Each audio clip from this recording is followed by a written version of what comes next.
Yes. Mombasa, Kakamega, who is winning? Karibu mtupe uhondo, eh? Mtuambie who is winning. Yetu ni kufuatilia tu. Team Blue, kuna hope ama hakuna? Is it our day to dance? Is it our day to celebrate? I'm sharing a link in the comment section. Uko na results from your area, tuambie. Yeah? I am seeing everybody with their own results. Wale washapata uhondo, mkuje mtuambie who is winning, blue or yellow. Watu wameniambia Malala alikuwa na stronghold Venezuela na Sugoi tu. Kakamega hana stronghold. Malala ako na stronghold Venezuela na hawakutokea, hawakuhack. Nasikia kule Mombasa Moses Kuria ameundwa sawasawa na Aisha Chumwa. Karibu mtuambie my friend, kunaendaje? Naona kwa comment section ni color ni blue tu. Hakuna color ingine? Hakuna yellow mahali? Ama ni Rongai tu? So join the session and tell us what is happening. Give us the preliminary results zenye uko nazo. And someone confirm kama sound yangu iko poa. Unajua I'm talking to myself. Confirm whether I am audible or not. Then I'm sharing the link. You join and tell us. Especially watu wamekuwa na experience Mombasa na Kakamega. If you're on the ground, join in this link and tutuambie uko kukaje. Malala amenyolewa bila maji. Malala amenyolewa bila maji, my friend.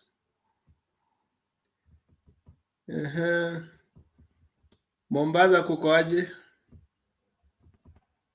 Nimeona yellow moja hapo. Hii ni ya wapi? Wapi huko kuko yellow? Hebu kuja tuambie. Wapi huko kuko yellow? Wapi huko kuko yellow? Kachiliba ama? I see blue dominating. Yellow iko Rongai. Nasikia yellow iko Rongai.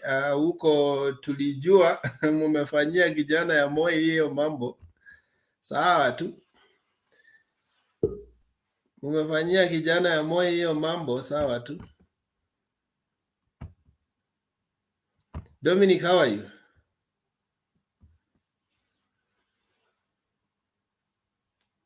Dominic, I want to confirm whether I'm audible. Labda najiongelesha.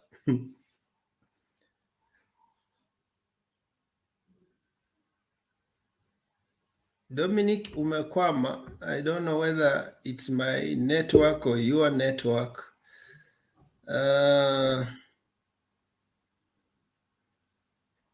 Dominic ni kama amehang. Hello. Okay. Let me try this one. MC, how are you? Niko poa bro, mambo Wekesa? Niko poa. Tunaendelea kusubiri kuangalia matokeo yakiendelea kukuja. Yes. And I think tumenyorosha jamaa.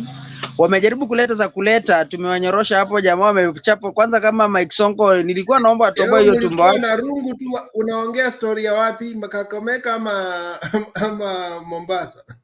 Kakamega. Mumegonga wase mbaya sana. Vibaya sana. Kijana ya Mau Ndindi Nyoro arudi huko Kendall. Na mku mnyorosha vizuri, unajua alikuwa na pesa kwa gari, mngechukua hiyo pesa pia. Bwana, mimi niliambia watu asubuhi, nilituma memo asubuhi, watu wakule pesa na wanyoroshe watu. Amungu kula hiyo Na pesa. imeingia. Nilituma memo watu wakule pesa na wanyoroshe watu kwa ballot. Bana, nashukuru sana hao watu wetu Waluya wa kutoka Western. Mumefanya vizuri sana kupanguza baba machozi.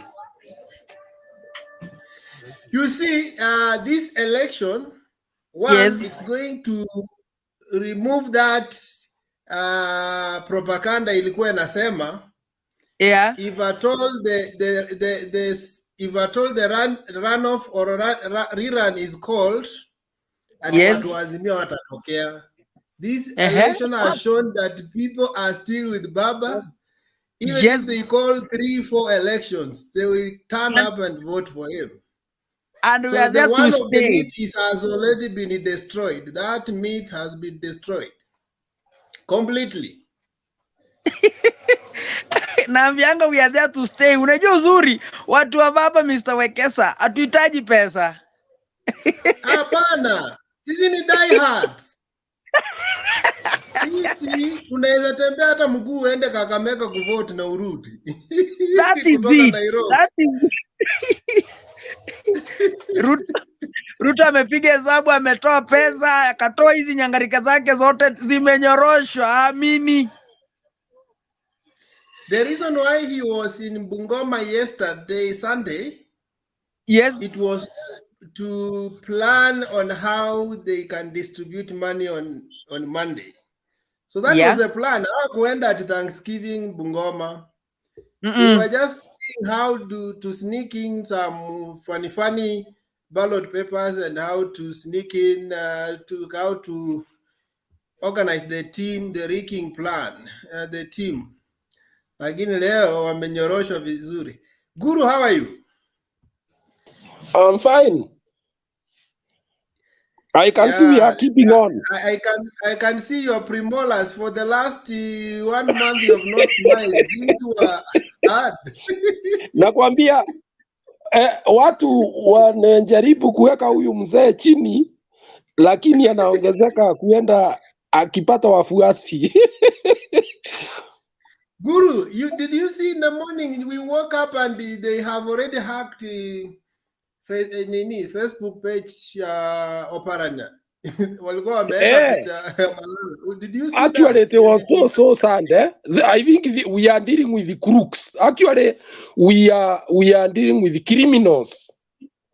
Because when you have people who use deception, yani udanganyifu, there is no boundary to what they cannot do to get power. We are in trouble. These are people who should not get anywhere near leadership. Ni makosa kubwa. Misrepresentation, impersonation, ni kitu ambayo haiwezi kubalika. Lakini wacha nikwambie Wekesa, these people are in for a rude shock. Wale watu karibu nadhani Baba alipata zaidi ya 1 million people in Mount Kenya. Hata tukienda kwa kura saa hii, hawa watu hawatapandilika. Kwa sababu alimpigia, sio kwa sababu amekutana na yeye, ni kwa sababu wanajua sifa zake na hajawapatia pesa. Wengine hajawahi kumuona, lakini sifa yake imewafikia na wanajua kwamba maisha yao inaweza kuwa mzuri zaidi akiwa ndiye kiongozi. Sasa hii by elections imedhihirisha kwamba Wakenya hawako tayari to forget and move on. That one we will not do. Lazima kuwe na uchaguzi wa haki na ukweli. Na Baba alisema jana kwamba yeye akiwa atapoteza kwa njia ya haki ni sawa, lakini anataka kuachia Wakenya ukweli. Hii upumbavu ya mtu kuuliza kwa nini haibi. Sasa that kind of society. Nauliza ndugu zangu wale wanarukaruka hapa kwetu, sijui huyu mzee hawezi shinda sijui nini. Na wauliza miaka hiyo 5 ikiisha na mmechoka na huyu jamaa, na ameweka IEBC kwa mfuko, mnataka kutoa yeye na inakuwa ngumu. How will you feel? Itakuwaje? Sababu akishaingia pale atanunua kila mtu, na kama sasa kuna algorithm ambayo imetokea, sijui kama umeiona vile zile figures zilifikiwa. It was a mathematical formula na imeleta ile statistic, imeleta hiyo. So there is a deeper, umejua kwamba kuna, this is not a joke. Right now, for the first time, we are going to have 7 Commonwealth judges sitting kusikiza hii kesi, kwa sababu Kenya is opening new grounds ya uchaguzi, kwamba uchaguzi mnaweza piga bila furugu, lakini kuna watu wamekaa boardroom wa to change the figures, which is actually undermining democracy. Kwa hivyo ukweli ni kwamba wacha ile itokee, wacha ukweli uweko kwa meza, wacha kila Mkenya ajue vile mambo ilikuwa, wacha baba atusafishie demokrasia kabla anjazeeka sana, aachie sisi na watoto yetu na vitukuu inchi ambayo ina value honesty, ina value the truthfulness, na watu ambao wanapigania ukweli hawachoki. Leo nimeona viongozi wa kanisa wengine wanaangalia chini sababu ya haya, sababu they took possession too early, but the new evidence that is coming up, they can see that they were misread. Sasa wanatuambia muendelee kuwa watulivu. Ni sawa, lakini they owe the society of Kenya an apology, because some of them took possessions very early. Hawa ndio wanaweza kupiganisha inchi. Mwananchi si pumbafu Kenya, watu wamesoma. Hawa vijana wana akili mingi, hata ile ilifanyika itatoka na ulimwengu itajua, kwa sababu vijana wamesoma, wanajua ICT, wamejua hesabu, na itadhihirika hivi majuzi, in a few days, kwamba hii uchaguzi was a sham. Na mpango I'll come back to you for more details. Let me give... just before as I close, okay. Na hii mpango ilitoka mbali. Asante. Thank you so much for that elaborate view of the whole situation. So let me have this guy, is he back? Dominic, he dropped off. Dominic,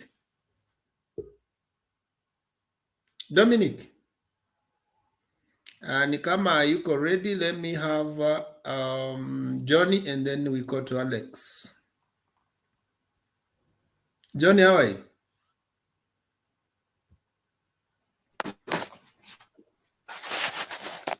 Johnny, you are on mute, huh? You're on mute. I've unmuted my phone. You're on mute. Na watu wenye muko comment section, nataka updates chap kutoka Kakamega, kutoka Mombasa. Hao wengine tutaona final. We are interested in the big seats. Nilikuwa nataka kuulizia house Kakamega. Ati? Naulizia house Kakamega. Okay. Kwani Johnny ameenda wapi? Can somebody update us?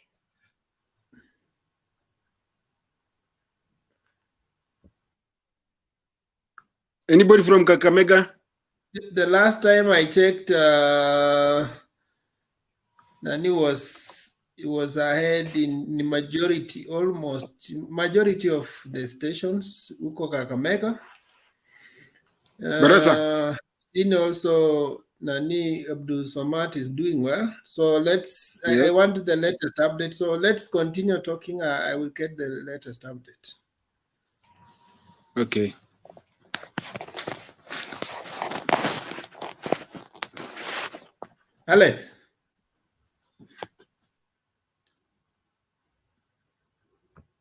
Ama, if you're not ready, I can go to Kipchumba. How are you?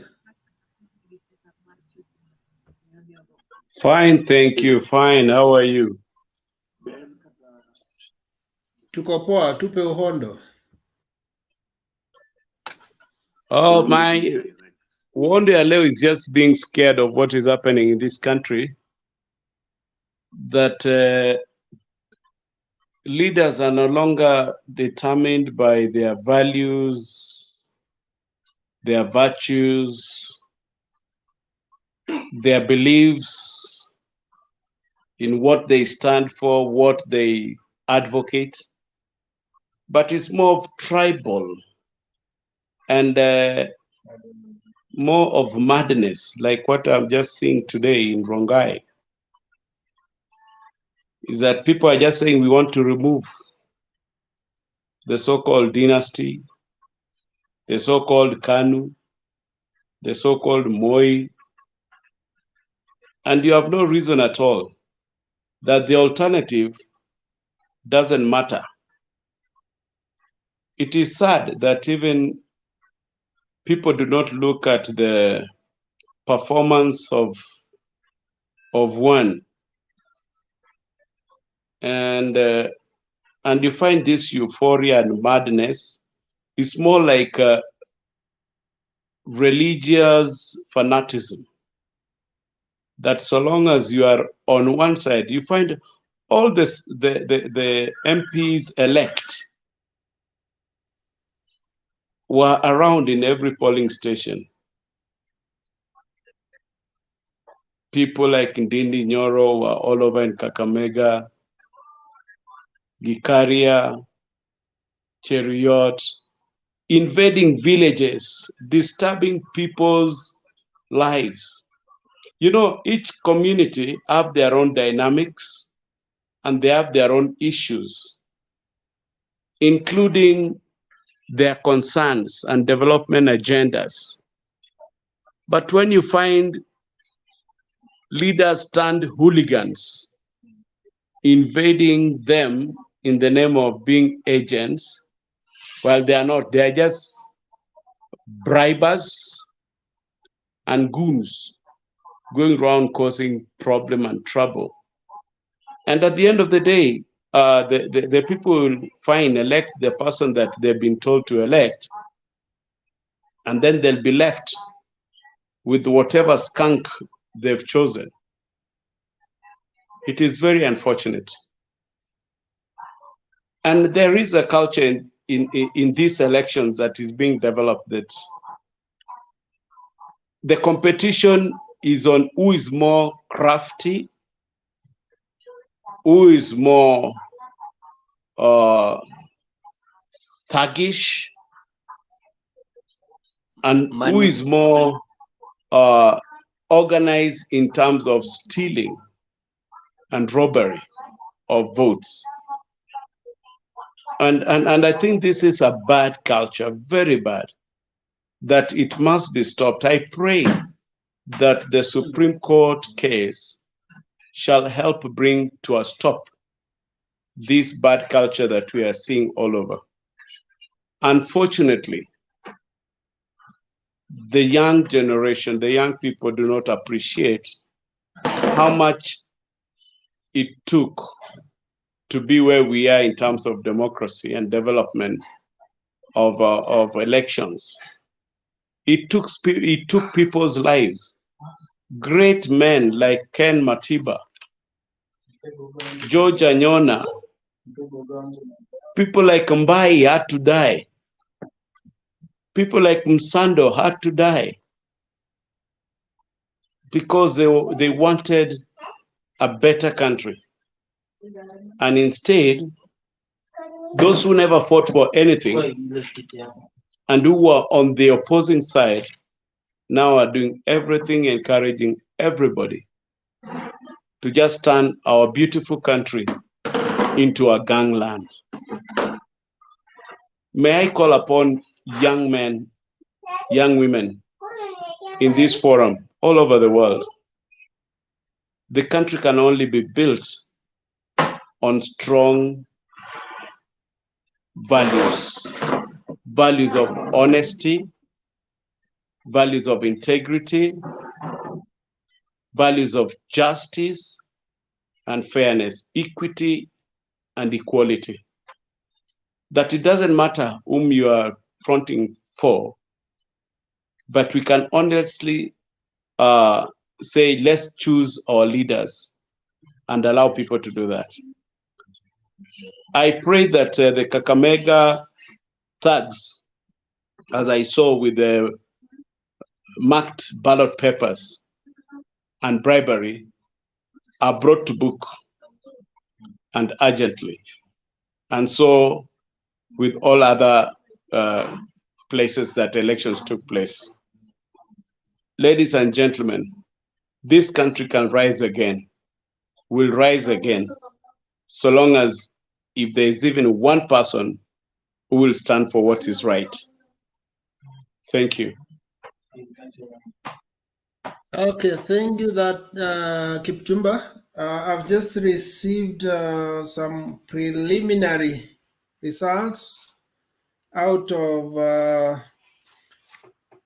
1,041 polling station. We have 493 polling stations that have been submitted. And so far, Nasir has 55,000. Omar has 45,000. That is 54% against 44%. So that is, again, it's 47% tallied. So far, so good. Let's continue talking as we get results trickling in. Kakamega, I've seen, I'm trying to download some video. I see people celebrating. I don't know whether it's almost sure that one is going to win, but I will play it. So let's have Dominic. I've tried to engage you. I don't know whether you're okay now. Dominic? Maybe I can begin. Yeah. You can do, Alex, as Dominic comes in. Evening, ladies and gentlemen. There's no lady though. Evening, gentlemen. The problem with our country, our democracy has matured. The problem is the IEBC. From these new by-elections that we had for Mombasa and Kakamega, we find people having ballot papers, meaning Chebukati and the team decided to print extra ballot papers for one of the opposing candidates for them to rig the elections. The problem is the IEBC, and the problem within the IEBC looks like it's the integrity issues. Kenyans are not sincere. Kenyans have believed in shortcuts rather than the due process. So it's better we overhaul the entire system. We put people of integrity and put mechanisms where we can vote manually at the comfort of your homes. And that result is reflected at the National Turning Center, rather than us wasting our times lining up for 2 hours, 3 hours, then the vote does not count. Yet we can vote electronically. Thanks.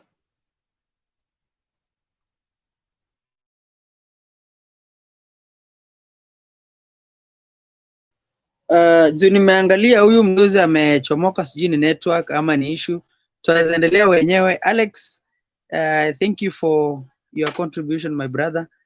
I think umezungumza vizuri. Enyewe inakuwa ni madharau sana uende kwa laini yako, you go and line up. Umeacha kazi zako, alafu mwisho ukisubiri matokeo unaangalia vice versa. But I think wanaangalia, thank you. Bwana Wekesa, karibu tena, naona umerudi. Nilikuwa nimeshikilia wakati niliona na my net is having a problem, but I'm back. I've seen. So nilikuwa nimeshikilia kidogo kusema kwamba I think saizi Raila ameamua kupigana hii shida ya wizi wa kura ifike mwisho. And I'm very much sure sisi tukimsupport na tujitoe. Let's see, unajua mimi kitu nanifurahisha mimi nitasema kwamba ama Korean na ninaamini kwa Raila sana kwa kitu moja. Raila hataki kuangalia chenye utapata saa hii. I think anaendelea kuhakikisha kwamba demokrasia ambayo itabaki Kenya bila yeye. I think kama jana mlisikiza alivyosema ni kwamba yes, you are telling me that I lost. But can you now tell me how I lost this election? So ndo maana tunasema kwamba hata kama ni nini inaendelea na tunaendelea kuombea Raila aendelee, Mungu aendelee kumpatia siku nyingi. Aendelee kutuonyesha shida iko wapi kwenye. I'm very much sure tuko hapa Alex, Dominic na Kipchumba. This is the last election yenye itakuwa imeibiwa. Kwa sababu people have spent. Kama jana umeangalia Ruto ametumia pesa nyingi sana. Lakini mazao yake anaangalia kitu anapata. So hata sasa hivi kama Mungu akisaidia nullification ya tarehe 5 alafu atangaze Raila the correct winner mwenye alikuwa ameshinda, my friend, hakuna mtu ataiba kura kwa sababu atakuwa anaona naiba kura na inakuwa overturn. Sitaki kuchukua mambo mengi, bwana Wekesa, please take on. Kidogo acha niongezee. Unajua the drafters of the constitution wakisema the threshold ilikuwa 50% plus 1. That 1 is 1 vote. Meaning somebody has to win with a single vote. Anashinda mwingine na single vote. Meaning tunataka kupata mtu mwenye anashinda kura kihalali. Unaona? Lazima ashinde kihalali. Unaona kama za MCA utasikia mtu ameshinda na 16 votes, which is very valid. Watu wote wamecount ni 16 votes. Unaona? Because it's a small location. But now the National Tallying Center has a problem. Unaona? IEBC hatuwezi sema ati IEBC Chebukati peke yake ni shida. Unaona? We need an open system yenye kila mtu anajua what are these people doing. Unaona? Cherera huku, Chebukati is side ingine. They need to work as a team. They agree on things. They even need to vote hapo within IEBC. This is the decision we have unanimously agreed to do this.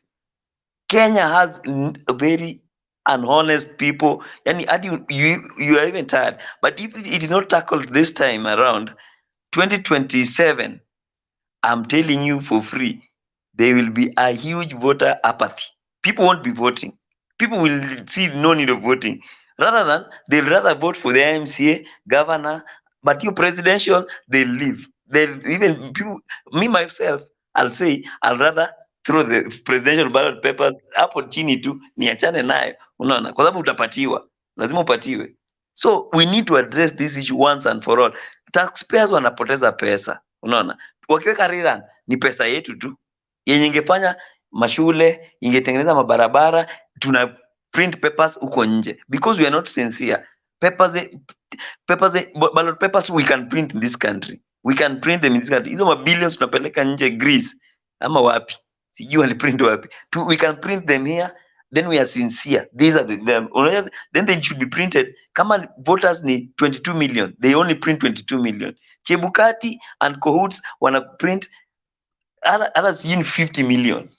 The entire country, hata watoto wanaweza vote because kila mtu ako na ballot paper yake. Insincere. Asante. Thank you for your contribution. Dear viewers and those who are at the comment section have already shared the link. I'm repeating so that those who have come now can join in. You can give us your feedback on what you think is happening in Kakamega and Mombasa. I know there are other places like Kachilipa, kuna Kitui, I don't know whether it's east or west, and then kuna Rongai. So those feedback are important. So let's have hiyo Dominic ni kama alikuwa ameshindwa na nini. So back to MC. MC nilikukatisha. Hebu tupatie uhondo. Nilikuwa nimeshikilia hapo. Nilikuwa nimeshikilia kidogo wakati umetoka. But pia nitaleta. So nilikuwa natangulia kusema kwamba imekuwa changamoto sana kwa hasa kwa IEBC. Mimi nauliza swali, who is printing these extra ballot papers? Kwa sababu kila hawa jamaa wengi ambao walikuwa wanapatikana na ballot papers extra ni wajamaa wa Kenya kuisha. Leo tumepata kwamba kina huyu kichaa huyu wa Kakamega alikuwa na ballot paper extra, alikuwa nazo. Watu wengi wamepata, na kwanza zinapatikana zikiwa red marked. Haya, ukiangalia last time sisi hapa kwetu zilipatikana extra. Zilipatikana hapa kwetu extra. Unaangalia mtu ako na karatasi na already ziko marked. Na ziko marked mtu fulani. So ndio tunauliza, kwani mtu alikuwa amepatiana hizi karatasi ni nani? Na akajua kwamba ni nani anaenda kupatiwa hizi karatasi. So kitu kikubwa kabisa zenye sijui tuende teknoloji gani yenye itakuwa iwe inaleta hizo ballot papers zinaprintiwa zenye zinatoshana. Na alafu that's what tulijaribu kusema kwamba this time round our mama huyu mama Koome, please, anaangalia hii media na anaangalia hii maneno yote. Tafadhali, tukipata mtu mwenye alimanipulate hii election, atuendi runoff watu kama hawajashikwa. Tunaenda runoff kama jamaa ameshikwa kondani, na ndio tuende runoff. Haizi kuwa natufanyia 2017 he did the same mistake. Tuka-assume, tukaenda runoff, baba akakataa sisi tusiende na tukawacha tu ikaendelea hivyo. So tukaenda next time. This time round you see kitu imekuwa tena unexpected, tuende tena runoff. And that's why kama mlikuwa makini sana au majamaa wakati waliona baba ameenda kotini, what they said at first ni kwamba yes, now the outcome is true. Watanalify hii election alafu tuende runoff. Who told them that? Who tell them that? Hakuna cha runoff, hakuna cha nini, ni tuende retallying, tuone the correct winner, ndio watapata akili. That is it. For now, Wekesa mwingine azungumze please. Mute wengine.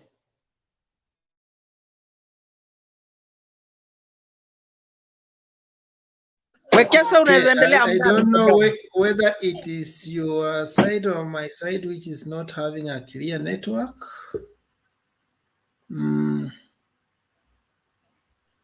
Hello? Kipchumba. Unamsikia MC vizuri? Nawasikia. Namsikia. Okay, maybe it's my network yenye iko chini. So let's Cyrus, how are you? I'm good. Yeah, are you feeling okay? Mimi siko sawa. Ulikuwa umesupport wapi kwani? Mimi siko sawa na maneno tatu. Niko na jambo tatu nataka kusema. Nataka wana Kenya tukueni honest. Tukueni honest in that tuwache kufurahia mambo mabaya yakitendeka.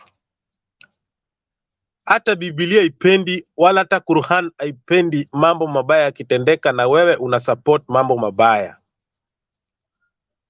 Uwe kabila gani, uwe Mjaluo, uwe Mkikuyu, uwe Mkalenjin, uwe kabila gani, hakuna mahali utafurahia mtoto wako anapotendewa mabaya na wewe kama mzazi umenyamaza.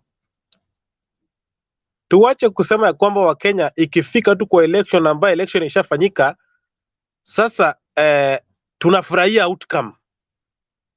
Tukueni ndugu, dada, sijui marafiki, nini. Tunakuwaje marafiki na mnaona mambo yanatendeka na mmenyamaza? Mbona wakati mimi kama Cyrus naenda kununua mchele Mwea, unasema ya kwamba mimi nakupromote. Lakini wakati ikifika wakati wa kura, nyinyi mnafanya mambo yenu, alafu sasa ikui promotion tena, inakuwa sasa tena ati majibu ni tukueni mandugu, tulete amani.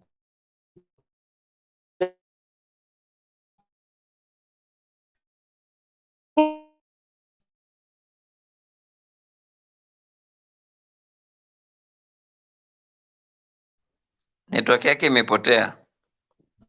Hata mimi nimefikia ni mimi nimepotea. Okay.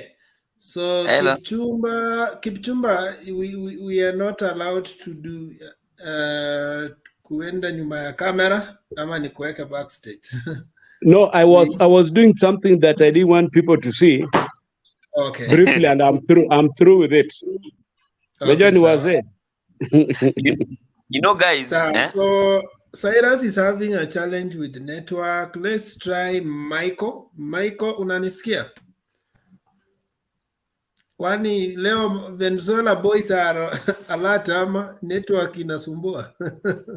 Let me Hiyo conclude. siku walikuwa na file Supreme Court petition, network ikasumbua. Let me conclude and say something. I conclude, You know, guys, I can hear you now. In 2017, the Supreme Court of the Republic of Kenya said there were illegalities and irregularities within the results that IEBC declared Uhuru the winner. But nobody was held responsible for the illegalities and irregularities. Chebukati ought to have been charged criminally responsible for such irregularities because he's the chairman of the IEBC. So that way we failed as a country.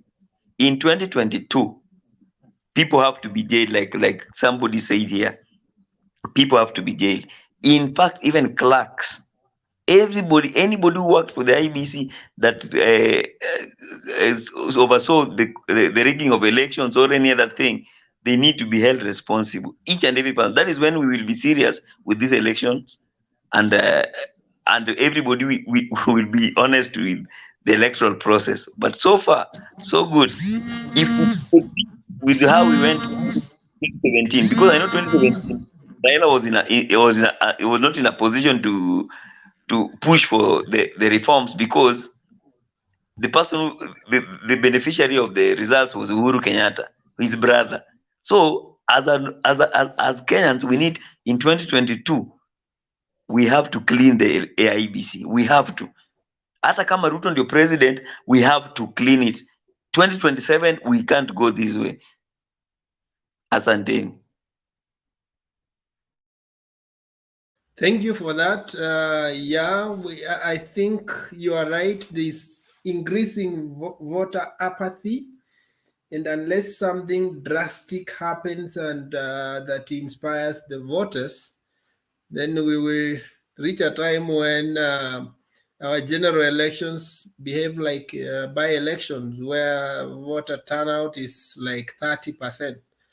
So unless we inspire confidence in the voter, then we are headed in the wrong direction.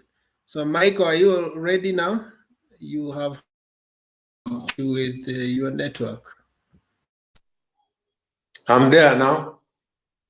Yeah, ebu anza kuongea kabla network ikufukuze. Asante sana. Nataka kusalimu nyote, hamjambo. Mimi vile mmeona naitwa Michael. Nimekuwa shabiki bwana Wekesa, naangalia kwa nje, niko kwa comment section, na tangu tumalize uchaguzi bwana, hii kitu imeleta shida nyingi sana, sababu haieleweki nini inaendelea. Hata leo kesi iko Supreme Court na bado watu wanaiba kura. Yaani tumekosa hekima, sijui ni nini. But mimi napenda kusema ya kwamba Kenyan society, I think we have lost the good conduct. Hatuna kabisa, hatuna hekima, hatuna kufikiria kwa vizazi vyetu vijavyo. Hatufikirii kwamba leo na kesho itakuwaje na nchi itaenda wapi. Kwa hivyo mimi ningelipenda kusema kwamba it is only in Kenya where presidential elections are hotly contested. And I always ask myself, why should we allow people to spend so much money to bribe, to print unnecessary things to lure people into voting for them? You wonder how they are going to recover this money. I hope I'm being heard.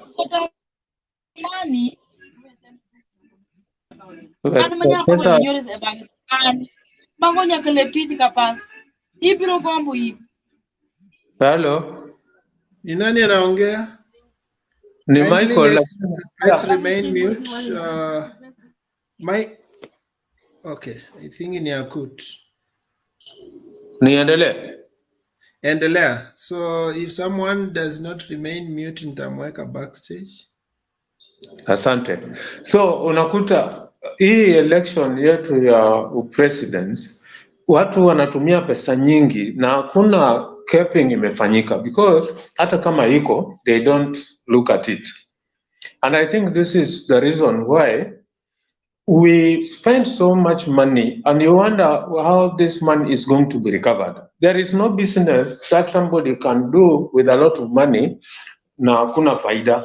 You get. So in this thing, the problem we have had, I think, throughout the centuries is we have people who are determined, they want to be presidents, they want to be leaders in this country, but they don't have the qualities and morals to lead, because first, everybody is looking for a shortcut to become a leader. And I always say that if there was a way even oxygen could be regulated by these people, I think so many people who are supporting other political parties would have been dead by now, like us.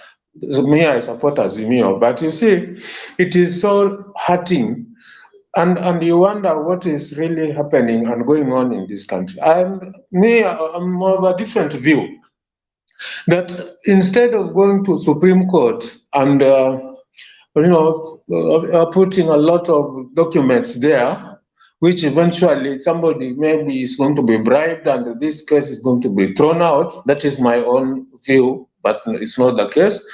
I think I'd rather we consult a witch doctor that can employ bees, that can arrest these people, so that the public can know who has stolen what from where, and who is in this case the thief, of our votes. Because you vote and then you lose your vote. Nobody values your vote. Somebody sits somewhere in a cubicle room and decides who to become the president or to become the governor. So I think this thing is becoming too much. I think as Kenyans, we need to rise, we need to stand up, not through violence, but address this matter squarely. Even with courts, even with IEBC. We should make, after this end of this court, they should be made to come to in public barazas, so that as employers of these independent bodies, we can also question them why they are misusing our resources. Why should somebody who is on a payroll spend a cool 41 billion to organize an election that is not verifiable? You cannot even count who has lost. You don't know who has won the elections, and somebody is on somebody's payroll. A government payroll, and that is public money. And then right now, we have moved to Supreme Court. They are still using our money to prosecute or to defend themselves for irregularities that they have caused to happen. So to me, I think we need to rise up, and if we could have a shortcut of doing this, we could employ bees, those wagangas.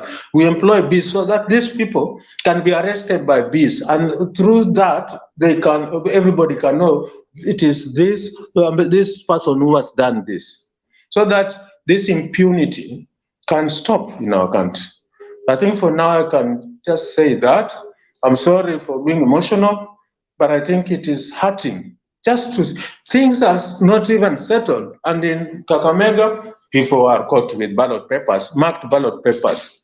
In Mombasa, same. Where are we heading to really? Where are our kids, or what lessons does our kids draw from what is happening really? It is in bad taste. I'm sorry. Thank you very much.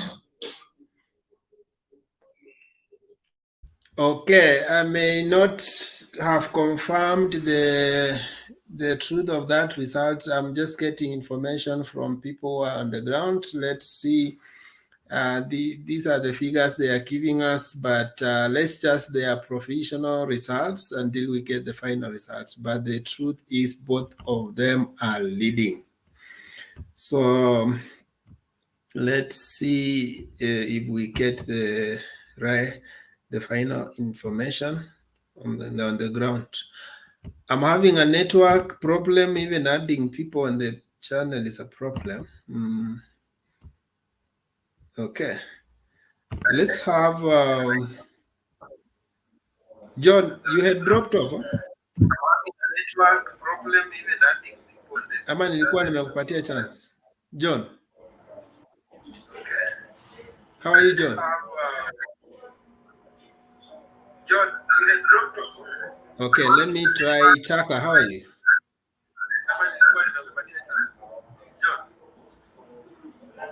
Okay. Ni watu wanisikia ama ni hello. Ongea na nani, Chaka ama John? Kama hii. I think the connection between the sound and the pictures is taking long, so sijui ni nani anaongea. I think I have a very poor network tonight. Ni nani anaongea kindly?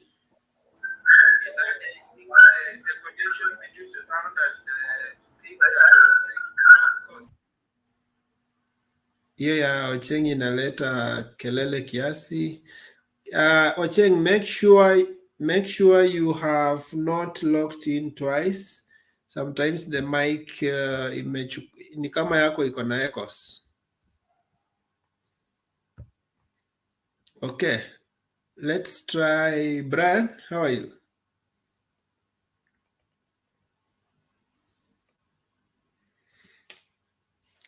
Okay, ni kama najiongelesha. Hawa watu wote wanisikii.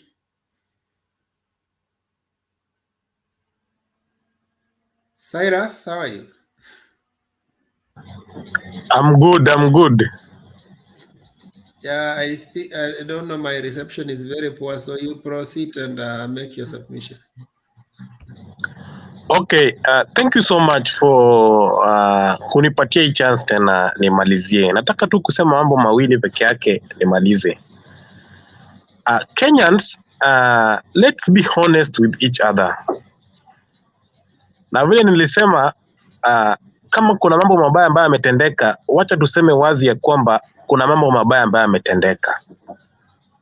Tuache kufurahia ya kwamba mtu ameshinda na hajashinda ya ukweli. Mimi nikishindwa ya ukweli nitasema ya kwamba nimeshindwa. Kama nimesimama na wewe Wekesa umenishinda ukweli, nitakubali umenishinda. Kwa sababu hata turudie utakuwa umenishinda.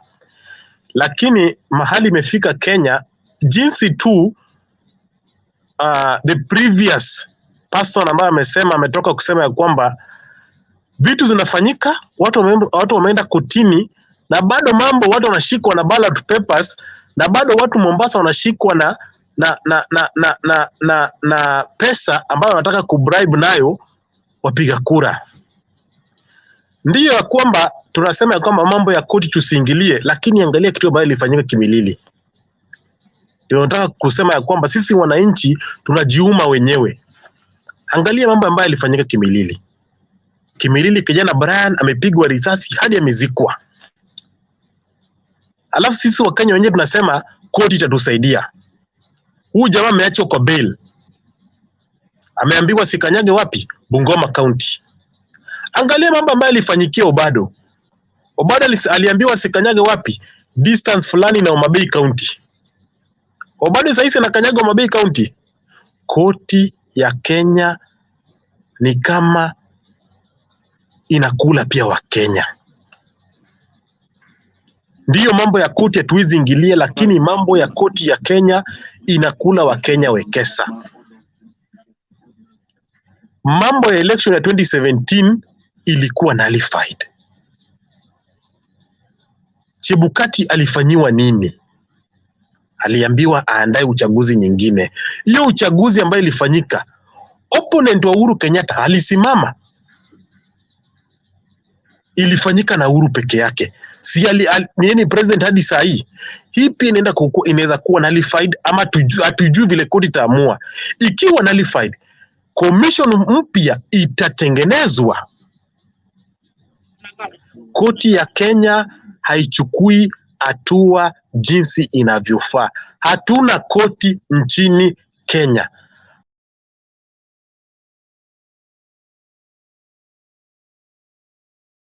Hawa ni watu ambao wamewekwa mahali fulani kama auctioneers. Hawa ni watu ambao wanakula pesa ya watu. Hatuna haki nchini Kenya. Asante. Okay, so thank you for that passionate appeal. David Ojeng, how are you?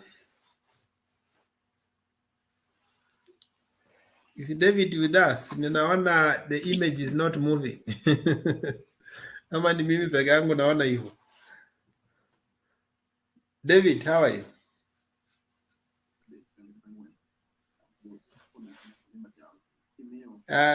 Unmute first.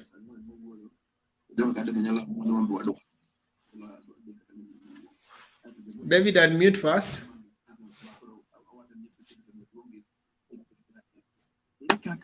Okay. Leo ni kubambana na network. David, unmute first. Hello? Yeah, you hit unmute it and then you will mute again. I don't know what's happening. Okay, let me try to help you from this end. I see whether it will work. I think he has a serious network interference. John, how are you? Yes. Can you hear me? Can you hear me? John anaongea ama ni Cyrus? John. Yeah, you can make your submission before network ikusumbue tena.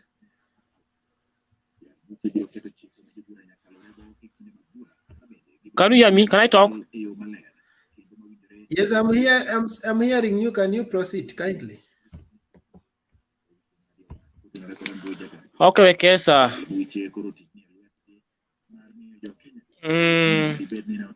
Kenya ni nchi mzuri sana.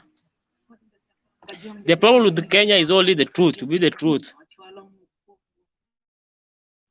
Because Kenya is a democratic country.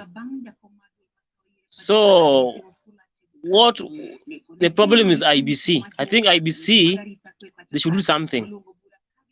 Because people now are very kila ikifika election time, wheezy, no.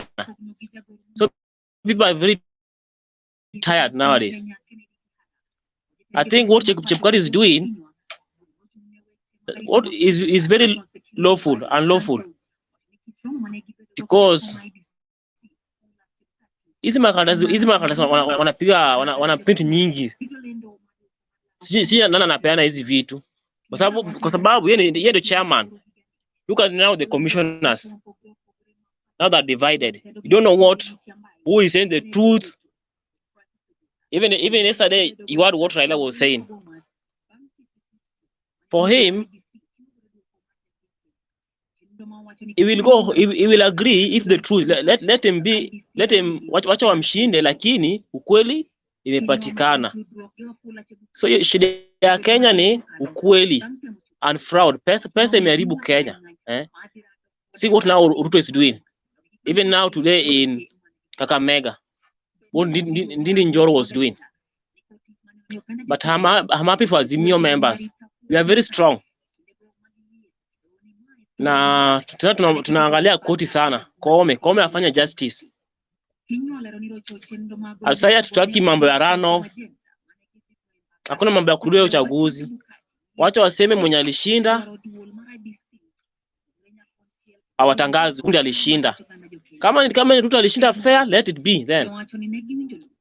But what is happening in Kenya? People now are tired. People are really tired. So Wekesa, sisi tunaomba tu amani, lakini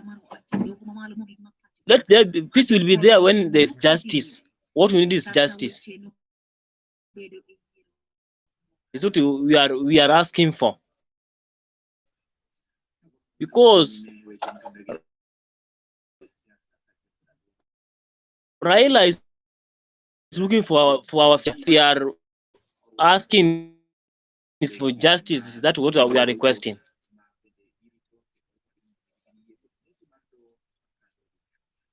Thank you, Ekesa. Can you hear me?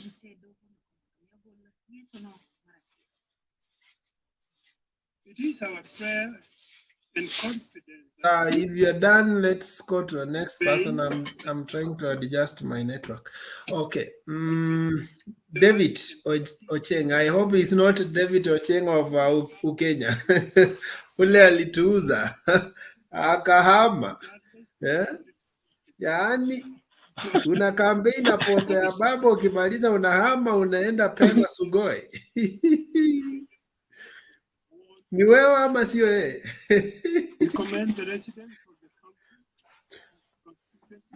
David, how are you?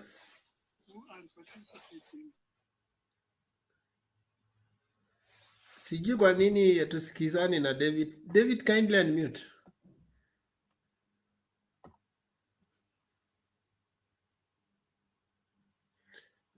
Okay, let me try to unmute you again. David, yeah, I've already admitted. I don't know what is happening. Is it my nimekutengenezea, so proceed. It's okay. Thank you very much for admitting me. Mi nilitaka tu kuongelea kitu moja.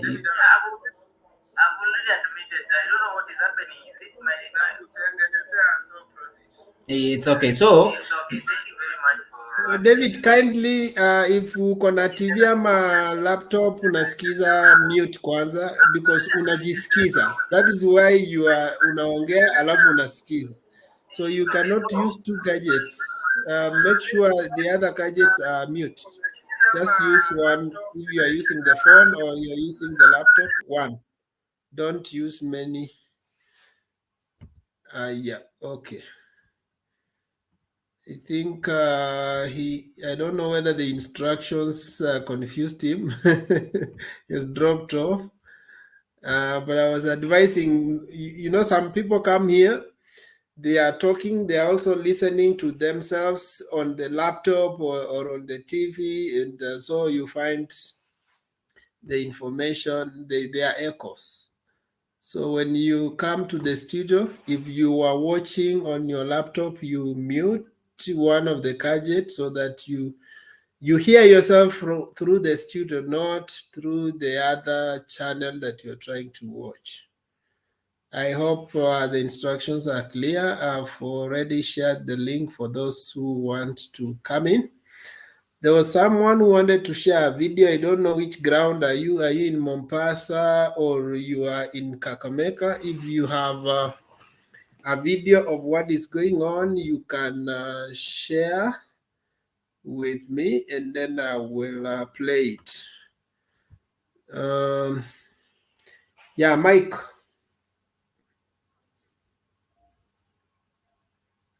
Mike. Okay.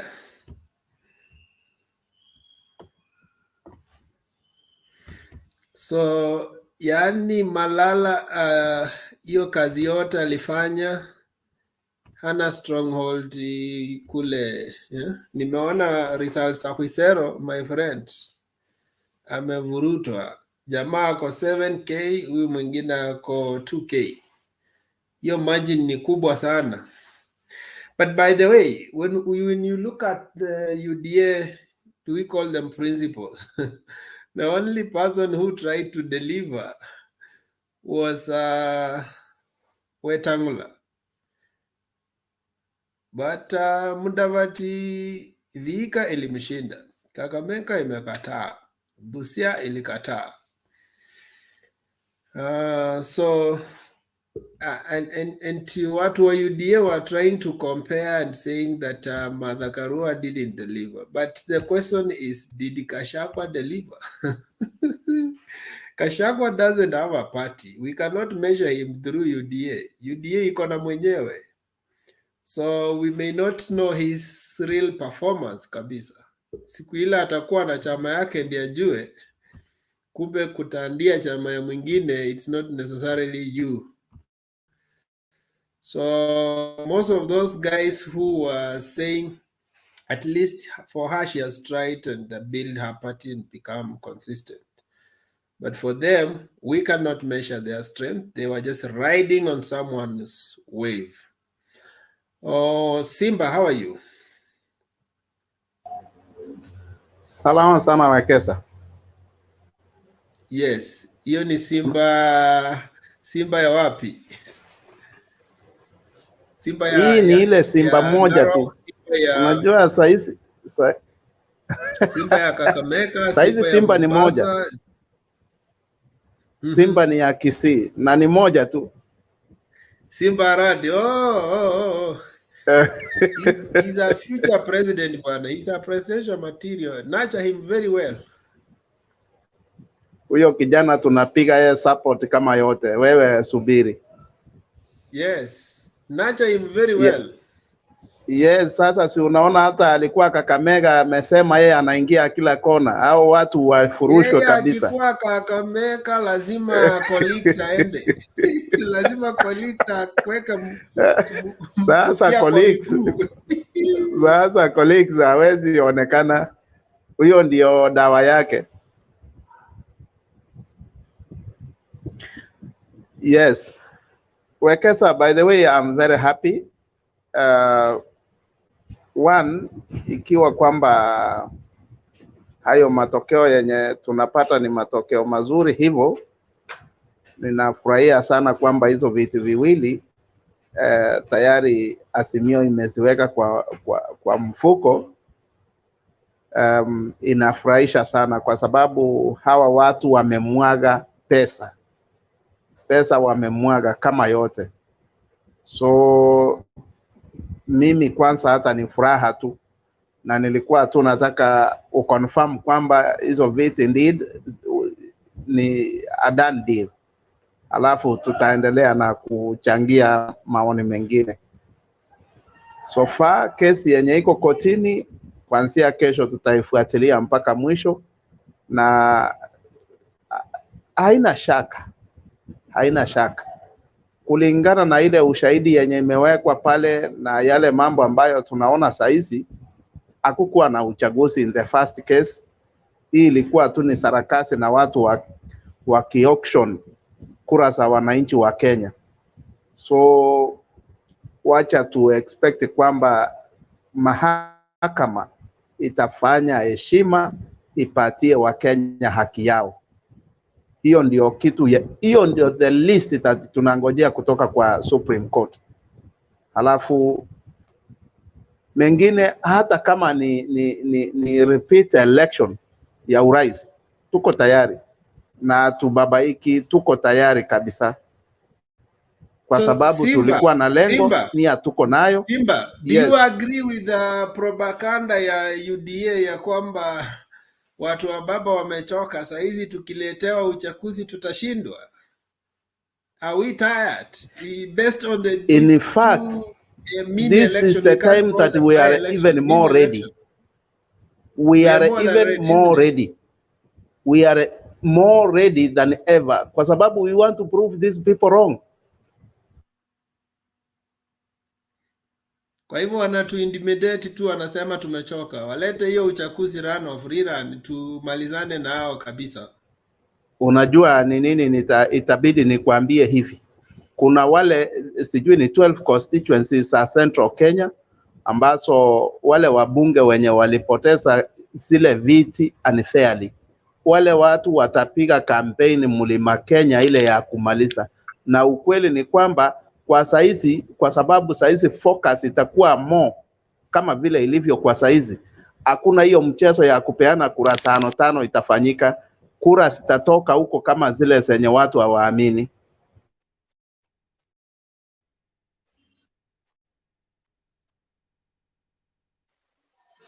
Endelea, I'm looking for updates, watu wanataka matokeo. So endelea kuongea. Yes. So ile kitu, hata kama ni nullification, ile kitu yenye tu sisi tutaomba ni kwamba Chebukati asipatikane hapo kama chair. Hiyo tu, huyo mtu ndio shida katika hiyo tume. Hawa wengine tutadeal na wao vile inawezekana, kwa sababu Chebukati yeye amekula ongo yake, arudishe kama ni kurudisha, kwa sababu hatutakubali kuona mtu mwenye amekula hongo akipeana wananchi wa Kenya katika mnada hiyo yenye huwa wanafanya, na sisi tuko hapa na tunaangalia. Hiyo haiwezekani. Tunataka kusubiri kwanza uamuzi wa mahakama ndio tuone ni nini inaendelea. Kwa saizi nitawachia hapo, lakini sisi tutangojea na tuko hapo, hata kama ni kurudia uchaguzi. Au watu wanatuuzia uoga, hakuna kura yenye walipata. Yani inawezekana wekesa eti William Ruto ashinde Raila Odinga kwa kura zenye zimefanywa kwa njia ya huru na haki. Haiwezekani.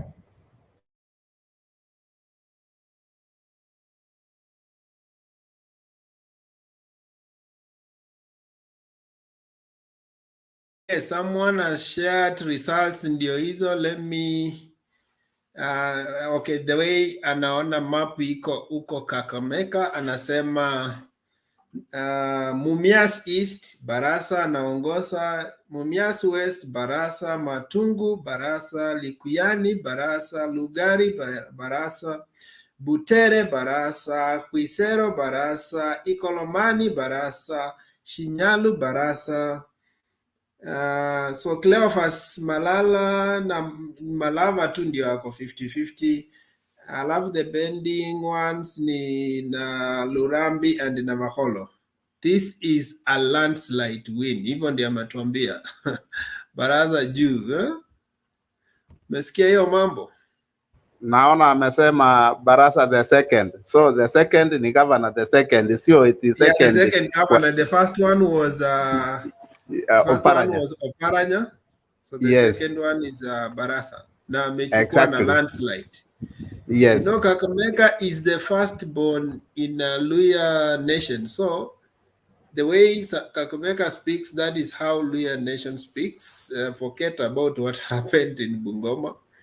The real image of Luya is in Kakamega. So that shows how Luya people stands with Baba. Yes, so let me see if I can get the preliminary from Mombasa. So tuendelea kutupa maoni. Ulisikiaje hiyo story ya kina Moses Kuria, Aisha Chumwa, kina huyu mwingine anaitwa nani? Kwanza Barasa nilisikia mpaka Petrus Omanga alitolewa na Rongai kama wakifanyiwa character development. Unajua sasa hawa watu hawajui ile uchungu wa Kenya wako nayo saizi. Ulisikia Ndindi Nyoro mpaka alikuwa anatusiwa matusi yenye hata mtu hauwezi sema hapa. Aliambiwa wewe kwenda kabisa, we ni malaya. Sasa ni nini yenye inapakia hapo wakati wananchi wanakushtumu hivyo na wanajua vitu zenye umeshinda ukifanyia watu? Anyway, Mkenya chukua kutoka hapo. Mkenya, how are you? Karibu sana. Are you smiling or mourning? You know, it depends on which color you use, whether it's blue or yellow. If you are yellow, you must be mourning, unless you come from Rongai. Mimi niko happy, mimi unioni. Endelea Mkenya. Siko kwa studio. Ati? Okay. I think ni network. Siko huko. Ongea peke yako. Uko wapi? Okay. I don't know whether tunapata. She has a network problem. Let's have Blessed P. How are you? I'm cool. Yes, tupe maoni. maoni nasikia Ndindi Nyoro aliambiwa wewe sio mtoto wa Maumau huku Kakamega, uache ujinga. Hata hiyo sikuangalia, yenye nimeona ile ya Mombasa. Kakamega walimwambia wewe sio mtoto wa Maumau, uache ujinga. Sijui kama umeona ile ingine ya Mombasa. Tupe uhondo, we are still getting updates. So if you have Moses the latest, Aisha Jumwa. utume. Moses Kuria, Aisha Jumwa karibu wapigwa na wananchi wakaambiwa muingie hapa. Nilikuwa nimeona kwa channel fulani. Pia Aisha Jumwa alifukuzwa na pesa yake huko. Na kuna kijana alishikwa hapo hivyo, alikuwa naoga wapiga kura, so it's not good actually. Chenye nilikuwa nataka kujua ni kuhusu about Mwingi na huko hivyo Kitui, ile parliamentary seat imeenda na nani? I want to confirm, but it's like it's leaning towards Wiper. Ebu nione kuna mtu ametuma update here, wacha niangalie.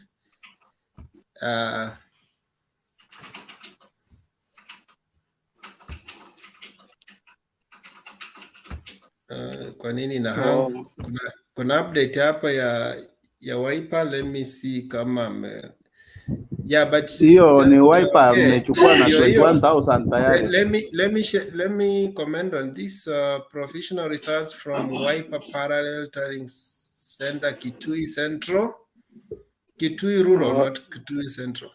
David akona 21, huyo mwingine akona 9. Okay, Kitui ni ngome na hiyo inaendea Wiper straight. Hiyo inaendea Wiper. So tunaongeza moja. Okay, mimi ndio first time yangu, but nakuanga huku background mpaka doors na wasikizanga, naenda mpaka asubuhi. Hata leo kifunga show nilikuwa nakuona tu, so but tuzidi kuendelea hivyo na kuhimizana na kutiana moyo. Hii kitu ina come home, so acha niachie wengine waendelee kuongea. Niko hapa tu, nitachangia as we continue. Okay, sir. Endelea.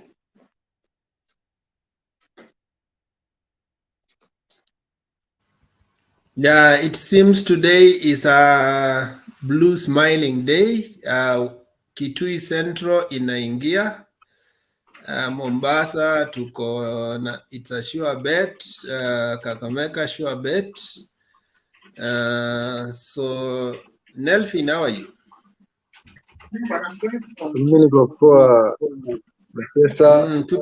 Tupe maoni laptop lazima tusikie, ama wewe ni Venezuelan hacker. Hii jina ni ngumu sana.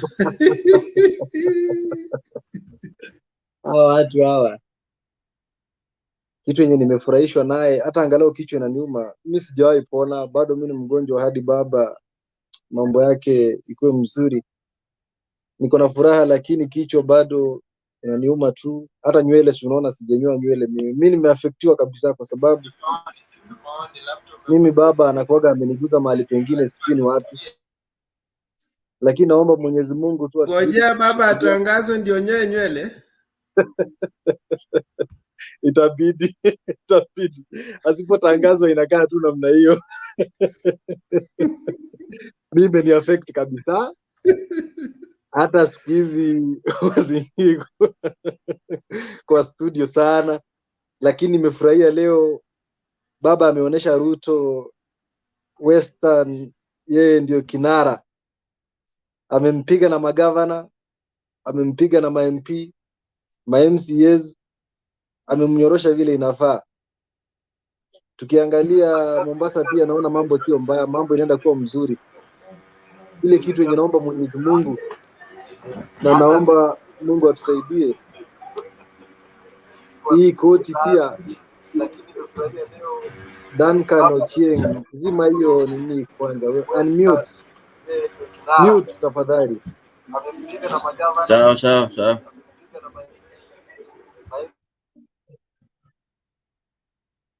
Wekesa na wenzangu, sasa nilikuwa nawaambia mimi niko na furaha leo, lakini kichwa bado inaniuma, nasikia bado mambo si mzuri. Kwa hivyo vile mambo inazidi kuendea baba vibaya, na ndio vile kwangu mimi mambo inazidi kuniendea vibaya, lakini mimi najua mambo itakuwa mzuri kuanzia kesho na kesho kutwa tukielekea hapo mbele, na mambo imeanza kuwa mzuri. Kila mahali ni blue saa hii, tunatangaza amani, lakini ndani ya roho hakuna amani. Tunatangaza amani na mdomo, lakini kwa roho zetu hakuna amani. Kwa hivyo mimi ningeomba Mwenyezi Mungu azidi kutupatia amani pia kwa roho zetu, isikuwe tu ni kwa mdomo peke yake. So mimi leo nimefurahia na nimeona yenyewe baba hakuna kura yenye alishindwa. Ikiwa mtu anapigwa hivyo vyote venye nimeona umeonesha hapo 139 na 71,000, hiyo ni kama MP sasa, na hata sijui na mzee wa mitaa wanabishana. Huyo hata hafai kuomba ugavana. Huyo angerudi kwa MCA. Malala angerudi kwa MCA ama arudi kwa Senate yake. Anaenda kubishana na ligi ya watu wazima, na yeye anacheza under 17. Malala Mungu amsaidie. Sijui leo atakuwa akililia wapi, lakini tutamtafutia mahali pa kulilia huko Rurambi. Tutamtengenezea kasingira kadogo akiwa akililia huko Rurambi. Sasa naye Sarai na Sonko wake, kwanza tunataka Abdulswamad akitangazwa hivi tuwakamue vitambi, tutoe madrag cartels wote huko. Hiyo vitambi watu wanafurisha. Sonko juzi tu amechaguliwa mwaka 2, ameingia kwa governor, kitambi inefura ni kama inataka kupasuka. Tunataka tuwakamue kabisa, na tunaomba Mungu. Mimi hata siombi kurudia kupiga kura, lakini nitapiga baba kama atakuwa kwa ballot. Lakini ile kitu yenye nawaomba tu, koti ikifika mahali ione kulikuwa na wizi na baba ndiye alikuwa mshindi, itangaza baba mshindi na impe certificate. Hiyo certificate ingine Ruto awaachiwe, waende Sugoi, waende washiage moto. Hata wataashia siku moja tu, waashie moto jiko, tuachane na mambo mengi. Na nilikuwa naomba hii serikali, kwa sababu nimeona vijana wenye wameingia sasa, kwanza magavana watafanya kazi kama baba atafanya kazi na kina Simba Arati. Hata nimeona although Sakaja ni wa UDA, lakini bado ni mchapa kazi. Mimi nafurahia mali raia anasaidika, ndio mimi nafurahia. Lakini kitu kimoja yenye ningependa kuuliza hata kina Sakaja ni kitu kimoja. Wewe ukisema serikali ni ya hasla, alafu urudi useme mkokoteni haitaingia town, na ulisema serikali ni ya hasla, ni bottoms up, mkokoteni hakuna kuingia town, ati hata kazi ni kazi. Sasa imekuwaje kazi sio kazi tena?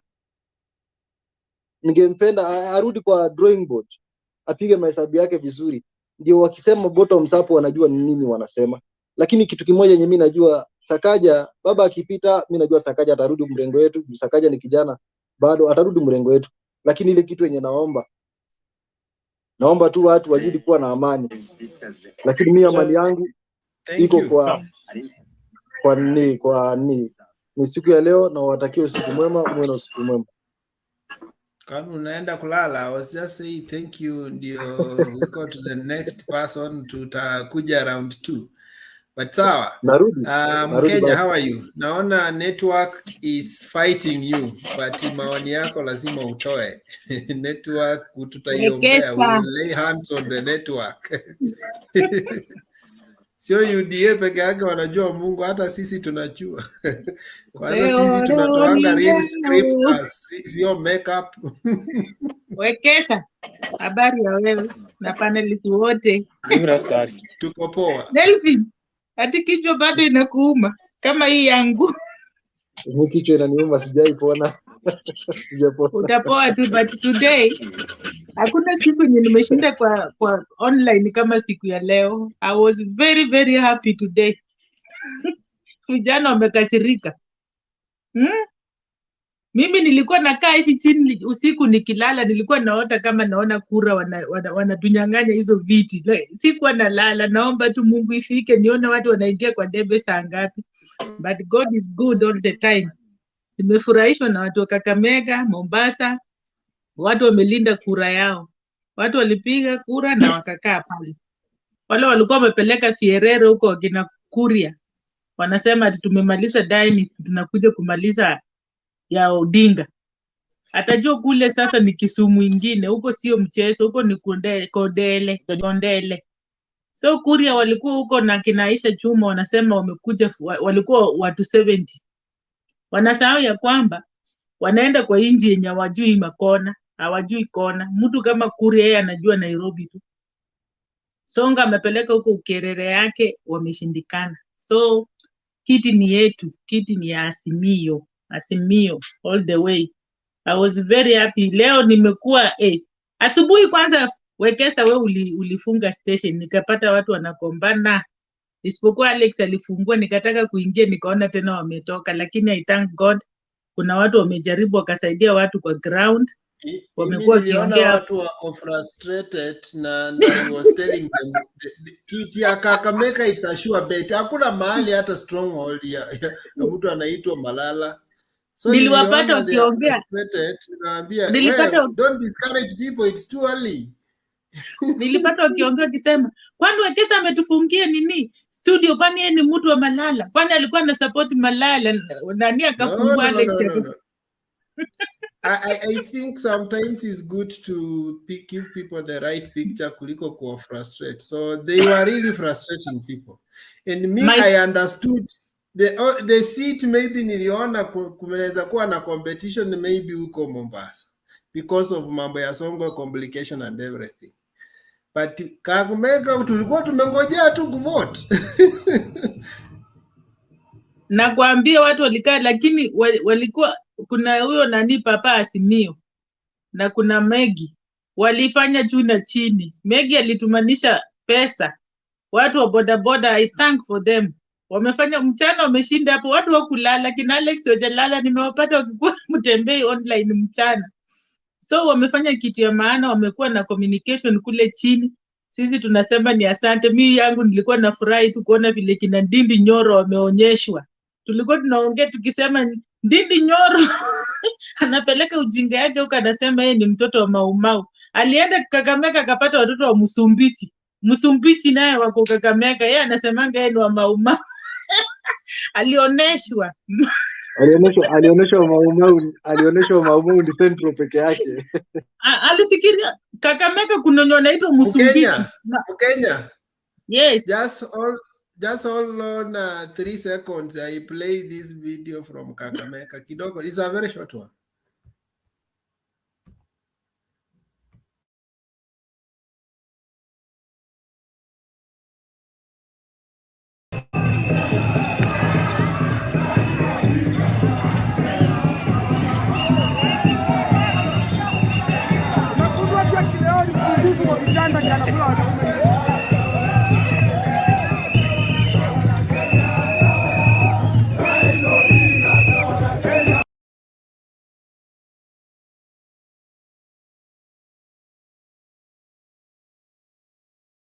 When Baba wins, Kenyans are naturally, kuna ile happiness natural.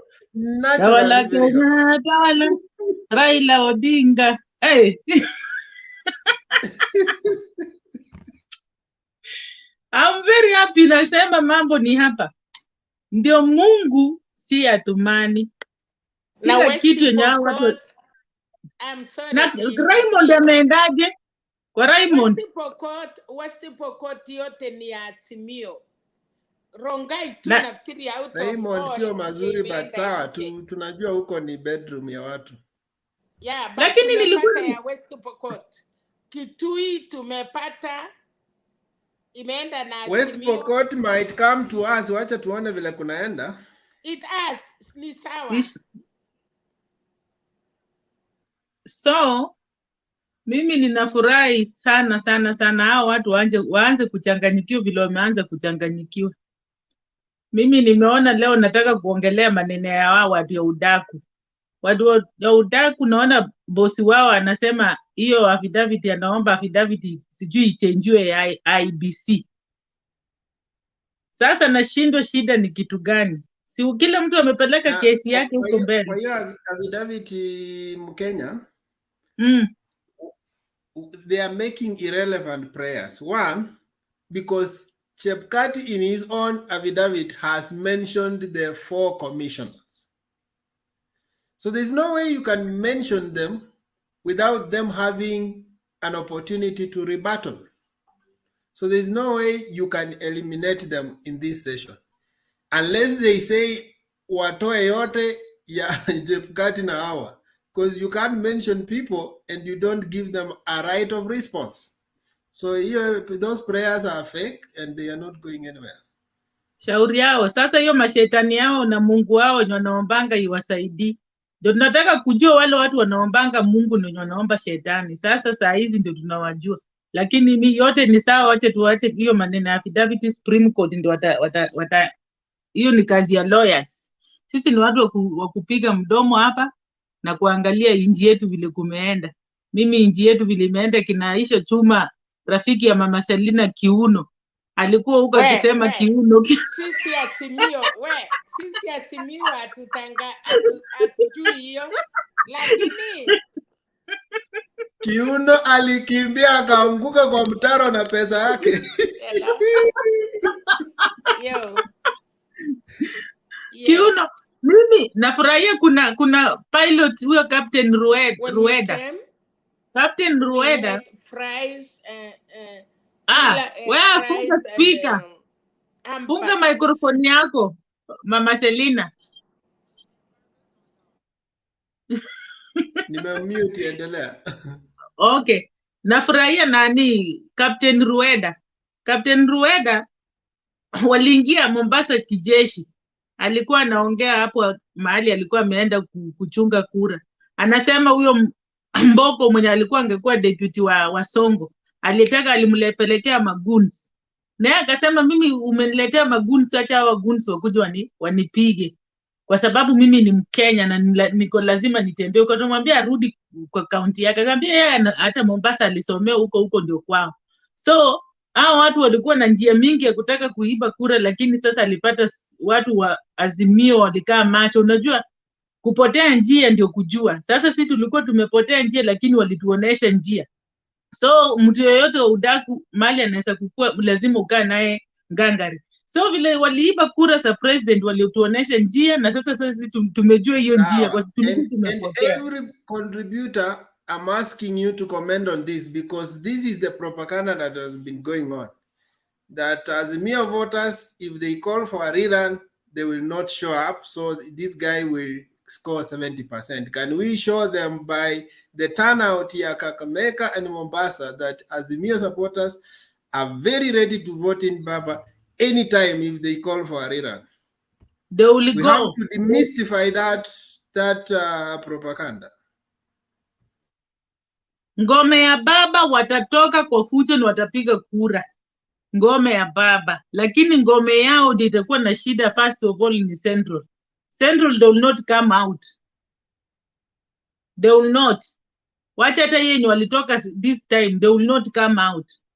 But ngome ya baba najua vile huwa anaongelesha watu wake na watatoka nje. Na these people wanapenda baba. Hakuna siku wanasema ati watakosa kupiga kura. Watapiga kura vizuri. Baba akisema we are not going to vote, wataenda. Baba akisema mtoke mkuje mpige kura, watakuja. Right, left. They like it or not, they will vote. Hao ndio wako na shida. Hao ndio wako na shida. Kama hiyo ndio wanafikiria, hawana bahati.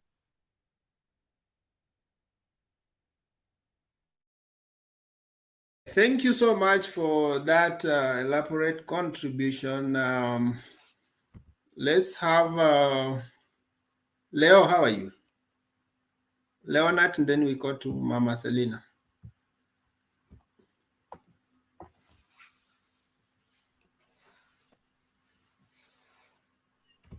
How are you? Leonard. Thank you for welcoming me back. Uko na sisi wewe.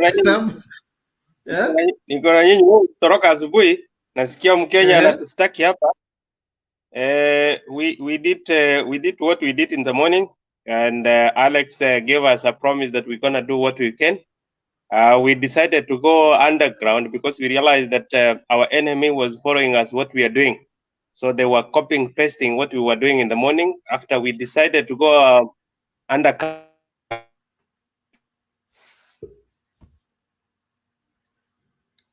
Yeah. You umemute you. I don't know network kama nini sikusikii. Amehang.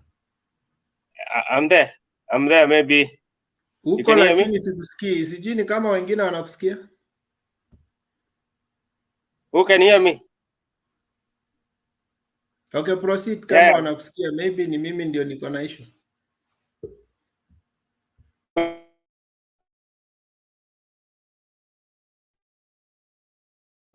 Amepotea Wekesa. Mama Selina, make your submission. Hi, Pastor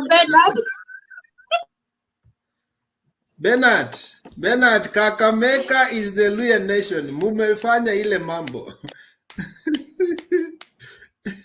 Eh? Bernard, Kakamega ndio Luya nation. Let me put for you results ndio usikie mzuri. Thank you. Let me just put for Bernard this one. This is the real Luya nation. Unajua they are the firstborn among the Luya counties, so they have to show the way. Na mtoto mdogo kama Bungoma akimisbehave, tunajua lastborn wanakuanga na usumbufu kiasi. Lakini now Bernard, tukianza na Mumias East imeenda Barasa, Mumias West Barasa, Matungu Barasa, Lukiani Barasa, Lugari Barasa, Butere Barasa, Kwisero Barasa, Ikolomani Barasa, Shinyalu Barasa, Kilavasia okay, Malava iko 50-50. So, and then the remaining are Lurambi and Navakolo, which might even lean to Barasa, which is a landslide victory. So huyu jamaa kumbe alikuwa na stronghold Venezuela tu. Alikuwa ametegemea Venezuela. Ndio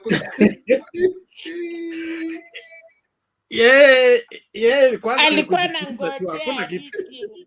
na ngojea Venezuela imuritie. Thanks for the statement. Mama Selina, make your contribution na niite Bernard sasa.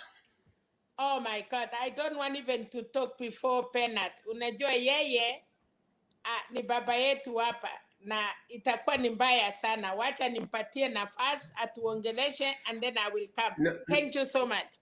Wacha tupatie Bernard that respect. He has been fighting. Bernard, endelea, mimi ni mtoto yako, niko kusikia.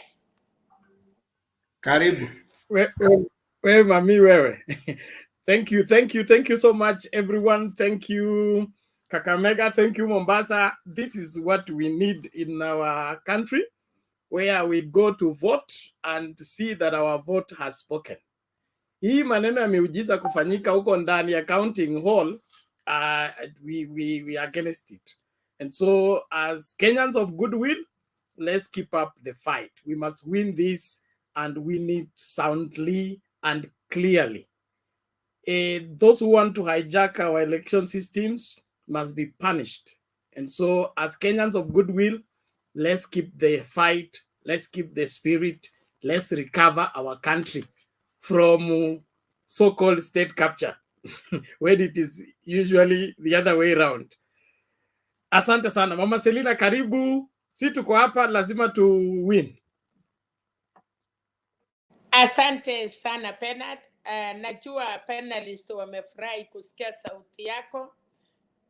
Ongera kwa watu ya Mombasa, ongera kwa watu ya Kakamega.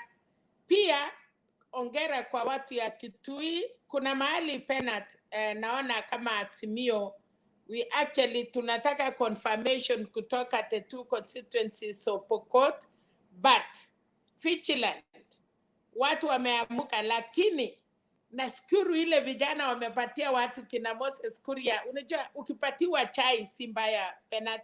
You know, if you go to somebody na ukose kusalamiwa utarudia. Mimi nimefurahi ile vijana walipeana chai mpaka kwa gari ndani, mtu anasonga mpaka karibu anatoka. That was great. Uwezi kuja kutuambia hapa ati mumechukua ati nyinyi walitaka kuchukua hiyo viti. So ile kitu tungetaka, how many governors do we have for now? Baba ako na governors ngapi? Tuko na 24, I think so, or maybe 25, 26.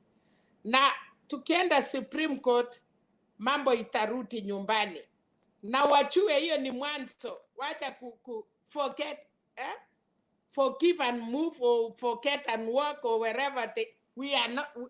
Vile Mombasa wameonyesha hivyo ndio tunafanya wakati ya Supreme Court. So wachue, we have women and sons of Kenya. They are very ready to defend their country. Thank you so much, Penat.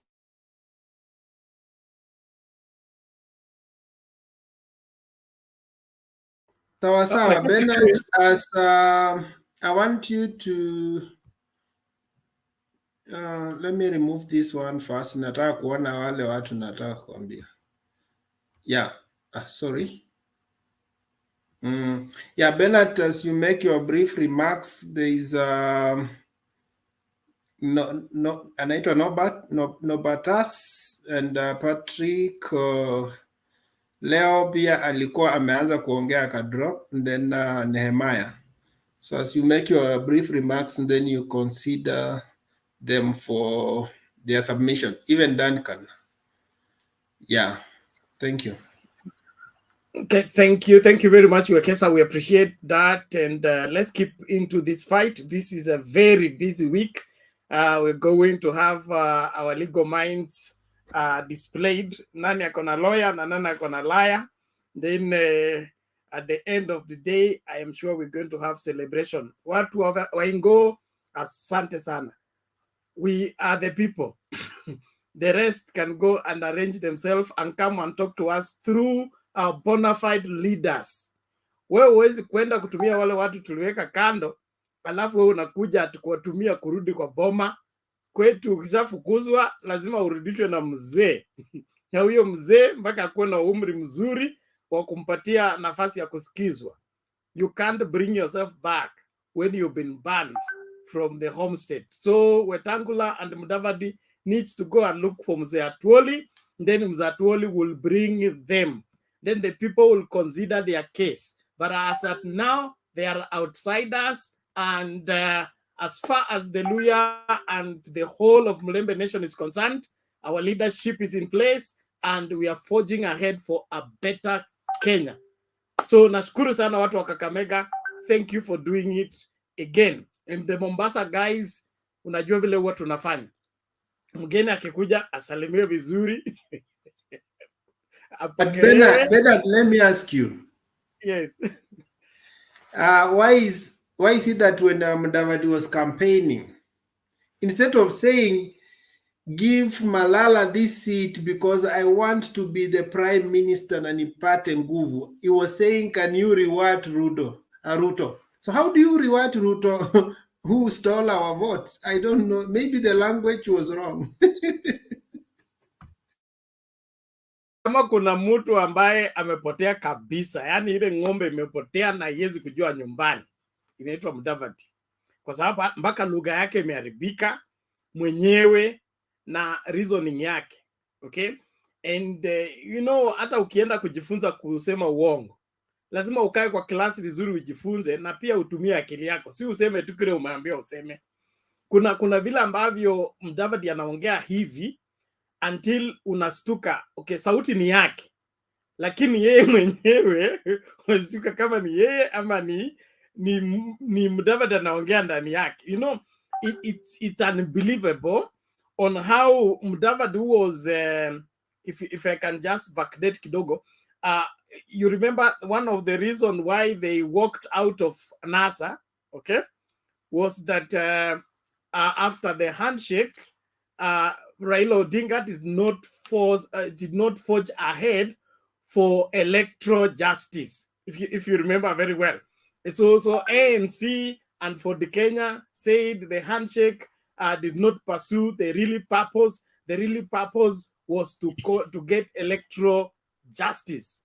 Now, if you mix those two pictures, Mudavadi forging for electoral justice and Mudavadi now trying to cover up electoral injustice, now it just adds up that tumepoteza huyo kijana yetu. Tunaomba Mungu atamsaidia arudi kwa fahamu yake, lakini kwa sasa hivi he's lost completely. And what he, in fact, I don't think he's serious about recapturing his position in the Luya community. He thinks Ruto can bring him back and sell him to the Luyas, and the Luyas will accept him.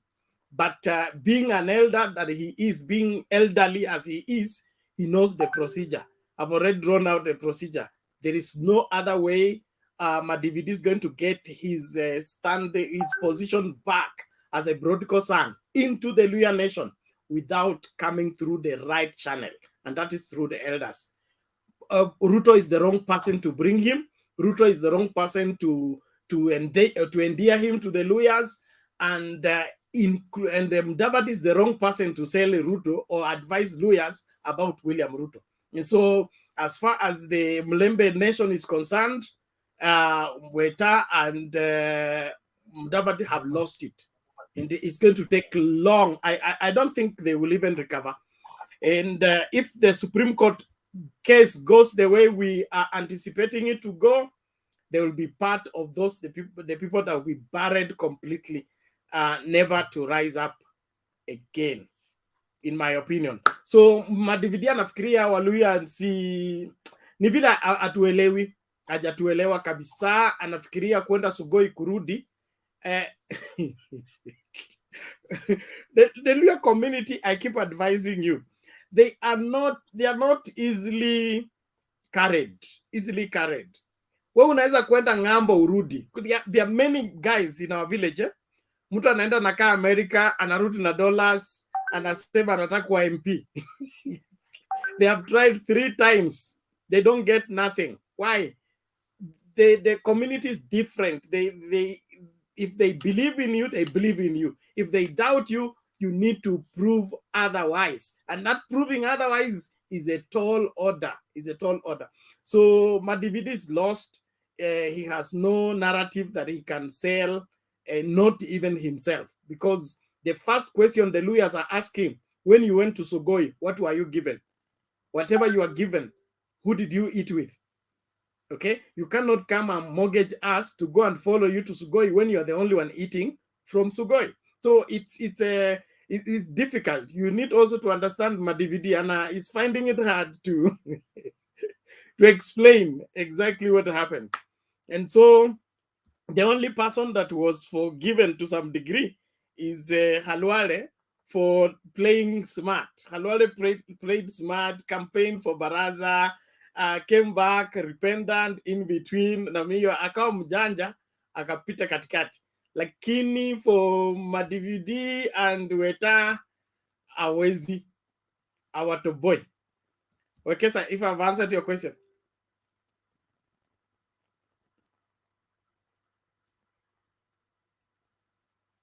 Okay, sir, is your question answered? We move to the next person. Yeah, iko sawa. Thank you. Okay. Thank you very much. Nani leo ndo alikuwa anaongea alafu umeme ukakatika. Carry on, conclude your submission. Yeah, leo ndiye alikuwa Leonard. Asante. Thank you guys for welcoming me back. I was with Mkenya and Alex in the morning. We had some strategy, although Mkenya is trying to report us here. Yeah, we had a quite nice fight. And our strategy was about to be stolen, but we realized quick, and we did what we did. We can say that things went well, although Wekesa, you ran away before we caught your neck, but eventually we are happy we are back. Some of those people don't know me. Sometimes I'm on the backstage. Bernard knows me well, and the rest.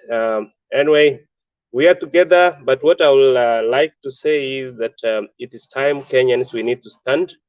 We don't need to leave this country to Raila only. These guys, they have taken us for a ride, and it is time to start talking very tough. No one should be taking us for a ride. As from today, they should know that Kenya belongs to everyone, and Kenya is for us all. So unless and otherwise we start speaking like that, these guys, they're going to buy our country with all this more, whatever they just roaming around with. They are just so careless. They don't even care. Imagine the amount of money you guys will put to take your kids to schools. These big schools is like worthless. They don't care. So it's upon us, all of us, to take whatever it can be to be able to protect our country. And there is nothing apart from us standing strong. It's either to be counted or to be just, these guys, you know, they are about to execute us, all of us. Because what they want is they eliminate us, they take control. If somebody can afford to hire, those are like mercenaries coming from the failed state in Venezuela to come and bungle our election in our country. Who are these kind of stupid people? It's time we need to stand up and say no is no. It's those people who knows who are beward. Then who people know. Some of us we give the history we tried when we were young, so we don't want to give our young generation a regime which is failed. Is either we die now, so that our young generation to grow. I thank you guys. We are doing well. We are doing well in this platform, and I hope that if we continue this way, guys, we educate a lot of people. A lot of people are educated here, especially in the morning when we had a chat. I was receiving a lot of people just telling us that these crooks on the ground, they're stealing your information. They are using your information. Whatever you're saying there, they are applying exactly what you're saying. So after we went undercover, I think we defeated them terribly. Thank you guys, and I really appreciate. I'm part of you.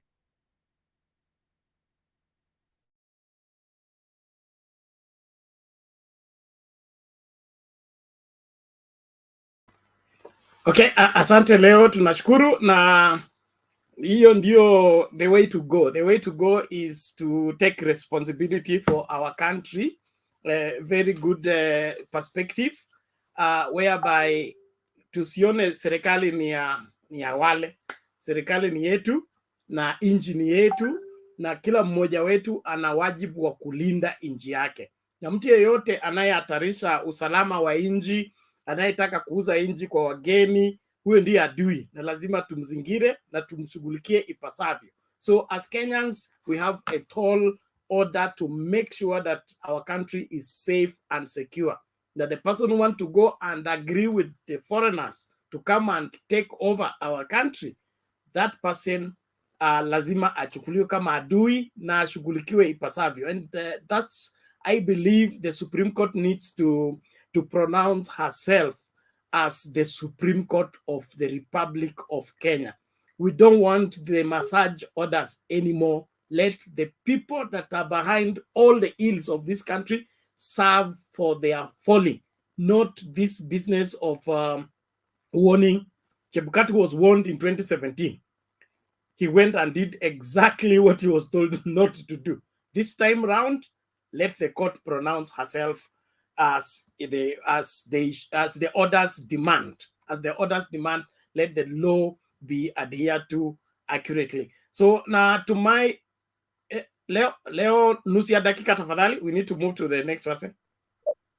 I happened to attend a prayer meeting where Kohome, the Chief Justice, was just there, and I could see like he was praying for us. He actually rebuked this kind of atrocities which is happening to our elections, which means that it's part of us, and we need to thank God. Let's pray for her as well and our entire team, because we have a strong case. And for heaven's sake, our churches have been taken by these criminals.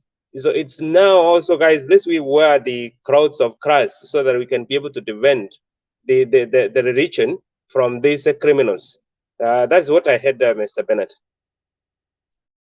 Asante sana. That's very true. Thank you. And we will get everything back, the country back, the church back, and everything, our families back.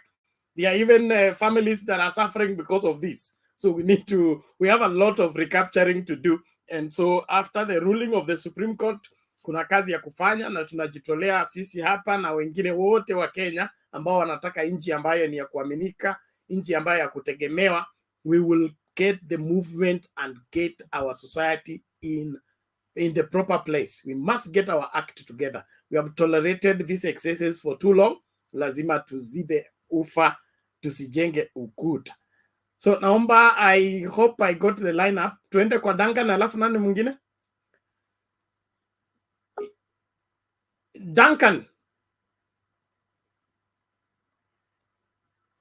Are you set? Unmute. Your mic is beside your name on the screen.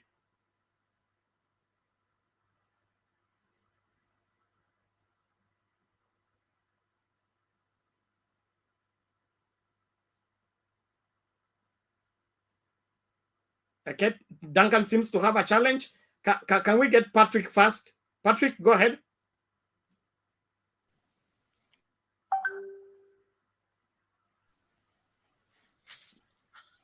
Habari ya leo? Salama Patrick, vipi? Fit sana. Niko Taita. Sasa leo wageni tumejaribu kuwasaidia. Unajua tumekosa adabu ya mgeni. But I'm glad Mombasa is locked. I think it's a matter of time we'll start. I've had one or two we are yet to confirm, but I think we are doing well. So Azimio, we are good. Ile kitu ambayo they have forgotten kwamba when you abuse somebody, you know, sitaki kupigwa na wadada, but when you abuse somebody you cannot brag in the morning kwamba nilikuwa na fulani because ulimwabuse. So what they did, they just abused our electoral justice, and they thought they have gotten away with it, but it's a matter of time that we are catching up with them from Wednesday. Sasa hao wamekuja na tabia zao fani, wakaanza, unajua huku pwani huwa hatutaki waizi, so wamekuja na vitu vingine ambavyo havieleweki, so we were just removing the yellow patches on them, and I think watarudi Nairobi wakiwa clean. So they have realized hata tukiitishwa turudi kwa uchaguzi tena, Baba will still win because they did not win in the first place. Nimesikia mtu akisema ati hawa anatembea na goons. Those were not goons, because hawakuwa wanapanga, hawakuwa na anything. What they were doing, they were just putting order, na wakipata mtu ana misbehave walikuwa na warafe, na hata hawakupigwa. Kama Moses Kuria alikuwa anapanguswa tu mabega because kulikuwa na some yellow patches, then akaambiwa haya, endelea na safari. Wengine wakakimbilia gari ya polisi wakapanda Kinanyoro. So wengine kama nani wamepewa warning, kaambiwa ingia kwa gari yako utembee. Nani anaitwa Jaguar. So ile kitu ilikuwa inafanyika ni kwamba we want fairness. Hakuna vile tutasema tunacheza football then you keep on shifting your goalpost. Goalpost lazima ikuwe mahali panajulikana, so that if somebody is scoring you are sure you are scoring. Lakini ile mchezo walikuwa wanafanya, I think stronghold, now it has been proved kwamba the only stronghold they have in Venezuela, nothing else. Because how do you explain it? Somebody is winning, he has won from 6 regions by far, and then one region turnout was around 70 something, close to 80. The other one was I think 50 or something, and then kwa hizo mbili umeshinda. Again, the 27 constituencies have not been declared, and then wanafanya ujinga, the affidavit zao hazimatch. The same way they were stealing elections, wange make sure that affidavit yao imematch, so that mtu akisema kwamba the 27 constituencies were declared, the other person akubaliana na hiyo. But huyu mwingine anasema nilizuiliwa. You know, Chebukati sote akisema kwamba ati ODM walisimama wakamzuilia kudeclare. Kwa nini hangesema siku hiyo kwamba he would have declared? He would have said kwamba 27 constituencies hatuja declare nini because watu wa ODM wamenzuilia, and hakuna mtu alimuona akizuiliwa. They were seated there with Ruto and no one was complaining. Sasa yeye alishindwa kusoma hizo majibu, then Ruto anasema zilisomwa. Now who is telling the truth? No. So now I think they have a day with the Supreme Court. Wacha waende wajitetee. Alafu tusikie, because I was telling somebody what we want, we are asking, maybe hatuelewi, na mtoto kama haelewi si anauliza maswali. So what we want ni clarification kwamba how comes zingine zimesomwa hivi, zingine zimesomwa hivi, mara unasema zimekuwa declared, mara unasema hazijakuwa declared. So it's just clarification. So once if they clear that and it is proved that we lost elections, but I doubt if we do. So I think I'm done for now, but I'm glad. I've seen Kakamega is gone, Kitui is gone, Mombasa is in the verge of going. I think I don't know, maybe Rongai ni bedroom yao, so probably, because they were saying wanafukuza dynasties according to them. Susan Kihika ni bega ama ni mtu wa kawaida. Some of us we know the father of Susan Kihika Kimani. So if that is ule pia kama ni hustler pia, I don't know. So if they are not fair, if they are talking of dynasties, ati wanafukuza, mbona wangefukuza Susan? So they speak from both ends of their mouth. Thanks. Sawa Bwana Patrick. Thank you so much for that, and we look forward for better days ahead as we get our country back and put our act together. Let me just play this video, nimetumiwa direct from Kakamega. Abantu Bayingo are not jokers. Look at this man here. I hope it is raw. Ufanye nini? Ni pesa ngapi? Ni ngapi? Na bado unagawa pesa? Bado unagawa? Pesa ngapi wamekupa? Pesa ngapi? Pesa ngapi? We. Mangi wacha hizo. Elefu? Wewe unapewa pesa kwa nini? Wewe unachukua pesa kwa nini?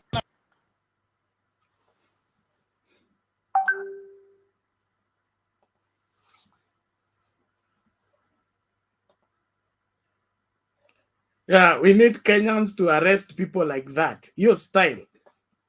Sisi tuwe tukipeleka watu polisi. Hii story ya kuacha watu tuite polisi, hapana. Kamata mtu, salamia yeye, alafu peleka yeye polisi.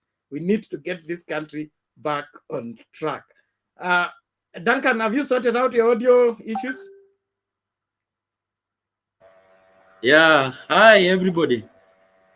Hi to you. So, poa sana, and I'm glad that today we stream live. It's my first time, and I'm very happy what is happening in Kakamega and Mombasa.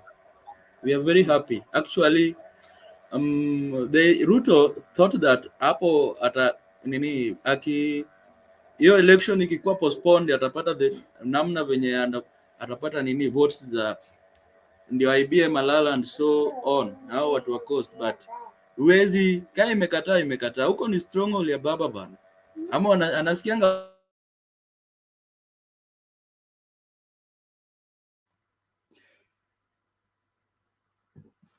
Yes, pole Duncan.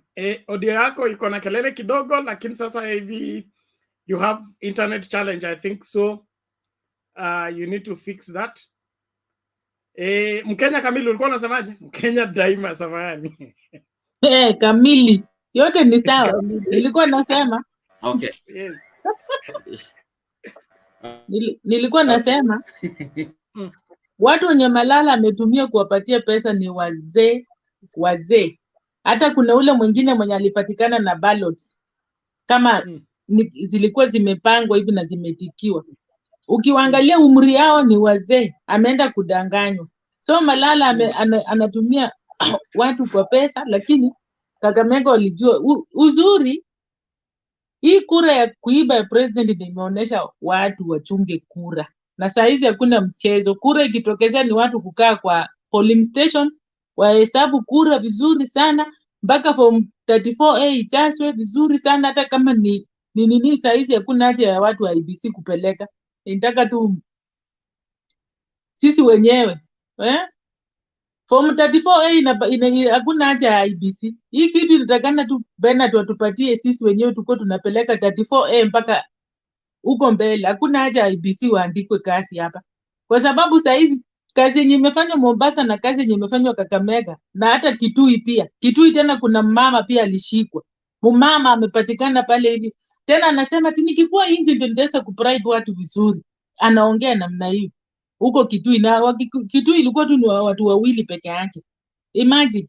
So wacha watu wasikubali maneno ya pesa, watu wanunue watu ati kwa sababu ndio upate, kumaanisha wewe hata ukiwa hauna chochote unaweza kuwa na pesa ununue mtu na uendelee. Hiyo ni kuuza nchi yetu ya Kenya. It's not fair. Wacha watu wafanye kazi, wachague watu wao wenye watakuja kuwafanyia kazi vizuri, ndiposa kesho hata huyo mwenye umemchagua hata mkiitisha kitu fulani anawafanyia, kwa sababu anajua nyinyi ni watu wake, mkumuitisha chochote. Lakini sasa mtu ukitumia pesa, si ukitaka kufanya kitu lazima watu watakuambia utulipe ndio tufanye hii kitu fulani. So wacha watu tusikue na hiyo tamaa, tuchague viongozi wetu wazuri ambao watatupeleka mbele na nchi yetu ikuwe na mafanikio mazuri. So hao wasee wenye wanatumika kuongwa, vijana wenye wanatumika kuongwa, wanataka kumaliza nchi yetu, kuuza nchi yetu, kwa sababu mtu hata anaweza toka mahali akuja anunue nchi yetu, kwa sababu wanajua Kenya wanapenda pesa. Ukipeleka Kenya pesa wanapenda. So wewe unaona hata ukipatikana na makosa ama ukikuwa na mtu yoyote, any country wanajua hata ukinistaki kwa Kenya yenu, hiyo Kenya yenu inapenda pesa, mimi nitaungana na nitatoka. So watu tuanze kukataa hiyo maneno, ukweli ifuatwe. Thank you Mkenya Daima, tunashukuru kwa mchango wako, maoni yako. It is important, we should believe in this country enough to protect it from any bad vices that they want to culturalize, they want to legitimize, so that it becomes part and parcel of our culture. Sisi lazima tuwe watu ambao wanajulikana kwa haki. Lazima tuwe watu ambao kuna ile hali ambayo in our traditional setting in the Luhya community, kukuza kitu ya mtu, taking advantage of somebody's thing was a taboo. A taboo in that everybody was afraid of that. Whereby the community will come together to protect something. Hata kama ng'ombe ni ya mtu imestray, imekuja kwa compound yako, utaifungia, utatafuta mwenyewe atapatikana, umrudishie. Kwa nini utaki kuchukua kitu ambacho sio chako? We need to get back there, not where you looking this side, looking this side, and you pocket something that doesn't belong to you. It is evil. We should condemn it and to stand for what is right, what is true. That's what is going to bring about justice. And then from the way the public is responding, it is also a sign of the anger that the Kenyans are suppressing as they wait for the ruling at the Supreme Court. Wanasikiliza viongozi wao na wametulia, si eti wamefurahi wametulia kwa sababu kuna kile wanangoja. Lakini ukienda kutia kidole kwa hicho kidonda tena, utasalimiwa. Na hizo ndio salamu. So it is a manifestation of something that we say Kenya Kwanza wants us to forget and move on. But this one is not the one for forget and move on. This one must be addressed to its conclusion. And let everybody that is involved in this to understand that Kenyans are not stupid. Kenyans are not fools. Kenyans know what they want and they know how to get it. And so don't use their silence and their peacefulness as something that you can ride on. You can buy them anytime. That's an insult. After you take what belongs to them, then you come and begin to sell to them something they were not buying. Hiyo maneno Wakenya wamekataa. Duncan, I hope your audio is sorted, Ebu. Yeah, I hope you can hear me now. We can hear you, lakini kuna kelele fulani inatokezea. Are you using laptop? Yes. Nansikia? There's a mix-up in your audio. You need to get out of the studio, sort it out first. Kuna kelele ya kirri inatokea kwa nyuma, so maneno yako inaharibika. Sort it out, and then you will come back later. Thank you. Let's go to Neema. Yes, amjamboni. Hatujambo, vipi? Niko salama kabisa. Karibu. Ya, sasa mimi nilikuwa nataka kuchangia hii maneno. Ile siku election ilifanyika, tuliona zingine ni evidence zenye zilikuwa zinaonekana tu hata kwa picha zenye watu walikuwa napiga pale ndani. Na tumejua ile kitu ilifanyika ilikuwa mbaya, lakini sasa kwa sababu maneno iko kwa Supreme Court, maombi yangu tu ni kwamba mimi nimejua itakuwa nullified. Lakini ile kitu inafaa tuangalie sana after wamenullify. What next? Kuna option mbili. Option nyingine inakuwa kama watu kurudi election. Lakini mimi nilikuwa ninaomba sana watu wasirudi election kwa sababu hiyo pia inaharibu uchumi yetu, kwa sababu tena pesa ingine itatumika. Chebukati atakataliwa tena kuanza kutafuta commission mpya, itachukua muda. Sasa mimi nilikuwa naona kama tunaweza zingatia, umejua wakati tunaongea hapa watu wengi wanatusikiza, hata watu wa Azimio wanatusikiza, watu wa UDA nimejua wameweka macho wanataka kusikia huyu amesema nini. Nilikuwa naona ni mzuri sana kama tunaweza kampenia hii mambo ya kutafuta shida ilikuwa wapi, alafu mwenye alishinda apewe hiyo kitu. Isipokuwa sasa hiyo ni maombi yetu tu, bata tujui itakuwa vipi. Alafu in case mambo imeenda mbaya yenye tuendea vizuri venye tunataka, kuna options mingi ya kuporomosha serikali mbaya, na tumeona ikifanyika kwa nchi zingine, na sisi kwani tumekaa aje? Mwananchi ametosha kufanya hiyo kitu. Tuliona mahali kama Philippines kuna kiongozi alikuwa anaitwa Estrada, wananchi walitoka kwa city moja peke yake, Manila, na walikaa kwa street kila mahali mpaka operations zilisimama, hata mwanajeshi ajui ya uwe mgani. But sasa ile shida tuko nayo kwa hii Kenya, wakati maandamano ile peaceful kama ile ilifanyika Philippines ikatoa Joseph Estrada, ikiitishwa watu wengine wanaona watu wenye wako kwa ile kabila ingine wanasema watu wanataka kutuharibia, but watu wanaumia wote. Sasa kitu ya kwanza, kama ukabila ingekuwa hakuna, ambapo nimejua jamii nyingi hapa Kenya hawana ukabila. Sasa utakuta watu wachache tu ndio wataenda alafu wanapigwa na polisi. But hapa Nairobi najua tuko watu kama 6 million if I'm not wrong. Sasa hii 6 million, let's say adults wako 3. Alafu tuseme only 1 million waende kwa street, mpaka kwa parliament nje, mpaka kwa state house watu wamekaa chini, mpaka Thika Road yote, mpaka hakuna gari inapita. Umejua hata polisi hawezi piga mtu. Wakikaa hapo siku mbili, wenye wamebaki nyumbani wanakuja, wenye walikuwa pale wanarudi kukula. Watu wanakaa hapo, international community wanaona yenye inafanyika. Hiyo tunatoa serikali. Lakini shida yenye tuko nayo kubwa ni ukabila na corruption. But tuko na option. Saa hii mimi ninaweza ambia watu, in case hii mambo iende mbaya alafu Odinga aseme tuende peaceful demonstration, na nataka msikie venye nimesema peaceful. Ningependa kama inawezekana wenye wanasikia, ile audience yenye wanasikia, kama wanaweza respond, we can succeed. Kwa sababu hakuna kitu viongozi wanaogopa kama raia wakitoka wote mara moja. But wakitoka kama watu 100, tear gas ndio hiyo, moja amepigwa risasi, hiyo ameshinda, but tukitoka wote unashindwa, hata utapiga mgani?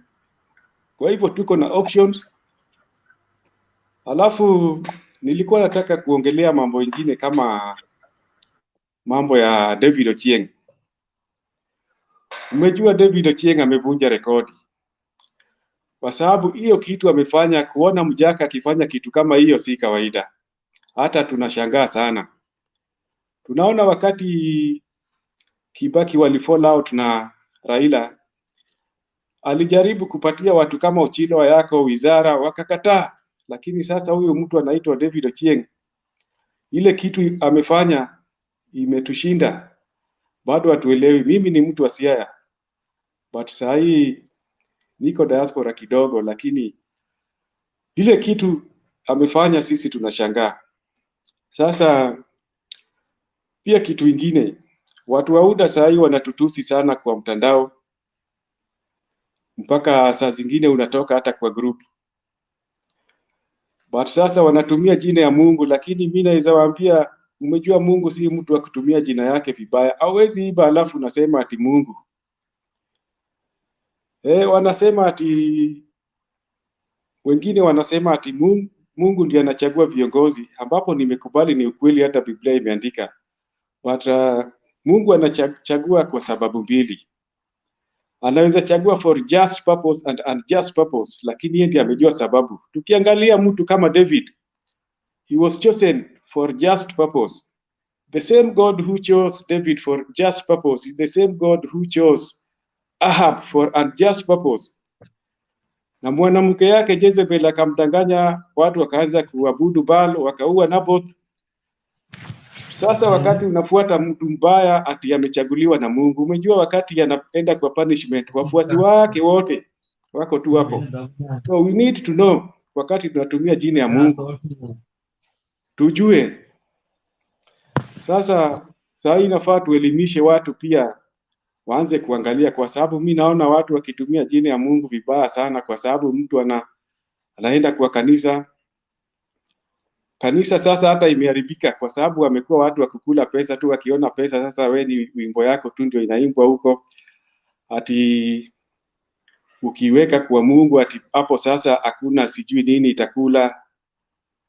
Na hiyo ni sadaka tu wamepatia wale wachungaji pale, wamekula. Wachungaji hapa Kenya wametuangusha sana, lakini si wote, lakini kuna wale wazuri. Sasa ile kitu nikiconclude, mimi nataka ile direction yenye tutaambiwa, but I hope kila kitu itaendelea vizuri. But ikikataa kuenda vizuri, sisi tuko ready. Ikisemekana ni kwa street, lakini msikie bado nimesema ni peaceful, inafaa tutoke bwana, tusiwache watu wachache tu waende pale alafu wapigwe.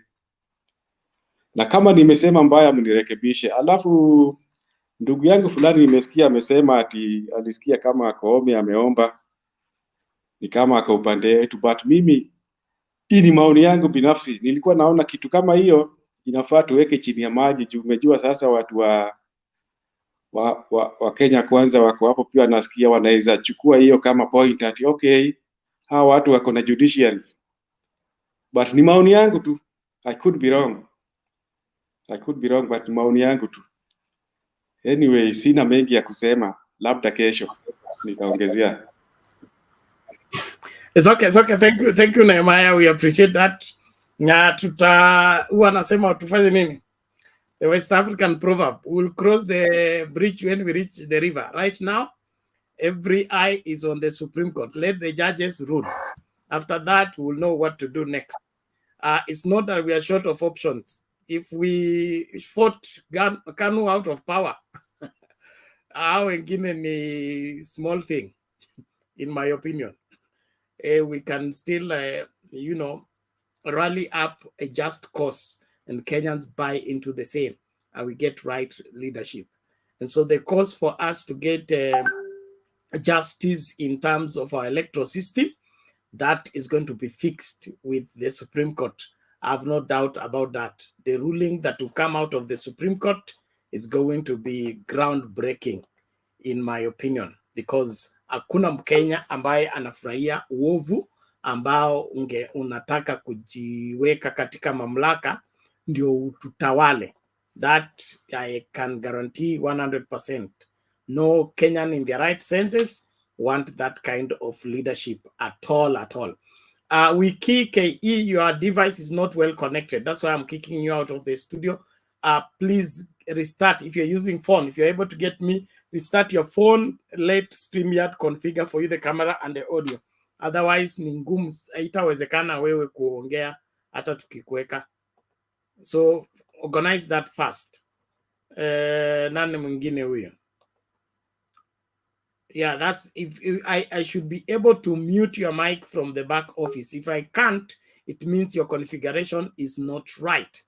Hiyo ndio inafanya unakaa bench muda mrefu ama kwa sababu hata nikikuongeza haitakuwa nini, itakuwa shida wewe kuchangia. It will be a problem. I think Fred, you have the same problem. I'm not able to mute your mic. That means your configuration is not right. Fred or Kema, you need to restart your gadget and then come in rightly. So we go back here. Okay, a report.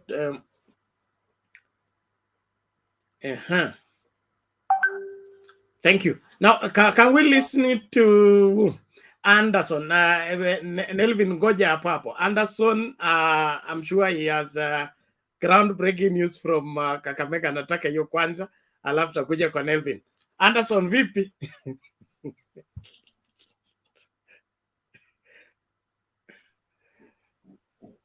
Bena.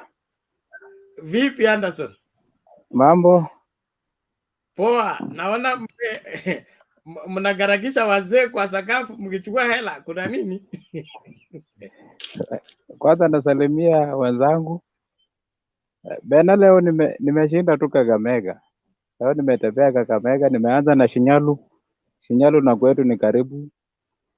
Nimekuwa Shinyalu asubuhi mapema sana. Watu wamekula kukula kwa Kitaboni Khalwale huko Shinyalu. Watu wamekula. Lakini unajua uzuri Boni Khalwale naye hakuwa na kampenia hata huyo mtu wao, huyo Malala. Yale nyamaza tu. Yale sema ula atashinda, atafanya naye kazi. Unaona? Sasa watu walikula sana. Nimetembea, nimekuwa mpaka Ingote huko, nimezunguka Kakamega leo. Unajua mimi hakuna kitu naweza celebrate ati sijui Kakamega, ati sijui Azimio. Hiyo ni bedroom ya baba. Unajua watu wageni ndio watasema sijui wamefanya vizuri. Hiyo ilikuwa walkover. Hata mimi sikuona kitu hapo. Mimi nilijua baraza atachapwa vibaya sana. Na hii kichapo si ya baraza. Hii ilikuwa kichapo ya Mudavadi. Tulimunyoa hapa Vihiga. Akapeleka Kierere huko Kakamega. Sijui mriwadi sijui. Sasa unaambia watu Kakamega waende kuriwadi Ruto. Hiyo ilikuwa kichapo yake. So hapa Kakamega mimi najua ni ODM. Hata mimi hakuna kitu, nilikuwa najua tu obvious baraza anashita. So si kuona hukumu hapo. Otherwise watu wamekuwa sawa, watu wamekula vizuri Bena. Wamekula, tumeona watu wamekula vizuri. Lakini kura nayo imeenda mahali ilitakana. Unajua kitu ya kwanza nimeshinda nikiongea hapa kila siku. Western tuko na kaunti ngapi? 5. Lakini ona kaunti moja tu ndio inapatia mtu wa UDA. Hiyo ni ujinga kubwa sana. Inafaa zingekuwa zote. Governors wangekuwa wote. Bungoma peke yao ndio wamepatia mtu wa UDA. Alafu unaniambia hao watu wametuangusha sana. Unajua Bena, sasa huku kwetu sasa watu wameanza kuongea vibaya sana. Wameanza kuchukua upukuso kama watu wote.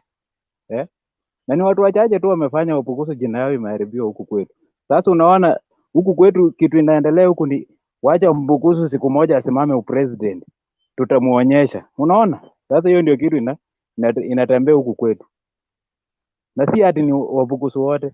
Ni watu wachache tu wale wanafuatana na Wetangula. Sasa Wetangula anapeleka wapi watu? Sasa hao watu wameharibiwa wabukusu jina huku. Hata hapa Kakamega. wote ukienda wanasiasa tu Mbukusu ile siku atasimama upresident tutamuonyesha. Na ni juu ya ujinga yao. Wangekula pesa kama Kakamega na ujua mahali unaweka kura. So mi nimeudhika sana na Bungoma. Hao ndio wametuleta down sana hapa ni Western. Lakini mambo iko sawa. Malala angeona kitu. Hiyo ilikuwa tu confirmation. Walikuwa watamuonyesha bado ni mtoto. Angeweza angeenda kama huyu nani huyu kamgonja kadogo. Unaona haka mgonja kadogo kalijua nikamgonja sana kangeisha. Sasa ilibidi tukaongee tukasema sasa nyinyi mtanipatia tu kura lakini president mchague wenyewe. Unaona alijitafutia kura. Lakini huyu mtu mwingine Malala naye anafuatana na Ruto. Sasa Kivumbi ameonyeshwa na bado kura hazijaisha kuhesabiwa. Ile Kivumbi anaona. Ngoja utaona tu bena. Asanteni sana.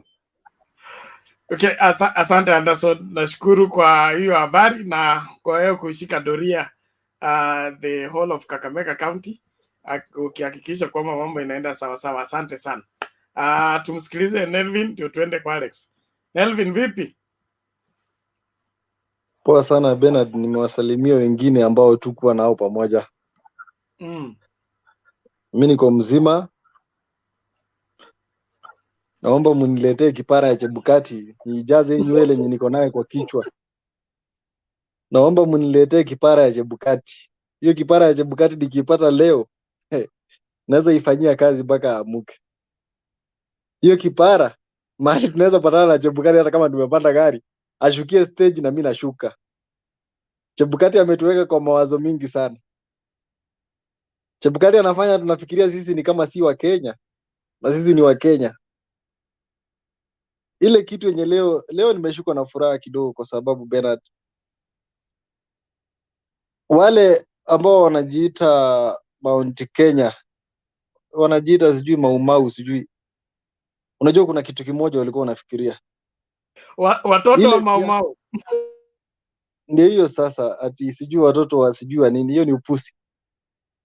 Unajua ile siasa yenye wanauza pale sijui tutaita Nyeri town. Wanafikiria hizo siasa wataenda kuuza kila mahali. Mahali kama Mombasa. Mahali kama Kakamega. Kuna kitu kimoja wanafaa wajue. Die hard wa baba ni die hard wa baba mpaka kaburi. Mpaka siku ya mwisho. Kura ya baba ipoteage hivi ovyo ovyo. Tena kura ya baba si ya kuchezewa virahisi. Na Chebukati atajua kura ya baba si ya kuchezewa virahisi tukipatana naye kwa stage apande gari. Kwa sababu Chebukati mimi na laumu Chebukati. Chebukati tukipatana na yeye hiyo siku itakuwa mrefu kwake. Hata akiwa na hao bodyguard wake siku yake itakuwa mrefu. Kwa sababu mimi ameniweka nimekuwa ni kama niko na msongo wa mawazo.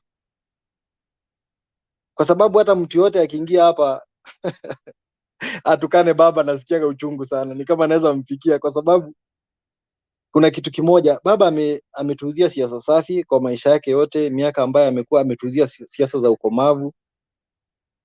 Ametufanya tumejua ya kwamba siasa ambazo zinafaa kupigwa Kenya si siasa za ukabila, kitu ya kwanza.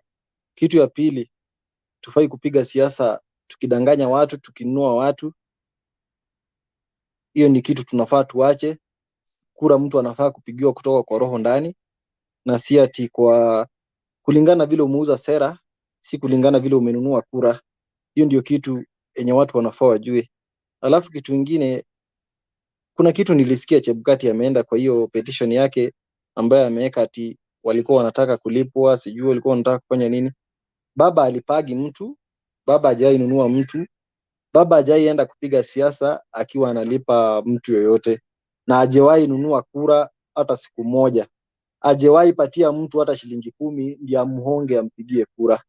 Kwa hivyo ile kitu yenye ningeomba Chebukati, wakae chini, wajipange vizuri. Chebukati ni wachiwe, hata koti inafaa iamue watu kama hao, na hata kwa katiba inafaa ipite. Na hata wasipopitisha, sisi raia wenyewe tunafaa tujichukulie majukumu kwa mikono yetu. Mwizi yeyote ambaye ameiba rasilimali za umma akionekana hivi mahali anapigwa na mawe mpaka akufe. Juu ni uchungu sana ukiona mtu anapiga mtu kisiasa, kama saizi William anaenda huko Rift Valley anapiga Moi. Kitu ya kwanza, ile kitu yenye angefanya, angepiga Moi na njia moja, si kumpiga kisiasa ati nyumbani ati ni dynasty ama nini. Piga mtu siasa ya maendeleo. Moi hakuwaletea maji, mimi nimewaletea maji. Moi alifanya mlikuwa mnakufa, ama Moi alifanya nini? Lakini Moi hakuwaifanya mtu yote akakufa. Kwa hivyo kama ni siasa, piga siasa safi. Maji ndio hii nimewaletea, naomba mniletee huyu kijana, mnichagulie huyu, ndio ndiposa awaletee maendeleo hapa chini. Lakini si siasa ya kupiga ati huyu ni alikuwa Moi. Akiambiwa saizi lipa Moi ile mazuri yenye amekufanyia. Na hiyo kitu ndio imenifanya nikajua ya kwamba mtu yoyote ambaye anakusaidia si mtu wako wa karibu. William Ruto kama angekuwa mjanja, hata angewahi chukua kidole yake moja hivi akipiga familia ya marehemu hayati mzee Moi, kwa sababu ya kitu kimoja. William amesaidiwa kuanzia pale chini. William hajai andikwa kazi kama sisi. Atoke shule aingie kazi, na kazi ni ya kuosha pesa kwanza. Anapatiwa kazi mzuri, anakuja anaanza kuosha pesa. Anasafirisha uchumi wa nchi yetu, yani anaosha nchi yetu kabisa, inakuwa nchi maskini. Hiyo ndio kitu moja William angefanya. Siasa safi, William apige siasa safi. Maisha hii ya saa hii yenye tunaenda, Bernard na wenzangu, si maisha ya kuletewa 200. Unga yenyewe ni 200, iwezi nisaidia mimi, haiwezi saidia. Ukiniambia ati heri huyo mwenye anatoa nini? Anatoa 200, utakula leo, kesho na kesho kutwa utakula nini? Watu wanafaa wafikirie sana, kwa sababu kitu kimoja, siasa ambazo tunaweza kwenda kupata saa hii na siasa ambayo tunaenda kupata ni mbaya sana, kwa sababu wale wote ambao tumechagua wengi ni wash, wengi cartels wameingia. Na hiyo ndio kitu ambayo wamefanya leo Mombasa, na wakapigwa kichapo ambayo hawajaiona, na wametolewa mbio. Mimi nimeona mpaka wengine wakitolewa suruali inaanguka chini, anawakotwa chini tena anarudishwa ndani ya roli, kuoneshwa ya kwamba hapa hatutaki upuzi, tunataka siasa za maendeleo. Kitu kingine, unajua mimi naingiaga hata saa zingine FB yangu, napata mtu amenitusi juni wa nyumbani, amenipata mahali ananitusi, namwambia wacha nikwambie kitu kimoja, William ni Mkalenjin wetu. William nampenda sana, ni kijana mdogo, ni mtu sharp, ana akili sharp. Akili yake sharp yenye anafaa kutuletea ni maendeleo, si kutugawanyisha. Si akiingia Rift Valley anatuonesha huyu ni mbaya, huyu ni mzuri, nichagulieni huyu ni wa chama yangu. Hapana, kitu ya kwanza ukiingia, hata baba anaingia mahali anasema, munichagulie mtu mwenye atachapa kazi mzuri, kazi safi, bila ufisadi. Sudi anafukuza huyo county commissioner, anamwambia, yani tuonesha true color zao, anamwambia wewe lazima utaresign. Kama nani? Sudi si deputy president, Sudi sio president. Yani hizo ni true color, umeshaoneshwa ya kwamba hao watakuwa wakitumwa kuchukua cha nguvu. Wewe resign, umewekewa bastola kwa meza. Hiyo ni maisha mbaya. Tunafaa tupate maisha mzuri, na ndio cartels wote Bernard tunafaa tuwatume nyumbani. Cartels wote, mtu wote ambaye ni cartel ambaye anaweza leta inchi iharibike, tumtume nyumbani. Na tumeshawaonesha ya kwamba hata saa hii baba akiisha kisiasa, tumepata mwanasiasa mwingine shupavu ambaye ni Simba Arati, anapeleka watu mbio. Ameanza kazi leo Kisii town imeng'ara, ni safi. Kisii leo nimeona mahali wamefanya usafi ya kutosha. Kwa hivyo mimi naomba Mwenyezi Mungu atusaidie, azidi kutupatia hekima, tuzidi kuwa na subira, koti ya mwe. Bernard, ni hayo tu kwa leo. Muwe na wakati mwema. Asante Melvin, asante sana kwa hayo, na usijali, hii nchi tumesha capture.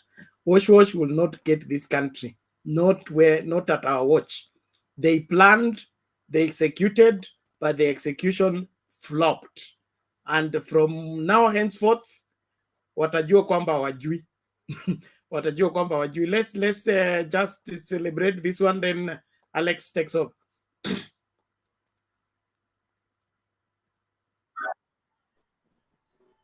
Bernard.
Well done, Mombasa. That is done and dusted.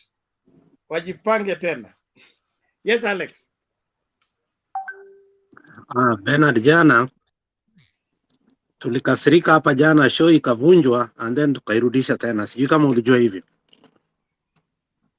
Na Niliwaona asubuhi hata ujalala, macho yako inaonesha ujalala. Sijalala. Na nataka kupigia marafiki wangu wa Mtembei 700. Watu wa Mtembei walinitumia pesa 700. Sitaki niwataje majina. Lakini jana tulipata pesa tukatumia women rep wa Kakamega na tumepata ushindi. Jana tulikasirika sana na nataka nipigie watu wa Mtembei asante sana for the effort you made. I spoke to Baba particularly this morning and Baba akasema ambia watu wa Mtembei asante sana.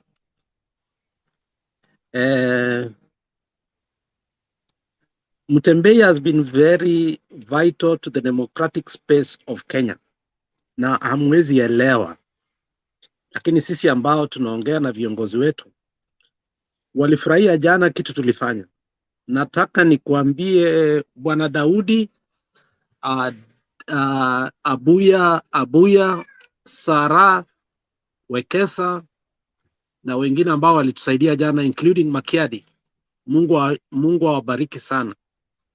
Lakini tulipigana. Malala could have won this thing had we not come in handy. If you don't know, it was a do or die because Chebukati alikuwa amepanga vitu zake. Lakini mlipoleta tukapeleka wamama na bodaboda jana, watu walinitumia karibu 700 pesa na pesa zenu zimefanya kazi na watu wameenda wakavote na baraza anashinda. Katika county inaitwa Mombasa, there is a lady ambaye anaitwa Aida Barak. Aida gave her personal money. They own Nyali Women and Children Hospital. They personally gave their own money because we coordinated with them. Hapa watu wa Mtembei sana asante na nataka niwashukuru sana. Hii kitu ingeenda baba hangekuwa rais. Na niliwaambia jana na mnakumbuka wakati show ilivunjwa na tukarudi. Nikawaambia tukikubali hii kitu iende tumeshindwa urais. Mkarudi baadaye na mnajua tukaendelea show na up to 5 am tulimaliza hii show. But nataka niwashukuru na nawaambia Mungu awabariki sana. Asante sana Bernard. Sijalala the whole night. Hata ukiangalia uso wangu unaona umefura, lakini nimefurahi kuwa tumeshinda hizi viti. Asante sana nyinyi wote. Thank you, Alex. Thank you for the initiative and thank you for fighting all through. Our win is to the betterment of this country, and anything we do for the improvement of the country, the better for us. we must use every means available in our power to secure the country. That's why we are the sons of this country. We are the daughters of this country.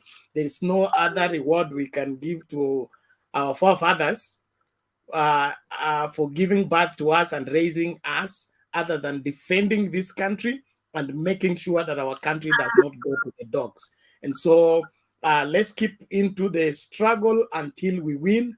Wash will not take this country, not with their money, not with their schemes, not at our watch. And so as Mtembei family and the rest of the country, let us be vigilant.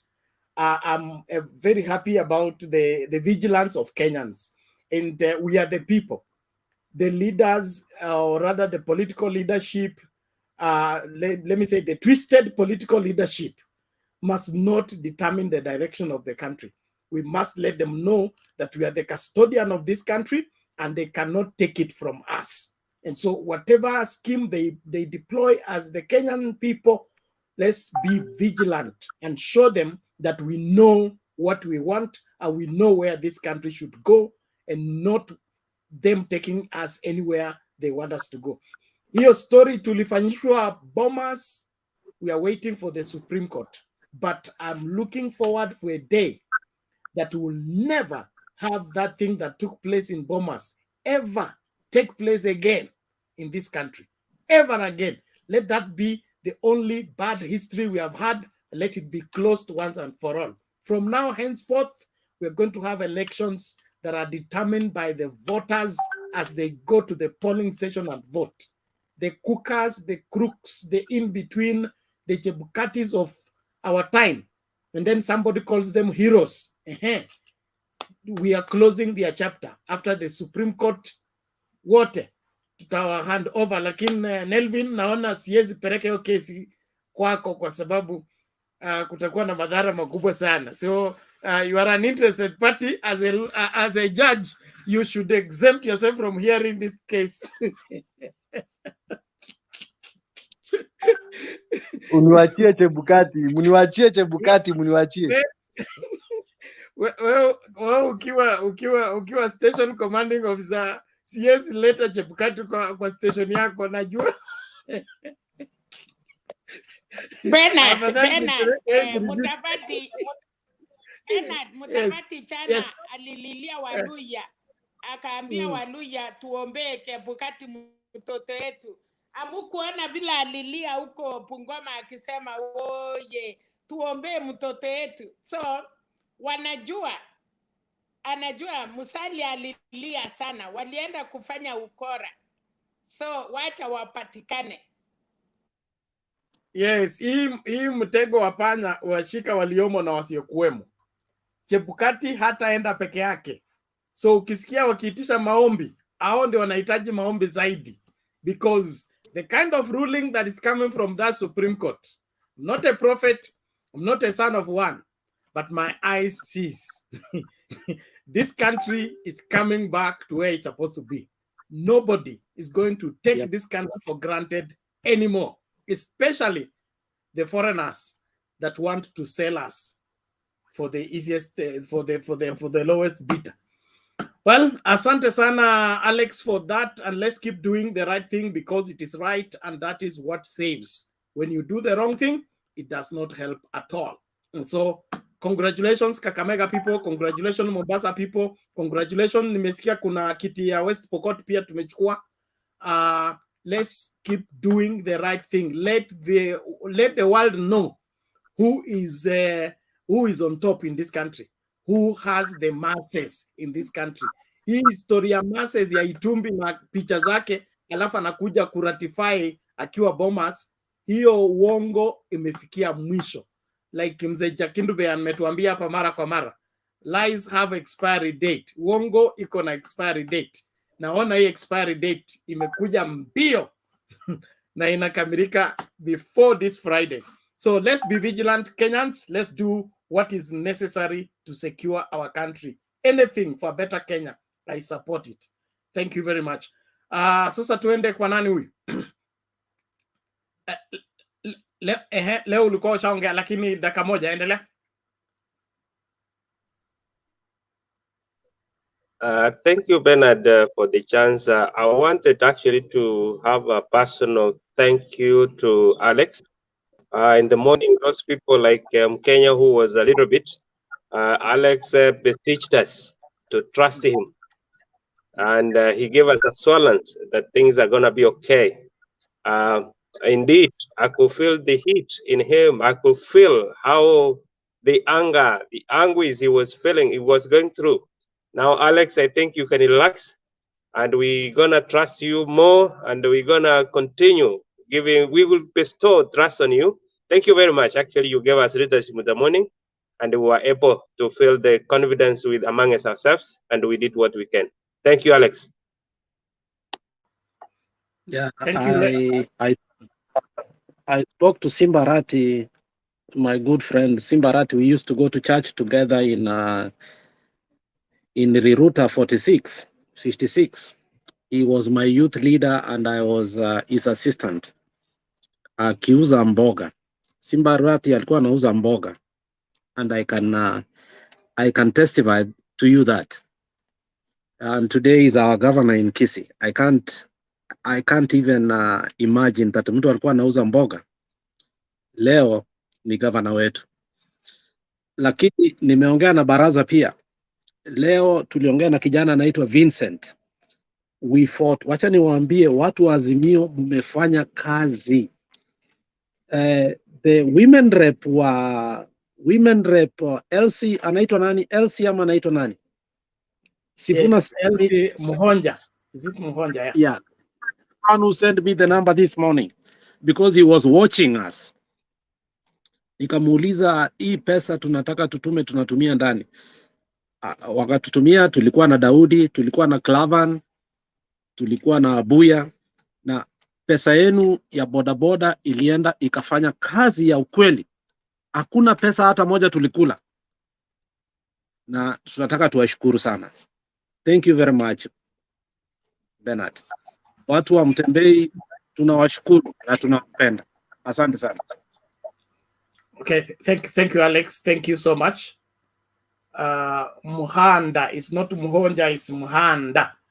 Thank you for the correction. Nani were you? Concepta Imbosa.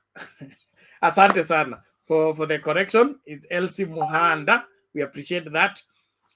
Tumsikilize sasa bwana Olara. Olara, how are you?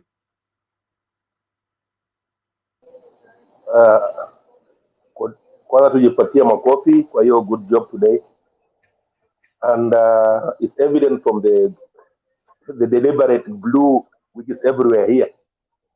Na asante sana bwana Bernard na watu wote wamejitolea, kina Alex na kina wale wameshughulika leo. Jana I was trying to catch up lakini nikashindwa katikati, karibu saa 8 nikalala.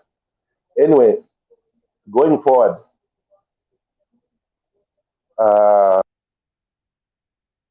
baba ana kazi pale Pokot, na hiyo kazi is 50-50.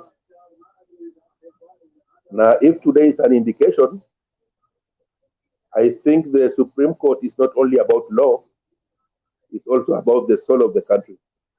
These are not just law judges, these are people endowed with wisdom, and they consult widely, and I would expect that they are looking into the soul of the law itself. It should not be just an article in it, it just be the soul of the law. And their judgment is going to be historical. They will either choose to be a good history or a bad history. And I don't think they will allow themselves to be a bad history. They'll make it historical with some good consequences going on. As the Constitution entails that they should be knocked, the door should be knocked every 5 years if somebody is aggrieved. But this time around, they must make a ruling that it will make it harder for another person to come and knock their door again. I.e., let the law stick and let it deter people like Wash, which Matiang'i already told us, if you are not careful, maybe a quarter or a half of this next parliament will be people with watch mindset. Ni hayo tu kwa leo, na asante sana bana Alex na wale watu walipokuwa asubuhi hapa, niliwaona pia nikiwa kazini. Asanteni sana.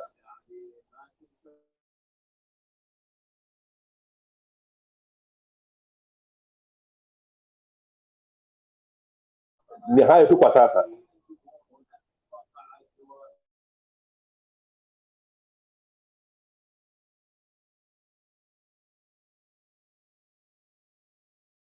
Hayuko Bernard, hayuko inawezekana.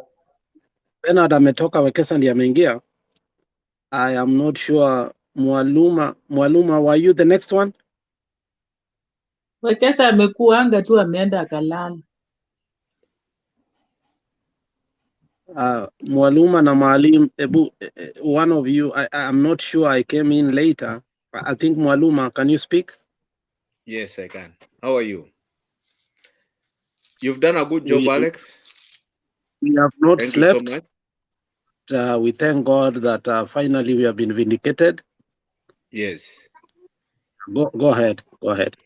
Mombasa, they are doing well because the last time I checked, I think we were at 54. And with that, with all that commotion, I'm sure we are doing well because the guys walimwaga pesa na walikuwa wanataka confuse watu na pesa, and our boys did a very good job. As I said, hawako militia vile somebody was trying to portray them. Militia na wala jamaa wanatembea na panga na wanawajua wanaitwa kina nani na wako, lakini wako au hata hatukuwa tunahitaji huduma zao because we are peace loving people, and we know what we stand for. We stand for peace. We stand for one Kenya. So sisi tuko sawa, and I thank God our support is intact. One thing I'm sure ni kwamba we are winning this battle, and the resilient na ile peace watu Azimio na Wakenya wamefanya, because we are the majority anyway. Azimio guys are the majority in Kenya. It is known. Upper Coast, we are very good percentage. Ukienda Western the same, ukienda Nyanza the same, ukikuja Nairobi they did not even celebrate. Yeah, it was like the day, in fact, our leader was going now, walikuwa wanaenda sasa kupeleka petition. That is the day niliona watu wamejaa kwa street, but wakati ule wote, so that tells you people are not happy, and they are not happy. But I thank God wameweka peace, and I'm sure we will win this battle. So as I said, I am near Mombasa because I'm in Taita Taveta County. We are winning this because so far where we are now, we are our candidate is leading na ana lead na gap kubwa sana. So let's wait and see how things will turn out to be. But I thank God for your effort as Mtembei, and all the things that you are doing is not in vain. And you know, this is the time we might not have the Orengos, the Railas of the time that we knew. And if we are not careful, our jamaa, the cartels, the corrupt guys, they are doing all what they can. They have poured money, they have done. Somebody was telling me people were contributing money left, right, center, just to make sure that Ruto gets into power at whatever cost.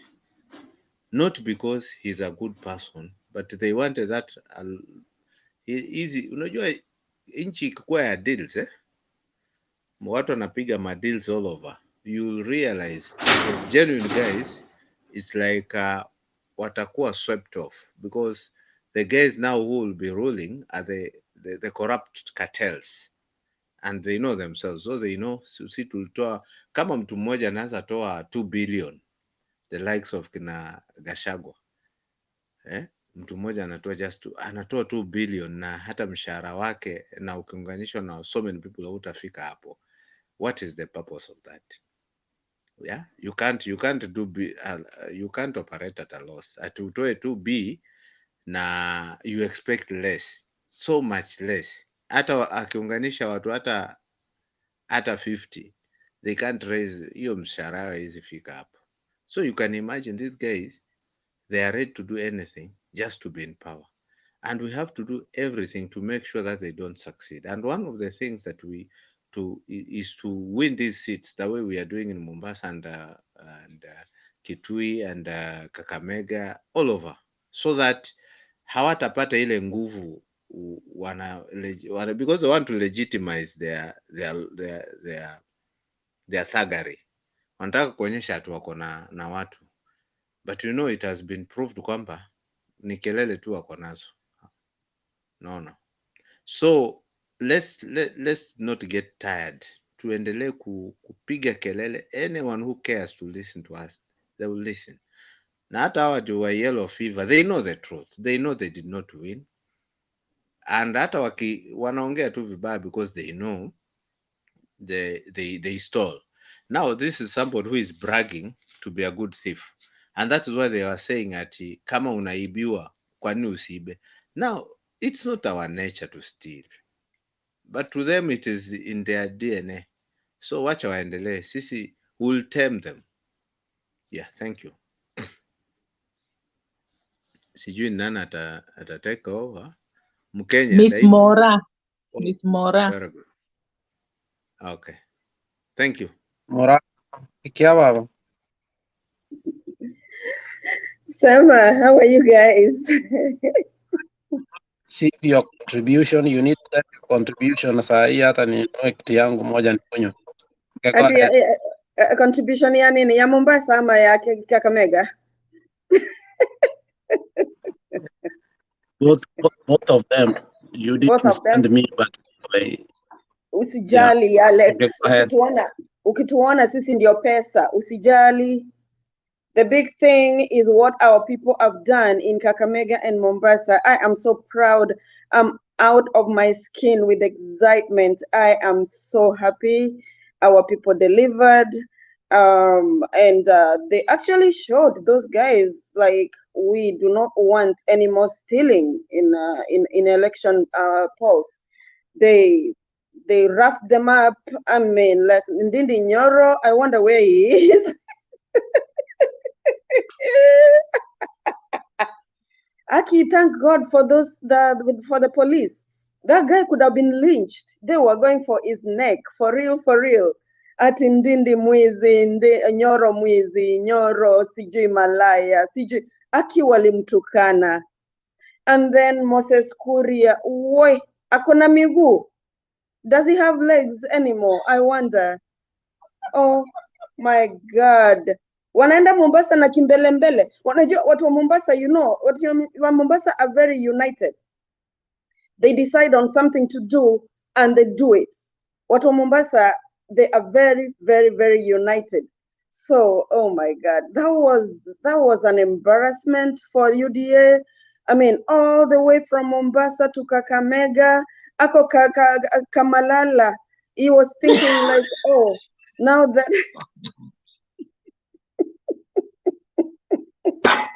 I don't even know what to say. I don't think I'm even ready to contribute. I am so happy. Hiyo Kamalala, we have a group where mtu amemchora alafu mtu amemchuna somewhere. I'm like, come on guys. So Kamalala sasa kaliona what's his name in Nairobi? Sakaja amewin. Na huyo mwingine kwa Mutula. Mutula Kilonzo. So akaona wamewin, so it was like just stamping, thinking like, okay, there are going to be 3 young governors in Kenya. Where?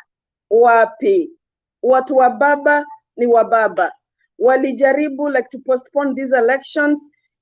They did us wrong. In all honesty, they did us wrong. Baba could have won a lot of votes in Western Kenya and in Mombasa. They suppressed the voters by postponing the presidential elections in those 2 counties. But all in all, they thought like they were going to be pronounced. They thought like, I think they thought like, what's his name? Your thief. I don't even want to mention his name. Ruto. Like he was going to be pronounced president, and then he could go there to Mombasa and to Kakamega na kivua, like with a lot of money, and then they were going to win those two gubernatorial posts. But and Mungu ni nani? Mungu alali. Mungu alali. So he was president-elect for 1 week, and then we went to court. So that messed their plans, big time. That messed their plans. You saw Chebukati trying to postpone the Kakamega and Mombasa gubernatorial elections indefinitely. That was met by a deaf ear. So that's why we had those elections today, and we are so happy. I am out of my skin. I'm so excited. I just want to be in Mombasa. That is where the fun is. I want to be in Mombasa. I want to be in that crowd singing. What were they singing again, Elisa?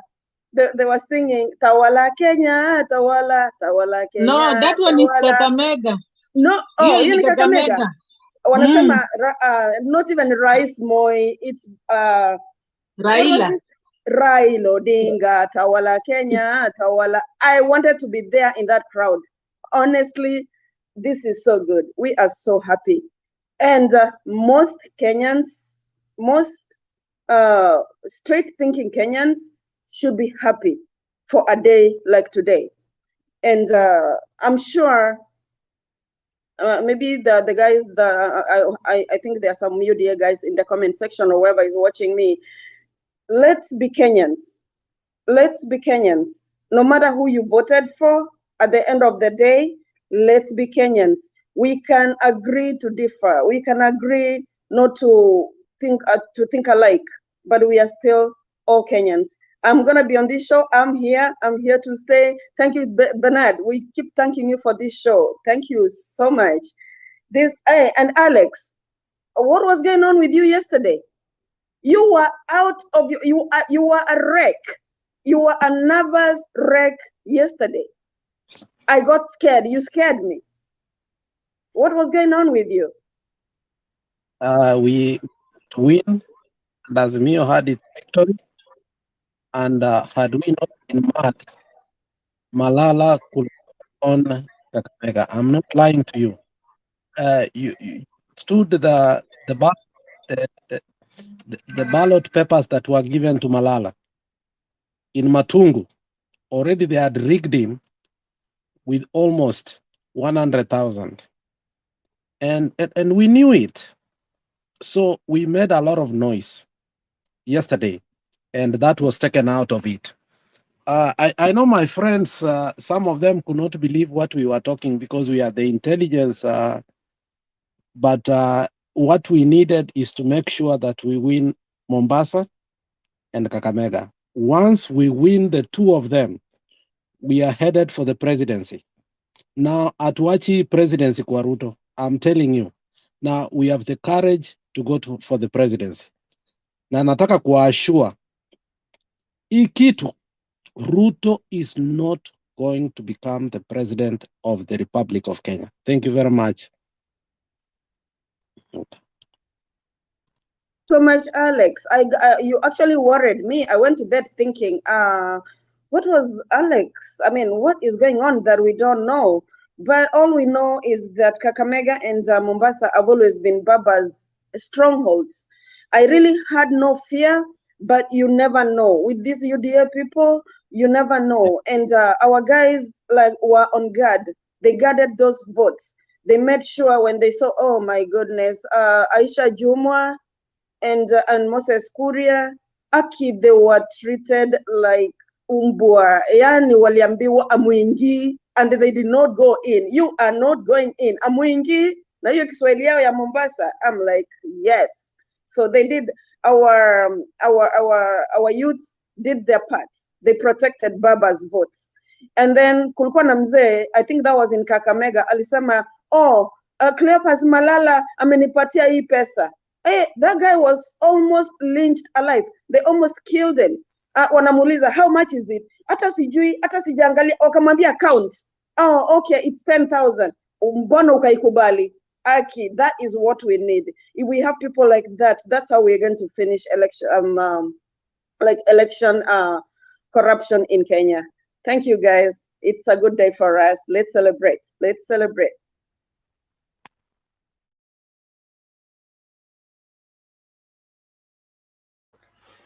Okay, thank you, Ms. Mora. Thank you so much for the celebration mode. And we are happy for Kenya. We are happy for whatever happens to this country. In the positive, we need to embrace it, especially when it's born out of genuine victory. The fake victories need to be put to a hold permanently. And that's why we are looking forward to that Supreme Court ruling that is going to put the last nail to any election fraud ever again taking place in this country. And more than that, I think somebody has suggested on the comment section, we need to investigate the UDA win in Bungoma and Mount Kenya. All of them need to be sieved because there is a lot of gray areas in those areas. Because I don't think the UDA candidate is as popular as he portrays himself to be. If that is how Kakamega has spoken, that's how Mombasa has spoken. And then it means even those so-called hundreds of thousands that he got in Mombasa were fake, as well as the Western region. And so as Kenyans, let's celebrate what is right and shun what is evil. Let's all rally ourselves into doing what is true for this country. Na kuna muongo ambaye atakwenda mbele katika uongo na dumu milele. Hapana, njia ya muongo ni fupi. Kwa hivyo tuachane na uongo, tufuate ukweli na tufanye yale ambayo yanasaidia kuendeleza hii nchi. Thank you everybody. Thank you Alex and Wekesa and everyone for sticking by. I was under Siege. These people seem to be looking for me everywhere. And it's like this show is marked. But we will pull through this yellow fever. We will get immunized against them permanently from the Supreme Court. So wasubiri tu hapo, immunization inakuja. Kenya itapona na haitakuwa victim ya wash anymore. Haya, sasa tunarudi wapi? Narudi kwa Mkenya Daima. Endelea Mkenya. Bernard, hao watu wa wash walikuwa wamewash mpaka Facebook ya Oparanya. Bernard, umecheza clip ya nani? Ya Nasiria akiwin? Ya, hiyo nimecheza, nimetumiwa na Alex. Okay. Nataka ya Kakamega. Nikipata nitakutumia. Sawa, thank you. Na kuambia asubuhi watu wameamuka, tunasahau kuweka ya Pokot. Unajua Pokot wametupatia viti 2 na ya Kalonzo tuko na viti mingi, tuweke pia wasikie wako na sisi. Sawa, tunatafuta. As soon as we get the clip we will play. Thank you mami. Mkenya endelea. So nilikuwa naangalia watu wameingia mpaka wamehaka akaunti ya Oparanya. Wakaanza kusema Oparanya amewishia Malala watu wampigie kura. Nikasema kweli watu wa KK ni watu wenye wako na shida mingi sana. Uzuri Oparanya alisema sio yeye na ameripoti kwa DCI. So uchunguzi iko inafanywa ni watu gani wamejaribu kutumia jina yake. Because it's not good kutumia jina ya mtu. Na all along Oparanya amekuwa akisupport ODM na wanajua yeye ni Azimio. Au comes dakika ya mwisho anasema mford to Malala. Hiyo tabia yenye watu wanajaribu kuanza kuleta kutumia social media za watu sio mzuri. So why ndio unaona hata saizi wanakufuata Mutembei, because Mutembei you are popular. Uko kila kona, uko kila mahali. Mutembei inaonekana. Hata kama unatafuta kitu, unatafuta unaona tu Mutembei ndio hiyo imetupa tayari. Wewe umejua maneno before watu wengine wajue. So sisi tunashukuru Mungu na tunasema ni asante. Watu wakuwe namna hiyo. Saizi watu mjue ya kwamba tujue vile tunaweza protect kura zetu. Kozi hawa ni watu wa kuweza kutuibia mpaka pesa zetu tumeweka kwa bag zetu. Hao si watu ambao tunaweza kuwaamini. Hao ni watu wezi. Ni mtu anaweza ingia kwa nyumba yako anuse na ajue mpaka mahali umeweka pesa yako. So hao watu, vile watu walitumia hiyo tactics leo, nashukuru. Nashukuru watu wote wenye walienda Kakamega, kina Simba Rati Governor nilimuona aliingia kule kuchunga kura za baba. Hakuna mtu alijifanya aseme mimi siwezi enda kuchunga zile kura, mimi nimepata viti yangu, mimi siendi. Walikuwa wote wamejishika mikono na kila mtu alikuwa anatembea. Ukiangalia Kakamega vile mimi ninajua, vile mimi ni jirani ya Kakamega, ukiangalia sehemu kama za Lugari, Malala angeweza kusema kitu huko. Huko Savula ndio kusema, Savula anajulikana. Kuanzia Lukiani kwenda mpaka wapi, huko ni Savula ndio kusema hiyo inji. Anajulikana mpaka wapi.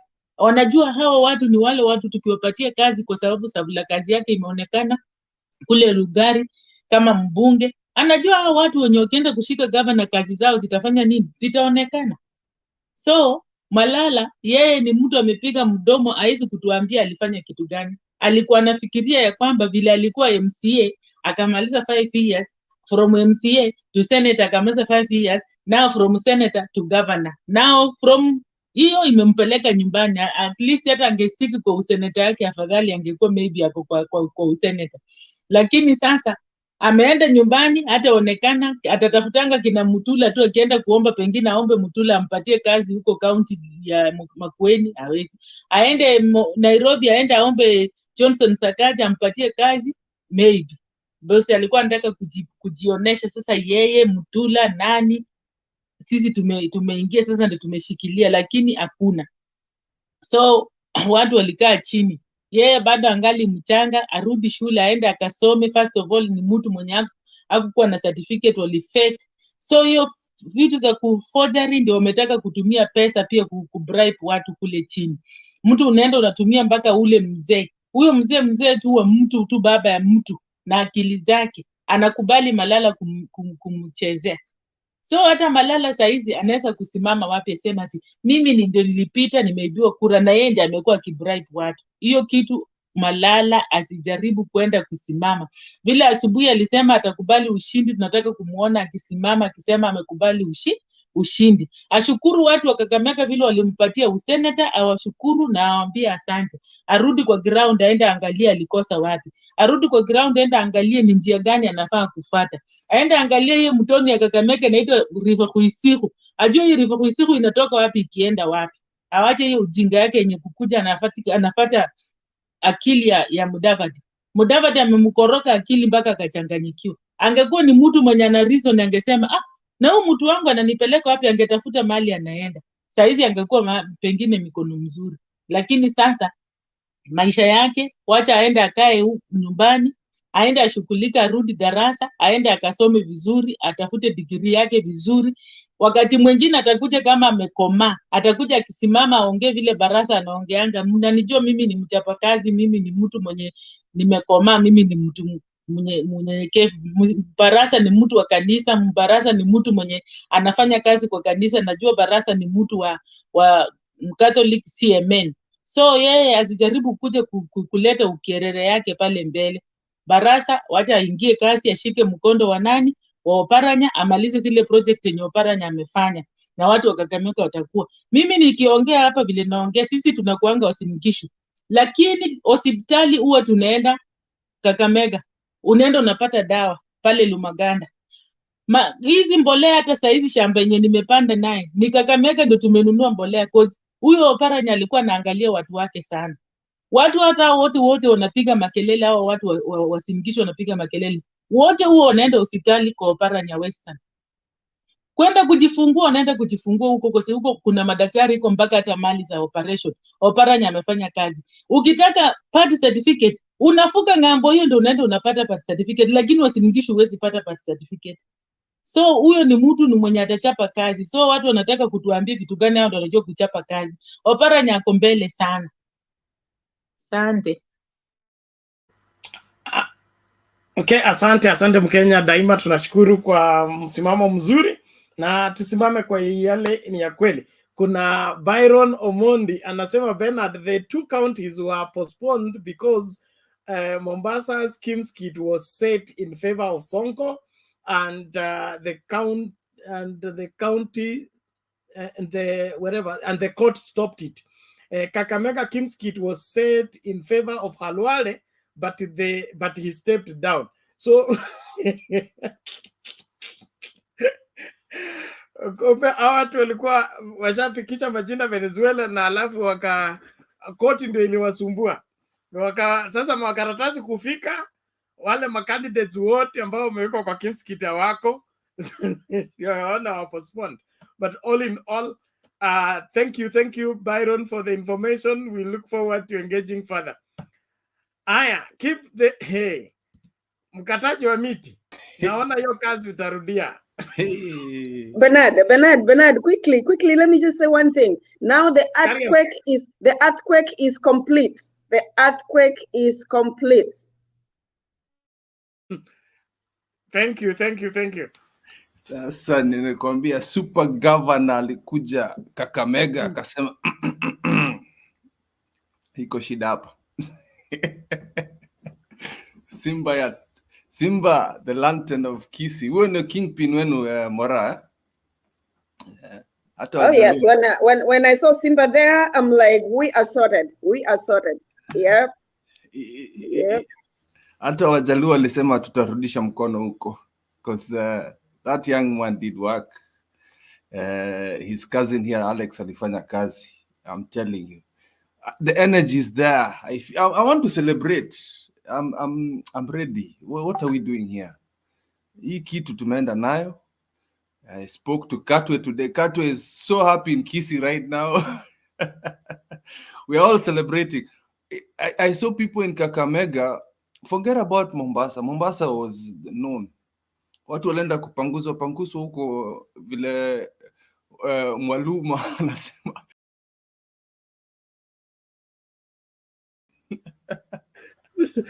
Wewe Kiprili wewe.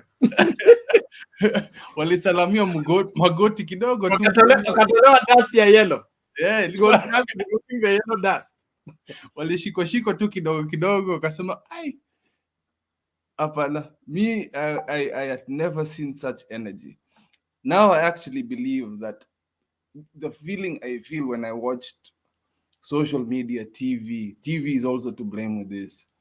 They're telling us to give up.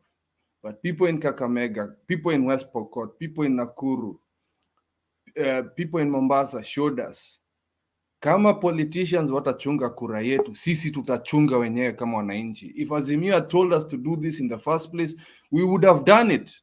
Kama hiyo kazi inawashinda, sisi tutafanya wenyewe kama wananchi. Kwa sababu we trusted deep state. Kama hakuna deep state, hata kama Chebukati atakuwa huko, sisi tutachunga, tutaenda mpaka, tutakuwa na yaro. Kama wanapanda ndege, tutapanda hiyo ndege nao. I'm telling you, this time Kenyans are not joking.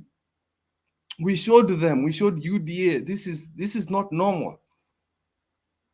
You don't even have to pay Kenyans to do this. Watu wa Mombasa walifanya hivyo kivyao. If I see somebody else, mbona ulichukua pesa? Why did you take money? Why? And then now people beginning to understand that this is not normal. Kama watu wangu na Mkenya na Nelvin na Mama Selina, sisi tutachunga watu wetu baadaye. We'll dedicate them later on. Ni kichwa ngumu kidogo. Central are playing on the fence, it's fine. Wacha tutachunga watu wetu kivyetu. But the rest of you, the next time mzee akisema twende tukuvote, hata kama Chebukati is there, I know you guys are fighting that. We go and show them that we can win even with a monster on that seat. And you showed us today that even if that monster is sitting in that as the chairman of IEBC, as a returning officer of I don't know what, Kenyans will show them we will take care of our votes. I am so happy today. I have so much hope. Hata kabla Supreme Court wajanza, there is hope. That's what I want to tell Kenyans. There is hope. And I'm proud of Mtembei for what they did yesterday. The family. So, mi nafurahi. I just wanted to come say hivi, hii kitu tukishinda hivi, mi napanda ndege the next day. I don't care how much it is. Mi nakuja kuona baba akiapishwa hata nikiwa nje Nyayo Stadium ama Kasarani, I don't care. I'll be outside hapo na wananchi nikisema tawala Kenya, tawala, tawala Kenya, Raila Odinga, tawala Kenya, tawala. Yes. Sawa, subiri Supreme wewe. Pena, tuko na simutuambie sasa governors yetu ni ngapi? Azimio tuko na governors wangapi as now? Kwa sababu hiyo bili tulikuwa tunangoja. 23 or 24. I think that gives us 24, I 26. guess, but I'll confirm. 26. Yeah. Because yao wako na 21. Ngoja Bernard, and we need Nairobi back. Nairobi is ours. Igathe angesalamia huyo mjamaa. Igathe needs to fight for the Nairobi seat. Nakuru is still ours. Kiambu is still ours. Meru is still ours. They've stolen a lot from us. So we need those seats back. We need the senatorial seats. Bernard, we're not letting go. They've showed us that they stole it from us, especially Nakuru. So vile forensic audit imeanza, we are going to do forensic audit for every seat, not just for presidents. Tumeanzia Bomas tukiteremka. Watu wanarudi nyumbani. Na kama if you participated into rigging, 10 years. Judges, 10 years. Serve them 10 years for every count. So kama amehusika kubribe, akahusika kuiba, na akahusika kwa kumanipulate the system, those are 3 counts. Each count 10 years. So 30 years they must not participate in any political process in the country. Ili watu wajifunze kwamba ukitaka kuwa kiongozi lazima ukuwe mkweli.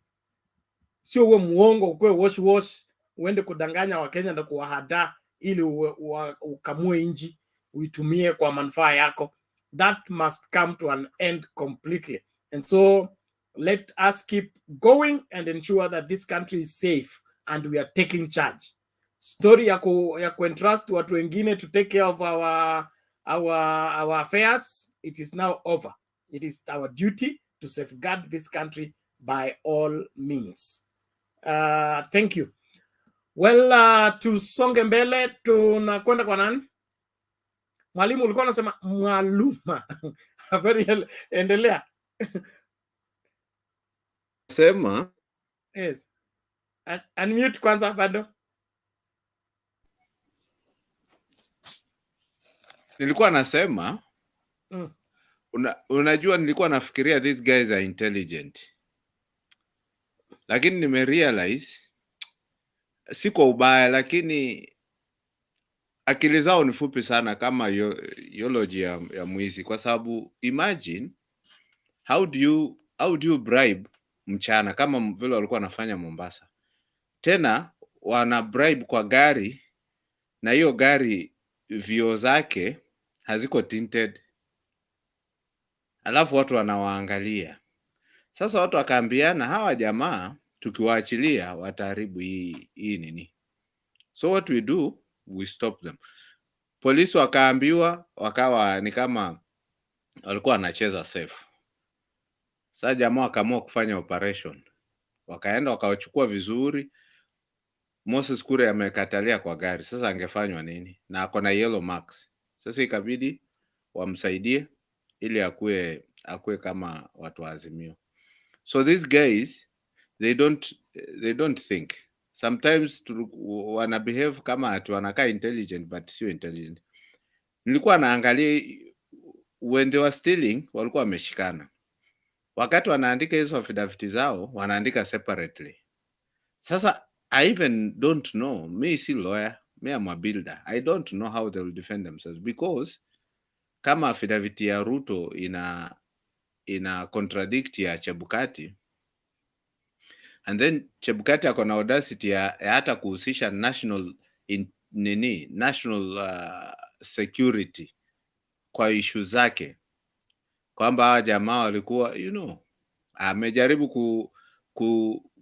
ku scandalize Tuju, kumbe hata walienda mpaka kwa nyumba ya Tuju. Now I don't know, sijui atakimbilia wapi, sijui. So wacha tuone pre-trial kesho, then tungoje sasa for the full hearing sasa from Wednesday tuone vile kutaka. But I think we will enjoy ourselves. I think we'll have a lot to speak about when everything started rolling. Kesho kuna rulings zitafanywa because kuna vitu zitatupwa kama Moses Kuria sioni kisurvive. He's just malicious. I don't know, sometimes they pretend at wanachukia baba, but it's like they like mentioning his name. Hata mahali ambapo hahusiki, hata kusipoonyesha wanasema ni baba, jua isipotoka wanasema. So it's like they really enjoy. So Moses Kuria with the so-called intelligence, unashindwa hiyo affidavit yake alikuwa anataka kusema nini? Because you are stealing from me and you don't want me to react. You want me to be peaceful because you are stealing. Surely. Unajua sasa I don't know, wacha tuone kesho kama ita survive, na kama ita survive bado sioni ikienda mahali. Then nimeona pia wanataka hawa watu wanatuitanga watu wa kuzimia, but I think they are the ones who fail, because sasa wanasema ati hizo ni za IEBC, especially ya huyu dada yetu Cherera itupwe nje, lakini wanasahau kwamba hawa kwa 4 hawa kwa 3, so ni ya nani inafaa kutupwa? Naona, so wacha tuone. I think kuna I'm feeling that we'll enjoy ourselves. I really feel I'm anxious. Na ngoja tu ianze, tutafute kawatungu tukae, alafu tuone maneno. Asante. Thank you, Maluma. I don't know. This is let me see.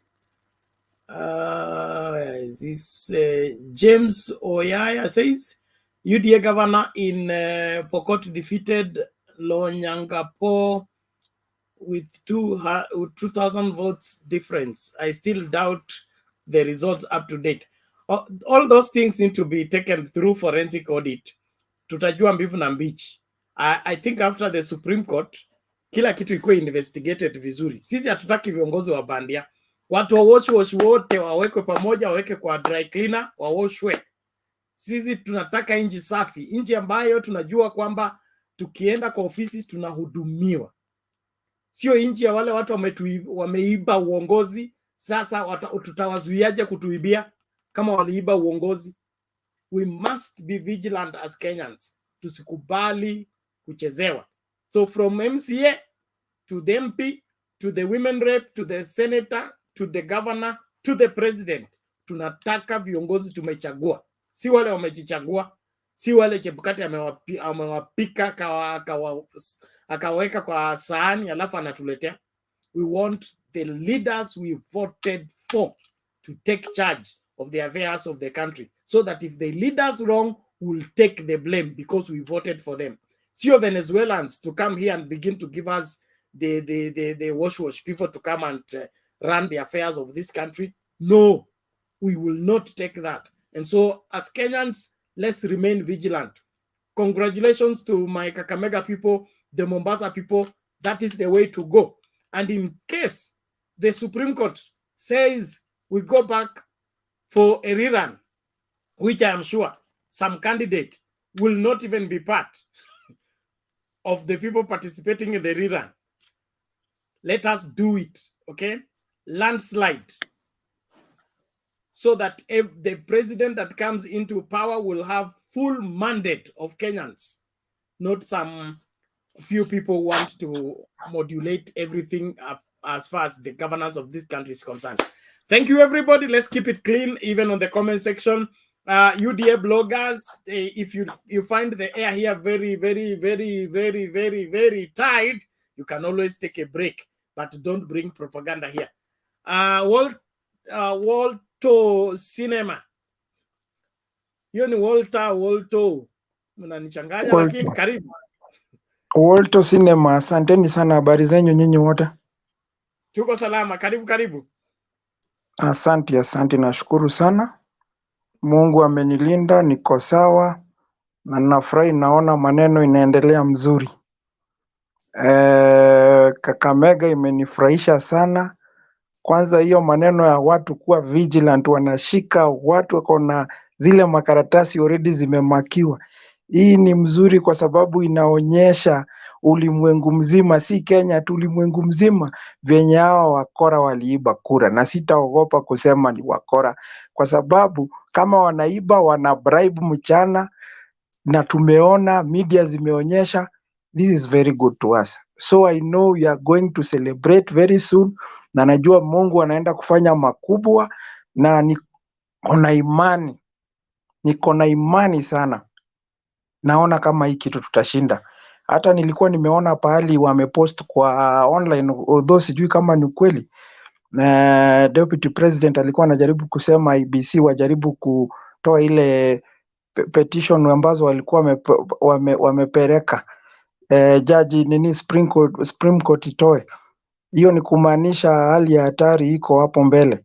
So mi nafurahia na najua tutashinda, na watu wote wa Azimio wakae ngumu, wakae hivyo, na wasijaribu kuambiwa ati sijui nini imeenda. Hapana, tukae hivyo, tutulie, tungojee hii ushindi. Hata mimi sana najua ni yetu, hii ushindi ni yetu, na katika jina la Mungu Muumba. Mungu hawezi kubali kila wakati tuwe tukiteseka, hawezi kubali. Kuna wakati moja siku za mwizi ni 40 na hizo siku zimefika. Nashukuru sana, sina mengi, asanteni.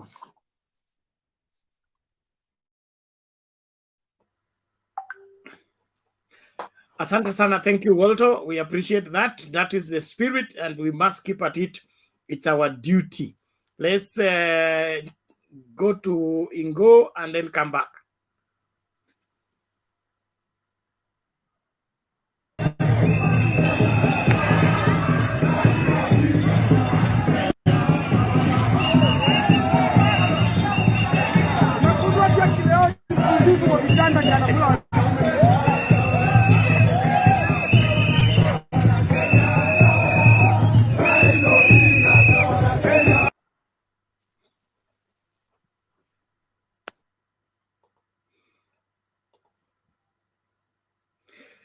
That is the Forana. Huyo anaitwa Yohana Mbatizaji. Baada ya Yohana Mbatizaji, Mwokozi mwenyewe atafika. Tusubiri tu wiki, siku zimebaki kadhaa. Bantu Warrior, vipi lakini? Asante sana bwana Bernard. Asante sana bwana Bernard, nakupigia saluti boss. Nashukuru sana. Nilikuwa naangalia sherehe live hapa ya Mombasa, ukiwa Joho anasherehekea na Abdul Somad. Kwa hivyo mimi ni wa Mombasa. Watajua hawajui. Watajua hawajui. Sisi ni wa Mombasa. Juu ya umaskini wetu na kunyanyaswa, tumeonyesha Kenya na dunia nzima, this time it will not be like they always the way they do it. Kitu nataka kusema, na washukuru na wasalimia ndugu zangu wote hapo Mkenya kama kawaida, na wengine wote na wasalimia. Tuna furaha sana. Kaka Alex, ndugu yangu, mimi nilikuambia kitambo, Bernard aliniambia, aliongea, nilisema Bernard, Alex, wewe unatakana uwe governor, na Mungu akipenda 2027 mimi nataka kuona Alex anahusika katika serikali zitakazokuja mbeleni. Asante sana Bernard, nawashukuru. Nafurahi sana, japokuwa niko mbali sana na nyumbani. Ilikuwa pia mimi natakikana niweko hapo, lakini kwa kutokamana na mambo mengine sikuweza kufika. Tumeshinda Mombasa, tumeshinda Kakamega, tumewamaliza. Na kitu nataka kuongea ni kulingamana na baba. Tusimsahau baba. Baba ni mtu sijaona mtu kama huyo. Ameteseka sana miaka, yani maisha yake yote baba ameteseka, na mpaka dakika hii 2022 wanataka kumtesa baba. Sisi tukae chonjo, tukae na baba, tuhakikishe baba amekuwa president wetu wa Kenya the 5th. Alex, tunakushukuru sana Alex kwa kazi uliofanya jana.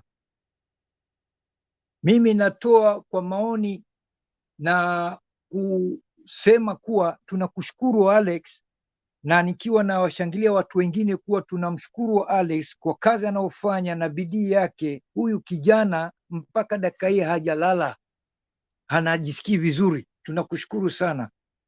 Mimi siendi mahali Bernard leo sahii, nimeingia kwa nguvu, niko hapa, siondoki. Baba alikuwa anashindana na UDA, ile IEBC ni UDA. Chibukati alikuwa baba anapambana na Chibukati UDA, sio IEBC. Kwa hivyo sina mengi kwa sasa Bernard, niko na furaha sana na nafurahia wenzangu wote maoni wanaotoa hapo, na bado sijamaliza, nitarudi tena. Mimi niko hapa, siondoki, ninasherekea nyumbani kwa sababu Abdul Samad mzee wake ndio mzee wangu, anafanya kazi kwa mzee wake, hiyo family, mzee wangu mwenyewe, na bado yuko hai. Asante sana Bena. Thank you Bantu Warriors, we appreciate that. Tuendelee kalma wa Kenya kuchapa kazi na kuhakikisha kwamba hii nchi inapona. Wale ambao walikuwa wamefikiria kwamba wanaweza ichukua kana kwamba boma ambalo limeachwa ukiwa, wageni wanaweza ingia tu wakatawala sehemu yoyote ile wanataka, watajua kwamba hawajui. Nchi iko mikononi ambayo ni safe na itaenda kwa waporaji. It is not possible. We are going to make sure that the right thing is done the right way. Before we proceed back to Kakamega, get that video again.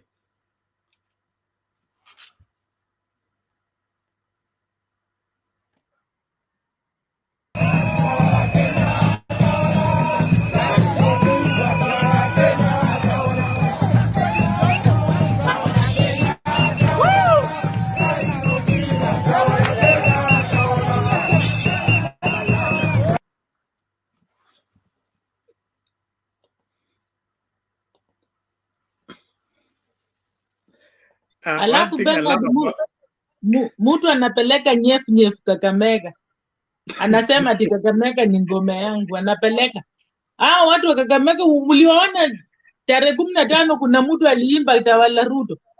Hii ni ya gavana tu, wameimba ni ya gavana, lakini wache ifike ya president, ndio watu wataimba mpaka Kisumu wakitembea miguu. Unajua wanaelewa kwamba, unajua baba aliwaambia hii kitu haikuwa juu yenu, ilikuwa juu yangu na mother. So wanaelewa hii kizungumkuti inaletwa ni kwa sababu wanataka kuzuia baba, lakini hawatoboi. This time round they have touched the wrong nerve. At this time the nerve of this country is baba, and it's undeniable. Even those who don't like him, those who don't love him, they can't deny it, that he is the nerve of this great country, and anybody going against him, he's the enemy of the people. And that is a known fact that we shouldn't even be debating over. And I was saying that one thing I love about the Baba followers and Baba partners, yes, is that you can't pay people to do what those people are doing on the street. This is natural, organic love and support for somebody that you trust. Wale wakulipwa washapewa pesa yao, washaenda kwa nyumba, kama ni kuku washachoma, wanakula, wamenyamaza. But the natural love for a leader, that people are willing to do anything in support of that leader, that is what democracy is about. Democracy is not about, just numbers. It is numbers. It's not numbers. It's the people. What are the people feeling about your leadership? Where do they stand about your how can people trust you? Can they give you their life and their life will be safe? That's a question that each and everybody who is asking for getting public leadership, or rather occupying public office, needs to answer. Do people trust me or they suspect me?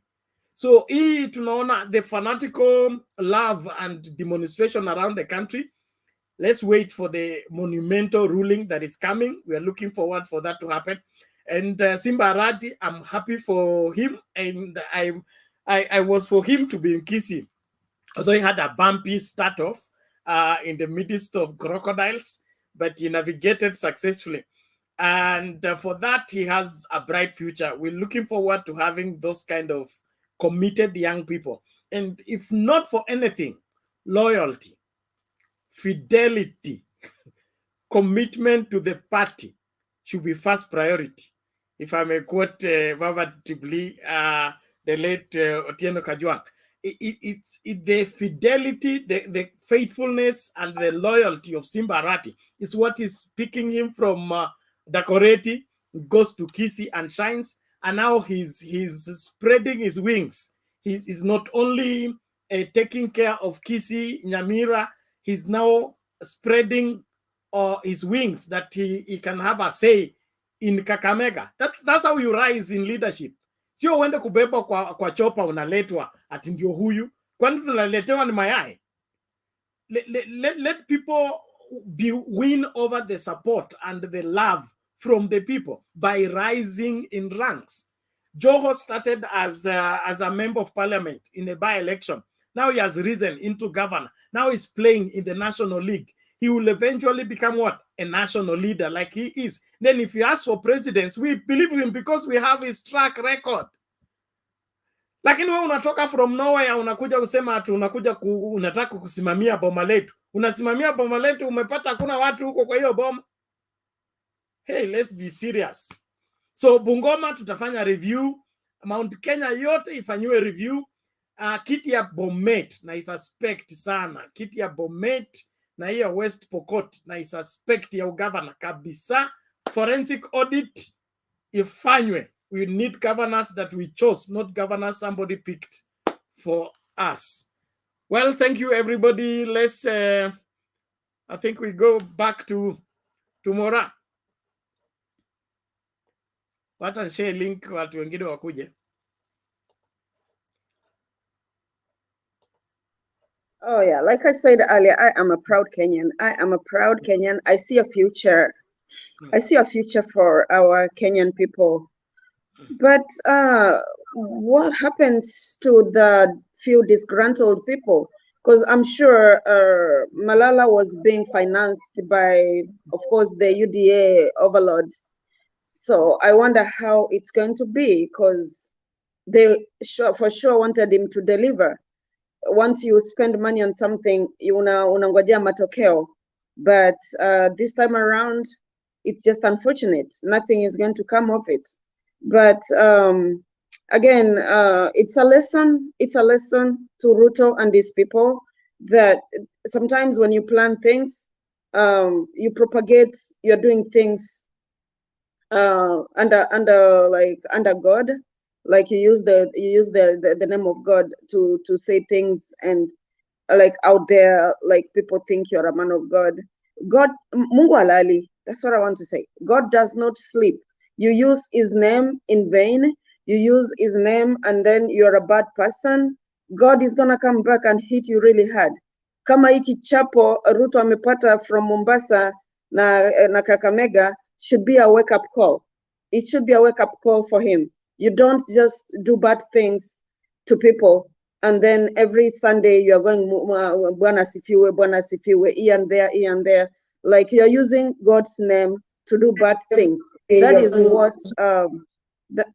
that is what people that want to brainwash others, that is what they do. They use something to get a hold of the people, and when it's convenient for them, they get what they want.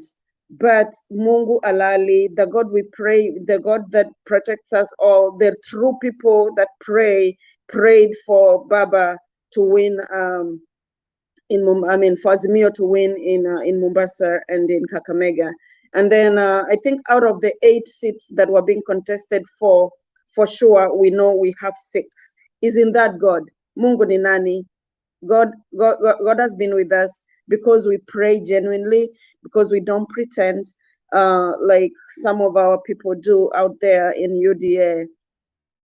I mean, maybe they serve a different God, but the God that I serve, the God that I believe Pastor Bernard serves, is a true God who comes through for his people. That's what I'm going to say right now. I'll come back again. Thank you, Maura, for that. Thank you. You know, you can't use God as a cover-up. You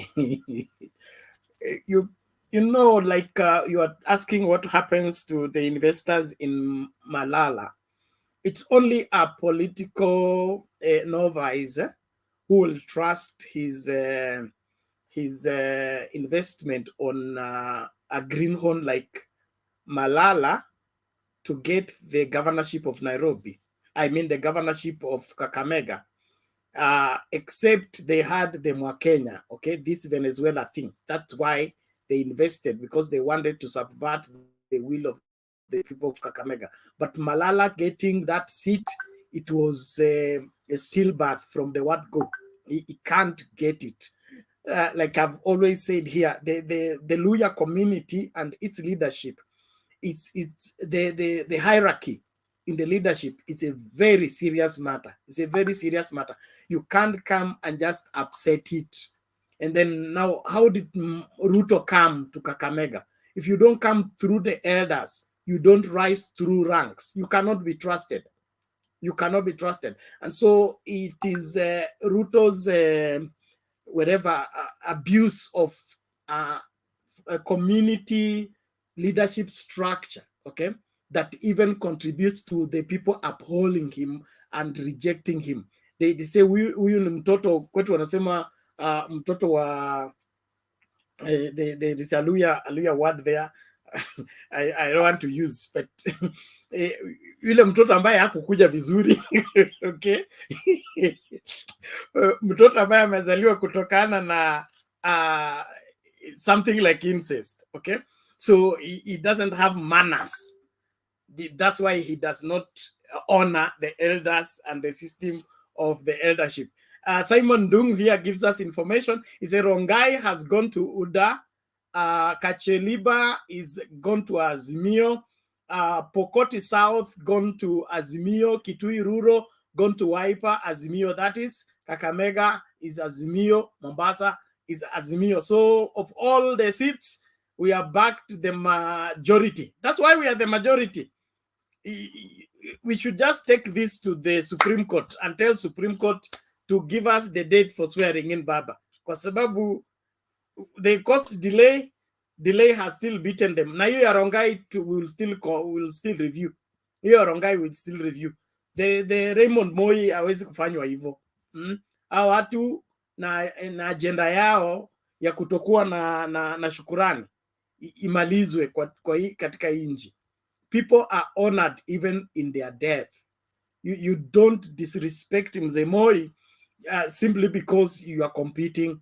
It's bad manners. It's bad manners. Then you take microphone and say tumemaliza na jino moja, tunaenda kung'oa hili lingine. It's bad. You can't run a country like that.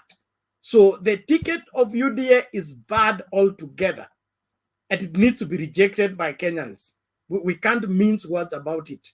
They have a wrong attitude, wrong approach, wrong understanding of what leadership is. Instead of them bringing people together, they want to finish the dynasties. They want to finish those that look better than them.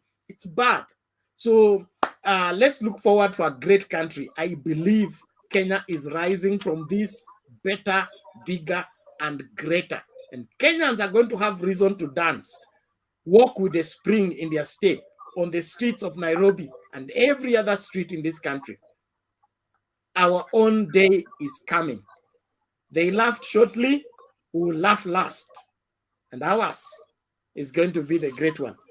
Well, kabla nianze kutabiri, naona manabii wameingia. Okay, Bernard, let me just say, let me say one more thing. Let me ask a question. So when the UDA people keep saying like the will of the people, and there they are bribing people and stuffing ballot papers, I really don't know what they mean when they talk about the will of the people. Why can't they let people vote like Azimio voted in Mombasa and in Kakamega? Why can't they let people vote for them? Why do we see all this bribing and stuffing of papers if it's the will of the people? Thank you very much. Well, when they say that, what they mean is their will through the people. They are afraid of the will of the people. They will do anything to stop the will of the people because the people are against them. What makes the claim that Chebukati gave at Bomas, that William Ruto won the elections, okay, is the result of the last rally in Nairobi. That was the litmus test, how everybody's going to perform in the entire election. You watch Nyayo Stadium and Kasarani. That was the determinant factor. And it was a final message to the rest of the country where power is. Now, they wanted to defeat that by all means. How do you disapprove millions and millions of people in the decision that they have made and then claim that is you are their will? If you are our will, we will come and defend. Like for example, what's happening in Kakamega, the celebration, in Mombasa, the celebration. Nobody has arranged these people to celebrate. It's out of their volition and because they love their leader and they're happy the leader they voted for has won. But if you have to rig an election, then mobilize people to celebrate you, then speak that you are the will of the people. The will of the people is known by the people, not by the person claiming it is the will of the people. And Kenya, this time round, they are going to have their will. Wale wengine wameiba once, twice, but this time round, siku za mwizi zimefika, 40 zishafika. Kitaeleweka. Thank you very much. Yes, Bantu Warrior, unasemaje? Asante sana bwana Bernard, just in seconds. Nataka kuuliza panel wenzangu pamoja na wewe. Kitu cha kwanza naomba, sijui kama nyinyi idea zenu ziko vipi, kwa sababu there has to be form a commission ambayo itaangalia hii mambo so that what happened kwenye hii election, ikiwa itawezekana to form a commission to go over from the beginning to the end. Second, tumefurahi sana Chebukati kwa kuweka Kakamega na Mombasa baadaye, ametusaidia. Kwa hiyo asante sana bwana Chebukati, mzee Kipara, kwa kutuwekea hiyo kitu. Mzee Kipara, tunakupenda kwa kutuwekea hiyo kitu, tumekuonesha hiyo idea yako imebackfire. Asante sana bwana Ben. Thank you Bantu Warrior, asante sana. Michael Ngige anasema after Raila sworn in, the vifaranga via computer will be revisited and removed all over Kenya, and Ruto will be in Manyani prison. I'm waiting for that day. About commission of inquiry, hapana, hatutaki commission of inquiry.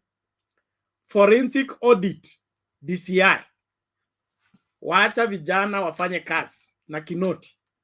Hii maneno ya commission of inquiry imechelewesha mambo mingi sana. Forensic audit, fingerprints zako zikipatikana Manyani, ikipatikana Kamiti. Tusafishe inji. Tunataka inji ambayo inafanya kazi kulingana na sheria. So mtu yeyote ambaye aliweka fingerprints zake kusubvert the will of the people is the enemy of the people. Let DCI, Kinoti boys, Kibicho and Matiang'i wafanye kazi yao vizuri.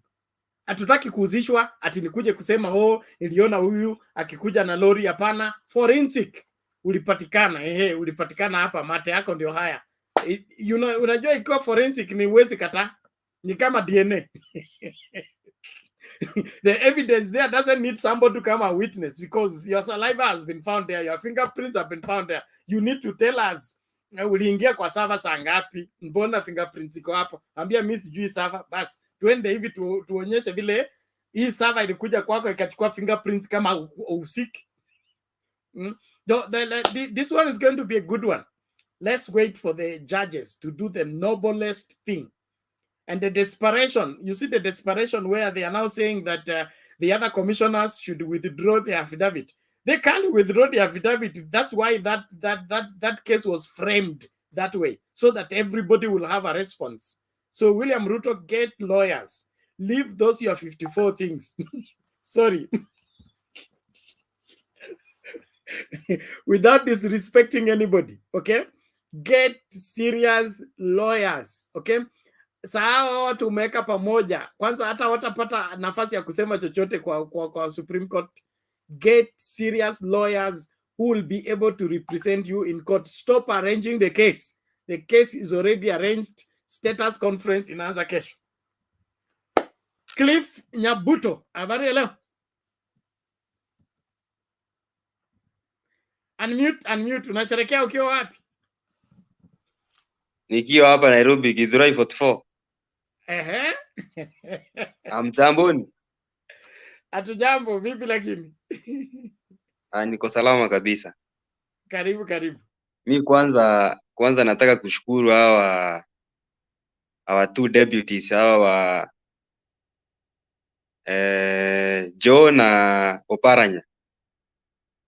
Wamefanya kazi mzuri sana, kwa sababu wameonyesha walikuwa kazi hiyo. Sasa hata Raila mahali amekaa sasa anasikia vizuri kwamba vijana yake iko kazi. Ile mtu ilikuwa inafikiria ati sasa watakuja kumwaipisha, tumewaonyesha. Alafu huyu mtu anaitwa Malala, tukikumbuka kwenda nyuma, yeye ndiye alileta hii maneno, akapeleka Mudavadi huko Sugoi. Yeye ndiye alienda akapiga dili na Ruto, wakaagiri venye mambo itaenda, akakuja kutuambia ati kwe kitakuja. Sasa wacha aende nyumbani ndiye ajue Kakamega sio kwake. Aende nyumbani kabisa. Sasa unaona Boni Arora alikuwa mtu anatumia akili. Hakumuuza hata siku moja asema atipatia Malala kura. Alipiga kona, akifika kwa mkutano anasema nyinyi chagueni mwenye mtaona. Lakini mimi kiti yangu ya seneta munipatie. Leo niko na furaha sana kwa sababu hizo viti mbili zimetuweka mbele. Hata kesho asubuhi sasa nikiamuka nikienda huko nje itakuwa niatembea namna hii. Alafu kuna mtu mwingine anaitwa Aisha Juma. Uniona leo venye wamepelekwa huko Mombasa, kina Moses Kuria, kina Jagua. Tukikumbuka kwenda nyuma ulikuwa unasikia Aisha Juma anatuambia ati Kilifi wameamua. Washaamua gavana wao ni Aisha Juma. Agitingiza kiuno. Sasa ako wapi? Wacha ajue sasa ile favor yenye Raila alikuwa amemfanyia kumweka kama MP huko Kilifi. Huko sijui huko wapi. Iliisha. Na the moment alialao kwenda na hao watu walikuwa wanasema ati asora, mambo yake iliisha. Wacha akae nje, angalia sasa venye Mung'aro anafanya kazi, mambo yake I think imeisha, na tunaomba Mungu asaidie Raila, mahakama irudi vizuri, aingie kwa kiti tufanye kazi. Mimi hata sina mengi saa hii, nina celebrate, ikifika kesho nipatane na marafiki tu enjoy, kwa sababu ushindi imeanza leo. Sasa hiyo ni ishara ya kwamba next week mambo itakuwa mzuri. Asanteni sana.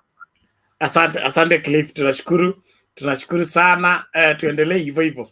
Amos Olo anauliza, Bernard, why is Junet missing in action? I don't think is missing in action. ODM and Azimio are it's a very organized political empire, if I could give them that title, political empire, where kila mchezaji anajua namba yake na pakucheza. So Junet was picked to lead the national presidential campaign. Hizi zilikuwa za section, regions. And if you remember, the Azimio secretariat had divided the country into different regions and appointed people to lead the campaign in those particular regions. And so Oparanya was in charge of the Western region. Joho was leading the Coast region.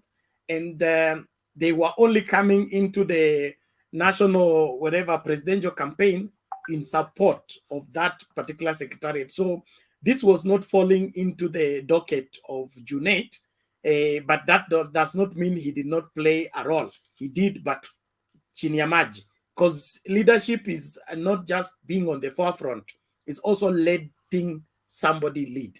And so I don't think he's missing in action. He's still in the game, but game yake inaanza after Supreme Court. Inaanza after Supreme Court. So tulia hapo hapo.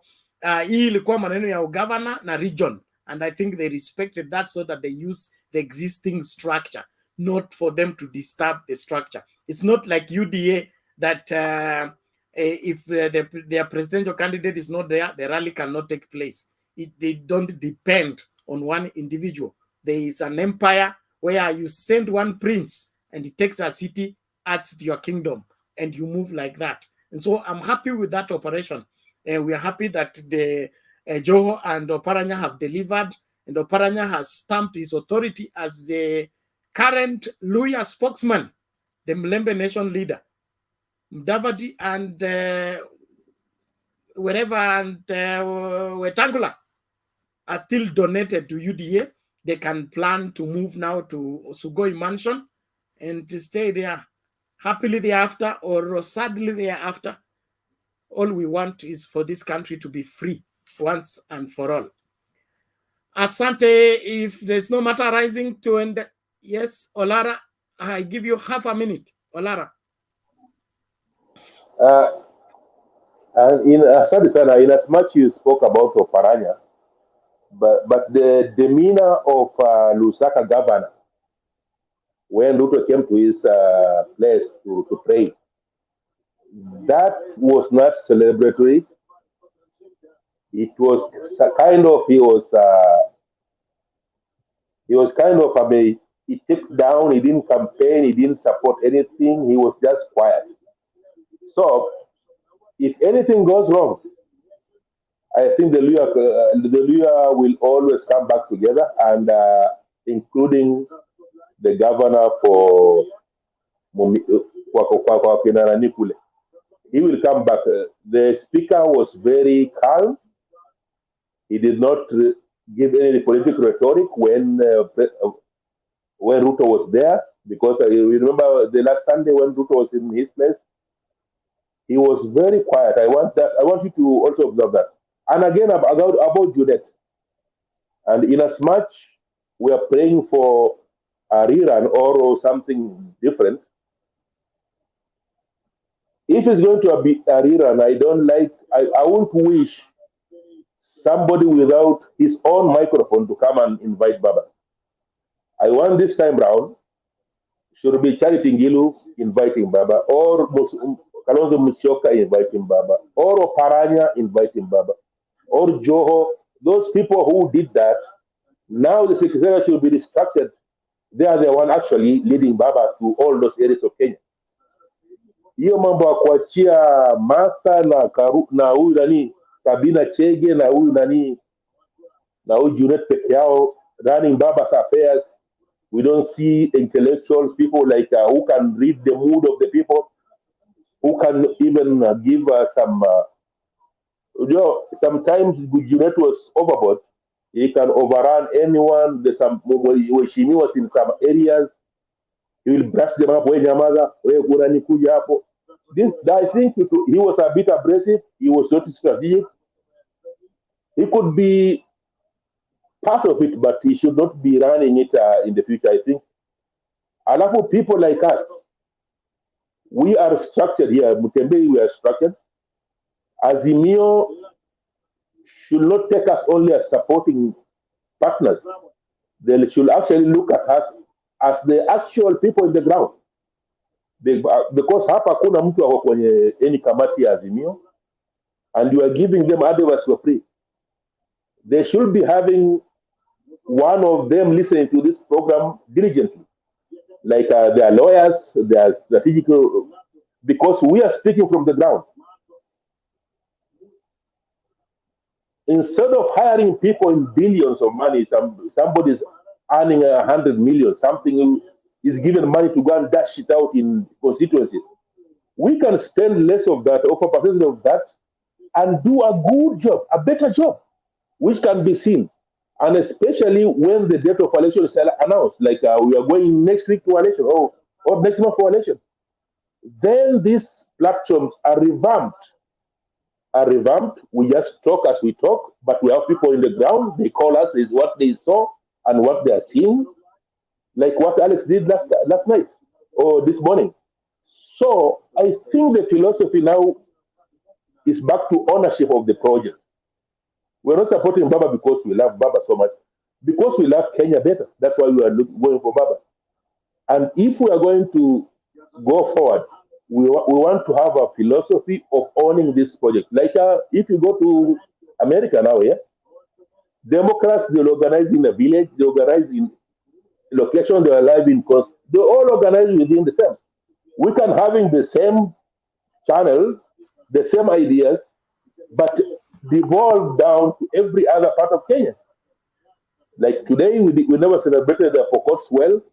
I want you, at least Bernard, get some more information about that area. We want to blue-nize them accordingly, because kuna hizi mavielelo inakuja na poteza blue yetu zingine sehemu.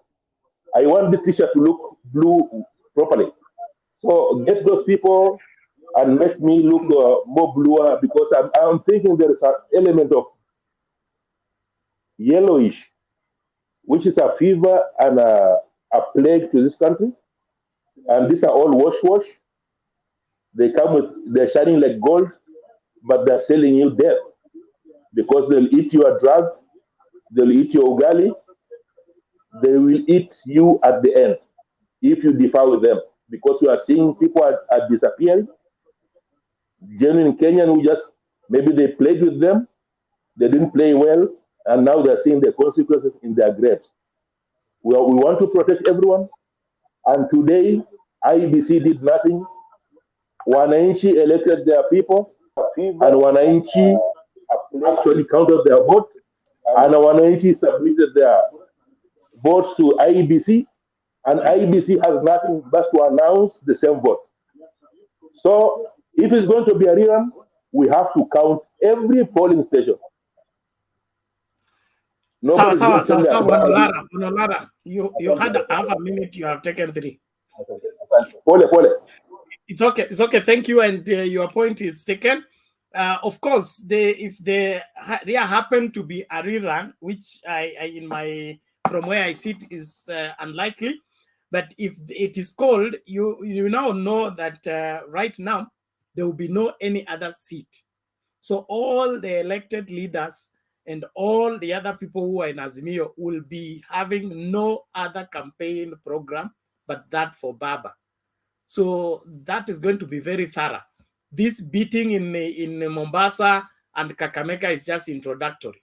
If we get back to the ballot, there's going to be that passion, that anger of Chebukati trying to play with our minds is going to be reaffirmed wherever clearly.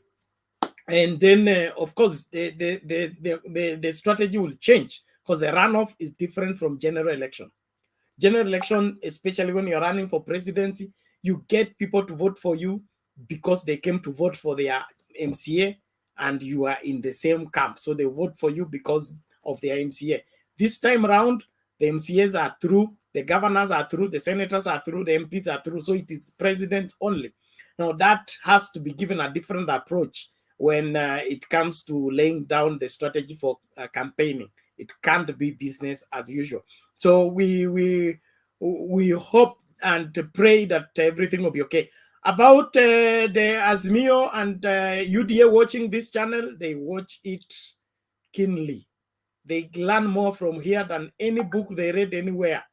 And so it's no doubt we have caused a lot of restructuring and realignment as far as our politics are concerned by what we share on this particular platform, especially this particular show. And so nobody should make any mistake to think that what we say here ends here. It does not end here. It is in State House, and it is in Azimio Center, and UDA office ndio hatujui kule iko, so hatuwezi kusema iko huko, lakini watu wa UDA wanakujanga hapa, so wanaweza beba hiyo information wapeleke kule wanapaswa kuipeleka.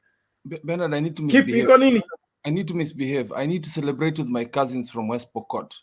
Kuna video hapa nataka kuonesha. Mimi na Mama Selina leta mara moja. I want to celebrate with West Pokot, tafadhali. Please Bernard. Thank you.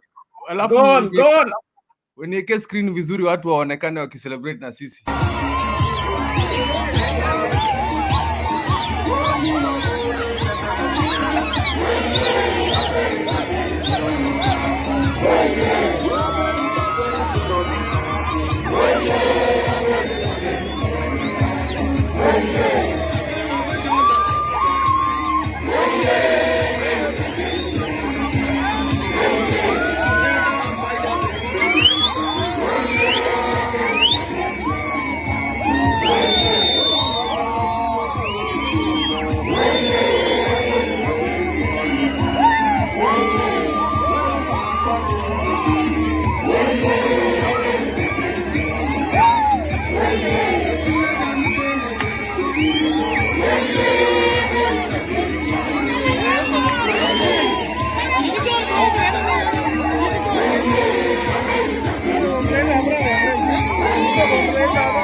Yeah. William Ruto. Rift Valley is not yours. No, watu wangu. Asante sana. We are happy and glad that the country is coming back into right hands, into safe hands. The wash and team watafute mahali pa kwenda. Watafute inji ya wash. Kenya haiwezi kuwa inji ya wash. We can't let that happen. And by the way, there's no gunshots there. There's no gunshots. People are just peaceful. Yeah. Hiyo mchezo tulichezewa na Chebukati tarehe 9 haitarudiwa tena. Tukitoka Supreme Court kila mtu atakuwa amejipanga. Wale wanataka kwenda kutubu mapema. Na tuliwaambia tu mapema, tafadhali kama ulichukua shamba la mtu, ulichukua shamba la serikali, anza kujipanga vile unaleta makaratasi. Usidanganywe ati watu wa wash walikuambia watakuprotect. They need protection. They cannot be protecting you. So please organize yourself. Wait and see. Major Generali mwenyewe vipi?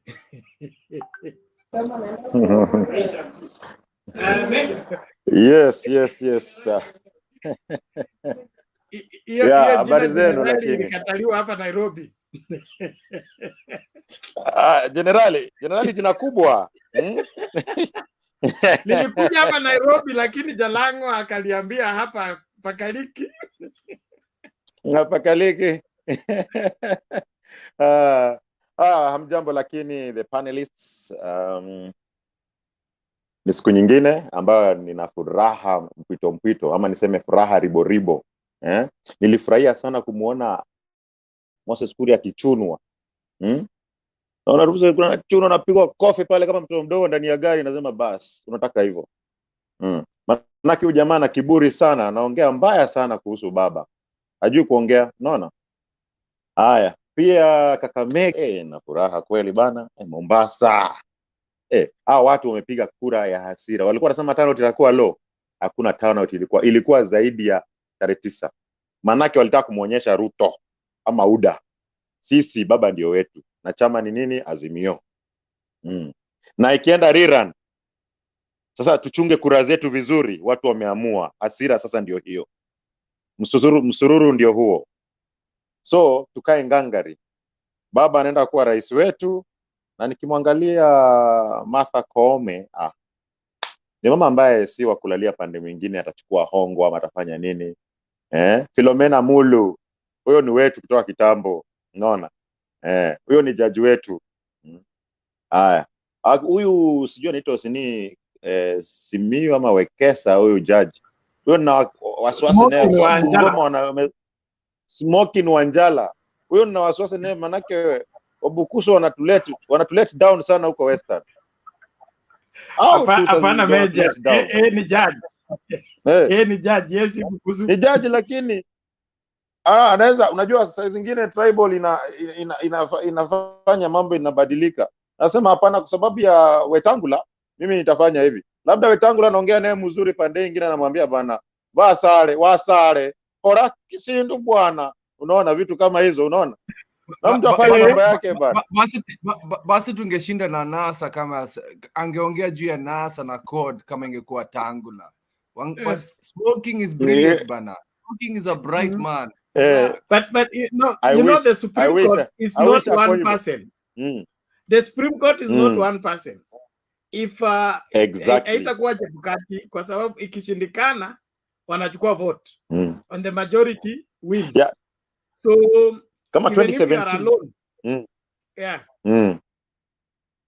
2017 Njoki Ndongo, the unanimous decision is the best.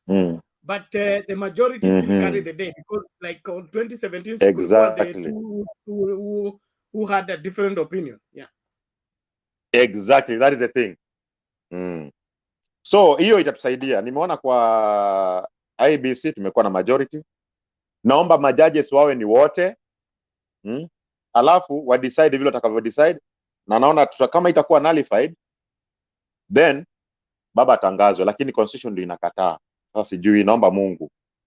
Juu constitution inasema either nullified or upheld. Na ikiwa nullified, kura zetu zichungwe vizuri. Na Chebukati asiwe chairman. Yake ishie hapo. Wachague mtu mwingine asimamie hizo kura.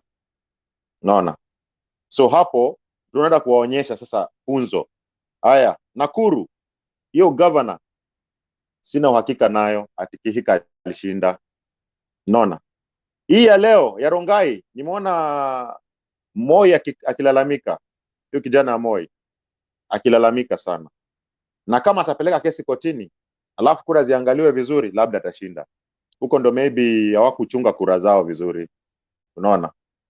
So tukae ngangari, na namshua tunaenda mahali. Leo imekuwa siku mzuri sana na tumesherekea, si kama wale walikuwa wanasherekea ile. Unaona ile sherehe ilikuwa last time, ilikuwa ni kama ile sherehe ambao mnasherekea lakini mnajishuku.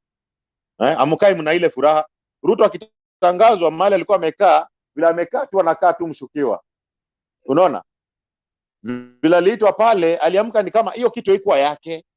Unaona? Haikuwa, anaamka ni kama si yake. Hata bibi kumuhagu, ukiangalia macho ya bibi naonyesha tu hii haikuwa yetu, tumechukua tu, lakini wacha tuonyeshe Kenya ama dunia tumechukua. Lakini hata wanajishuku tu kiwaangalia. Yangu ni hayo tu. Okay. Asante Major. Please mute your mic. Thank you very much.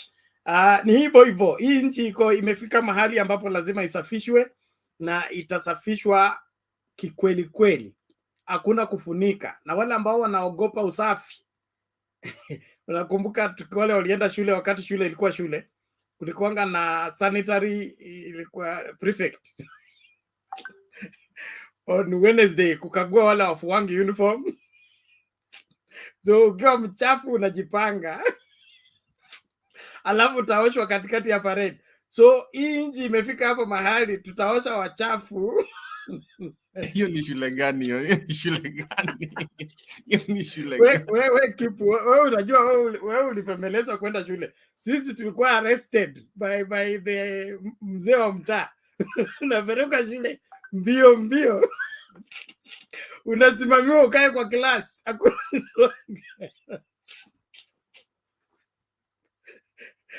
Sanitary prefect. Sanitary. Kenya ndio. Sawa Kipu. Meja unasemaje? Nimesahau kitu. Watu wamefunzwa adabu through physically na wamefunzwa adabu kikura.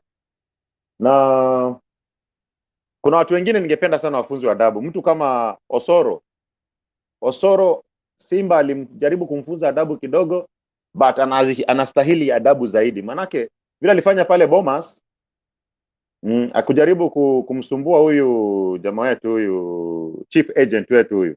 Kuna vile alikuwa part of those people who was pushing him na kuinua kiti kumgonga naye. Na alisema anajua hata some people they are politicians and they could have come physically wa meet wapatane. So huyo naye ni nani? Ule jamaa Masai huyo alikuwa huyo Ledama Olekina. Ledama Olekina ndio alisema kuna mtu aliinua kiti kumgonga na anajua ni nani, some politicians. Na anasema huyu jamaa au majamaa wangekuja tu, kama angekuja tu wapatane naye. Maana niliona alikuwa jasiri sana pale Bomas of Kenya. Na watu wanahitaji adabu zaidi kikura, na tafadhali akina Mora, akina ule jamaa yuko hapa leo, bwana Simba Netaya, hao watu wanafaa wafunze hao watu adabu kule Kisii. Watu kama hao huyu babu anaitwa babu nani? Babu na Mwamba kule Busia, haongei sasa, hasemi kitu. Alifunzwa adabu, Uhuru akamuokoa akampatia uambassador. Sasa hizi hakuna kitu kupata, manake alienda pande ya Azimio ya Kenya Kwanza. Unaona? Sasa hizi watu kama hao, Otuoma alijaribu akarudi, akarepent, akaongea, akaomba msamaha kwa baba, akamwambia baba, tafadhali nipatie nafasi niweze kusoma ugavana Busia, nitakuunga mkono. Otuoma hasa amerudi na alikuwa ametupwa nje. Ukimpinga baba, kumbuka wewe unaenda. Unaona? Watu kama huyu Margaret Wanjiru waliinuliwa na baba. Ni watu ambao wanashikwa mkono na baba. Ukishashikwa mkono, baba akikuinua mkono hivi wewe kisha umepita. Lakini ukija umbadilike, ugeuke tena zio nini, umeanguka na umeenda hivyo. So ni hayo tu nilikuwa nimesahau. Asanteni. Tuendelee. Okay, thank you Major. We appreciate that. Na ni muhimu hata sio kuinuliwa tu mkono na baba. Heshimu uso wa mtu mzee, ogopa kichwa cha movie. Hiyo ndio Leviticus inasema. Ukianza kudharau wazee unakwenda, iwe kisiasa, iwe kijamii, iwe kibiashara. Kila mtu huwa anajifunza kwa mgongo wa mwingine. Lakini wewe umebebwa ukafundishwa kitu, alafu unaanza kudharau walimu wako, unaanza kuwaita majina. Muda wako unakuwa mchache sana mpaka unasaulika. Let's get this video as the celebration continues. This is the Kenya we want. This is the Kenya we voted for. And this is the Kenya we must dig in for. By all means. Tuende kazi. Wamekataa kuicheza, wanasema it's too short. Find the Joho dance from Mombasa. Video imekataa inasema it's too short. Get the one you have. Niko tu na ile Kakamega, mimi ya Kakamega. Okay. Sawa, naomba hivi, kama umepeana maoni yako na unaona unaweza achia mtu nafasi, tafadhali fanya hivyo, kwa sababu kuna watu kwa mkururo wanachokoza mimi sana.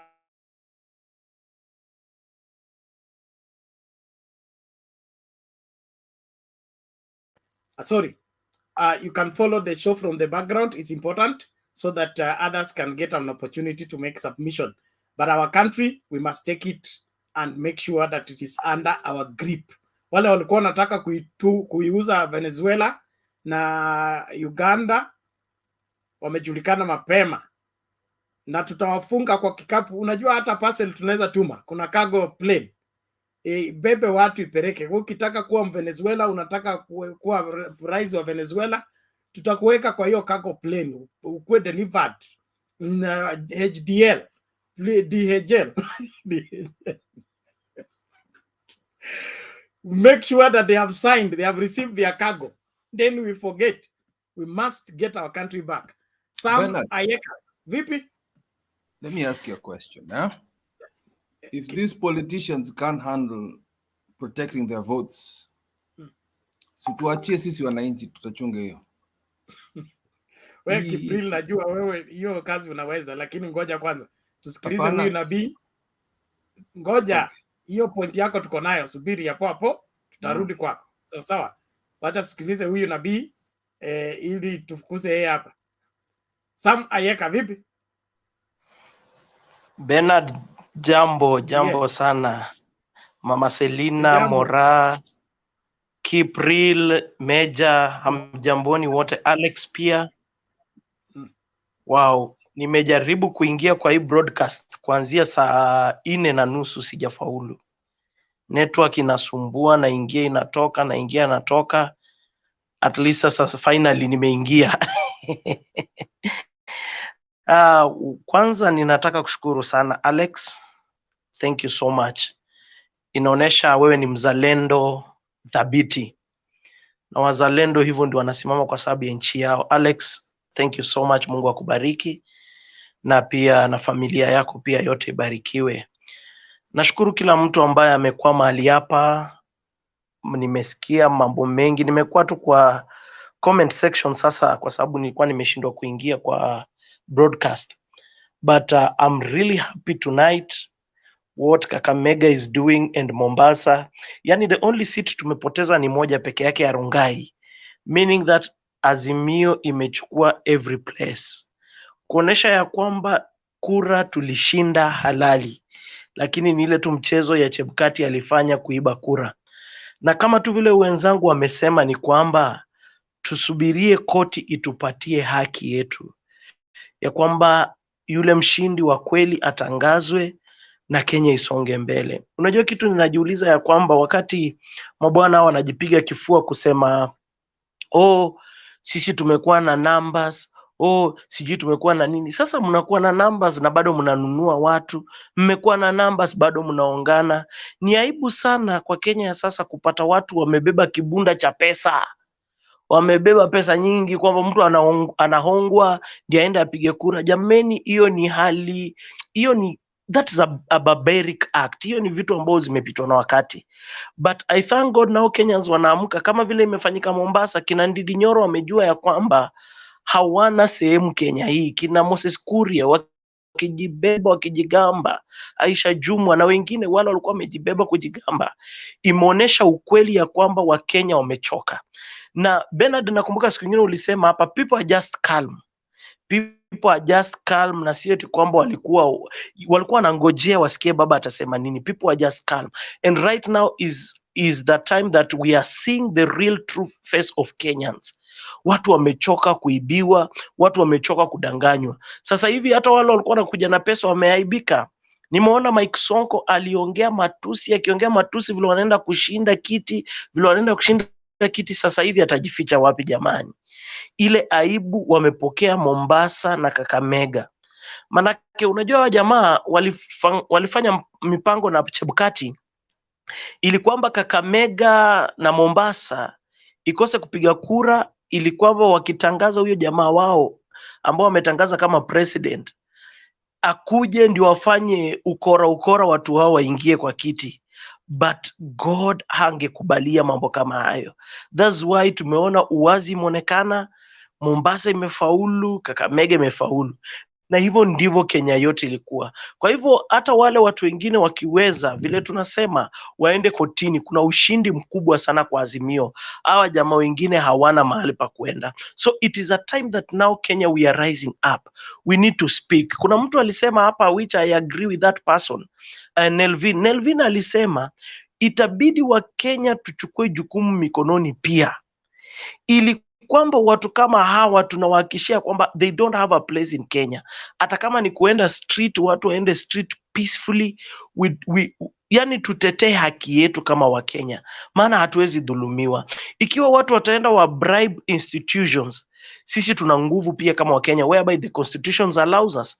Kwa hivyo Wakenya, it is time that we need to look on what is good for us. Tuangalie kile ambacho ni kizuri kwetu, na kile ambacho ni kizuri kwetu ndicho tumesimamia. And when we voted the leaders ambao sisi wenyewe tumejua na tumeona kazi zao. Mtu kama baba ni kiongozi ambaye hajipigi kifua. Baba ni kiongozi ambaye hataki mambo ya ukora, na ndio maana anakuwa kila wakati watu, nimekuwa nikiona kwa comment section watu wanasema kwani yeye ndiye analia kila mara ameibiwa kura.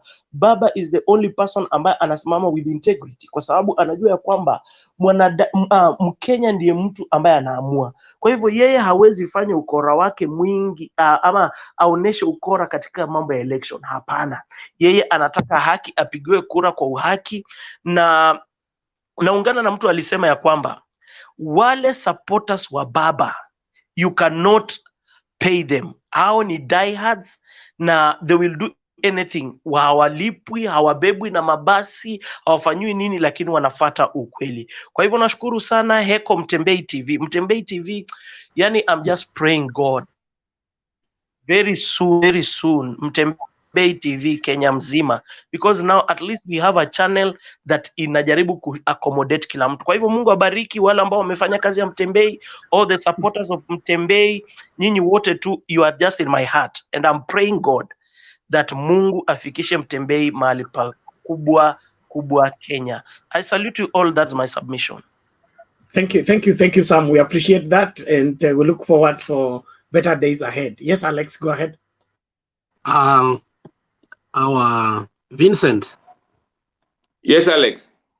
That was our strong man in Kakamega. That is the man that we sent money and made sure that Baraza won.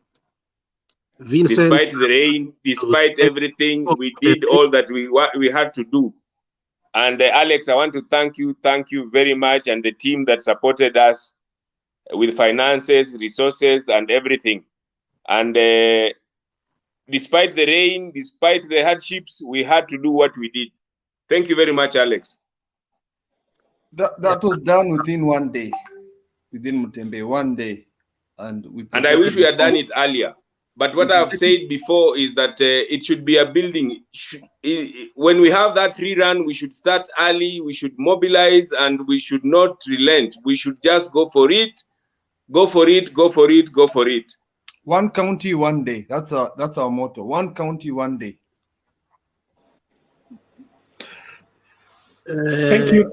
Ebu, I don't know kama uko na mheshimiwa wako karibu. I think he might not kubali kuongea na sisi, lakini tupe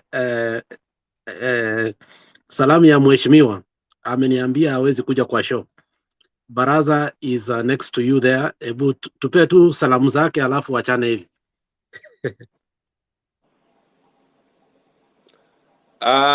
Nafikiri bado ana internalize what has happened.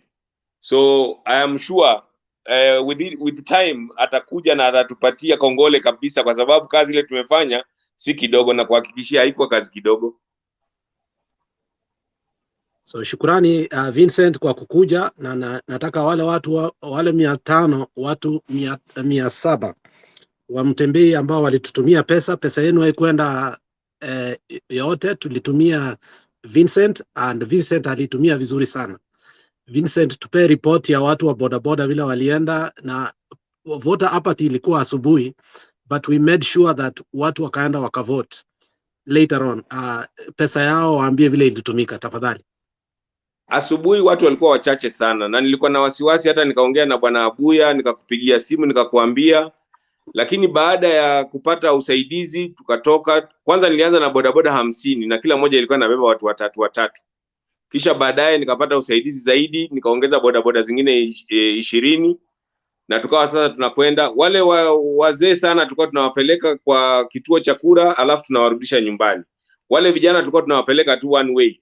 tunawafikisha kwa kituo, tunarudi tunachukua wengine, tunakwenda kwa kituo, tunarudi tunachukua wengine. Na wakongwe hawakuwa wengi sana safari hii kama wakati wa general election. Tulikuwa na personally ningehesabu wakongwe kama 13 hivi. Tulikuwa tunawapeleka kisha tunawarudisha nyumbani. Alafu kidogo mchana kukawa na mvua, tukanyesha kidogo. Lakini wale wadogo tuliendelea nao. Mvua ikinyesha na nini yote matope, tukavaa gumboots na tukahakikisha by saa 11 wale wote ambao tulikuwa tumeidentify wakapiga kura. Asante sana Vincent, tunakushukuru. Mungu akubariki. Kazi na vita tumepiga leo, Malala angeshinda hiyo kiti kama sio vita wewe mwenyewe. Na unajua jana show ilifungwa, tukafungua na tukakwambia sasa wewe lazima ufanye kitu tunakwambia. Mtembei, asante sana kwa jana ulifanya, na huyu ndio jamaa wetu wa Kakamega ambaye amefanya hii kiti imekuja kwetu. Vincent, God bless you. Nilitaka nikupea hiyo hongera na ni mzee. Vincent is about 60 years old. So I was commanding him from here. I'm 62. I was commanding him, namwambia fanya hivi, fanya hivi. Fanya kila kitu vile namwambia. Tafadhali Bernard, pea huyu mzee hata hongera kidogo. Asante Alex. Thank you Vincent, we appreciate that. Na hiyo ndio uzalendo na hiyo ndio Ukenya. Hii ingine wash hatuhitaji. So asante sana kwa kufanya kazi nzuri. Huko Kakamega sehemu gani? Niko Likuyani sub county. Mimi natoka na Baholo sub county. Vizuri sana. So najua tukiendelea na hii mawasiliano tutakutana inshallah. Asante sana. So I'm sure you had a rough day. You pumzika, alafu tutawasiliana baadaye. But now take charge of the county. We want the continuation of Oparanya's legacy and the establishment of that county. Asante sana. So tutawasiliana. My hero of the day today was Alex. Bernard, kwa niaba ya wamama tutamchangia kitu kidogo. Bernard, huyo Vincent, sisi wenye tuka hapa tutachanga kitu kidogo apelekee mama chai. Hata kama si leo, tutakaa chini, tutafute sukari, apelekee mama, amwambie watu ya Mtembei wamesema asante. Hiyo ingine ya Alex ilikuwa ya kasi. Sasa sisi tutakaa chini kama nyumba, pia tutarudisha hiyo report kutoka Alex. Asante mami. Asante sana Mama Selina, we appreciate that. Na hiyo ndio umoja wetu, nguvu yetu, na tuendelee na huo upendo ule to be there one for another. That's what really that's what enhances unity, when we are there one for another. I believe all is well. What is it, Ayeka? God, Bernard, you've hit a record today on YouTube. 1,600 views. Wewe umechelewa. Tulikuwa 2,500. Rero.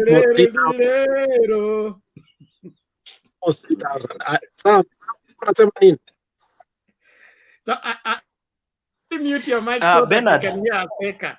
Wherever Ayeka. Yeah, Pole, I was just to say something na nikasahau wakati nilikuwa na make submission. Kwanza, thank you so much Vincent for the good work. That is kama vile wenzangu wamesema, hiyo ndio uzalendo. Bernard, nilikuwa niseme kitu moja, nimekuwa Eldoret, from Eldoret, mimi uka Eldoret. Eldoret town wafanyakazi wanakimbizwa kweli kweli, wafanyi biashara. Those guys, they are being arrested, wanashikwa. Yani, I'm telling you, there is chaos. Hii mambo ya kuchagua chama badala ya kuchagua viongozi, it is not good.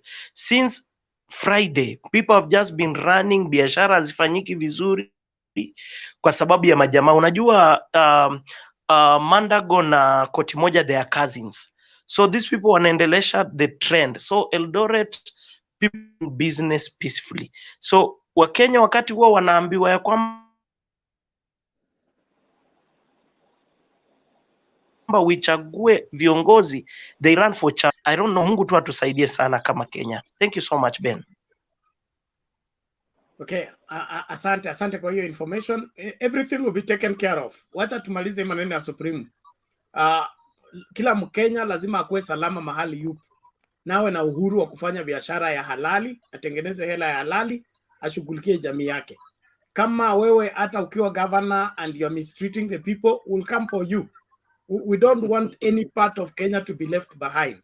That is the whole essence of the change we are agitating for. We want the whole country to be on the same page. Ili nikiamua kwenda Marsabit, naenda Marsabit. Sio nianze kupanga vizuri, nikuja hapa Mtembei, mnisaidie ndio niende Marsabit. Na pasa tu kuchukua ndege yangu naenda Marsabit, nikifika Marsabit nitapata hoteli, mahali pa kukaa, maji safi, kila kitu. Kwa nini? Devolution inafanya kazi. So kama wewe ulipigania ugava na kwenda kunyanyaza watu, we are coming for you. You will not have it pretty. That is the whole essence of this. And so nobody is going to take advantage of anybody. Naona super governor anasafisha Kisii, na kwetu hapa yeye ameanzisha kuchukua pikipiki zile zichukuliwa na Kanjo zirudishwe. Where is the priority? Pikipiki zile ziko na kesi ishughulikiwe, sio upeane order pikipiki zirudishwe. Come to court, prove that these things were taken wrongly, then the court can release. You don't just give orders. Hii hawa watoto tunapatia uongozi ni, I don't want to say what I don't want to say. Wachia tu hapo. Sylvester, kama utaki kuonekana au paswi kuwa kwa screen, hiyo ndio sheria. So Bwana Vincent, asante sana kwa kazi nzuri. Tutawasiliana kamera. Masuala ya chai ya mama Selina ndio kiongozi atashughulikia hiyo, tutafikisha huo ujumbe. Lakini thank you so much. Thank you to mheshimiwa. Thank you to all the participants, and this is only the beginning.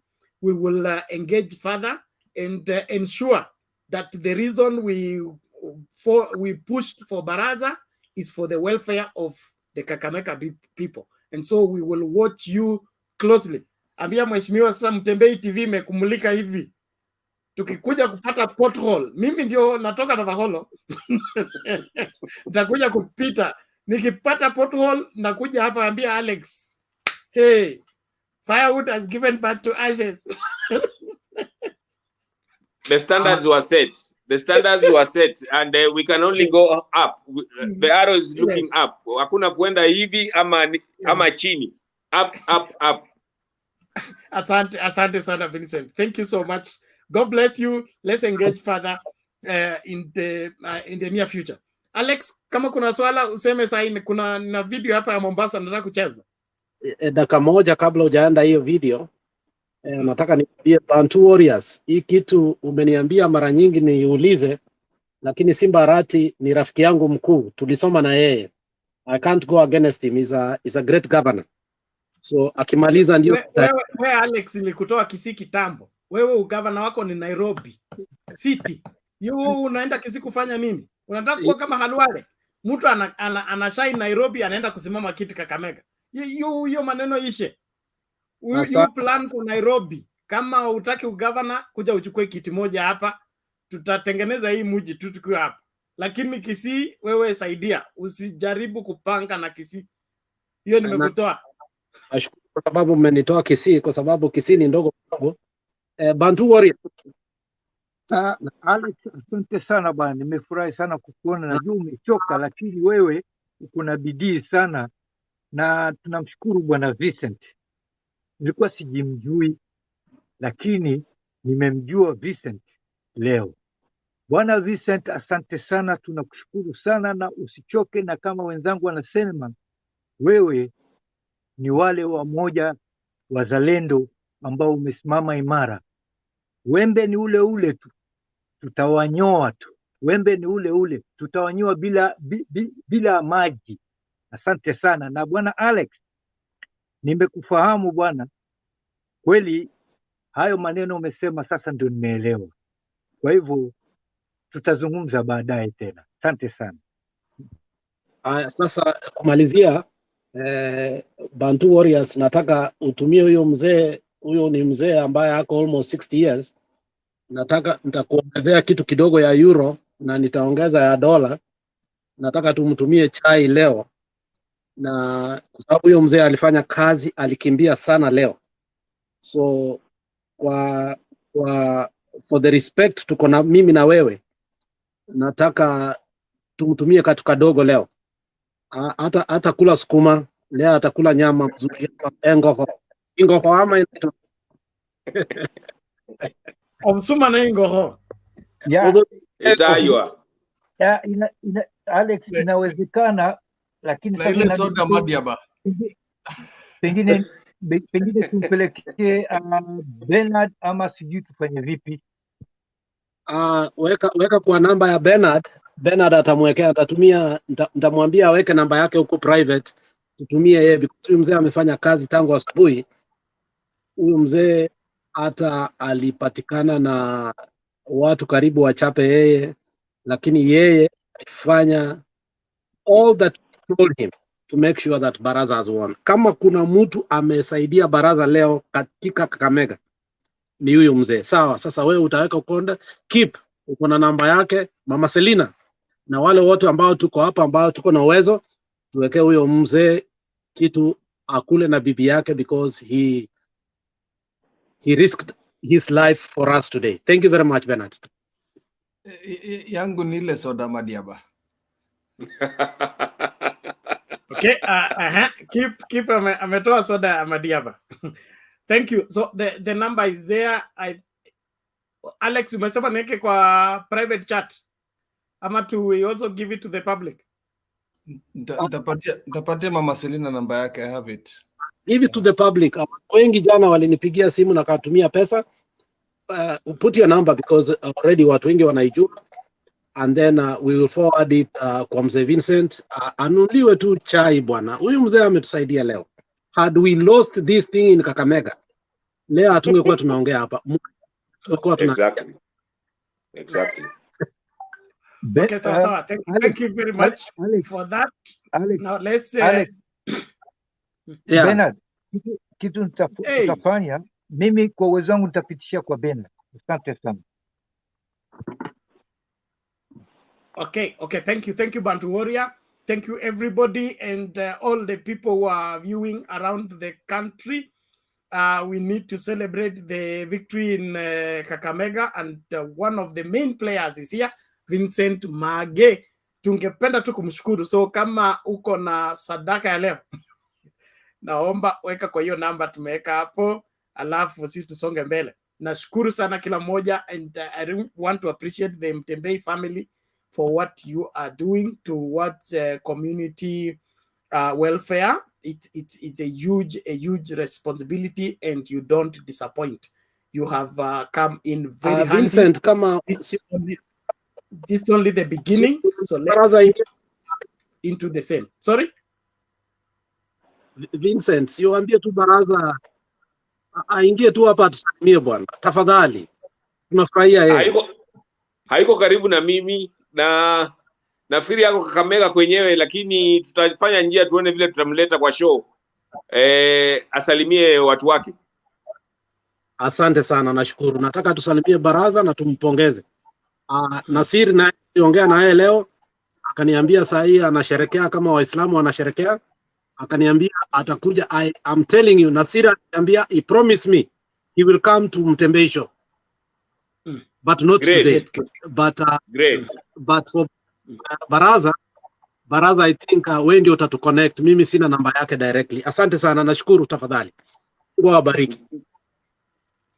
Okay, thank you Alex for that, and thank you Vincent for showing up and confirming whatever transpired. Let us do what is right for our country. We can't leave this country in the hands of wash. No, not now, not ever. If that is the last thing for us to do, let us do it, because our children and our children's children must have a country to inherit. We can't have the people who mortgage the country to be given leadership. Ufunguo wa safe ya Kenya hauwezi kupeanwa kwa mtu ambaye haaminiki. It's required for a steward that a man be found faithful. Hiyo ndiyo maandiko. So lazima tukague watu vizuri, kabla tuwapatie uongozi.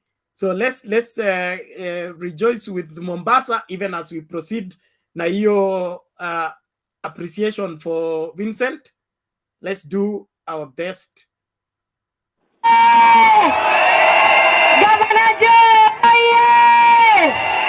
Tumeshinda tukushinda. Tumemfunza dabu, si ndio? Sera yao ilikuwa matusi. Sera yao ilikuwa Gavana Joho. Sera yao ilikuwa vitisho. Lakini tumeumiza, tumeonyesha kwamba Mombasa ina wenyewe, si ndio? Na Mombasa ni Azimio. Na Mombasa ni ODM.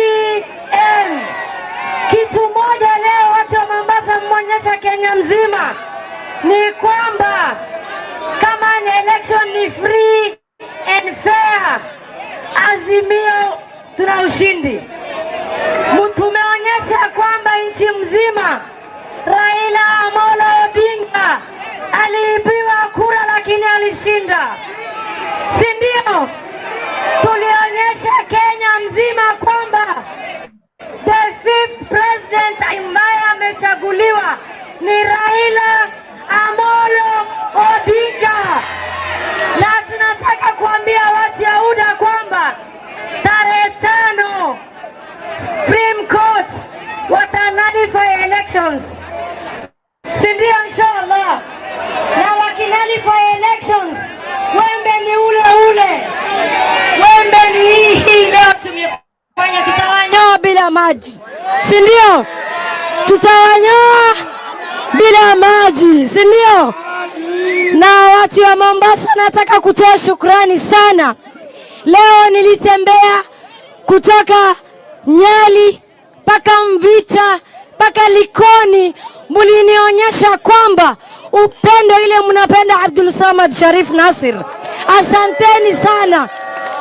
Mulituonyesha kwamba pesa haiwezi nunua watu wa Mombasa. Mulituonyesha kwamba mnaheshimu baba Raila Amolo Odinga. Mumetuonyesha kwamba sisi watu wa Mombasa ni Azimio, ni blue, si ndio? Asanteni sana, Mungu awabariki. Abdul Samad ndugu yangu, congratulations in advance. Congratulations. Kwa sababu gani? Kwa sababu gani? Watu wa Mombasa mumepata kiongozi roho safi. Mumepata kiongozi roho safi. Ole.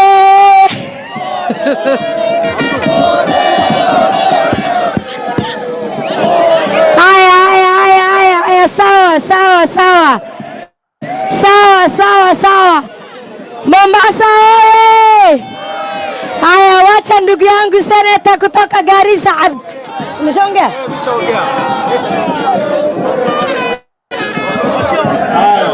Seneta, lazima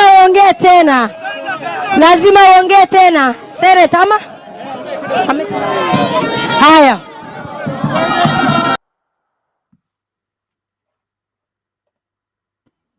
Hey, Bernard.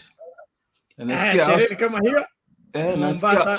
Nasikia Hassan Omar alikuwa anafaa kwenda women's rep. Sijui mbona alikuwa kwa governor. Keep real. Nilikuambia even if you keep it real, at times you need to tamper it with mercy, tamper it with, you know. Usiende direct namna hiyo, lakini tunashukuru. Hata hiyo pia angebwagwa kwa sababu alikuwa kwa chama mbaya, sera mbaya, wash hawezi chaguliwa. Hata MCA sioni akitoboa. All right, thank you Kipril. I think it is your turn, Ama. Yes, it's me. Yeah. Yes, please make your submission turudi kwa nyumba tukienda namna hiyo kwa Tom. Asante. And those who are sending in the appreciation for Vincent, thank you so much. I am seeing my phone responding. Please, let's keep it up. Kama hujapata namba, umniambie niweke tena. I appreciate everybody.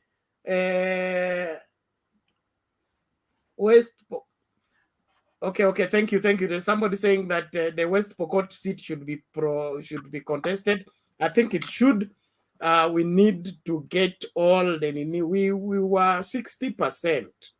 So hii story ingine wanatuletea, lazima tuende kujua ukweli wa mambo. All right.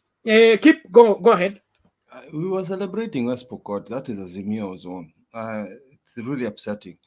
But I think later on, once we get Raila in, I'm just hoping the lower seats, governor, senator, all of you, just present your case to the court. It's fine. It's all right. Then we could do the proceedings after Raila wins. It's just about registration, and I'm talking to all the politicians that lost. You know, some of them have given up. Like, I really feel bad about Igathe. Igathe should not have given up. Angeenda kusalamia Unyang'au. It's not allowed. Nairobi is Azimio zone. How can a governor lead without any MCAs? Is it possible, Bernard? Hata kama you are popular how? Nakuru, Mama Selina knows that, plain and simple. Nakuru is it's a Jubilee seat. It's not UDA. Kirinyaga, one county voted for the whole. One sub county voted for, honestly speaking. We've got Kiambu. Kiambu is another contested. Another disappointment is Meru. Kiraitu is not some small little peanuts there to have lost that heavily. So Meru is also Azimio.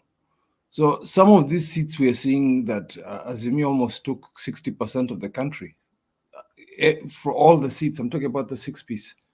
60%, Mzee alikuwa na 70, according to me. So I think don't give up. I think even us tunataka encourage that inaonekana sisi ndio tuna moyo kushinda our politicians. I think the public has proved that today. As for Chebukati, he dug his own grave, and I want any lawyer to come and help me here. Is the fact that Chebukati perjured himself in his affidavit mean that he broke the law if he's not recanted his statement in court that military person was not in Congo?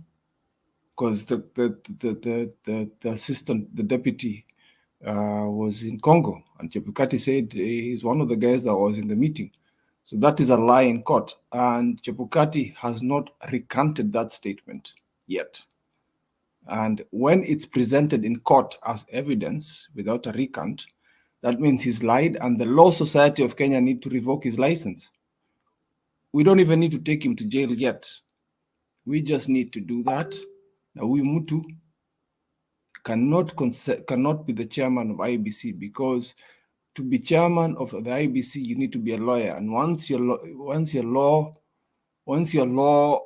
license is revoked, you're suspended as a lawyer. So I'm waiting for him to recant that statement. And if he doesn't, there are two things that are going to happen. One, it will mean that most of the statements he said are wrong. So he's playing karate here. So the first one, if he recants it, how are we going to trust the rest of his statements? If he doesn't, his law license is on the chopping board. So I need anybody who knows anybody in Azimio to look into that. Today, Bernard's Alex's best friend, an MP, spoke to us, and the reason why Ruto and Rigathi Gachagua are able to contest for their seats is because there are loopholes in the Kenyan government, in the Kenyan constitutions. Yes, these two are criminals, but they're criminals up to their final appeal. So mpaka ifike high court, huko mwisho kabisa, where they cannot, it's finished kabisa. So ile part ya Gachagua ilikuwa, they postponed it to next year, but by the point they got it to him to return our money, it wasn't the final nail to his coffin. So that is why you see these two criminals still being able to run as candidates for for president. So I was really wondering that, and I think I finally got my answer. I think the constitution needs to change in terms of, even if you have a whiff of any court case that has been judged in any court in Kenya, you should not be able to vie for any seat until you finish. It shouldn't be that.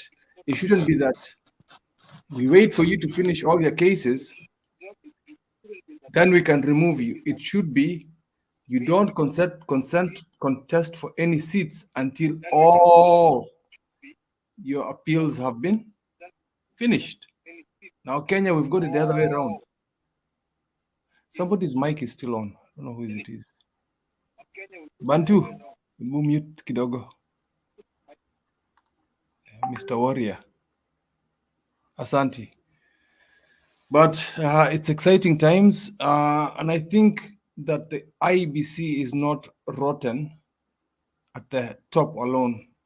Seeing the returning officers doing these evil acts, seeing some of the clerks doing this rotten stuff, I think the IEBC needs to completely be disbanded.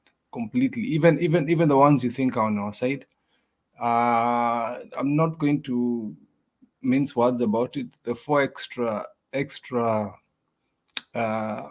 commissioners we added through Uhuru were just a safeguard, and that's it. Now you understand why that safeguard was there, because if we had left it as those 3 goons, what would we be contesting right now?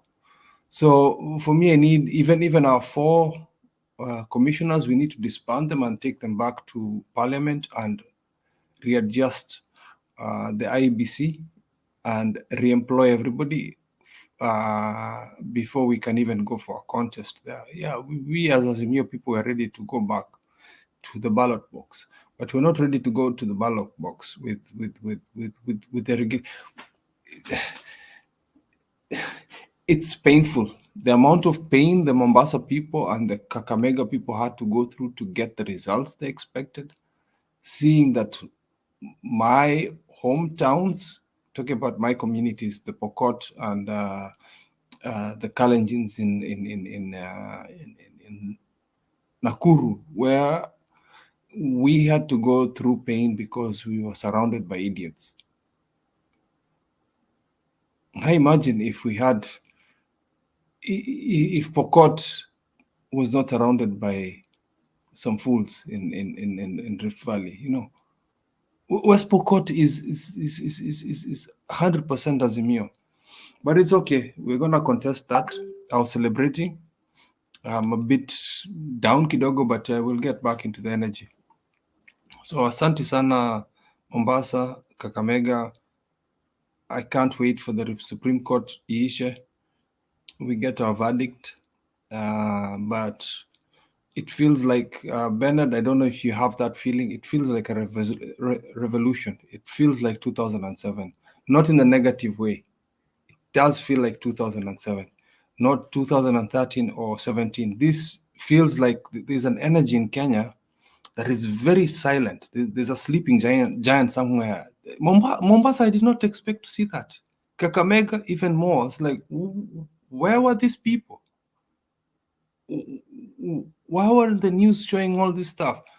So there's a sleeping giant somewhere in Kenya, and kwa sababu mzee ametuambia tutulie. And there's one more thing I want to tell you people, why mzee can never take any bribe, or mzee can never pay for an election. Mzee stayed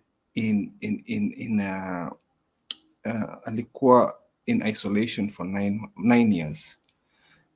Think about it. This man had a lot of time to think about life. He had time to actually negotiate with his inner self and negotiate with himself. Unajua ukikuwa kwa solitude, there are things that stay in your mind, so there are things that stay forever in your mind that you can never betray yourself for that.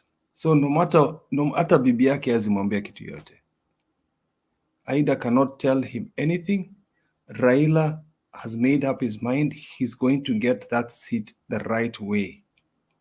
Raila is not atatumia mambo ya, kwa sababu Raila alipitia hiyo shida yote in 9 years of solitude, meditating with himself. He knows he cannot betray the Raila that stayed there for 9 years in solitude.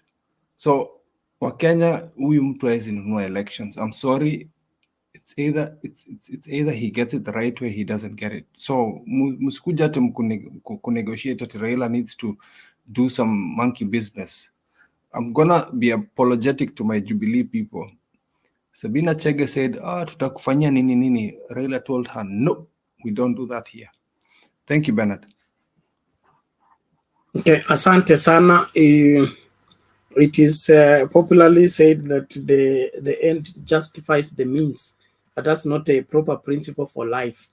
I support Baba in refusing to corrupt his way into leadership. After paying the highest price, it will be too demeaning for him to be in an office with a guilty conscience. We want Baba to be honored for his commitment to a free Kenya and be president to go anywhere in this country as an honorable president, not a president who has to apologize for this and that. And so whatever may come out of this, we must ensure that we clean up our electoral system, clean it up, tusafishe inji nzima. It's not just IEBC. Utovu wa nidhamu uko almost everywhere, but we must clean this country, and the only way to clean it is get into leadership the clean way. The moment we get into leadership the wrong way, we lose the moral whatever conviction to do what is right. And so it's important that we do that, and I support you keep for the same. And Baba is the man. Baba loves this country, and Baba knows what is good for this country. And we pray that he will get a chance to demonstrate that to the whole world on how much he loves this country and what vision he has for this great country. But if there is any one person I know that his vision for this country is for the welfare of each and every Kenyan, is one Raila Amolo Odinga. All these years, all this time, he has never sought anything for himself. He wants something for this country. And that makes him an admirable hero for this generation and generations yet unborn. I am too sure that Baba, given an opportunity to lead this country, we are going to see a new Kenya all together. Asante sana. Naomba sasa tusonge mbele tuende kwa Tom, alafu tafadhali tulinde sasa saa ili mkururo usikae sana. Tom, Kenya, Owino, Evangelist. Naenda kwa hiyo masafa mbio. Tom, Bernard. Yes. Bernard, habari ya usiku? Salama salama. Nataka unisalimie kwa Kiruya. Owarako. Owarako Bernard. Mlembe swa. Mlembe ria.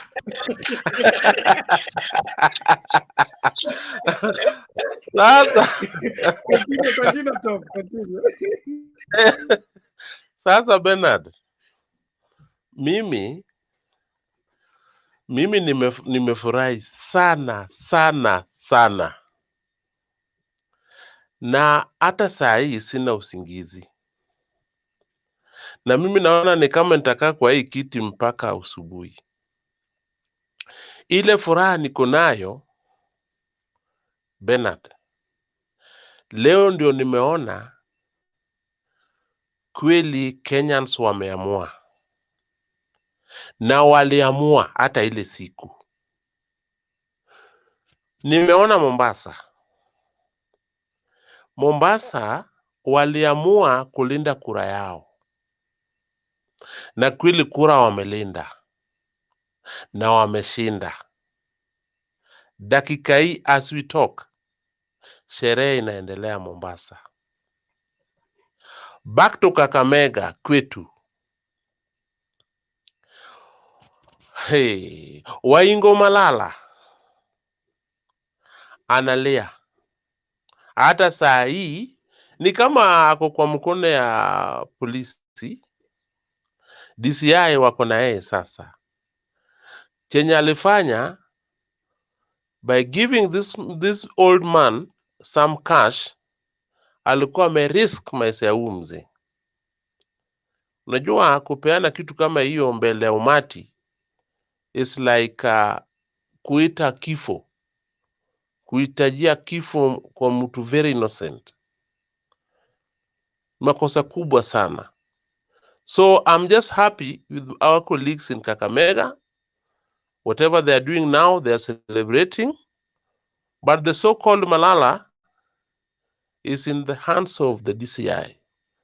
I hope tomorrow tutasikia maoni ile matokeo. Back to West Pokot. Azimio. Pokot wako kwa street dakika hii celebrating. Baba iko kila mahali. Baba alikuwa anataka haki itendeke, na baba is for Kenyans. Baba hakuwa anataka kitu ingine. Hata hizi shortcuts hakuwa anataka. So imetuonyesha zile manifesto ya baba inaonekana sasa wazi. Kenyans wameamua hata hii matokeo ya Supreme. Hapo pia tutaomba tu Mungu kama wako na ile wisdom, wafanye kazi yao vizuri na watangaze ni nani, na tutachukua hiyo baba yetu atuongoze as the 5th president of this country. Mambo mengi hatutaki. Back to Nakuru. That is, which area is this? Rongai. Rongai, ukiona vile walikuwa nakimbizana na hii group ya pesa kwa corridors, ndugu yangu, matokeo itakuwa, and I believe it will just be Jubilee. Iyo kama, I don't know, but let's hope for the best. So mimi chenye nimeona usiku ya leo imenifurahisha sana.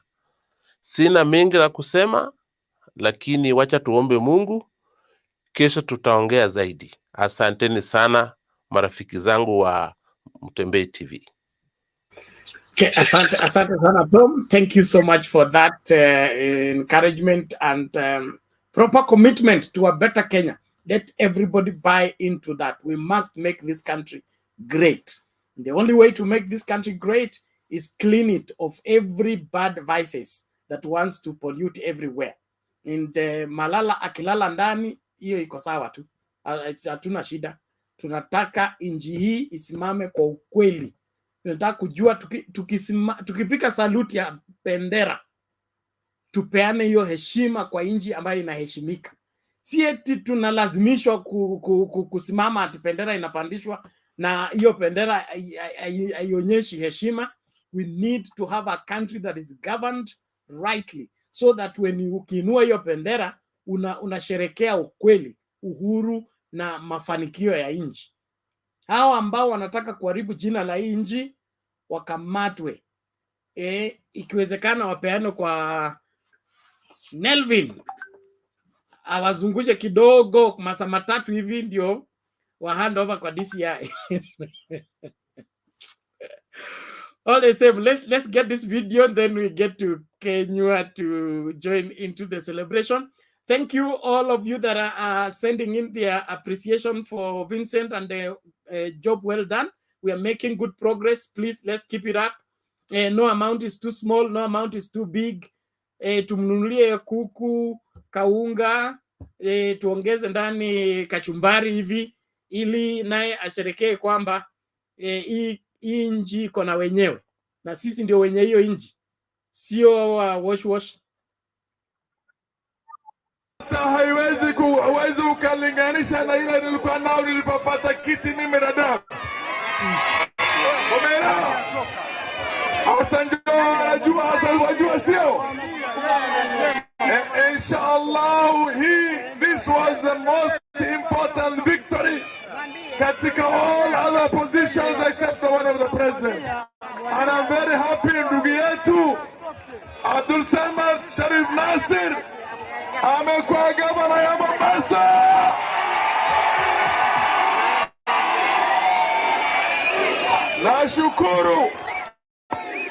Nashukuru nyote kwa tele, hususan gavana wetu ambaye ni mstaafu sasa, Hassan Joho na ndugu zake na familia yake, na nyote nyinyi mnafanya bidii. Barakallahu fikum.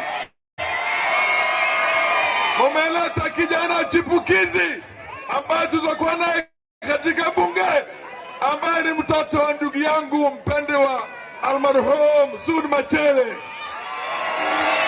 Umeelewa?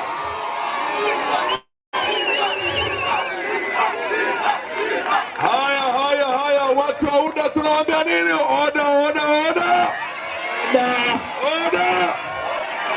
Haya, kwendeni mkafanya mambo zenu, mavillage yenu, kwenda mkapika mandazi. Kazi ya serikali ishakwisha, tunangojea ila ya koti imalize, alafu tumlete baba kama president wetu. Umeelewa?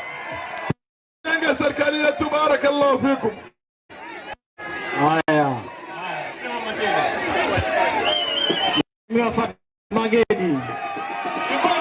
Fatma Gedi yule pale. Hii Mombasa ni ngome ya Raila Amolo Odinga. Mombasa ni ngome ya nani? Raila Amolo Odinga. Mombasa ni ngome ya nani?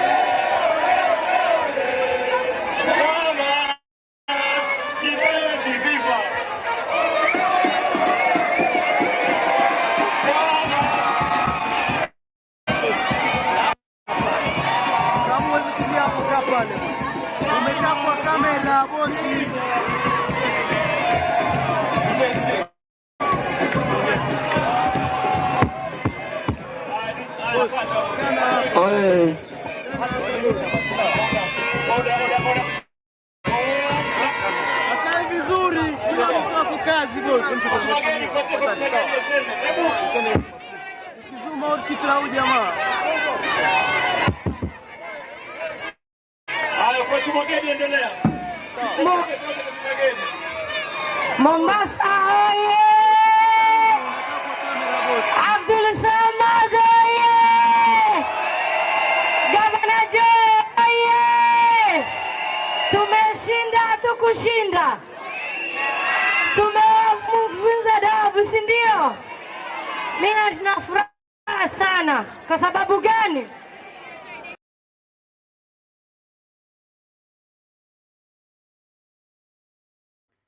Thank you. Celebrations everywhere. The country is blue. Let's keep pushing for a better Kenya, doing what is right for this great country. Kenya, Eric, karibu. Mawili matatu tukisonga. Asante sana Mr. Bernard. Acha ni wasalimu nyinyi wote. To me, I'm really confused. I don't know whether to go to Mombasa or to Kakamega or to Pokot. I'm really confused because Enda tu kwa Azimio headquarter iko hapa nyuma.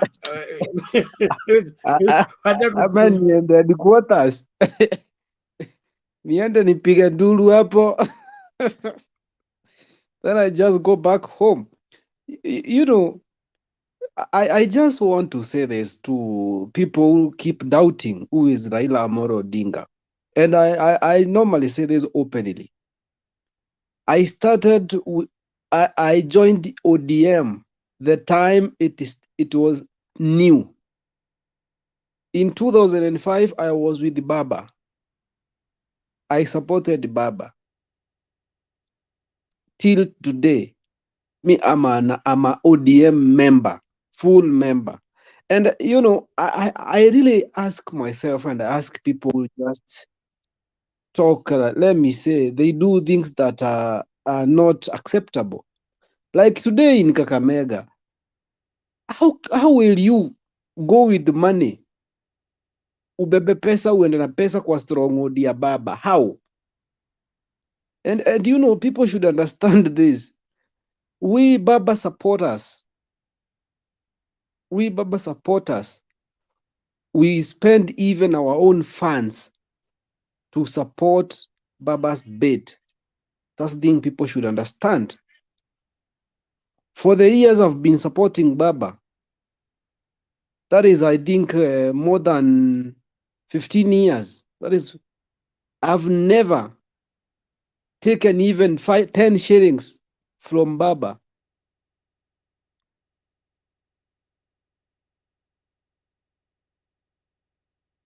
I've never taken even 10 bob from Raila Amolo Odinga so that I can support him or support his members. No, no, no, no.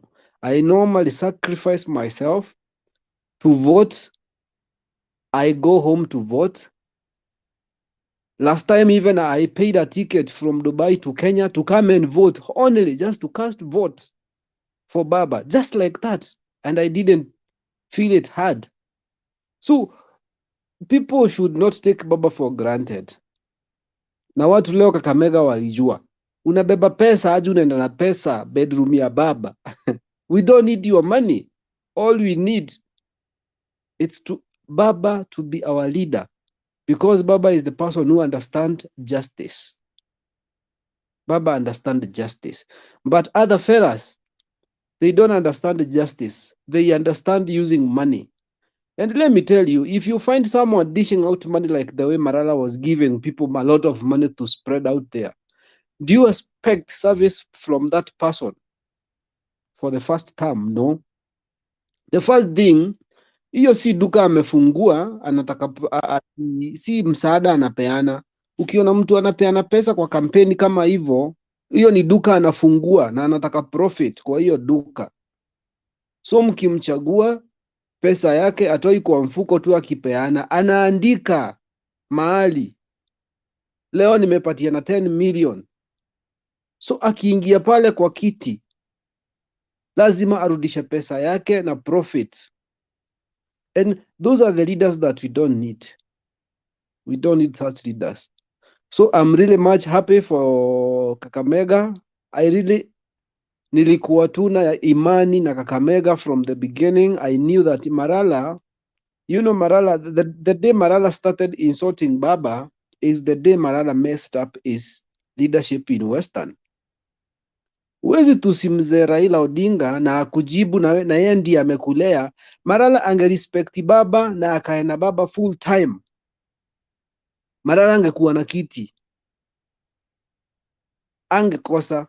But the moment alienda Sugoi akatest hiyo pesa ya Kimwerel, akaitest tu hivi, hata ndiye alipeleka Mudavadi huko. Sasa Marala was a bargaining power to Mudavadi. Now ameanguka, Mudavadi atabagain na nini? Because Marala was a bargaining power to Mudavadi. Mudavadi was to bargain through Malala. Si unaona niko na governor mmoja, so Kakamega ni yetu, so atabagaini na nini kwa Ruto? Na chama ya UDA hakuna kitu kama Kenya Kwanza. Chama ni ya Ruto, UDA. Hakuna story na Kenya Kwanza. So hiyo ni kitu moja Marala na Mudavadi wameona moto, and it has been shown that Wetangula it's powerful than Mudavadi, the way people thought. So Mudavadi tunataka aende Mululu huko, atulie huko. In Mombasa we are very happy. In Kitui, Rulo, things are well. And Baba has all support from us. The support, it's big, and we are sacrifice everything until the last minute. By Monday, we want Baba to be declared the president. If they do, they say a relan, now Ruto will see dust, because we are going to mobilize like no other business. Because you can see today, please, someone is mic is on. Major, please, your mic is on. So like Major, please, your mic is on. So like today, like today, you can confirm what happened today. All the members who are elected in Azimio, they divided themselves.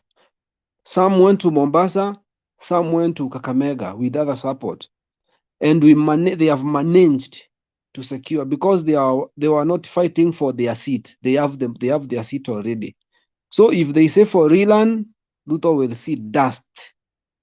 Saizi ni mchezo anacheza naye, ataomba sana, hiyo ataona dust. So instead of akubali kuaibika, afadhali akubali tu baba atangazwa na Supreme Court ndiye president. Ruto at least aibu haitakuwa kubwa, because it has shown that baba won this thing. Baba won those things. They postponed the 2 counties to suppress voters, but it didn't work. So tunawaangalia sana, na leo Moses Kuria amefanyiwa ile kitu Mombasa. Wamejua Mombasa si Githurai 45. Unajua Moses Kuria alifikiria Mombasa ni Githurai, so alienda kupeleka upuzi huko akafanyiwa ile kitu. So these people should understand who is baba na baba ni nani. Hiyo jina haikujangi hivi hivi kienyeji. Hiyo jina iko na gharama. Baba amelipia hiyo jina since 1990s, 80s. Ameilipia. Wamekuja juzi tu na wanataka kufanana na yeye. They can't. So I think today wamelearn. Moses Kuria, Aisha Jumwa, hiyo squad leo wameona moto Mombasa, and I was so much happy. Thank you so much Bernard. I'm so happy for the winning. Nasikia tu ni kama ni mimi nimeshinda hii leo. That's what I am feeling. Thank you so much.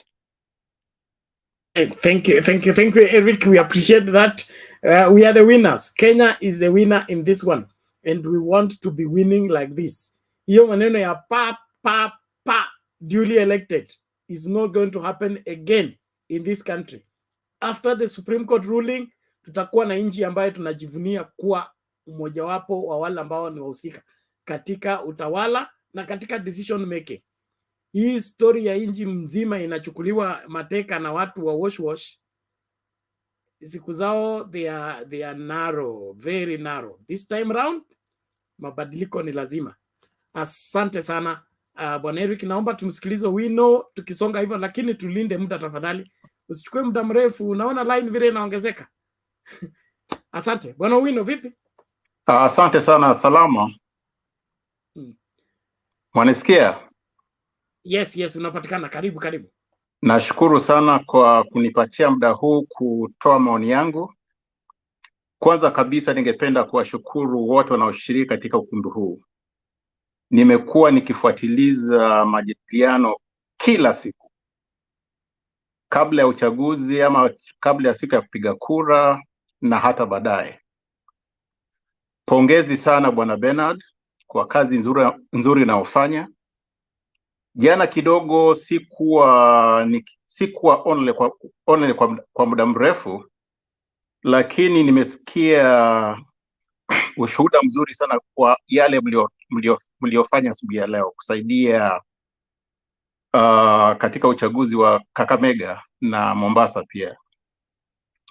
Nimefurahi. Mimi mwenyewe nilisomea Kakamega High School miaka ya 80, na kupata hiyo ripoti ya Azimio kushinda, yani imenifurahisha sana. Kuhusu uchaguzi wa ama kura za urais kutoka Bungoma, tuko wengi tunaoshuku, sababu mimi natoka Bungoma County katika eneo bunge wa Tongaren. Nina marafiki wengi ambao nimewapigia simu vijijini, majirani zangu. Alafu pia nikiangalia kwenye mitandao ya kijamii, Facebook na kadhalika, wengi wanaotoka Bungoma, wengi wao ni wafuasi wa Azimio. Hivyo kwamba yaonekana kuwa bila shaka yoyote, hebu niseme hivi kwa sababu huenda nakosea, lakini labda bila shaka yoyote kuna mazingaombwe yaliyochezwa huko Bungoma. Tumwachie Mungu na tutarajie kwamba matokeo ya koti yataelemea upande wetu. Others, I'm so happy, very, very happy for what has happened, and is a sign of good things to come, hopefully. Mara yangu ya kwanza nilivyosema, sitaongea sana, hebu nimpishe mwingine tuendelee kujadiliana. Asante sana. Okay, thank you, Mr. Owino. We appreciate that, and it's good that we remain patriotic and get concerned when things go wrong. We are the sons of this country, so we'll be the first one to be asked, what were you doing when things got out of hand? So let's play our roles, no matter how little it could be, let it be that we were doing it for the good of this country and for the future of this great country. Wale ambao wanataka kumortgage nchi wasipewe nafasi. I keep insisting on that. Wasipewe nafasi, wakamatiwe chini kabisa kabisa. We need our country back. We need to be sure of where we are leaving our children and our children's children. We can't chance with that. Asante sana Bwana Owino. And we'll revisit. Wacha tumalize maneno ya Supreme. We'll revisit, tutaenda kupekua. Kama mtu aliongezewa kura, hizo kura tunatoa, alafu tunahesabu upya, ili tukuwe na wabunge ambao wamechaguliwa na wananchi, sio wabunge ambao wamechaguliwa na kompyuta. Wana Harold, is it Harold Kipchumba? Vipi? Poa, ni siku njema, siku safi. Karibu sana, nashukuru. I've enjoyed. I've been on since morning. Nilipostpone shughuli zote za kijamii, za kinyumbani na za kimtaa.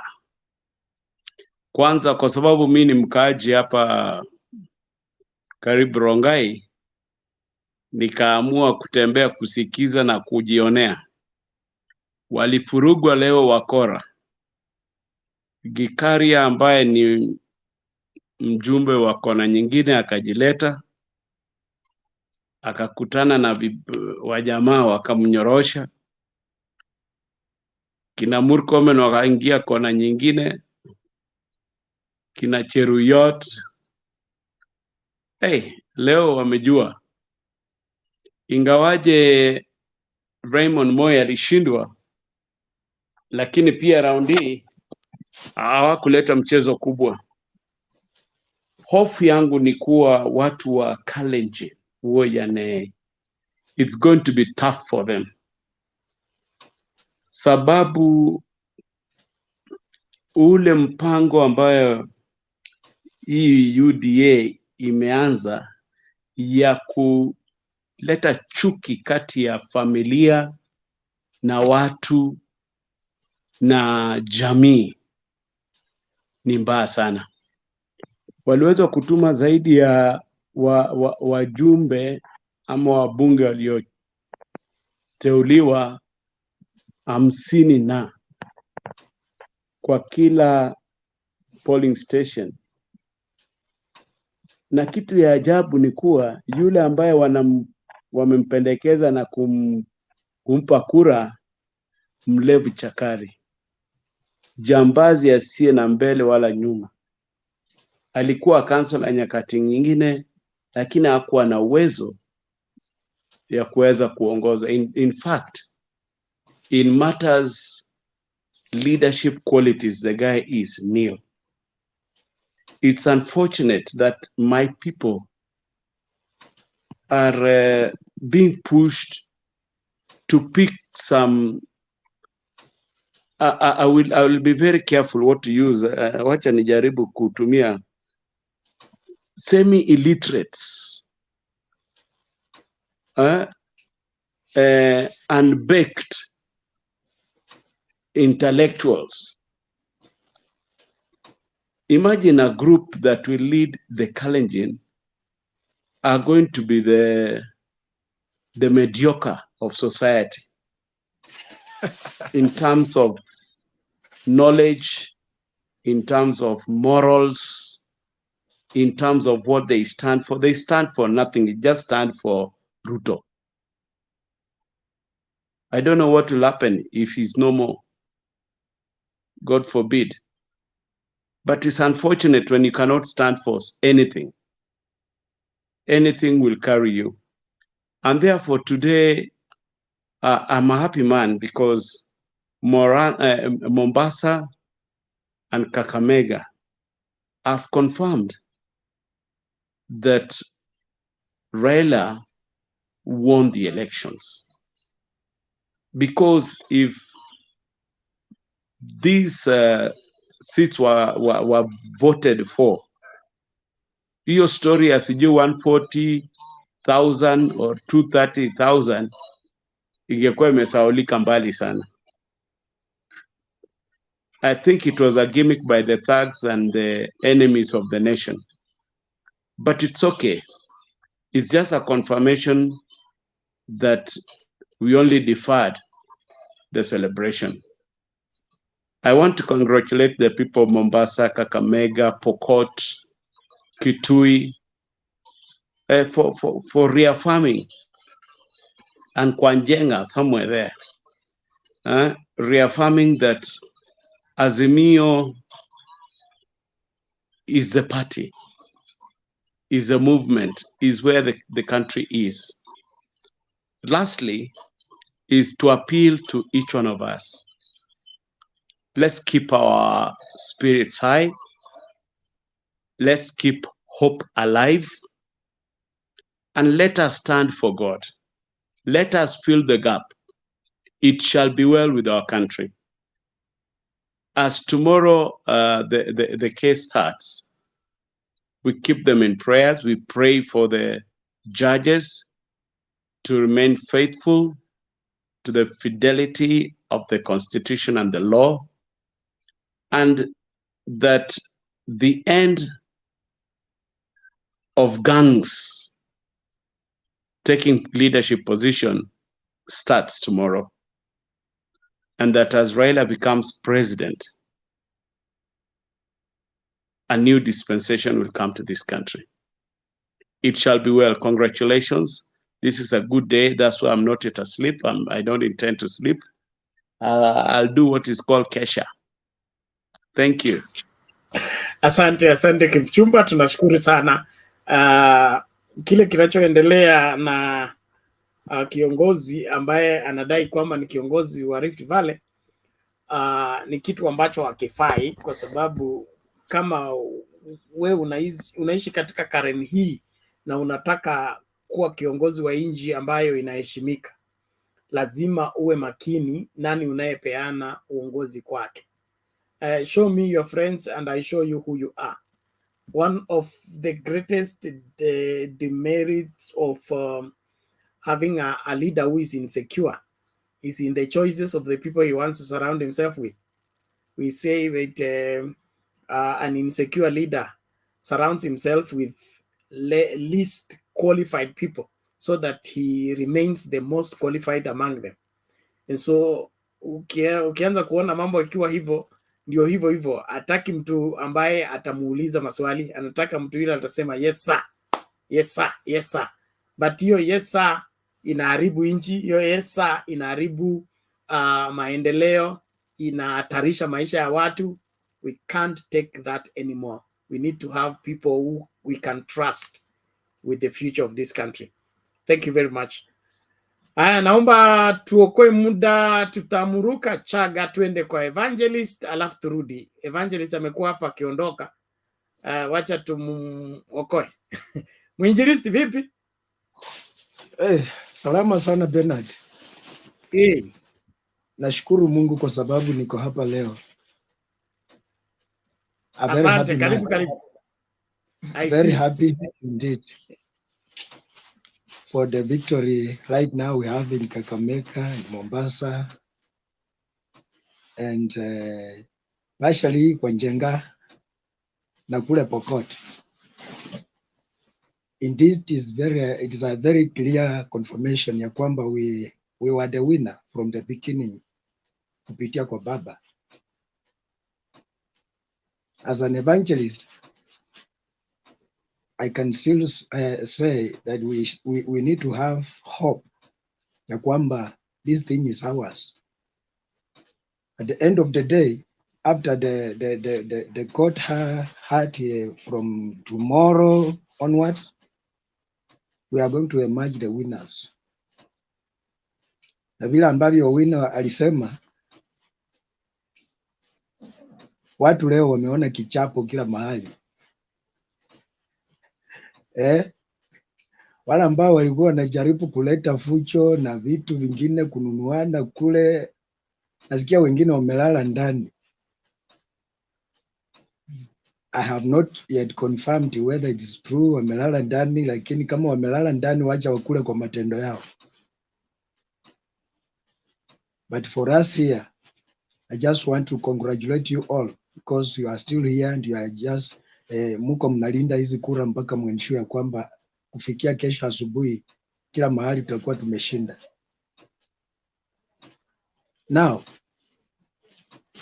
kuja kwa kipengele kikubwa kabisa ambacho kinatufanya tukue hapa. Tunaongojea Supreme Court ifanye maneno, lakini tuombe ya kwamba wasiende wakanunua mpaka Supreme Court,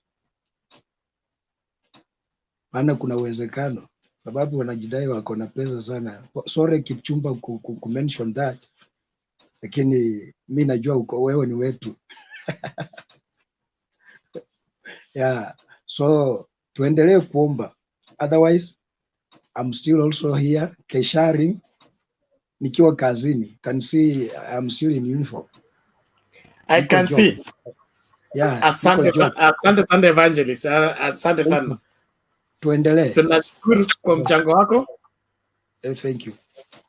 Thank you very much. Na kupatia hakikisho kwamba Supreme Court hainunuliki, haiko soko. Hata ukiwa na mabilioni this time round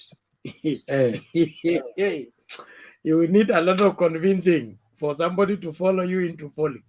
Now that the blue is covering up everything yellow in this country, tutakuwa na nchi yetu. Hopefully. Asante sana. So naomba wapi Chaga, turudi kwa Chaga, tuende mbio hivyo. Mudume. Yes. Yes, una habari zenu ndugu? Tuko salama. Namna gani huko? Mimi ni mzima. Ni siku nyingi Bernard na Alex huwa nawafuatilia nisipate nafasi tu. Lakini nisiwe tu mrefu, ngawaje nina hamu, maana nina mengi ya kuzungumza, lakini kutokana na muda pia nitaheshimu. Ila tu mimi siku zote husema haki Bernard huenua taifa, lakini dhambi huwa ni aibu kwa watu wote. Mimi nina furaha kubwa sana kaka, sana, kwa sababu dalili ya mvua siku zote ni mawingu. Hii dalili tunayoiona leo ndio hiyo tunayotegemea tarehe 5 Jumatatu, Mungu akijali, kwa sababu ndio pesa ndio kila kitu, lakini kwa Mungu si lolote. Wakenya walifanya haki yao, hayo mengine tu ni yale tu yaliingizwa kwa sababu watu wana ile kawaida kwamba huu ndio mfumo na hivi ndio tutakavyofanya na ndivyo ilivyo. Lakini this time around vitu vichenja. Nitarudi kwenu kwa Wabaluya, vitu vichenjanga, vitu vimebadilika, na kubadilika ni ile desturi imetokea Mombasa, Kakamega na kwingine kuanzia asubuhi. Mimi nilikuwa nafuatilia tu, sijaenda popote Bernard leo, ngaje niko off, nilikuwa hapa nyumbani nimefuatilia, sijatoka kabisa kwa TV wala sijatoka kwa simu yangu, nikifuatilia kila mahali. Imefika wakati Bernard, hakika Mungu atuweze kutukomboa, kwa sababu huu uchafu umefanyika ndani ya IEBC. Ndio ule uchafu nilikuja nikauzungumzia kipindi fulani kwamba hata watu wana maskendo na bado IEBC nasema sisi bado tuko independent. Kwa hiyo hatuwezi husika kwa hawa, hizo kesi ni zao na sisi tunasimama, maana tumehuru. Tumehuru gani hii inawaleta watu waizi wenye makesi hapa ndani? Sasa hili litakwenda kufichuka Jumatatu na uongozi mbaya utaondoka na Raila atasimama kama venye Mungu ametuonyesha dalili yake, licha huyu Mungu wao wa kuhongana na wa kumzungumzia kila siku, lakini ndani ya nafsi zao matendo ni tofauti. Kwa hiyo nisitaki tu niwe mrefu, wangu ni kuungana na wenzangu wenye tuko hapa kuanzia kwa kufungwa kwa hiki kituo mpaka sasa hivi kwa kusherekea huu ushindi, maana ni uwazi kwamba Jumatatu ushindi ni wetu. Iwe rerun, sisi tuko radhi, kwa sababu hapo ndo tunapopangojea. Na hii mfumo mmeofanya, so Alex, wenye mmeofanya huko na mzee Vincent, endapo tutakuwa rerun, hebu hiki kitu tukifanye the whole over the country kusecure kura ya baba. Mimi niko tayari kujitolea hata kama ni kidogo changu, lakini tuhakikishe kila mahali tumelinda na haya mambo yameendelezwa. Haya mambo yamejitokeza leo, ndio dawa ya hawa waongo, ndio dawa ya hawa wenye double speech, ndio dawa ya hawa wenye kuhongana. Haya mambo ya kuna kuria yamenipendeza, ndio dawa ya kuungana na haya maneno kabisa. Kwa hivyo mimi ni kumuomba Mungu, kote najua iko tayari itasema, kwa sababu hizo affidavit zao wenye wanazitegemea na ushahidi wao nimekuwa nikiufuatilia, niko kwa vyombo vya habari nafuatilia maoni ya wachanganuzi. Sisi tuna imani ushindi ni wetu Bernard, hakuna la wasiwasi, ni kungojea tu hiyo siku ifike. Asanteni ndugu. Okay, asante Mdume, tunashukuru na tukae ngangari hivyo hivyo. Lazima tufanye yale yanayotupaswa kufanya ili tuendeleze inji mbele, tuitoe kwa mikono mibaya tuweke kwa mikono mizuri ambayo tunaamini itatupeleka mbele. Yes, Alex? Tena tunataka kuwashukuru Bernard. Tuliwasiliana na Papa Azimio, yeye ndiye alikuwa mtu wetu wa Mombasa. Papa hajalala tangu juzi, na tulimake sure kutoka Likoni, Mvita, kila mahali. Daudi, mnajua Daudi is one of our panelists. Clavan, my little sister, Stone PK, tulieka Papa akue point man wetu wa Mombasa, na amefanya kazi nzuri sana. Aliwapea chakula, aka make sure hata watu walikuwa hospitali wakaenda kuvote, because voter apathy ilikuwa pia Mombasa asubuhi. Tuliogopa sana kwa sababu kufikia kitu kama saa 4 hivi watu walikuwa wamevote ni wachache sana, but Papa is here to also, nataka nimcongratulate ndugu yangu. Asante sana, kazi umefanya, na unaweza tupea ripoti ya Mombasa leo vile umefanya, alafu baadaye nitakunulia. Najua ukunywe Guinness, unakunywa pills na kama ya Kibaki, nitakunulia hiyo pills na baadaye. Asante sana. Okay, Samani, and let me tell you that right now nimesimama kwenye petrol station ya Total sababu ya mwangaza, na nilikuwa nataka kununua ile watu wanaita energy drink. In fact, ndio hii. So we have been monitoring. I voted at 6:20. I was very disappointed, lakini wakati watu wa IEBC waliingia ni kama walikuwa wametengeza kila kitu kule. So they came, I voted. I didn't spend 2 minutes, no, because I was identified. And the same polling station, last time we were voting for the MP, the president, and what have you. My name didn't even appear. So when I got into that room, I warned them. I told them, if you cannot identify me, and I have been voting from 1997, na nikawaonesha kale ka message ka simu kale ka 70,000. I intimidated them. Basically, I intimidated them, and I because I was forcing for my right. So after that, I left. We had a program as Azimio to mobilize, and I had 34 youth, kind of youth, but their leader was a gentleman from Butere ambaye anapeleka boda boda, na huyu mzee is 57 years old. People might not believe, but he's somebody I've always trusted. I've used him for several years, so he had that command over those youth. And we kept on reviewing notes from the people who assisted me, facilitated me with the fuel. I made sure that they were running around like bees. And I took my break at around 1:30. By 3:30, I was back on the road. And one thing I can assure you is that what we had anticipated, because when I went to the polling station, I was a bit demoralized. I didn't want to tell anybody. I spoke to Mutembei TV at that particular time when I was going, but I never mentioned. But what came out is that after midday, watu walikuwa wamejitokeza, lakini kulikuwa na kitu kimoja. Kitu kimoja ilikuwa ni kwamba si kwa ubaya, na mimi siongei kwa sababu nataka kudhalilisha UDA, but UDA walikuwa wamezoesha watu pesa, na watu wengi walikuwa kwa polling station lakini hawataki kuingia ndani, na kisa na maana ilikuwa ni senti.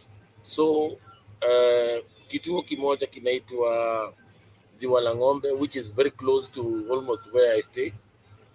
Kulikuwa na watu walikuwa naingia pale wanasema watu 10 njoo, wakiongea nao watu 10 watu wanaenda kupiga line. Every time they were doing that, so I moved my car out of that place, nikaipeleka mbali, alafu nikakuja tu bila kushuhudia. And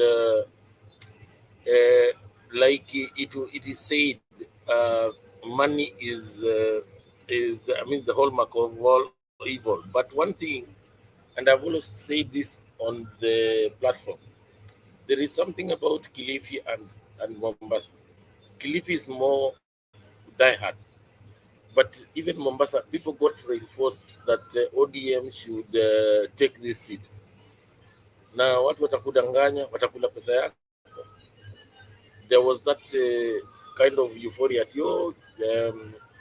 huyu bwana anaitwa Sonko has got that ati anapendwa, lakini wacha nikwambie ukweli wa mambo. Mombasa, Kilifi is first, more than Luo Nyanza. People call Raila a Luo president, but I will tell you one thing, that there are people who believe in Raila more than even the Luos, and I saw it today.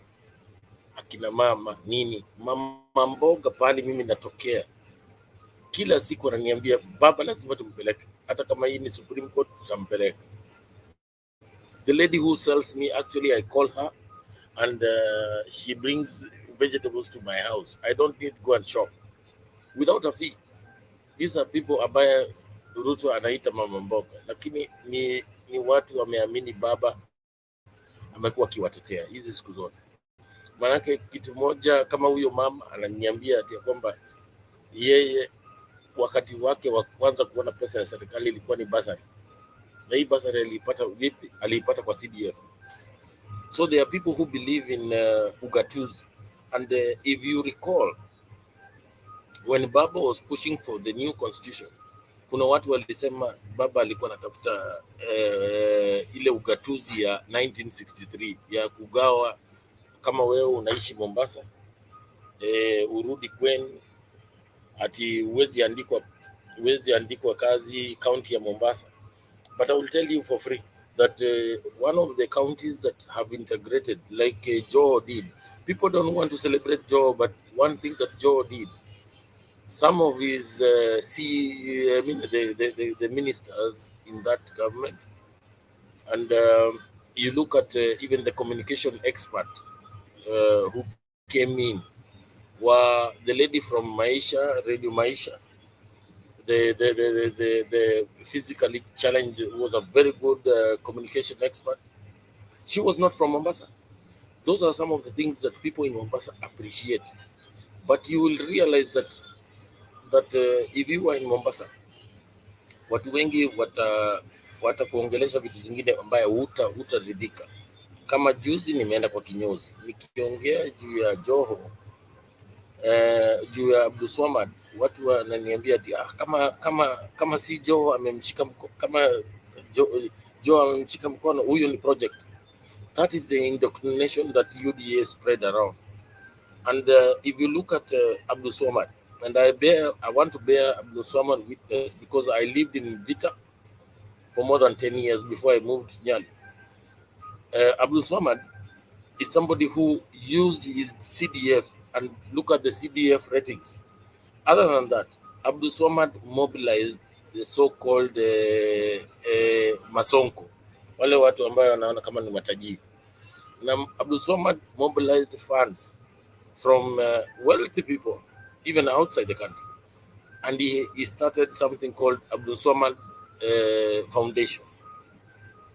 Hiyo foundation, hata mtoto yatima, ukapiga simu nini utahudumiwa. Those are some of the things that people don't appreciate, but they were always looking at Joho because Joho was the exiting governor. Wanaona ni kama ati huyu ni project. The same way Raila was being branded a project. But they have worked so much, and that is the impact of what we are going to see as the announcement of a governor of Mombasa. It was not in doubt in my mind that we were going to win. The only doubt that was being cast was a propaganda issue and media. The media were really doing us disservice. If you are driving along Nyali Bridge, the first banner ile utaona leo nikienda kupiga kura nilikuwa naona ya Ruto na Sarai. But when you go to inside town, that is when you will know that Abdul Swamad is a force to reckon with. He is a son of Nasir ule mzee, lakini he has come out of it. The power of that boy, the eloquence of that boy is something that you cannot match. And the only person who would have given him problems was Shabal. And when with Shabal backing Abdul Swamad, nobody, I don't think any Kenyan who knows Abdul Swamad would deny him that chance, because as it is, Mombasa, look at the health sector. Forget about the county, the input, but look at the health sector. Ask anybody in Vita, he will tell you that kuna hospitali amepeleka paka vitongoji in the name of Abdul Swamad Foundation. The guy has sourced for funds and is not that kind of fellow that you will look for in Runda if he was in Nairobi. He lives in basically Kibokoni or Majengo. They have several homes as a Nasir family. And you know, those are the kind of people that you every other evening you will meet in Vitongoji wakikula the local Swahili food. It is culture.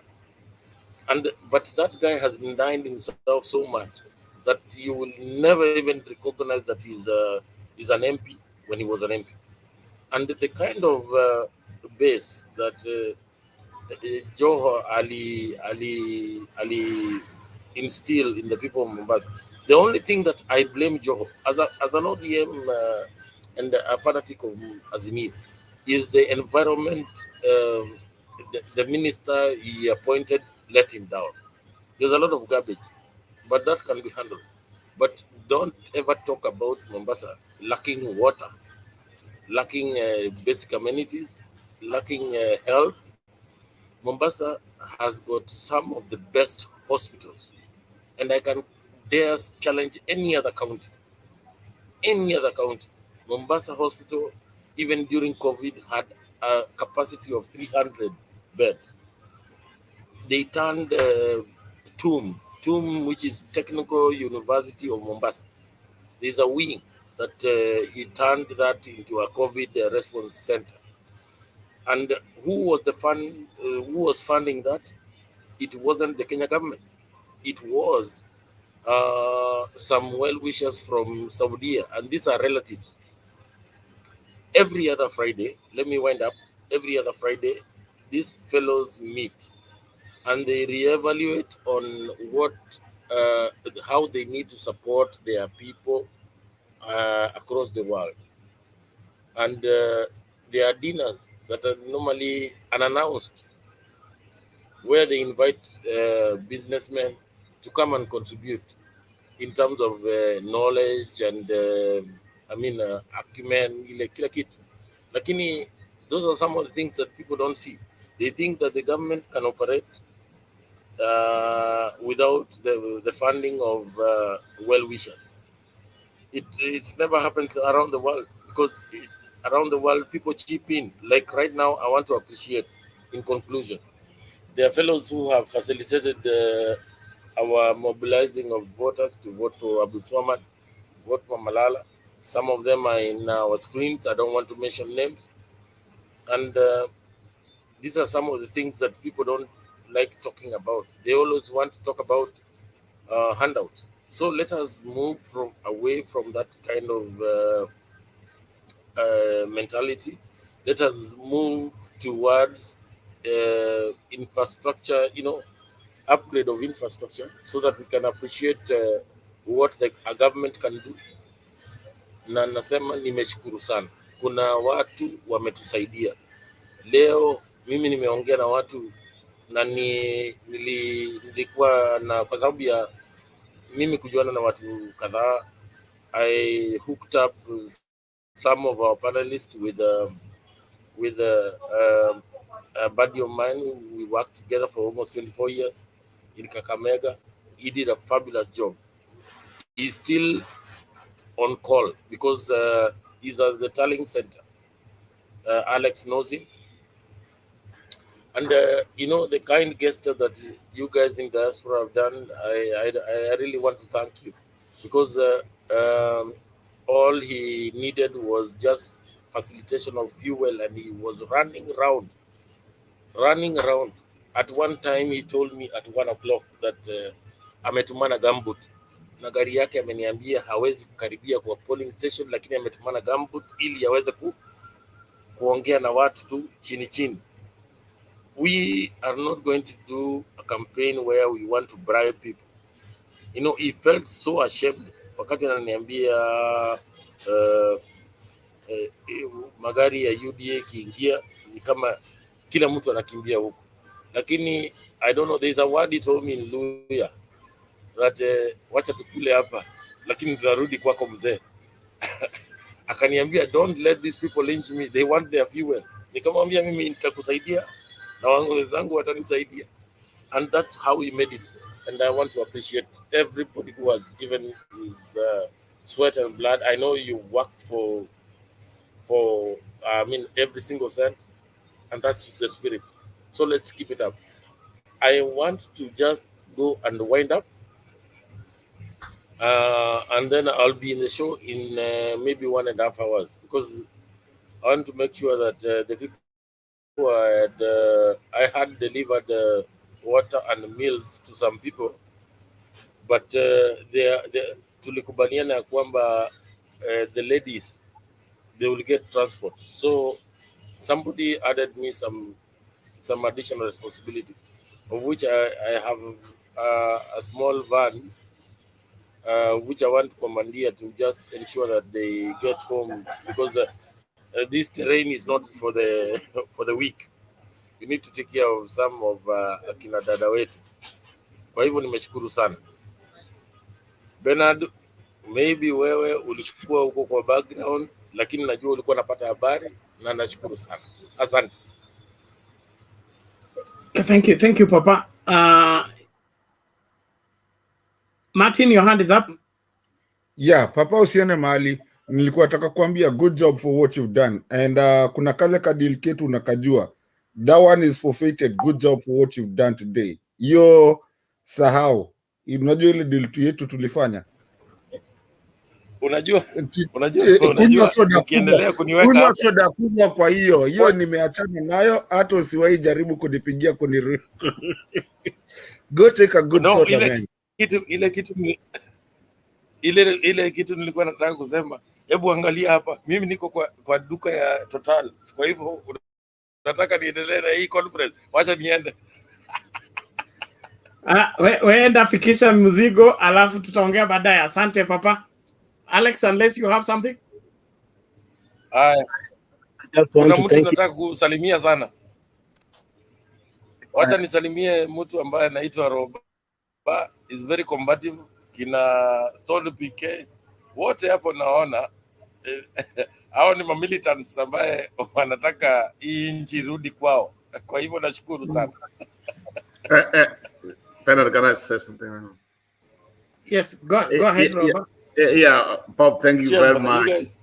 In fact, I remember when I talked to you when you were going, I remember when you came in and I offered and you said what you said. Then after that, I think you were in Kakamega. I think you were dealing with somebody near there because we also had a group down there from the wing of the outgoing governor. And in fact, your coordination that it is here too. So all of us, we were on the ground down there, but thank you very much. But if this one on next week goes our way, if you rerun, Kiambu and the Rift Valley, we want to do the same thing. I also want to thank, I realized that ODM, I mean not ODM, Azimio has taken a lot of seats in Ukambani, and this is overwhelming. This is a mark of authority that had it not been general theft, given what we have done today as Azimio family, this is wonderful. Thank you very much. Let me go away. Asante sana papa, tunashukuru. Fanya kazi vizuri, fika nyumbani salama, alafu habari utatupatia yote kesho. Tunashukuru sana. Thank you. I think I'm almost losing track, but niko gangari. Tunaenda kwa Martin, alafu turudi kwa Sylvester. Martin, vipi? Asante sana mtumishi, vipi? Salama, nashukuru. Leo umeamua leo, yani haki nyinyi watu wa Azimio, mimi nimeanza nitahama. Inji lazima tuirudishe kwa wenye inji. Nitahama. Wale majambazi wote wasipate nafasi. Siwezi deal na nyinyi. Nyinyi ni bullies bwana. Ala, unafanya nihame bwana. Kuna video moja hapa siwezi cheza hapa. Nitakusukumia. Utasukumia kwa private chat. Sawa. Ama usitumie kwa simu yangu. Hapana, hiyo ni madharau bwana. Wacheni madharau. Saitan. Ala. Kitu nakimbia kwa labu kwa kinala jana. Unajua jana kina Alex walikuja wakatukazimu, alafu wakarudi huko wakaenda wakafungua show. Mimi sikujua, nimejua leo, lakini nilikuwa nishacheza na Bopapa kivyake. Sio ni story yetu, but mko na madharau sana. Haki watu wa Azimio. Woi jameni. Mimi nataka kuhama, naenda either sijui KKK ama KKA ama sijui wapi kule naenda. Hamwezi kuwa mnafanya watu watoke sijui ni SGR ama wapande basi wafike huko, alafu mnatunyima kiti ya women's rep. Mnatunyimaji kiti ya women's rep?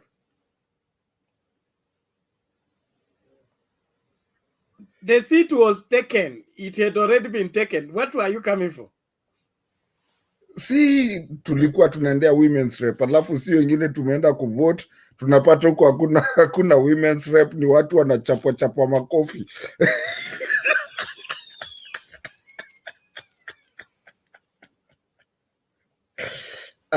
No, anyways, let me be serious. I mean, niliona Kiuno ameacha kushake Kiuno, anaanza kushake the neck. Anaambiwa tutatoka hapa, anasema sitoki, na by the way alitoka Mombasa. Watu wa Mombasa na waheshimu sana. It was just a nice thing to watch. Kakamega, pia nyinyi mumeharibu huko. Oye Kakleo kataenda kulia tena na venye kanaliaga kwa parliament, na hiyo pesa yote yenye amepewa na Ruto, sasa atarudishaje? Chopa italipwa na nani? Okay, hiyo ndio unaweza nianza Bernard, huo ni mtu wenyu. Akitaka hiyo chopa ifike nyumbani salama, aisafirishe saa hii. Asubuhi ikifika, kama bado iko hapo, yaani mnagonga mtu mpaka anashinda one polling station. Wacheni mchezo bwana. Moja hata mngempatia 2 tafadhali, seriously. If you are not popular, you are not popular. Hii maneno si Itumbi haezi kukupatia kura. Itumbi atakupatia tu followers wa Facebook na ambao yeye anakupost alafu ana like, ana comment yeye mwenyewe tu, na ni 36,100 accounts, 1%. So forget about that. Amwezi mpatia hata ya pili asikie tu ni kama alikuwaga nini, alikuwaga senator. Ground mambo different. Na ingo atuchezangi. Kienda kinyume na uongozi wetu tunakufundisha. Na huko chini tena mumegonga Sarai huko, sasa sijui amekuwa women's rep. Anyway. Sarai hata women rep haizi pata. Nimekwambia hata MCA. Yeye angekuja hapa Nairobi ajaribu labda. Kijana fupi round, na nasikia wanawake huko wanasema wajui kama anaenda mbele ama nyuma. Na umefikisha hapo. Enda polepole. Enda polepole, hebu enda kwa point. Imetosha. Acha nikuja serious. No, but no, it's a okay, now being on a serious note, it's actually a good time of our democracy as Kenya, you know, because at this point, this is the time that we were all asking for, that we start seeing that. And let me tell you what really happened on these elections, these by-elections or whatever you want to call them, because they're not by-elections, they're just, you know, derailed elections. It actually tells you what the mood in Kenya is. And that's that number that some of us had worked so hard to come up with, that number, the 60 to 70% number. You go sit down with that number, that what happened today. I have started sitting down with it. It's coming back to that 65. Bernard, we said here, a couple of us, people who really sit down and actually do the math and the statistics. We had said Raila would win with at least 65%, if not 70%. And that is what is really happening right now, because no one can steal and people are smart this time. And in fact, even the turnout is so low that even getting that number, it still comes in. I was looking at it. Na niko nazo nimeziandika, niko na zile za kitambo. This is the number that was supposed to be, and this is the number that became. Raila won this thing, people won this thing, and we are going to revisit on an honest ground. We are going to revisit Rift Valley, and we are going to revisit Central. I have in this show, Bernard, you've seen me corner someone and ask them, not once, not twice, not thrice, ask them, niambie Ruto alishinda wapi, and they only do 3. They can go further than that. Kwanza naambianga, give me tukitumia ile ya kitambo, the provincials. And so today when it happens like that, and by the way, and I don't hate anybody from Central. My daughter, the mother of my daughter is from Central. I have aunties from Central. I have nothing against Central. I love our country. I don't care where you're coming from. By the way, here's the thing. Mtatuambia kura za Central zilitoka wapi? Because the mathematicians and the people that are looking at these things, there was no kura za Central. And we're not going to play that game. And we are going to end this thing of Central. Like I said, I have nothing against Central. But we are going to end this thing of Central feeling like every leader that wants to be a Kenyan leader has to go talk to Central. Saizi Ukambani tunashinda tukiwachapa. Umeona venye leo tumewafanya Kitui, tumewashikashika kushikashika. Na Mukuru kwa Njenga pia tushachukua. Nakumbuka Mukuru kwa Njenga hiyo ni nini? Hiyo ni Ukambani pia. Atucheki next time mtakuwa mkikuja kuongelesha Wakamba. Hii kwanza Central wa relax, wako na kiburi mingi sana. And I'm not trying to tell anybody anafaa kufeel kama namuattack. It's just that the leaders in Central, they've become, I mean, they come to a place where they feel like they control the whole Kenya. And nobody else, unless you talk to Central, then you have to be the president. We're not going to do that thing anymore. I am so proud, Bernard. I am so proud of Mombasa. And I am so proud of Kakamega. And also, I gotta give it to Kitui, nakale kama makalishiko huko. And I also need to give it to Mukuru kwa Njenga. Because Kenya ni yetu si wote. And we are not going to play these games. Now, I am waiting for that. I am waiting for the court tuingie huko sasa, tufanye kila kitu sasa, tujue. Na mtatuambia by the way, because tuko na CCTVs, kuna wengine wako na when it was being hacked, kuna wengine tujue ametoacha CCTV zake leo. Listen, we're not going to play this. Hii mchezo Kenya itaisha. Tutakaa mandugu, madada, haijalishi kulumetoka, kama wewe ni Bernard, kama wewe ni Mama Selina kushukuru, na watu wenye wako comment section huko hivyo, kuna wenye walikuwa wamesema ni wataje kina Eva, Awino Rapemo, Clevan, Favor, Joy Njoki, Tufosa Lai, Balkis Mohammed, Idam Barak. These are guys, kwanza Idam Barak needs to get a good, anafaa kutumiwa hata yeye kitu. She's worked so hard to bring this thing in. And Alex, I appreciate you. Stone, jana ni venye tu ilifungwa na nikaenda kulala. But at least I had spoken to my brother, na nilikuwa nimecheza naye kivyake on a different side.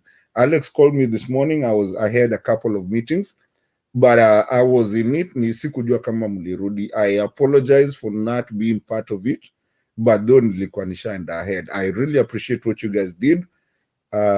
Thank you, Mama Selina. Always nice to see you. Nawambie Mama Karua kuja atusalimia hapa. Unajua venye tumefanya kazi hapa. Twashukuru.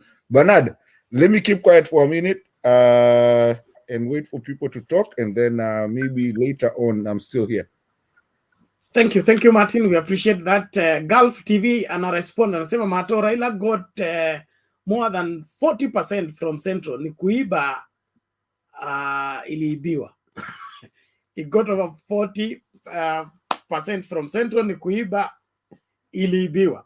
And ndiposa tunafanya forensic audit.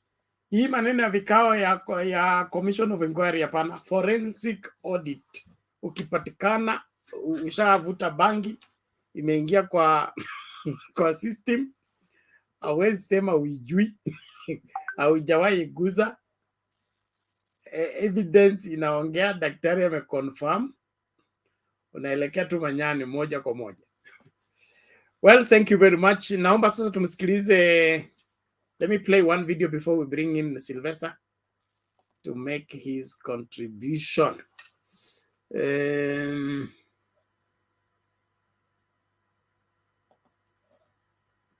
think it's this one. Let me see.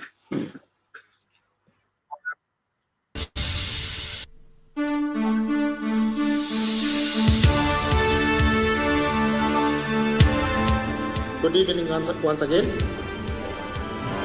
I now wish to clear the result for Kakamega by-elections that has been held on this day of 29th of August 2022 rather.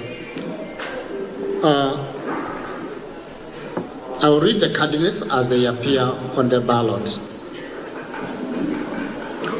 Hassan Dambo, 9. Kasim Aziz Ibrahim, 665. Kipagendi Francis Komboka, 1,344. Kirago Francis Kimondo, 2,088.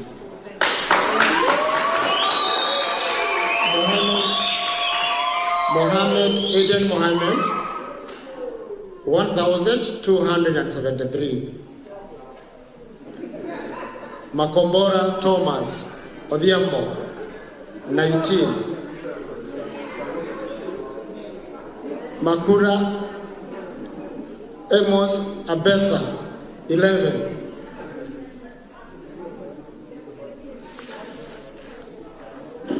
Maud Samuel Omai, 4. We have Moe Robert Mitao, 500. The next one is Mohali Leonard Aluda, 7. We have Moriongi John Chalo, 38. Nyacha Enoch Nyabuti, 6. Ojeng Stephen Manyango, 1. Ondongo Rolex William, 2. Odeo Joas Perez, 9. Luke Leonard Ogoro, 11. Lucy Kalambo Wilson, 20. Now, the total foreign forces, 6,017. Rejected votes, 39.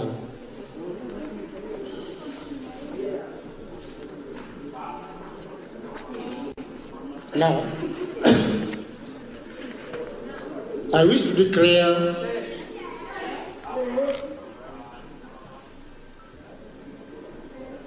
our stance.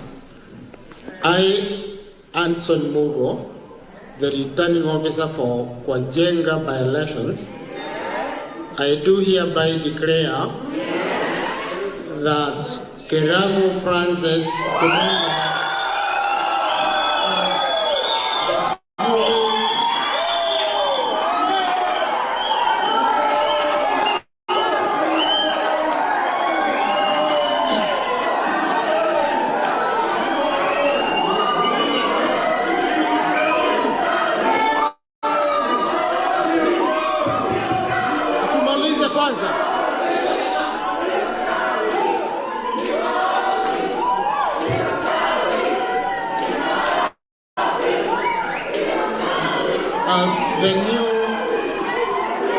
the newly elected county assembly member of Kakamega Ward.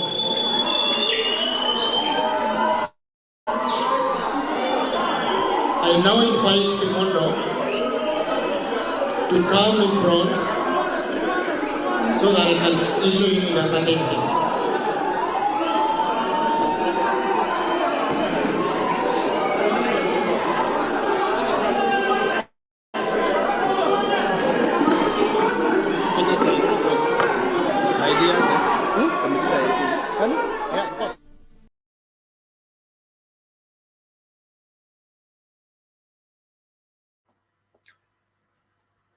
Yes, Martin.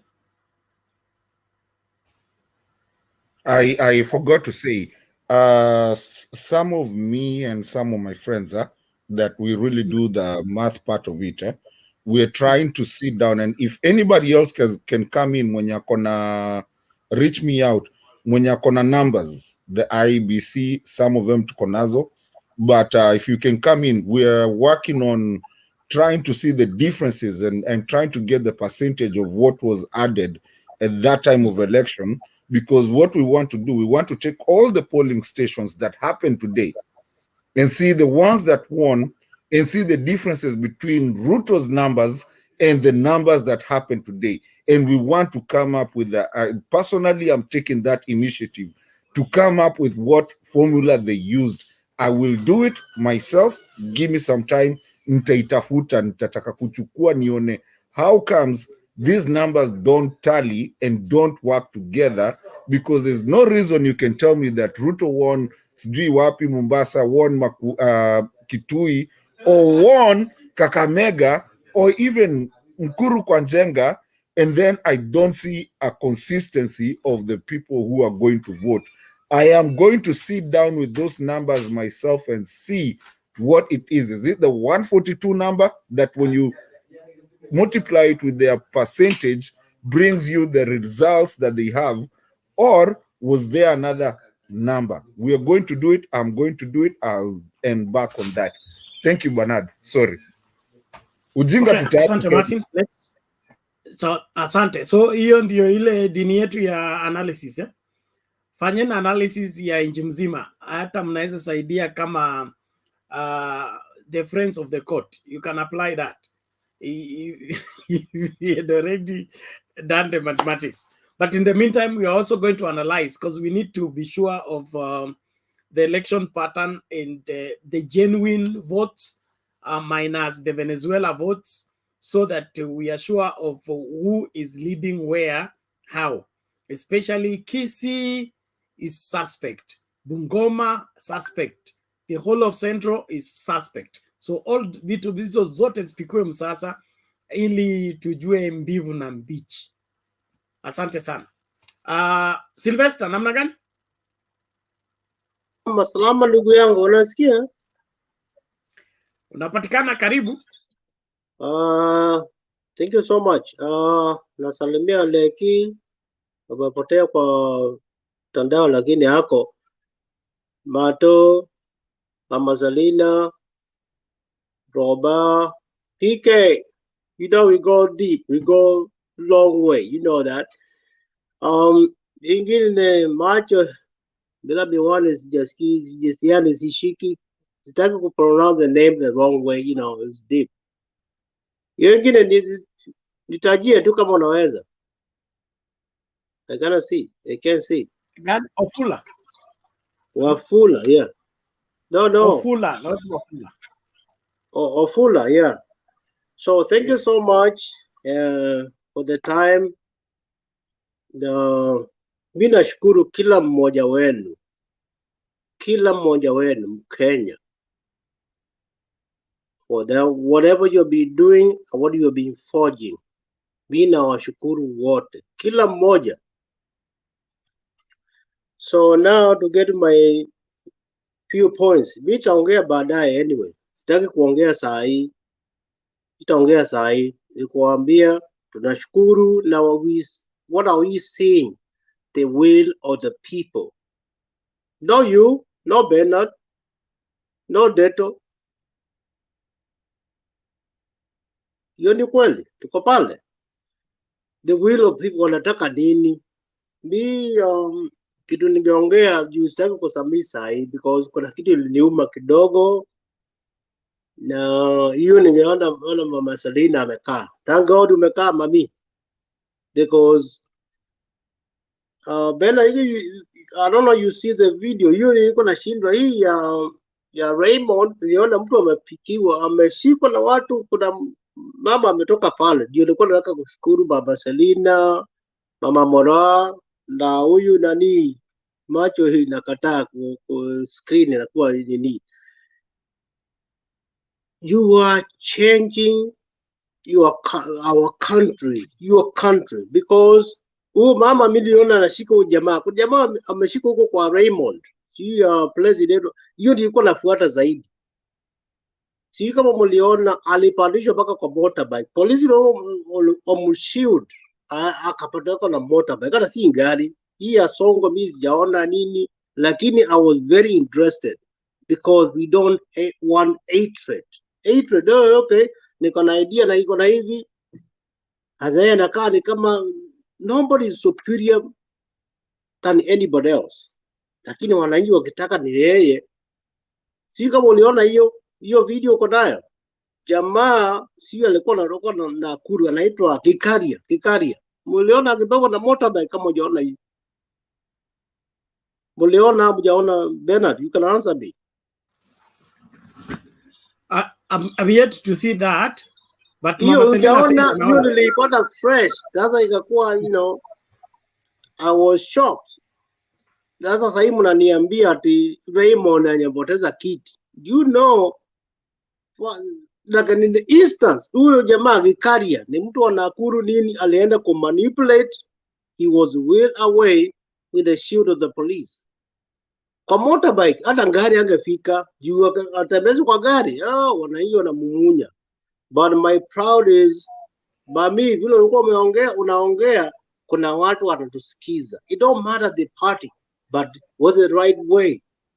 Ni kama uko zaidi uko kwa debate at the risk of being taken to backstage. Acha niambie Sylvester, the guy came back huyo motorbike alirudi akasema amemvukisha tu kwenda Nakuru East, kwa boda ya East ya Nakuru East. Alikuwa karibu achapwe na aulizwe kwa nini amempeleka, lakini watu wakamwachia na polisi wakamwacha. The motorbike guy came back na akaojiwa. It's on the internet. If you want me to send it to you, I can. Ukiweka number. Yeah. So the point I was driving, number one is, ma'am, when you are there, don't think it's yourself. Mimi najua. Najua what you measure, where you stand, and what you stand for. Those days we've been there. So he motivated what? Mliona mchana ni mtu atika kwa 20, maybe holders, early 30s. But huyu mwanamke ndiye alifanya huyu jamaa. Wala wengine kupiga ngoto na nini, lakini what is the issue? Issue ni huyu ametoka Nakuru, sio anaita Kikaria. Nakuru is whatever. Ako hapa anataka kunini fanya nini? Kuna watu wanaweza kuwa appointed here. So that one, it gave me a confidence. Kuna mama ako pale na shout na akapewa chance. I think Mtembei walikuwa wanaweka nini pale. Nikaona yes, that was supposed to go. Hakukuwa na violence, hakupigwa, lakini mama alikuwa anamwambia huyu mtoe hapa, otherwise atamumunya na vijana. Atoke tu hapa. So that is to mean it's not manipulation. Wacha watu wafanye hivi, lakini nimesikia bad news. So mamuta niambia sikala aliona hiyo clip. Huyu jamaa he was wheeled away by police, lakini wananchi wakasema haingii gari, apandishwe motorbike. Unaona yako open, anatembea aende miles. Sio kama unashika hiyo concept. Sawa, asante Sylvester. Kamchango umesema utachangia baadaye. Thank you very much. But what I'm saying is I'm very proud of the family na Alexi. Kuna mahali atuacha kwa mataa na nini. So what I'm saying is this.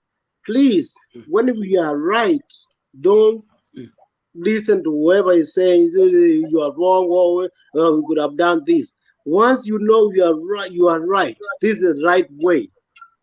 Pastor, don't change evil or make it lesser evil. There's no lesser evil. It's either evil or right. True or false. Right? So please, let's vote on that. Wananchi wa Kenya wameamua. Waje tupate ukweli. Ukweli ni nini? Mi hata kama tuende hiyo research, nani alifanya, hata kama mtu wa Azimio aliingia chini ya maji, mtoe. Reasonable people. Unaona? Wenye wanatoka tunaenda wapi? So Alex, kuna mahali uniache kwa mataa, wewe ndeto ulitokea, na mimi nataka kuappreciate Mama Selina na Miss Mora. Alikuwa very happy. I don't miss this show. Every day, any day in my life. I never gonna miss it. But okay. Look, thank you, Sylvester. But I think you made your what point. I'm saying is this. Let's Relax, start with please. the truth. Thank you for sharing the truth. We appreciate it. But let's please move forward. We can't stick in one place. We are governed by time. We are in the 7th hour. By the 8th hour, the Facebook people will have been cut off. So we want to maximize on the time available. And we want to appreciate all Kenyans around the country. Thank you for your goodwill and continued support and followership of Mtembei TV. Please, let's keep it up. And if you're watching, invite somebody to watch with you. It is important so that the information we are sharing here reaches to every ear and be able to help out in making Kenya better by ensuring that everybody is not deceived or taken advantage of. We are all looking forward this week in the Supreme Court for that supreme ruling that will help us recover whatever we must recover in order for this country to move forward. Nashukuru sana. So naomba tumsikilize Stony PK, alafu Roba, Kowo Mkururo, Pamela, alafu tusonge mbele. Stony PK, vipi? Ama bro, mtumishi, maombi yako inaonekana ni kweli. Wewe kumbe ulikuwa tu maombi ya upande wa Ruto. Nimekuamini. Mbivu na bichi zinatangamana bwana. Sasa maombi unajua hii why I'm one of the happiest Kenyan is that the truth is really coming out. Yani inaelea juu, you know. You try to suppress it, but now we know the real prayers. You know, wale wanaita watu shetani ndio shetani. You know, and this is great. This is God's will. And on this platform, I've said again and again, you cannot suppress the truth. The truth is like a lion in the jungle. Simba hahitaji kulindwa. Ukienda Masai Mara, Simba anatembeaga ni kama hata hajui kuna nyoka. I mean, that's the truth. You will do whatever you will do, but it will be temporary. Right now, I think Ruto is looking for trees to hang himself. I mean, these two counties, I want to delve in hata pole na salimia panelists wote, bro Roba na kuona, Pamela, Douglas, matoka bro kangu hapo, mama Selina, dada yetu huko, Alex, Bernard. I'm just excited. I know we are many because Kenyans have accepted my kind of thinking and with many others that nobody will bring you this thing while you are lying down kwa sofa. Ati unakaa hapo unanyonya Fanta, unanyonya kile unanyonyaga, ungoje uletewe vitu nyumbani. Utapotea ndugu yangu. And I'm so happy some of us never slept because one of the things we wanted, we've been disappointed enough, we were about to die. Wacha tuseme kweli, some of us tulikuwa tutacollapse. As of now, we would not be talking if Mombasa went, if Kakamega went. Bernard, you bear me witness. The embarrassment would be too much. Ingekuwa tu tunasema, oh, wacha tuombe Supreme. Hapa yellow ingekuwa zimejaa. Sahi wako wapi, Bernard? Kwa comment. They are not there. And that is the truth. These people are idiots. Sorry, I'll call them that. And they know they are lying. Wapi yellow? Mbona kuna hata mmoja anakuja hapa kunyenyenyenyenyenye. Anyway, what I'm saying is, the truth is coming. No leadership uletwa kwa tray. Atunaambua ndugu Douglas Ebole, you are so nice, my brother. You are well behaved. Take this leadership. Never. We know Baba. Baba wants to get it so that he can set this country to the factory, back to factory setting. But he cannot get into that position of authority if we just all sit down and say, and tutaomba, sijui tutategemea. Never. It was demonstrated at Boma. And when we at Mutembei said enough is enough, the little we did, I would say it's a dot in the ocean. But it's a deed. Ilikuwa ni kama mafuta ya taa. Debe moja ukiweka dot ya mafuta ya taa, hiyo maji haiwezi kuiweka. That is what we are supposed to do. This, we should now, as much as we are waiting for Supreme Court, we should be thinking, what if? When you are what if, si ati una mobilize, ati unafanya nini, you are just warming up for whatever eventuality. And that is my brand of thinking. I mean, if there is a journey I have to take tomorrow, I have to start thinking, how long will it be if I'm using a car? How much fuel I need? And what if my car breaks on the way? What can I do? Thinking that way is what is called preparation, and nobody can be penalized for being prepared. Why do we carry spare wheels? Why do we carry spare? Unabeba maji kwa gari. For those unani, hata kama ni bodaboda, unabeba pump, unabeba vitu za kutengeza pancha. That is what I've been advocating for, and I'm so grateful that Kenyans have come to agree. Thank you, people like Brother Robert, who have also, pushed for that. Douglas, Mato, Bernard, because sasa mahali tumefika ni ile inaitwa rapture. Rapture haina ile ati sijui tungoje itapasuka kiaje. Inaweza pasuka ikupige kwa uso. So you prepare, have a mask. Inaweza pasuka ikugonge mgongo, ikuvunje spine cord. Weka protective gear hapo. Inaweza kugonga kichwa. So we are saying Kenyans, because we are threatened, na tumeonyeshwa hii ni vita, tulipigwa bombers Mwereka. Nikaa ile unapigana na mtu unajua unamweza, anakuja na rafiki yake. Most of you have watched wrestling. Nimekupiga blow, then somebody else comes from behind anakupiga na kiti chini, then I come and pin you down and I win. I count 1, 2. So right now, people want to take this seat from us. It has been demonstrated. We don't need any other thing. Huyu mtu alishinda Mombasa, mbona Kakamega ameaibishwa hivi? So me, what I'm saying is, thank you so much. We have demonstrated it, but we are still not yet there.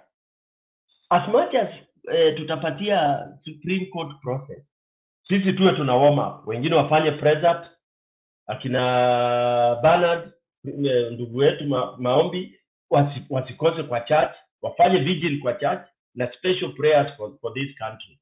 Alright? Wale wengine ambao wanajua kuinua mamisuli wainue. Yule ambaye anajua kuendesha gari haraka sana kwenda kuchunga kura zisiibiwe hapa na pale, akina Bob, kila mtu ambaye ana talanta yake. Because what Supreme Court will do, watafungulia kitu fulani. Hatutaki kujua, hatujui ni gani. Tuko kwa on your mark, set, go. Tukiambua go, tunaenda wapi? My brothers, we have to arm ourselves. Arm ourselves with the brains, arm ourselves with strategies, arm ourselves with anything, money, everything. And lastly, because I know I'll be given an opportunity, diaspora, we have to make a mark, another mark. If there is the nonsensical rerun, all of us should go and we man and we run some of those polling stations. You see what Bob has done and the others. You have to be there. Sacrifice. I mean, I believe people who are here in Mutendei are people of integrity. Ukitumiwa shilingi 2,000 uambiwe ununulie bodaboda mafuta, hakuna mambo ya kusema kwangu kulikuwa hakuna mkate. And that is what happened. So I am appealing. Diaspora, we are so many. I know we did not have an opportunity to vote, but the time is now. We start preparing to change. Kama tutatuma at least a quarter of us, tunyeshe huko. Kila mtu achukue the most convenient polling station or area. You volunteer, you say which area you think you command. Tuchukue control. We take control. This thing we have to take. Lastly, nataka kusema ndio inawezekana, lakini lazima tusukumilie. Inawezekana ndio, lakini tusukumilie. Asante bana. Nitakuja baadaye. Thanks.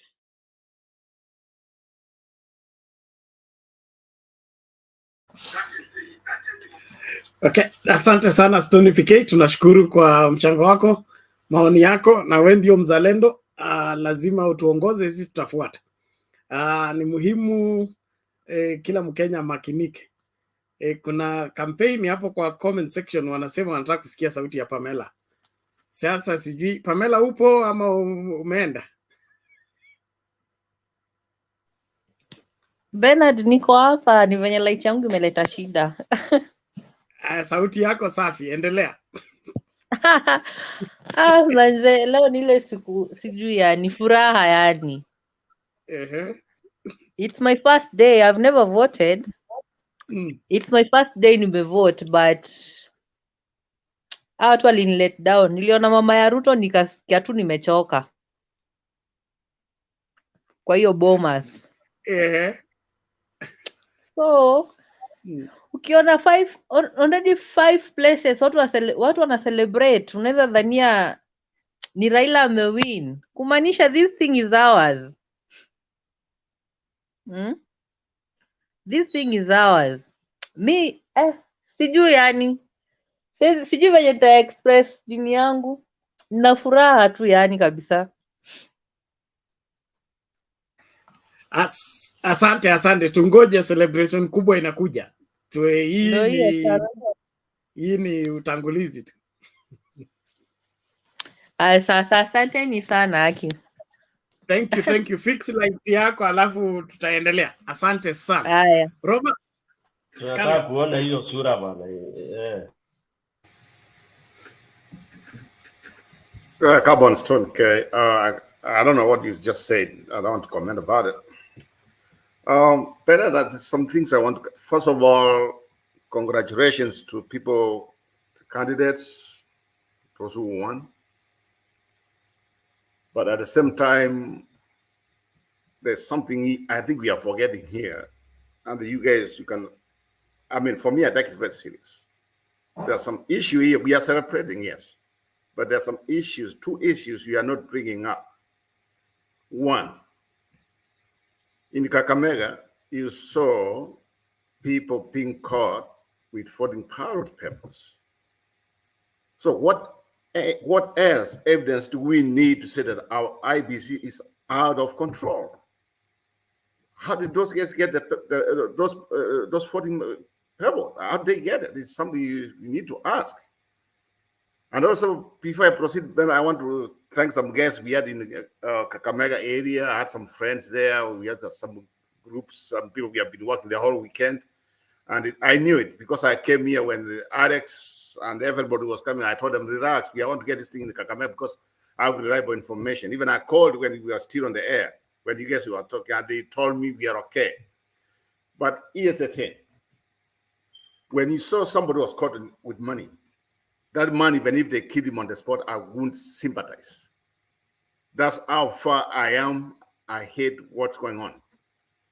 So we have seen money. We have seen some, money, that's aside. But to get out of this IEBC, how do people get those people? The people, somebody's caught with all those piles. That's being unfair. And which means IEBC is out of control. And someone has to tell us, where did they get all these extra ballot papers? Where did they get them? That's something we need to talk about. Bernard, I remember a few hours ago, you had a guest. And the guest was talking about saying, UDA, they are saying, is the will of the people. UDA is not the will of the people. Rahiro Odinga is the will of the people. And we know that. You see how the country's grew. You see how he has won all of every part of the country, south, north, east, west, central. He's there. So for me, UDA is the will of cartels, the will of crooks, which you need to be dismantled. They have hijacked our IEBC, and this one we cannot let it go. That's something I want to tell where I was asking. That's what they stand for. So one thing, and I think Stone PK, I know he's understanding, and Alex somewhere there was requesting. Oh, I see Fred Kasuto. Oh, my goodness. Thank you. Nice to see you. A long time. So the thing is this. We can't wait for next Monday. But if we could get people peaceful demonstrations saying Ruto must go, demonstrations all over where we can and everything, we just peaceful. We don't want no violence. Peaceful. People, to demonstrate that he never won. We can't wait after the ruling. If we can do it right now, by the time the ruling comes, it's either way it's momentum or anything. That's the way I see it. We have to be very, very active. And like I say, this one here, if we go for a rerun, UDA, I hope they run something. We are going to be in central. We are going to be in the hotspots. We know where the hotspots are and where they never protected Baba's forts. I myself, in fact, because if that one happens, I want to offer myself, Bob, to go to Nairobi. I have my house in Konagorobatan. I want to ask people there and those cases from there, they can organize how we can cover central and other places so that we can have people on the ground if that one happens. We are just, if it happens, because central Kenya and the left divide, that's why we went wrong. And that's where they went ahead and got some extra votes because we didn't have people on the ground. And this time it's going to be a fight, street fight, door to door, station to station, until Baba's votes are counted. If they win in a fair way. If we win in a fair way. But we can't let this thing to start. So yes, you have to be prepared for this. We have to get prepared. And the way we think who comes here and is just saying, oh, Ruto won. Ruto never won no election. We have evidence he never did. If he won in a fair way, somebody here will just say, you know what, give it to him. But it's a dog. It's a dog who's trying to steal from another dog. I don't want to see that man. I don't see him. And like you said yesterday, we came here, we said a revolution. This kind of revolution which we want. We'll come to the people and the people will take you out. And that's what we have been telling. Ruto is not listening. They had him listen. He thinks he has all this, he has been playing games. He has been playing games. But time has come. We have also to play our games. Nice job, Alex, what you did in Mombasa and the Kakamega, Brazil, Papa, and the rest of the people those contributed. Let's have this kind of, let's see what happens a week from now. But before that, I wish we could also do all this, whatever we can, or we start whatever it takes until Baba gets in. Thank you. I look forward to listening to you. Fred Kasudi, tell me when the last time you were in Tanzania, because I know you always say that.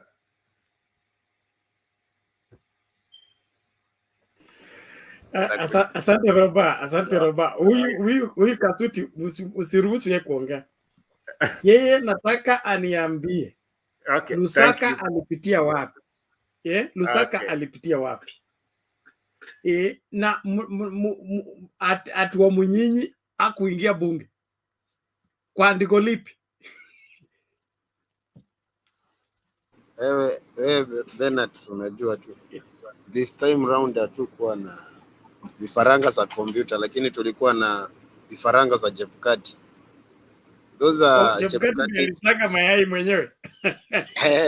Those are Chebukati is a manufacturer's thing. But I think today,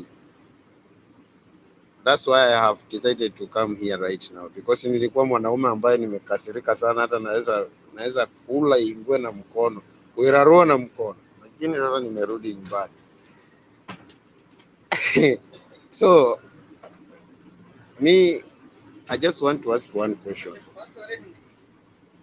This our ODM vote protection unit, kwa nini wanga inalala sana wakati wa main election, but when it comes to by elections wanakuwa very active?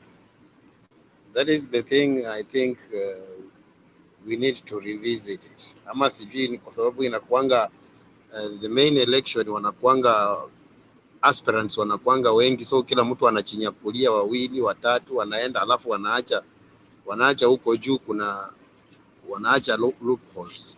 So hiyo ni kitu tunafaa kuangalia vizuri and to make sure ya kwamba tume upgrade, tume up our games. And kitu kile nimeobserve na nikaona kwamba at least people are tired. Watu wamechoka na uongo. Wamechoka tu na uongo. Yaani, na ndio no wonder hawakuenda kukampeni huko, kwa sababu walikuwa wanajua ground, hata kama watu wamenyamaza, lakini ground sio nzuri upande wao. If at all they pulled attempt to go and campaign, wangeface to the same kadhabu ile watu wake wameface siku hii ya leo. Wewe hebu jiulize swali, avota na tena hii swali ndio najiuliza mpaka saa hii, iweje Chebukati alisema kulikuwa na hakukuwa na makaratasi ya uchaguzi Nairobi, Kakamega na Mombasa. Hizi ni siku ngapi? Zimetoka wapi hizi makaratasi? Zililetwa lini? Nani alizipokea? Kama saa haikuwa tu ni propaganda, one of the strategies walikuwa wanatumia ili kututapeli, ili wa make sure that watu hawajajitokeza kupika kura ambao namba ile ambayo inahitajika. So hizi maswali lazima tujiulize, kama hazikuwepo zimekuja lini, nani alizipokea, na mpika kura mmoja anaweza kuwa accessed to makaratasi 6. Yani wapi watu walisikia wapi hii mambo? Chebukati hata hatufai kuwa tunaongea story ya Chebukati sasa. Chebukati anafaa kuwa tu ako kamiti. Alafu hii story tuongeange baadaye kama mambo yake ishaangaliwa, kwa sababu huwezi ukachukua Wakenya kuwa wajinga kiwango hiyo, alafu unakuja kutuambia hapa siku ati huko kulikuwa kukaenda. So me, I'm just happy, I'm just celebrating with the other people. Nimesema ya kwamba now it's coming home. The way mama alisema, it's not over yet until it's over. So we are going to pursue all channels which possible. Na kama watanalify waseme fresh election inaenda kuwa, I'm very sure every person who call themselves Azimio blue-netted, tunaenda kufanya ile sasa, ile inaitwa public vote protection. Hakuna mahali hawa watu watapitia, hakuna. That one will do it kwa hali na mali. So I'm just happy, and I have seen the way people they have reacted on the ground. Wangefanya hivyo Bungoma na Kiambu, sidhani kama kungekuwa na hiyo upusi wa Chebukati's chicks. Kwa hizo ni vifaranga za Chebukati. To an extent, mtu anaenda kuua mtu alafu bado unaenda kumtangaza ati ameshinda. Alishinda saa ngapi? Umeviolate sheria alafu unaenda to an extent ya yani huyu Chebukati anachukua Wakenya tu kama wajinga sana. Anyway, nisienda hapo sana nitakosea. Sawa Fred, tegea hapo tumsikilize Douglas, tarudi kwako. Wewe lazima utuchambue hii maneno kabisa. Douglas, how are you? And hi to everyone in the panel.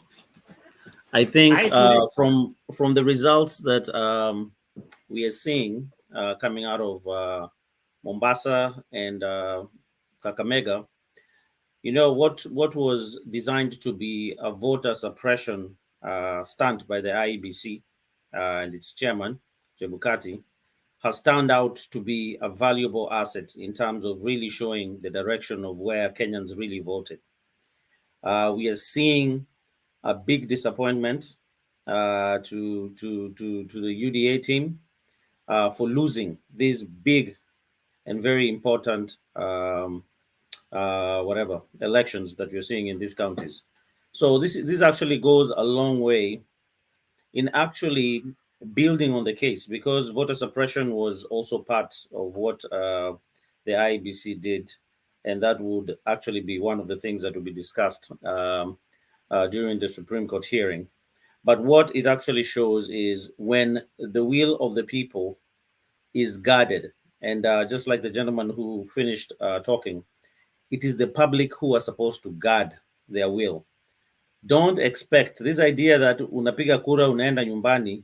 That has always been used to actually suppress votes and bring in rigging. You will see from now on people standing and people waiting and counting their votes and searching people who are coming to vote if they are suspected of carrying any ballot papers or any activity that that involves anything to do with rigging. I think the Kenyan people have spoken. They've actually said, yes, it's Azimio that we are actually voting for, and we actually voted for. But our votes were suppressed, our votes were rigged, and our votes were not counted. So I think this show in this county is from this election, it's speaking very loud and very clearly of actually what really happened during this 2022 election and which side actually won the election. Because we can see that the people are out, the people are deciding, and they are not accepting any games. And this was intentional to actually influence through the fake announcement of the president-elect, so that they can be, it can have a ripple effect, so that people can think that these people are in government, so we need to vote for UDA. It was intentionally done, this voter suppression, and I hope this issue will be tackled in the Supreme Court. Thank you. Okay, thank you, Douglas. We appreciate that, and our vigilance will be kept. We must get our country back from the hands of wrong people. And Kenyans of goodwill, this is it. This is the momentum. Even if things go the other way, we have the power. The people of Kenya have resolved. They want change, and that change must be trusted, not the usual games that we've been treated to for the past 60 years. We need to have reliable leadership, that we can be sure that we are leaving our children and our children's children in a good, safe, secure country that has a secure program that will make our children be happy that we lived before them. But tukiacha inji ukiwa namna hii iko mikononi pa wanyang'anyi na wash watatulaumu, watakuwa wanatembelea makaburi zetu wakilaani makaburi walizaliwa na vitu vya aina gani. So naomba kila Mkenya mahala popote ulipo, usiangalie kitu kama ni UDA ama ni Azimio. It is Kenya on trial. Are we going to have a country that we'll be proud of, or we're going to have a country that we'll be ashamed of? That ukitoa passport yako unatoa ukificha kwa airport kwa sababu hutaki kujulikana kama wewe ni Mkenya. This is the time to put our country back on track. Na wale ambao wanataka kuharibia jina la nchi yetu, wote wakamatwe, wapelekwe kamiti, washughulikiwe, wakirudi akili sawa warudishwe. Kama wanaendelea kuwa wazimu, wabaki huko, provide labor ya kupanda mahindi, kupalilia, sisi tunavuna tukisupply kwa secondary schools. Shule zote watoto wakule mahindi ya fresh, sio ile imekauka. Thank you very much. So this is the momentum. Mombasa has spoken, Kakamega has spoken, West Pokot has spoken. Let us keep into that momentum. Hatuwezi kuruhusu nchi yetu itawaliwe na iongozwe na wash. We Bernard, wacha madharau bwana. Nini? Wacha madharau. Ni nini Kitui already tulishawapatia Ukambani, sasa hata hutaki kutaja Kitui na venye tumewapatia huko. Kitui rural 19,000 votes. Nilimepata hizo results saa hii. Wewe unajua Chebukati alikuwa bado anatuma, zilikuwa kwa saba. So ndio zimedownloadika saa hii. So nimepata Kitui. Thank you you people, you have done well. And we need to comb this country. If we get the opportunity of going for a runoff, these people will get a run for their money. Kenyans are going to take charge, and we are happy about that. Whatever happens, let's ensure that everything works well. Mukuru kwa Njenga is just across here. Thank you for doing well, and resounding victories. Your victory, you can challenge that the person following you akona 7, akona 9, mwingine akona 1. Ndio hivyo. Yeye alijipigia kura. Lakini amejaribu, he was on the ballot, akaenda Greece kule walitry hizi namba. Unajua pia Mukuru kwa Njenga ni Ukambani. Naelewa, lakini wewe hii kiti ya Mulumutisi hatukupatii.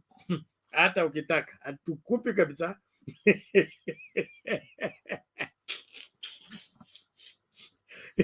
Naona umeanza kampeni ya hii kiti ya Mulu Mutizi, hatukupati kabisa.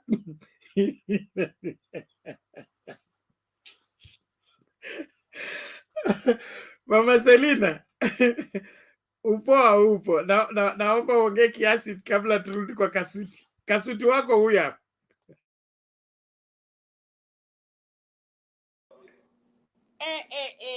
Kasuti, yani umetuacha hivi kabisa, then tuna win na kuwin. Karibu. Unakumbuka nikikupigia simu nikilia nikisema nimevunjwa miguu. Yaani ujui tungeenda wapi jamani? Hata mimi leo niko na mabandages. Karibu patient na nimalize, lakini niko sawa. Saa ingine tunaenda through a lot. But Penat, tunashukuru Mombasa, tunashukuru. Nimekutumia nini ya Pokot Penat. Wame-celebrate na ni usiku. Oh my God. You know, people are celebrating. Ukiangalia Pokot karibu wote wako barabara. The same Kakamega, Mombasa. Na wini ya baba ikikuja itakuache. So yetu tu ni kungoja kotini. Watu wameonekana na pesa. And you know what, Penat? It is good because wanafanya kwa macho ya ulimwengu. You know, they are making themselves idiots. Kwa sababu, wesienda kununua watu kimacho na muko na kesi kotini. International community are touting you guys. So, nani atakubali kupatia watu kama hawa viti? So, it is not well, na tunashukuru. Hakuna mtu ya Azimio amenunuana, na mimi namwambia vijana kasi ni hapo. And even today, the women were not left behind. Wanaume wakipata makofi, wamama wanasaidia. So, nafikiria mahali Kuria analala na Dindi Nyoro, wakitumwa Mombasa siku ingine wawezi enda. Na wale walifanywa Kakamega, that is what we want. Vigilant, chunga kura, vijana, nchi ni yenyu. We were so proud. Aisha Chumwa ye kiuno iliisha leo, ungejua mbele ama nyuma. Hivyo ndiye tunataka kazi. Tumwambie Joe asante, amejaribu. You know, walikuwa wamecheza. Anaambia watu ya Mombasa ati nitarutisha port. Unarutisha port from where? So otherwise tunashukuru, mimi niko sawa. Najaribu kusikiza, sitaki hata kutoka. You know, we are here, sisi ni Azimio. Tutakaa mpaka baba achukue. Nilihurumia, kuna ule taalamu alisikia huruma sana kwa Wakalenjin. Lakini nataka kuambia taalamu na wale wanasikia, mtoto akililia wembe, Penat anapatiwa. Akichikata hata rudia. So hiyo watu walikuwa naimba Eldoret wakifurahi, wacha wafanyiwe mambo. Yes. Watu wanatafuta pesa. Unajua mfuko simekosa. So now they have to look for fresh money. Sasa mutakimbishwa kwa counties mpaka musikie. Kama mungechakua viongozi, you hate a lot of leaders. That is why tunasema chakua kiongozi si chami. Tafuta mtu mzuri. So we are really happy. Nasikia mnaendelea. Niko hapa. Tunangoja kesho Monday. Tuesday pena tarehe 5 simbali.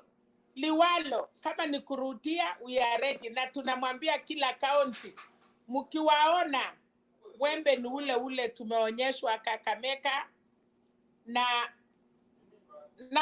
Mombasa. Tuone kwani wako wangapi. Tuko na more MPs, tuko na more members of governors, tuko na MCAs. Kwa hivyo tunasema kama kura ni kurudia, kila mtu anachunga kwake. Ninashukuru. Like agents this time round, Penat, ni elected members of parliament, elected MCAs, elected women reps, na wale agents wakubwa ya kusunguka ni kafanas. Then what? By saa 12 tumetangaza baba, lakini tumejua wesi. Hiyo for me, naona dunia wamefurahi. So asanteni sana, bado nasikiza na ukua polepole, lakini niko na nyinyi. Hata kama nimeumizwa kidogo, lakini roho kila kitu iko active, naangalia Azimio, sioni mambo ingine. Sawa Mama Selina, tunashukuru. Hiyo kiti yetu tutapata, usijali. Wacha tuchukue Supreme Court, tukimaliza tunaendea kiti chetu. Kiti chetu ni chetu. Hatuwezi achia wanyang'anyi. Hizo vitu zote tutarevisit. Hiyo cameras, unajua walienda kwa Tuchu wakifikiria Tuchu ni mchezo. Tuchu anataka kurudi kwa baba, lazima aonyeshe baba 110 times ya kwamba he is very loyal. Tuchu amekaa nje ya bariti ya Luoland Penat. Sahi anafanya chochote vile Orengo alifanya, ndiye akuwe the first son of baba. So hiyo CTC cameras inatolewa vile mulitaka kusema tulipatiwa bilioni hii. Sasa wewe baba anatoa ngapi? Tutaonyeshana hiyo. Asante.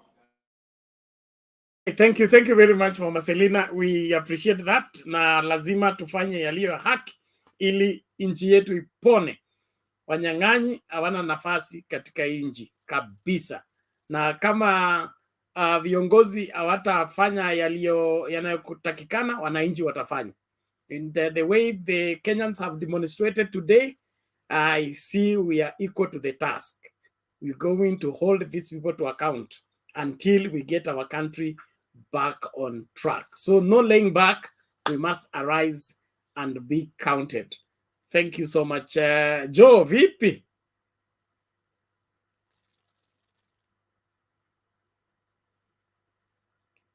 Unmute Bwana Joe. My camera is going off, but Joe, unmute first. We can't hear you.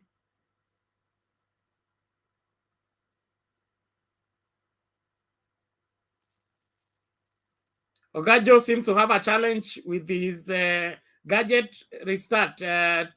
Basi tumsikilize huyu mwana wa Oga, I can't read your name. But welcome. Unaitwa mwana wa AR. Wa Arsenal. Arsenal inakuwa na mambo mengi sana. Hii ni Arsenal kweli? Wewe. Arsenal. Arsenal wanyi. Karibu lakini. Man, at least for today we can laugh, man. Tulikuwa tumeumia. Banadi na kuona hapo, Mato, Mama Selina na wote ambao mko kwa studio. Nafurahi sana kuona. At least I'm happy, to be honest. Right now my heart can rejoice, honestly.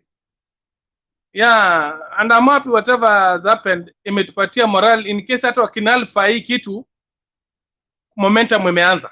You see? That means still Azimio supporters waka grieved. No, wakipewa opportunity one more time, we're going to prove these people wrong. You see? Whatever has really happened, kwanza Kakamega mwana ni Nyora amesukuma, in fact alikuwa anauawa leo. Kama si serikali imemsaidia leo ingekuwa ni mambo mengine ajabu sana. You see? And you can see what the likes of Aisha Juma, Muhammad Ali, whatever, wamezunguka sana. And I'm happy with the watu wa Mombasa na Kakamega. Nimefurahi sana. I was really waiting for this. And hii kitu ingeenda, in fact sasa tungeenda chini kabisa. But I'm happy. Hata kama tano tumekuwa chini, the statement has been made.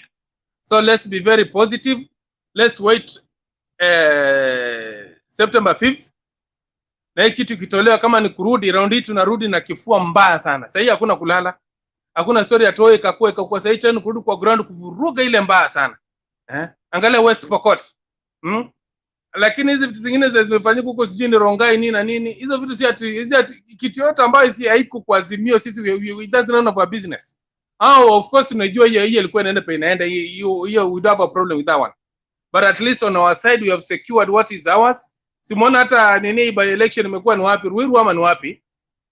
Where was it? We had a by election in Nairobi, ilikuwa gani? Mkuru kwa Njenga. Mkuru kwa Njenga. Oh yeah, Mkuru wa Njenga. You see, now at least pia si tumechukua huko hivyo. It's like this one, if it is zote tumeka watu wa UDA kando. And that means, honestly, that means that people really came out and voted for Azimio. It's only that mambo ya ukora hii huyu jamaa alifanyia kura zetu auctioning. But I know with the kind of prayer yenye Martha Koome alimake wakati wa prayer breakfast, it's really giving people hope. Let them stand with the truth na ukweli ujulikane. From there tujue ya kwamba tunaenda kuwa na serikali ambayo inajali maslahi ya Wakenya. You see, that's hiyo kwanza. Sisi watu ambao tuko diaspora, hiyo ndio mwambie yetu kubwa sana. Ile environment ikuwe mzuri, hata kuinvest home ikuwe ni rahisi sana, kwa sababu sasa hivi yenye vitu ziko hivi, hata kuinvest nyumbani mtu unaogopa, si unaona? Kwa sababu makartels ni wengi, wezi ni wengi, you know, vitu kama hizo. So I'm really happy. I wanted to express my feeling, Bernard. Yani nasikia kama roho inanipiga tu, yani ni kama inazidi speed ya kawaida. I'm really happy man. Nimefurahi sana. Yani kama ningekuwa Bungoma, ningepanda gari niende Kakamega kuruka Masina Muliro Stadium. Lazima ningeenda niruke. I'm really happy man.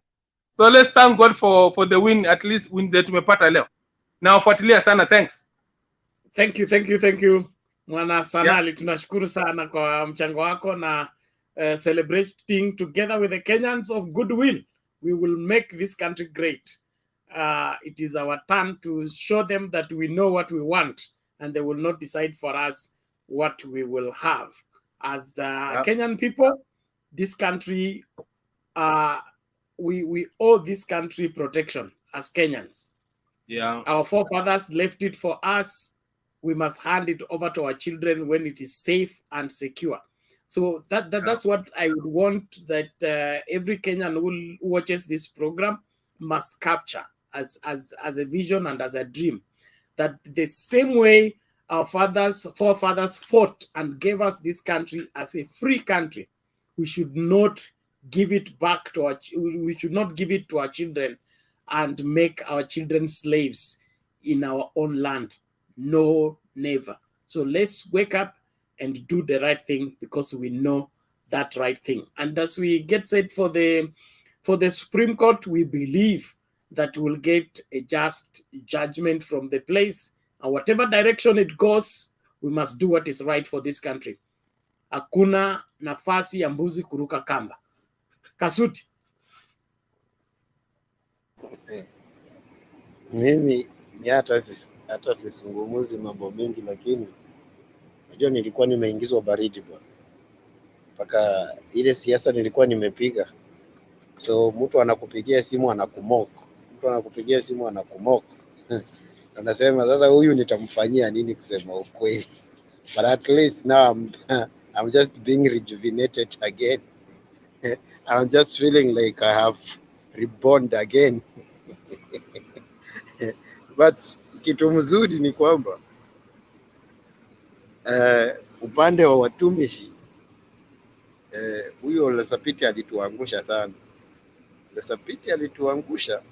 Lakini yeye naye huyo tunamwachia Mungu na Mungu wake, watajuania huko. Lakini alituangusha. But what people they have shown today ni ukweli ya kwamba we really voted. Alex, how are you sir? Today Sawa sana, thank you for asking. Yeah. Nimefurahishwa na gavana wangu Simba Arati.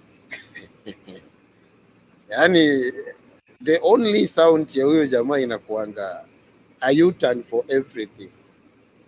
Alisema we are going to smoke each and every fishy smelling. Tunaenda kuitoa nje hapa Kakamega. And then that's what happened. That's what exactly happened. Na hivyo ndivyo tunataka kuenda na hiyo momentum up to the end. Na nilisema tu, licha ya kwamba kulienda vile kulienda, on a free, fair, verifiable election, hakuna vile hao watu wanaweza kushinda, lakini we thank God walijaribu kufanya vile walifanya, wakafikiria wamegari the day, but now iliyofanywa kwa siri sasa inawekwa wazi. At the end of the day we are going to see who really won the election. Waache kutufikisha roundabout hapa, huyu anakuja na hii, huyu anakuja na hii.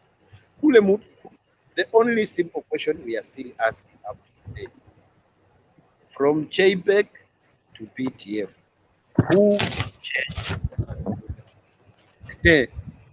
Platform, who made that access to change from JPEG to PTF, which means kulikuwa na watu walikuwa kufanya hiyo. So that is the only question. Wakitujibu hiyo, hata mimi nitaridhika. From JPEG to BTF, alafu unakuja kutuambia so let us wait and see how things are going to unfold. Thank you for everybody to listen to me. Hiyo sina mambo mingi hapo kuwasikiza. So asante Kasuti. I also want, Alex, before you come in, I want to address the matter of the current narrative that the UDA people have begun now, casting aspersion on the Supreme Court judges.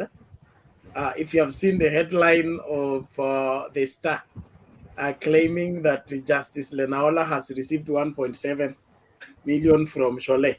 So that line of wherever their approach towards the Supreme Court is to create animosity or unnecessary expectations from the people, that when their folly comes out clearly, they will have a fallback plan.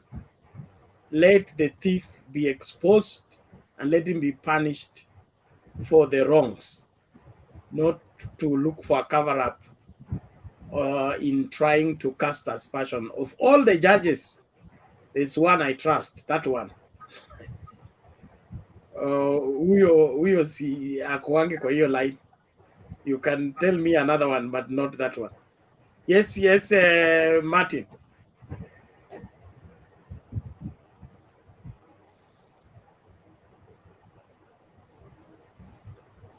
Yeah, Bernard, I wanted to tell you that that was fake news. That's not true. We did a research on it. It's not true. It's not good. I mean, it's not even in the newspaper. It's not true. Somebody came in with it. I think it's the Kinetumbi guys, but it's not a true newspaper. That's not even the headline for tomorrow. The headline for tomorrow is somewhere else. We'll show it, and it has a lot of people on the headline. So that's not true.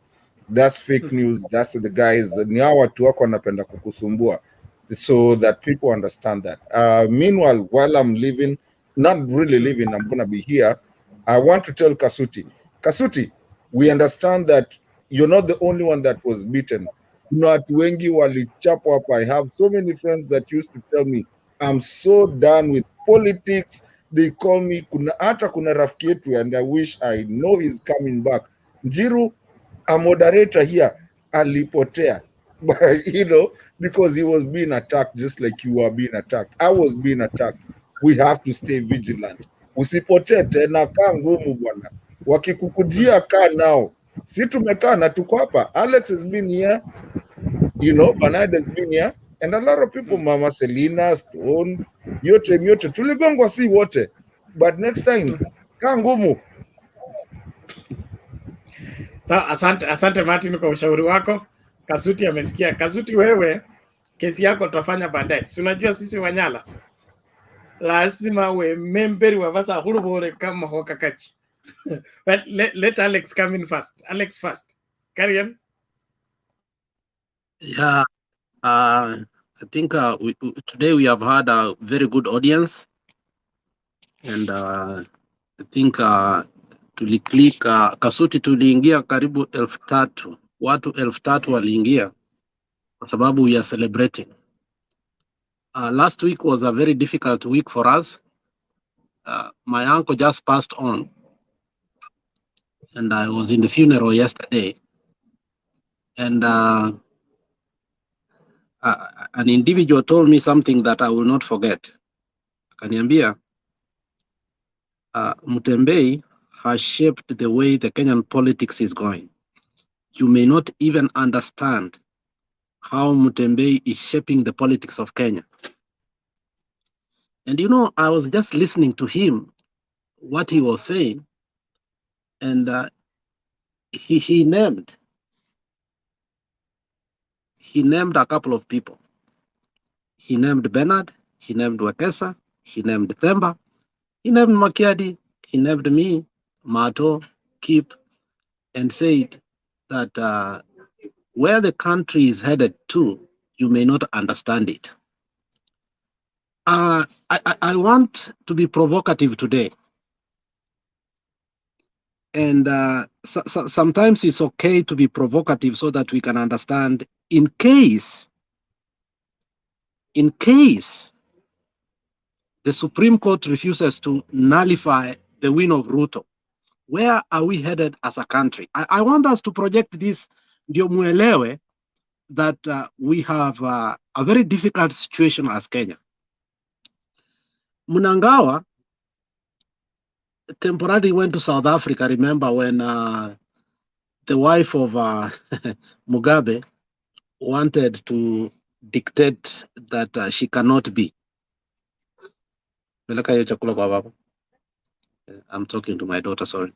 So what we need to project is the worst that can happen to Kenya. I don't want Kenyans to think that we are safe. I want Kenya to understand that we are in a conundrum. We are in a quandary. A person that was announced to be the president-elect has not been congratulated by America, by Europe, by anybody, except Yoweri Museveni. You need to understand what I'm saying. We are in a quandary. We are in a conundrum. And I want to tell the UDA people like Duke, this one, take it to the bank. Ruto will not and will never become the president of Kenya this time around. And Uhuru Muigai Kenyatta told him, not this time around. But then Chebukati has put us in a situation that we need to ask ourselves, how do we resolve this? And I want to tell you one thing. Na nataka munisikize. You know, when Stone PK started this thing, I thought he was an extremist. But we are going to get to a point whereby we have to force this thing. I'm not lying to you. We are going to get to a point tunaambia baba, chukua hii Biblia, mumama bear. Chukua hii Biblia. We are going to be forced because for the last few days, the only person who is responding in that country, Uhuru has gone quiet.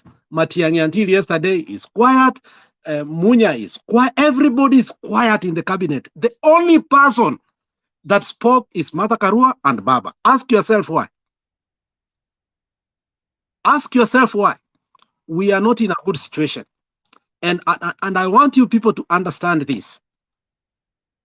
Because of the complication of ICC ambayo ilipeleka watu last time kwa ICC, and we are still part of the Rome Statute, Raila will be a little bit difficult. Anyway, Raila is not going to tell us what we will do to him. We are the ones who will tell him, chukua hii Biblia na tunakuapisha. Now, so far as we are right now in the country, the Supreme Court is not going to decide who's becoming the president. The people's voice is going to decide. The people's voice is going to decide. And today in and that's why yesterday we were so mad. Na nikakwambia, if we lose Kakamega and Mombasa, we are done. But thank God we won. Now, this is what I'm going to tell you, my friends. We don't want to go to the Zimbabwe way because our friends from Sudan, Tanzania, Ethiopia, Somalia depend on us like hell.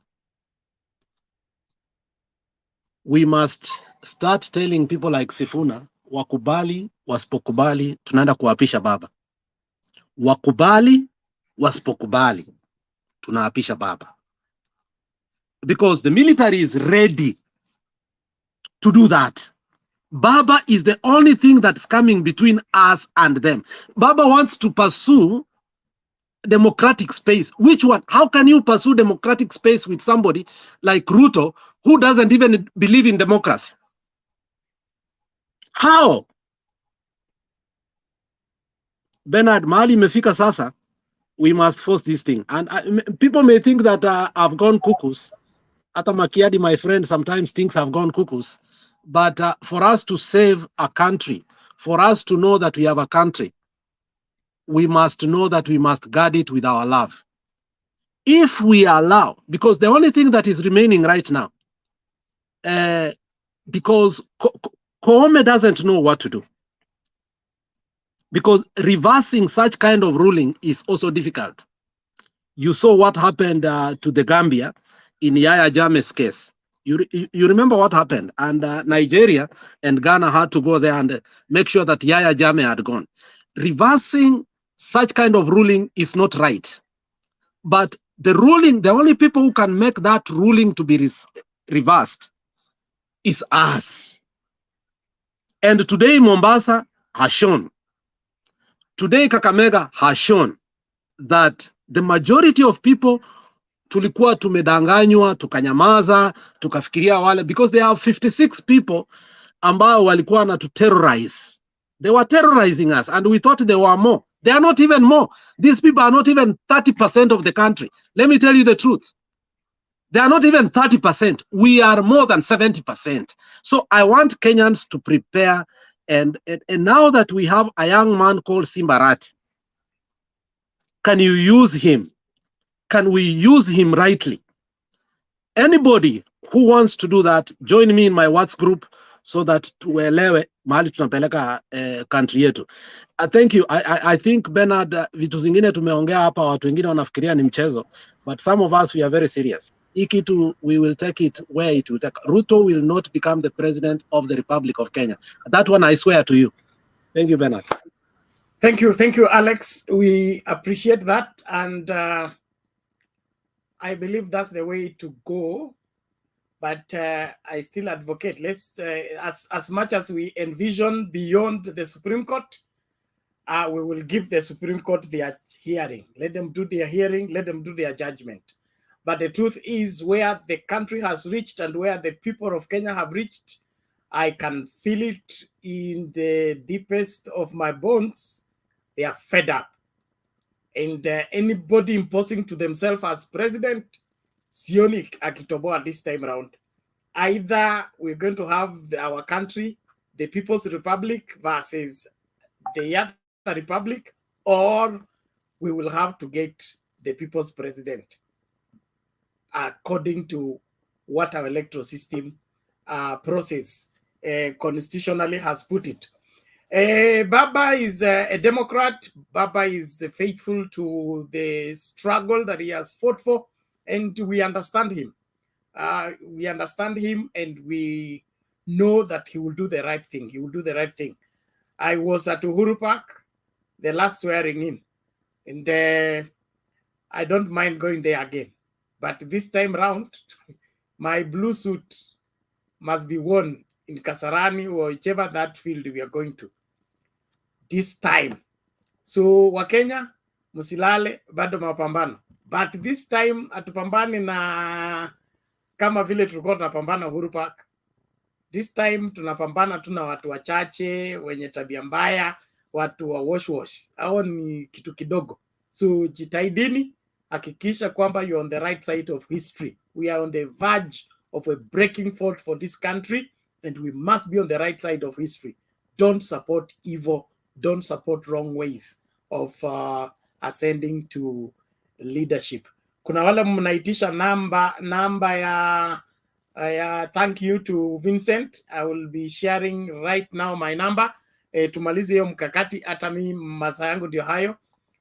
Shule ya usiku inataka kuanza, anataka walimu wa usiku wakija basi waendeleze. Kuna tashwishi that my name in Ngozi is not coming out. Makoha is jina letu, hilo ni letu, langu ni Ngozi, letu ni Makoha. So if you see Makoha, you are still on the safe line. Don't panic. Okay, Makoha. Hiyo ndio jina ya mzee. Asante. That is the number. You can send in your appreciation tununulie kuku, ukali, na of course sisi kama watu wa PAG mpaka kamaziwa kawe hapo na kachai, ili ukishamaliza ka ugali na hiyo kuku alafu nateremusha na ile lisuvira. Ndio mzee Vincent aone kwamba tuko hapa kama Mtembei family. And thank you so much for always being there for us. We look forward to doing more and more. Tunangoja tumalize Supreme Court, ta resume ile project yetu. Tunataka Mtembei TV in every house, and we'll be coming back to that. Tumalize tu Supreme Court, tutarudi. Sawa sawa. Bwana Alex, naomba, tulikuwa tumefika kwa Simba. Bob umefika kwa nyumba?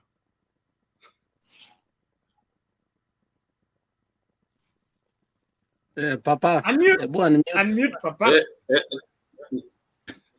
Ndio nimeingia kwa nyumba na nilikuwa na neno moja, hata sauti nimepoteza kwa sababu ya kunguruma na watu, lakini nilikuwa na neno moja ili nipumzike kidogo, nirudi ile masaa yetu tunakuanga nayo ambayo yaweza kuamka ukaangalia.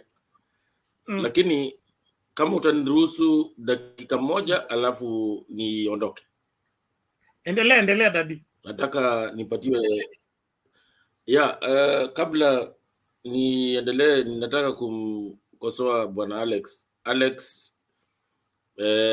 We are all aggrieved, but now that we have decided to follow the constitutional process, sisi tunatarajia kwamba koti itafanya haki, na koti isipofanya haki, hapo ndio sasa tutaamua. Sio lazima upige mwenzako ama ufanye nini, lakini tukiamua ya kwamba when we go by the constitution, the constitution envisages where you can actually allow your elected representatives to determine self-determination, how you want to be led. And that one is the same thing we used in 2017. And we can still decide that we want to be led this way. We don't want to pay taxes to a government where we will never have a say. Kwa hivyo hiyo ni kama part of revolution. Anybody who wants to challenge me that can challenge me matters of law. I don't mind. Kwa hivyo hapo Alex, mimi nataka nimukate ile shoka, unakata kidogo, unamwambia wacha tumalize hii alafu tuende next. Ingine mimi naweza kusema ni kwamba leo nataka nishukuru wa Kenya kwa sababu kuna kitu ambaye kama sisi kama the population of Kenya, the people of Kenya, when you have a faith in your democratic institutions, then we have done something called blind faith. Na tuliamini ya kwamba bwana Chebukati atatupatia kitu safi, sahani nzuri, chakula ambaye ni safi, ambaye sio chafu, tutakula bila kuumwa na tumbo, lakini yeye hakutupatia hiyo. Na ndio kwa maana siku ya leo ilikuwa sio siku ya general election, lakini hata ile mbinu walifanya kupostpone elections, nobody was convinced. Everybody believed that it was a scheme. And indeed for us it was a scheme. But you can see that that we came out to look for votes even where there was none. This is what we should be doing for a general election. Hii ni funzo. Isiwe ati wakati tumeibiwa ndio tunakasirika, tunaanza kutoka kama mchwa kama leo. Ili sauti ya mwananchi isikike. tunafaa tujitokeze kabisa, lakini pia serikali ijitolee kulinda kura ya mwananchi, kwa sababu leo kituo moja, naweza patia mfano moja tu ili nimtamatishe. Kulikuwa na watu waliingia kwa gari wakafika kwenye gate. Waliposhuka ni kama walikuwa na mifuko imejaa. Polisi walikuwa pale na land cruiser 2 wametulia kabisa, na mimi nilikuwa nataka kupita pale, na wakati huo nilikuwa kwa simu nadhani na bwana Alex na washirika wetu hapa kwa Mtembei TV. I had to put my phone down so that I concentrate, because wakati hiyo gari iliingia, polisi walishuka na ile viboko wale watu walipata, hawakuamini nini ilikuwa inaendelea, and wakawachukua. Sasa bwana mmoja akaniambia, polisi kwa nini wanachukua watu wetu? Wewe mzee, buongea nao. So I didn't want to get myself involved, but later on when I parked my vehicle very far, nilikuja kugundua ya kwamba wale watu walikuwa wamekuja na pesa. Walikuwa nataka kuchanganya wananchi na kuwagawia, na nikawa nasikia ni kama ni watu wanahesabu 10 kila mtu apate 500 ili one of the candidates apate hiyo kura. So we are growing up, and I appreciated for the first time the police acted, and yet I felt like it was excess, but how they acted swiftly, everybody dispersed from that crowd that was engaged in bribery. So some people might not like it, but sometimes we have to take extreme measures, and that's how we can move forward. And I want to thank everybody that gave his all to make sure that we have a clean, or the people's representative from Kakamega. We have seen how many people who have been arrested. In Mombasa, it was tough. There were fellows from UDA, and I'm not scared about talking about that. And they are top UDA operatives. In Kisauni, they had decided that it was money. But if you look at some of the videos are online, that was small. What was on the ground was very, very, very, very thorough, because every, call it a kilometer, there were youth who wanted to know who are moving in any other matatu or any other vehicle. And any vehicle that diverted to a polling station, they were there with them. This is the hallmark of Linda Kura. Some people might not like it. The UDA might not like it. Maybe they wanted a field day to steal or to bribe. And I reminded people in this forum as I conclude, in 2017 and 2013, Raila Odinga and his brigade that was in Coast, Kilifi particularly, and Mombasa, Jubilee used money beyond measure. So, and the people of Mombasa were not swayed. So I had that faith that the people of Mombasa will not, they will eat your money. By the way, they are very good in eating money. Kina mama mboga, paka mama ambaye ananiuzia mboga, yeye yuko tayari ya kule pesa, lakini kura yake anajua pali ya kuwe. That is the kind of mentality we need to adopt so that we can grow. Thank you very much, Bernard. Let me just stick around as long as I can hold. But you guys are amazing. I appreciate Mtembei TV and everybody that was part of us in prayer, in resource, and whatever. Thank you very much.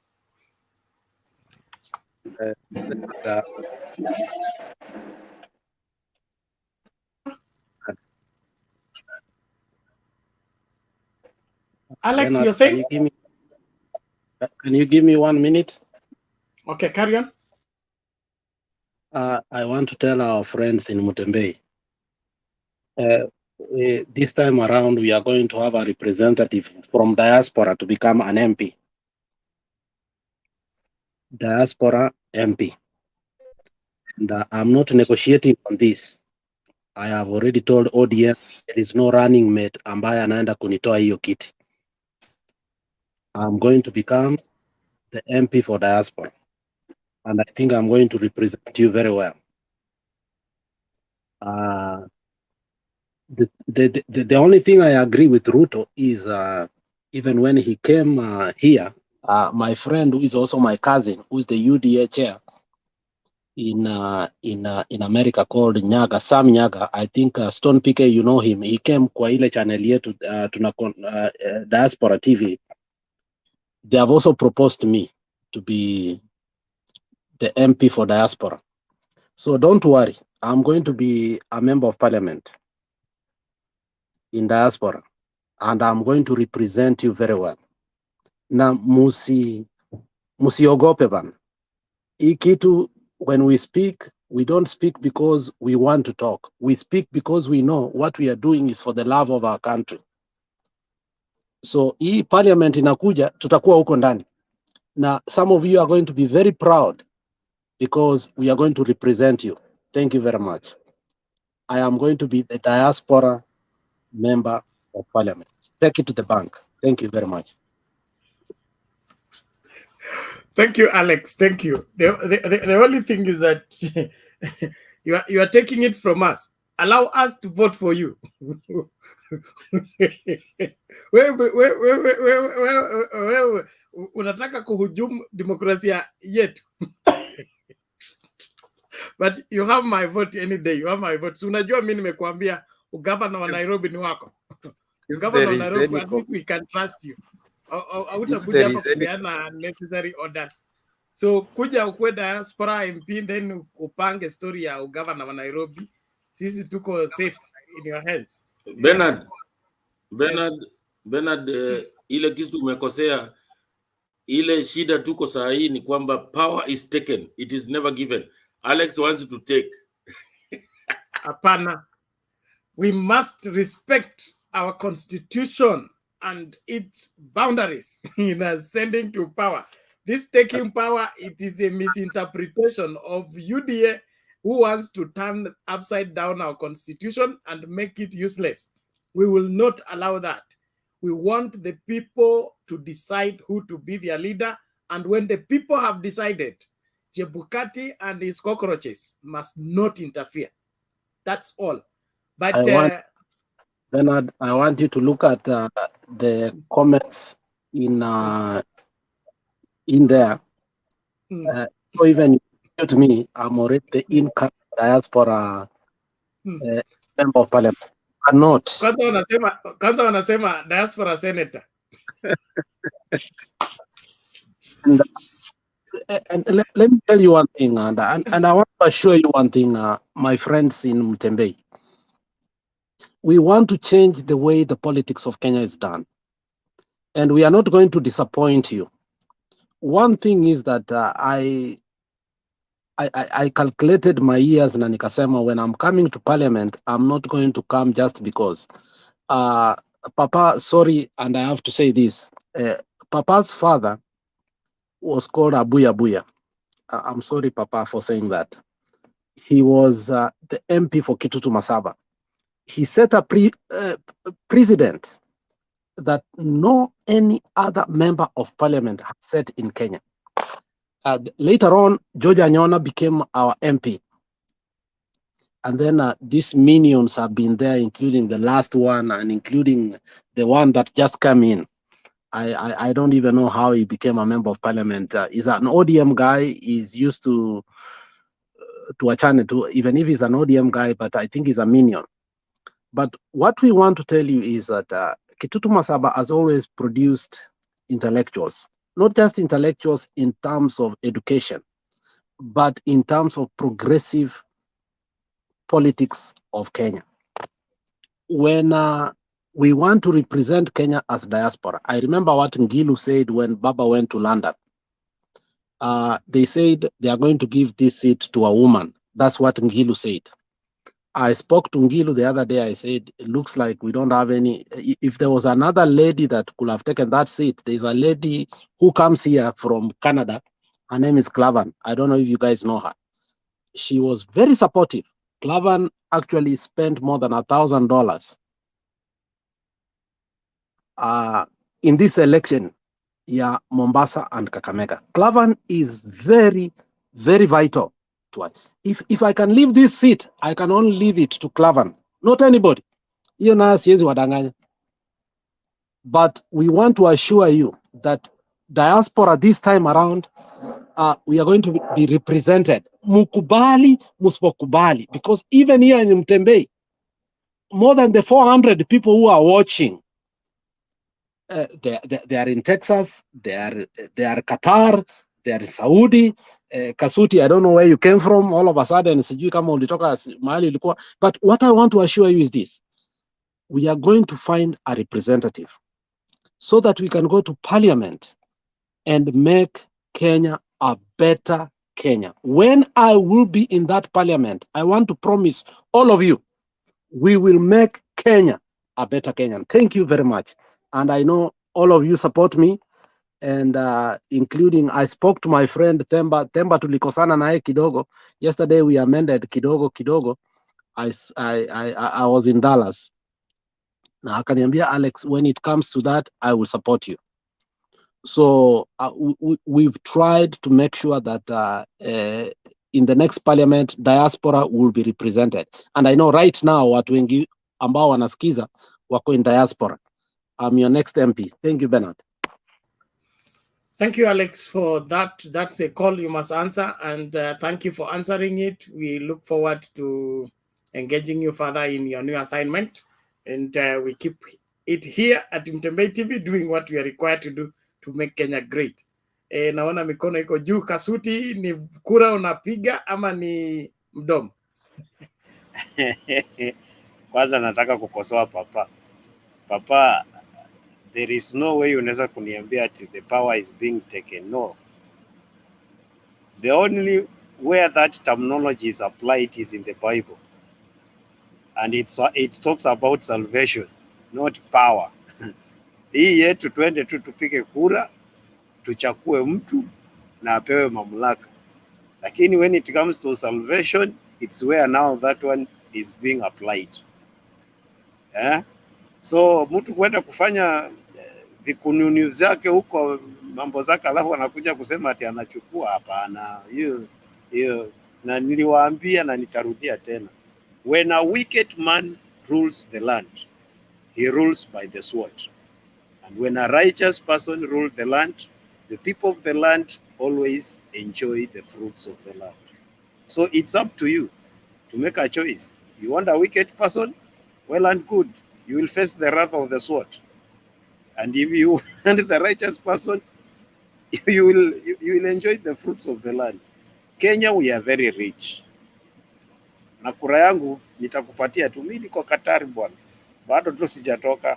Ni vile nilikuwa nimepomolewa sana mpaka ninashindwa nitaenda wapi bwana, lakini nimerudishwa kwa laini. Nimekuwa reborn. Nimekuwa rejuvenated. Sasa naongea na kifua mbele, hakuna mtu anaweza nipinga sasa. Thank you, brother. Asante Bwana Kasuti. Nani mwingine alikuwa ameinua mkono? Okay, let's hear Simba. Simba has not spoken. Simba, go ahead. Asante sana Bwana Bernard na Papa leo na wengine wote. Kwanza nataka niseme kwa Alex, mbona umeenda haraka hivi? Mimi nilikuwa na kupropose uwe deputy wa Simba 2027. Wewe sasa hapo tena umeenda wapi? Anyway, lakini ni sawa na calculation yako umeifanya vizuri. Numbers ziko. Hiyo nisikudanganye. Hata usipochukua kama ni kuvote, tutavote. Na unajua tutavote. Lazima kwanza uanzie nyumbani, uangalie vile figures ziko vizuri, alafu sasa kutoka hapo hata wengine wakitokea kukupinga, tutaingia hapo mara moja. Anyway, mimi leo niko na furaha. Niko na furaha kwa sababu vile maneno imeenda. Unajua hiyo ni dalili kwamba hata huko kotini mambo yatakuwa mazuri. Hiyo ni dalili tu yenye imetokea leo. Hata hizo mapropaganda nyingi zenye zinatokea hapo kando tutazichukua hivyo vile zinakuja, lakini ukweli ni kwamba mambo yetu iko sawa. Na in fact hata hii kitu mimi nilikuwa nimeisema kutoka hapo awali kwamba wananchi wa Kenya ndio supreme, hata sio constitution, it's the people of Kenya. Au ndio wataamua vile wanataka kuongozwa. Na unajua Alex, sisi tukisema, hata unajua vijana huko nyumbani ukienda uleta hata kama ni 50 wanaweza simamisha hata Nairobi City hiyo siku mzima, hata kama ni 50. So sisi hatuogopi kwenda mbele. Ni nini tunaenda kufanya? Au ni watu ambao ni Wakenya wanaamua vile wanataka waongozwe.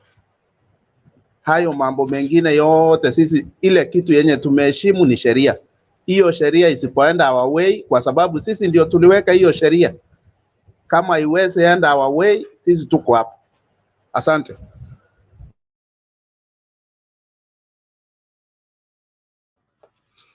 Okay, thank you, Simba. Yes, Papa. Just briefly, I wanted to mention to Alex that Alex, you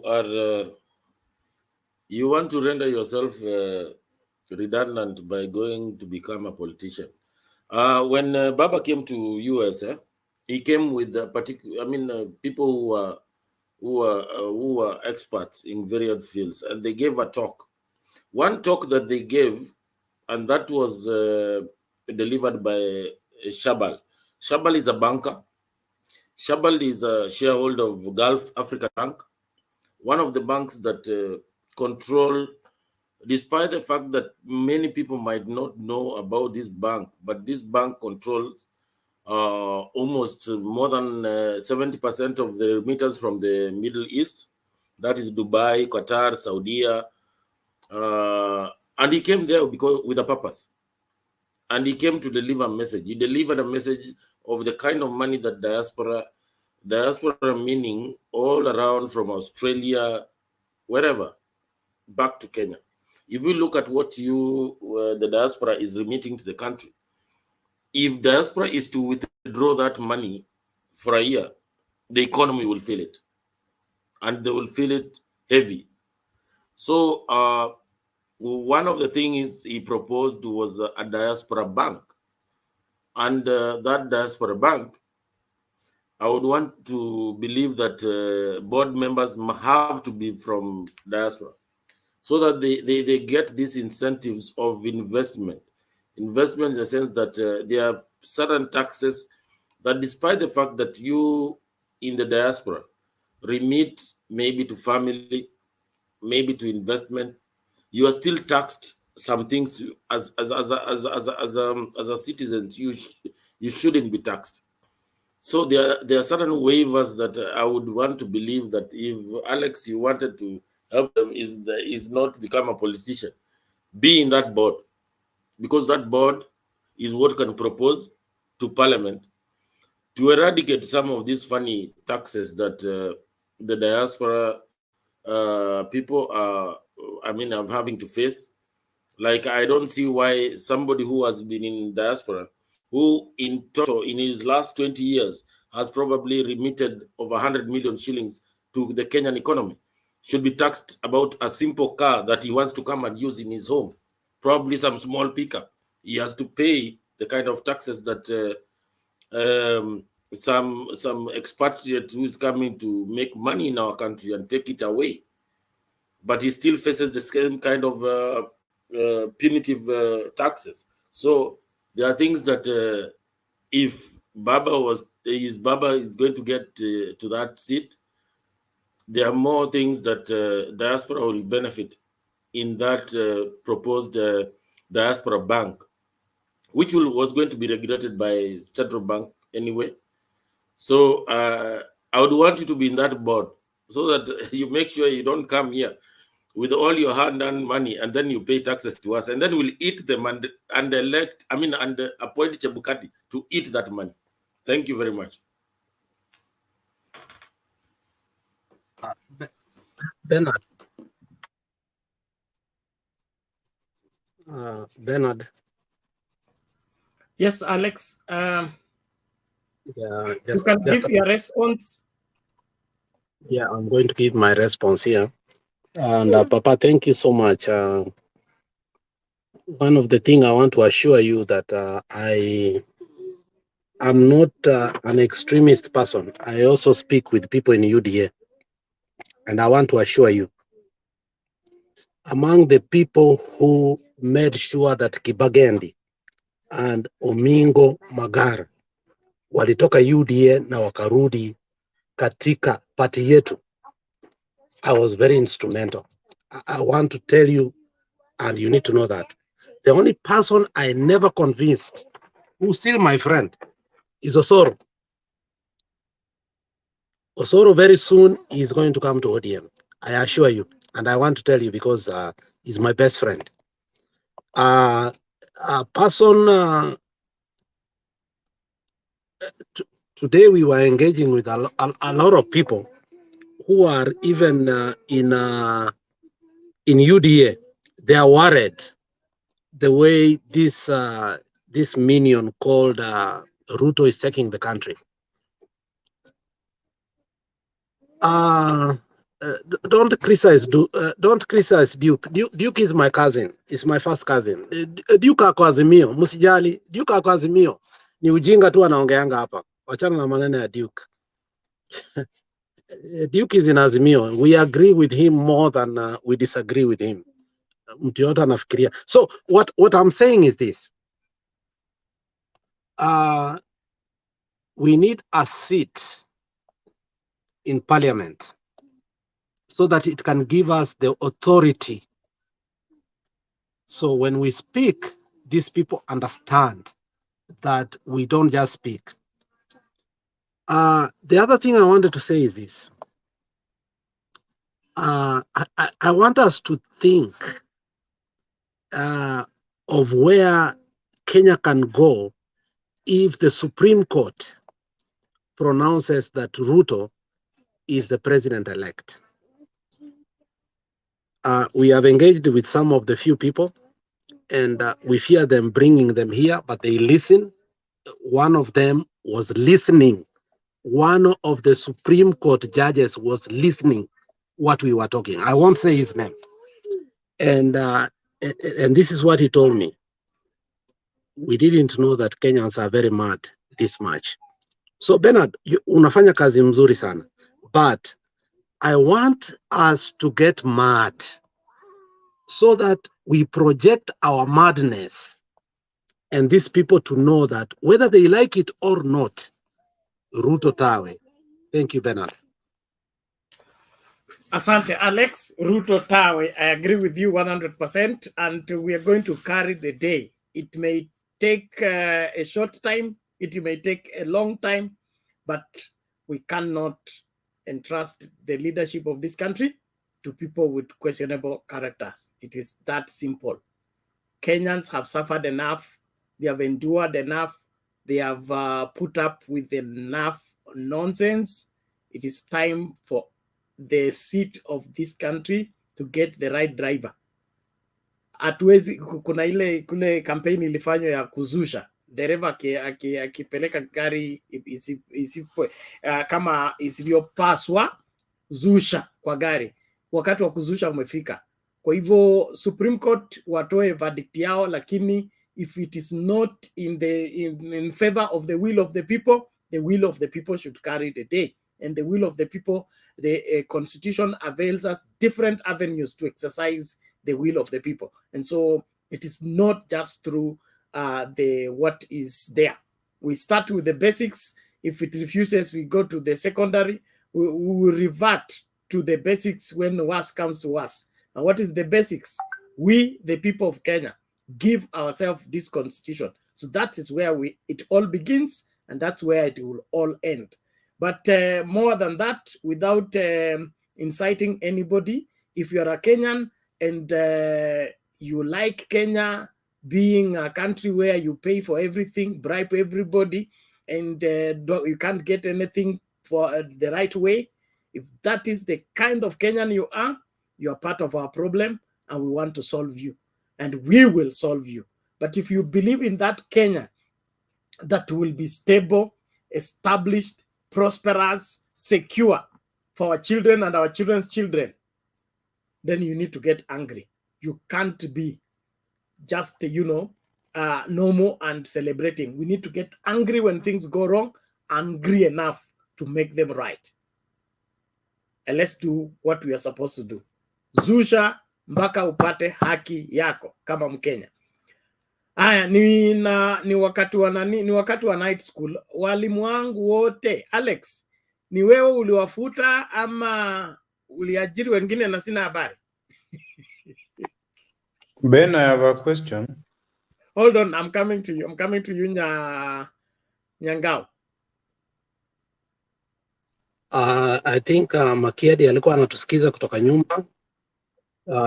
Tuko na guru ambaye anaitwa Stone PK lately. Stone PK ndiye atatuendesha hapa, usijali maze. I spoke to Themba today. Okay. I just want to emphasize this because my time to go has come. It's already 4 o'clock. I'm not supposed to be here at that time. That's Nairobi. It is 19 minutes after 4 a.m. And I'll need to take a nap because I have another show at 8 that I need to preside over. Now, I just want to emphasize this platform is very important, not just to us, but to the entire country, and I believe to the entire generation. So I want us to safeguard it and do what is dignified on the same. This is a huge, huge, huge asset for this country, and we need to work on it securely and safely. So I want everybody, even as we debate here, let's debate soberly. Let the people who tune in find substance in what we are sharing, so that they learn from us the right thing.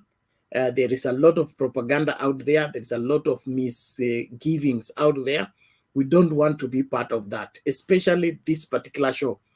We can play around with these other shows, but this particular show is dependent upon. There are people who don't get any other political whatever analysis without getting from this. So please, let's ensure that we uphold that and do what is necessary to secure each and everyone, even as we proceed with the debate. Kuna watu wengi of late wameanza kutomakinika ikifika kwa kuja kwa show.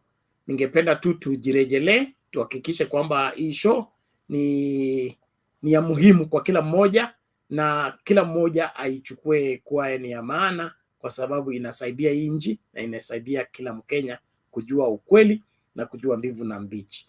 Kwa hivyo tukiendelea na night school, tuendelee nayo vivo hivyo in that same spirit, but Kenya must get her act together. And if the leaders can't do it, we the people will do it.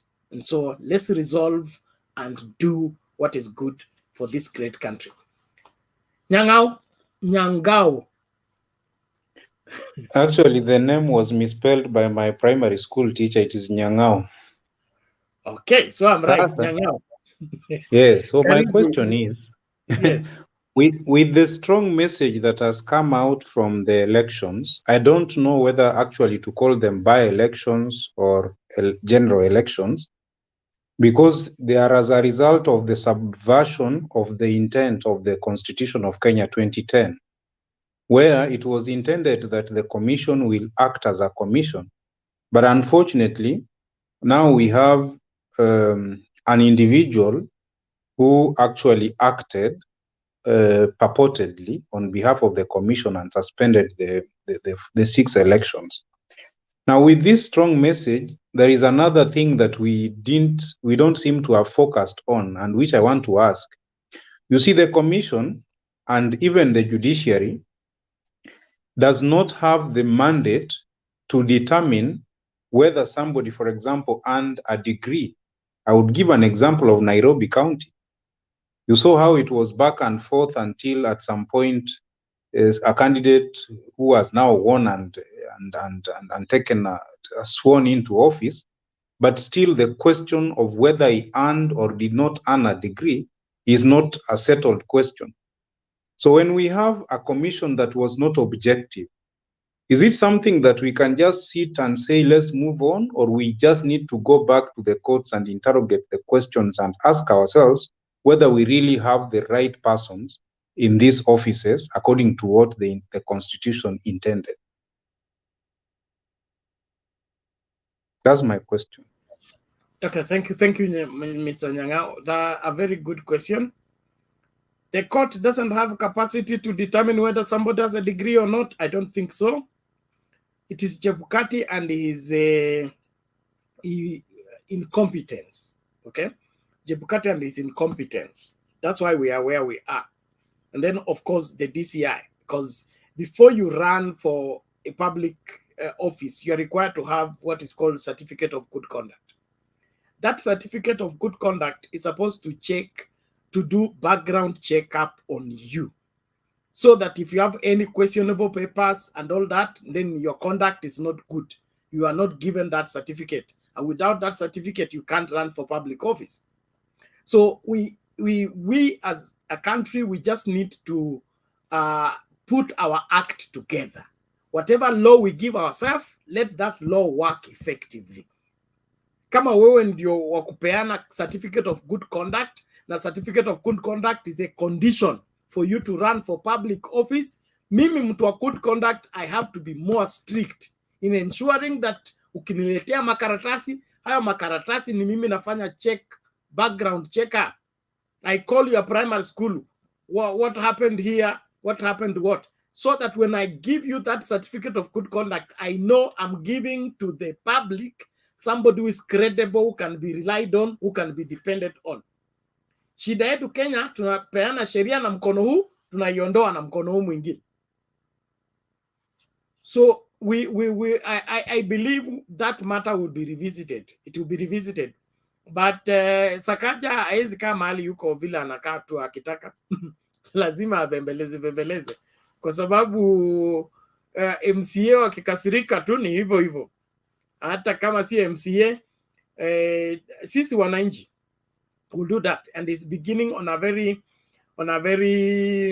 questionable position. I wanted to play a video just before I leave.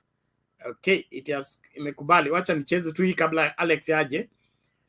We need to have governorship that places the people as priority.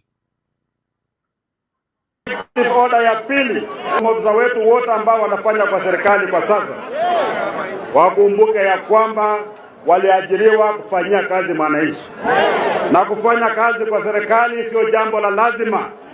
Wewe ukiona ni ngumu, tafadhali funganya virago wewe. Hapo ni abautani kuanzia saa hii, wananchi mbele, sisi wote wapi? Mwenye hapo na masikio amesikia.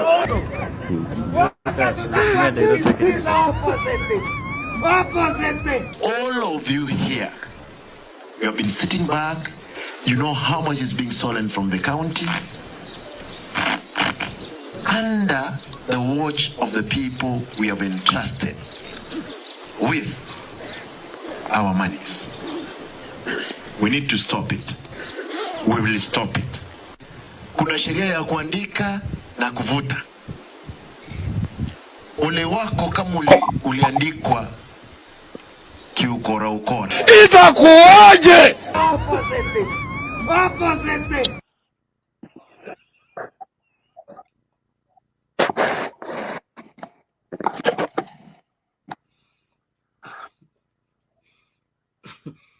Itakuwa opposite. Now, I just wanted to get that out so that we begin to see who is ready for the work and who wants to do catwalking. Let's differentiate between the two and be sure that the people we are putting in office, they understand the gravity of the responsibility placed on them, not this PR catwalking kind of approach. Thank you. So Bernard, Bernard. Yes, Alex. Hata Spito Tieno. So Spita amekuwa wa medium sana katika Azimio, tumekuwa tukimtumia. Juzi a video ingine nzuri sana, sijui kama muliipata nyinyi wote. Did you get the video that he did? So Speaker has been doing the videos for Azimio, and Peter ni rafiki yangu sana, lakini sio sana, kidogo, but kidogo pia. Na so Peter, I want you to assure Kenyans that we are heading in the right direction. You are in contact with Baba and the people for Baba. Na hizi vitu ambazo tunaongea hapa si ati tunaongea na tunaziacha. Ni vitu tunaongea and we are serious. I want you to say hi to the people at Azimio hapa, na I want you to reassure them that what to do, we will support him. Yeah. Asante sana. Salimia watu wetu. Sasa habari zenu. Mi naitwa Sospita Otieno kama venye mmeambiwa. Stone PK anajua tunatokezeanga hapa pamoja. Ningetaka tu kuambia kuwa mbele iko sawa. Everything is being done diligently. The evidence presented to the Supreme Court is watertight. Muliona, a whole canter went there. It's not just nonsense that was taken there. That's watertight evidence. The crime scene was huge. It involved 46,000 polling stations. So the whole nation is a crime scene. So that's what we are talking about. And actually, they couldn't take everything, but they have enough to substantiate their case. You see, it's about qualitative versus quantitative issues. So the case is about quality versus quantitative. I know you are hearing all these things about this Tuju video. Those are immaterial to the case. They don't speak to whether the numbers, and those issues were coming up at the tail end of the whole process after Chebukati had already had the numbers. So the question is, what were the numbers and what did the numbers say? And how did Chebukati arrive at those numbers? And are those numbers credible? Whatever Chebukati read, is it credible? So all this nonsense about Tuju, about these CCTV videos, all that is a charade being orchestrated by people who do not want to deal with numbers. They do not want to deal with the forensic evidence. Now, one thing I like about our system, I know the system gets breached and people hacking, but I know that if there's goodwill, there's always evidence. It's never a problem as to how to know who won the election. So if there is political goodwill, if there is legal goodwill, if there is national goodwill, if people mean well, we can know who won the last election. There is no doubt. There is sufficient evidence to tell who won the election. So there might be other limitations. And the minimum that I think can happen, I mean, I know I shouldn't talk about all these things, but at least the worst case scenario for us is, most likely we are going to get a rerun. So, but in the best case scenario, they may retaliate and decide that we won. There is also sufficient evidence for that to happen. So just hold tight. Don't be negative about all these things. And what we have right now is a legal process. It's no longer about, what's happening in between. Don't pay attention to all the drama. There's going to be a lot of it. Just stay positive. Trust that it's a legal process. And if you're not a lawyer, just stay away because you may not know what to say. Just stay hopeful. Trust the process. And I have no doubt that we are going to have victory. On the 5th, we will go into the streets and we will celebrate a huge victory. Either we'll get a rerun or Baba will be declared the 5th. And I have very little doubt about that. Alex, any other question? Yeah, I wanted you to assure our people that, and I don't want to use this word, but I will use it anyway. Itumbi akifikiria ako na propaganda machine, we have you and we are going to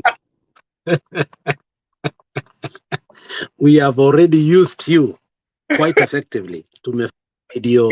We have not many. Yeah, and I wouldn't claim credit. I mean, there's a team of well-dedicated at the apex of, you know, the communication team, both official and unofficial. So there's like tens of, you know, bloggers ready to respond to anything that Itumbi lays out there. And, you know, I mean, we are set. You know, this is not 2013. This is not 2017. And remember, the entire Azimio team is rich. Remember, we've been joined by some folks from, you know, Azimio includes Jubilee, okay? It includes Jubilee. And they know how to communicate. They know how. So another thing that I would like to say is the reason why all these, the propaganda industry in Kenya since 2013 has been about containing one person. And that person is none other than Raila Amolo Odinga. And Raila has always won the elections. He's never lost an election. The only election he lost was 1997 presidential election.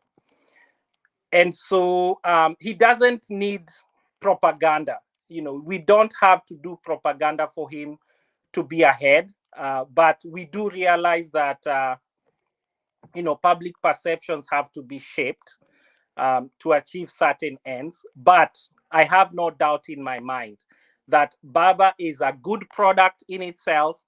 He doesn't need to clean up any image. His image is perfect. It is solid. And Uhuru knows that. That's why he put him to the front. And, you know, mbele iko sawa. So don't worry, guys. Everything has been taken care of. Okay. So, Peter, tell our people that your channel is called Perspective 2022. Yes, my channel is called Perspectives 2022. And we have videos for ODM and Azimio. Yeah, if you are, I mean, it's a bit general, but if you're ODM and Azimio, you will have enough stuff to love in there. Whether you're Wiper, you're gonna love it because it's gonna agree with you. Because, you know, us as Azimio, what is Azimio? Azimio is about standing for what is right and castigating that which is corrupt, that which is not straight, that which is combo. And so that's what I stand for. And if you're Azimio, a true Azimio adherent, you will love my channel. Perspectives 2022. Get in there, subscribe, and let's go together, pamoja tuendelee mbele. Yeah, so Bernard, thank you very much. Tuko na Itumbi wetu hapa ambaye I want to take him seriously. Don't associate that Itumbi name with Sospita, please. Itumbi needs to be. I think we need to send him to be the neighbor to Nelvin, so that.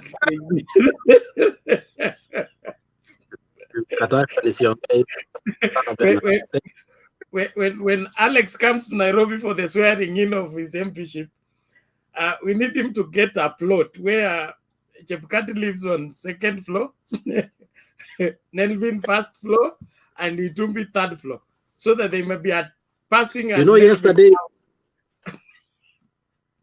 and then tulikuwa kwa show ya jana. Ipo mtu aliongea vizuri. No, nilikuwa kando mpaka ikafungwa. Mkirudi mimi nilikuwa nimeenda kulala when Wekesa came in and closed it. Lakini nilikuwa in the back, I was listening. Jana iko jamaa alikuja hapa akaongea vizuri sana na nimesahau jina yake. Alisema kichwa ya Chebukati ipatikane wapi? Kwa museum. Mimi bado hiyo museum. Mimi nataka kujua hiyo museum mahali iko niende nione hiyo kichwa ya Chebukati. Because Chebukati should not be terrorized.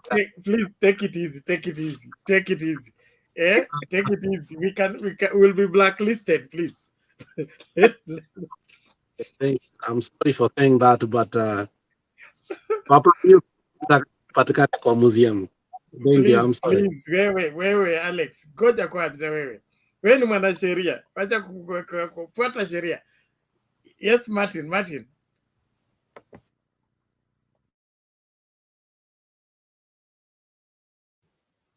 I wanted to tell Alex, this man called Sospita is one of my very good friends, my best friends around here. He's my neighbor actually in Kansas. We live together.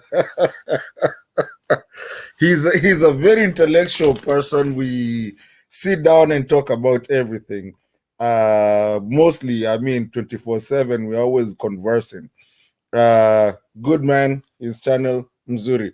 I also wanted to say that Sos, we tuko na ka project fulani. Tumeamua tutafanya mimi, wewe na Eva kuangalia. Unakumbuka nilikuambia tutafanya nini? The numbers of what happens with this election via and vis-a-vis the elections of Ruto. Remember we had spoken something about that. So me, you, and Eva, we have to go sit down with the numbers. I hope you saved your numbers, because Eva has saved her numbers. I did not, because I was at work, sorry. And I know you tried to call me, I think, yesterday. Yeah, I try to call you a lot. Yeah, so we need to go find that algorithm and see what they had done. So anyway, that's something that I wanted to tell the group that we're going to be doing. And we'll come back with them, maybe if we can give them like maybe a week or something before the Nini Ishe. We come and give them that. We'll work, me, you, and Eva on that one. Okay. Yeah, we'll do that. Okay, thank you. So Peter, if you can copy the link to your channel. Okay, link to your channel and to share. People are saying Perspective 2022 is giving them different things. So just copy the main link, and then we share so that those who want to subscribe can subscribe. Sure. Let me find here. Okay, asante sana. Stony PK, wewe ndio chairman. Mtasaidiwa hapa na Alex. Mimi naomba ningatuke, tuonane masaa yake. Change this topic. Blue takes over the whole country. Yellow is squeezed in is squeezed in Rongai. Maybe let me even edit it so that nikitoka muwe mnajua ile dhambi while I was here. Where is it? Edit.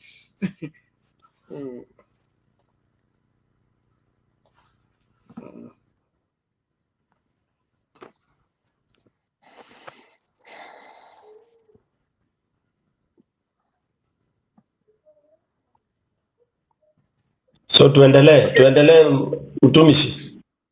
Just a moment. Yes. Wacha kuna video nataka kucheza. Hey. Okay. Pole wacha nicheze hii iwe kichezanga nikitengeneza. Bernardo, utacheza ile yetu ama it's not allowed? Hiyo yetu hapana. Hiyo yetu. Duba nini bana? Duba. Duba.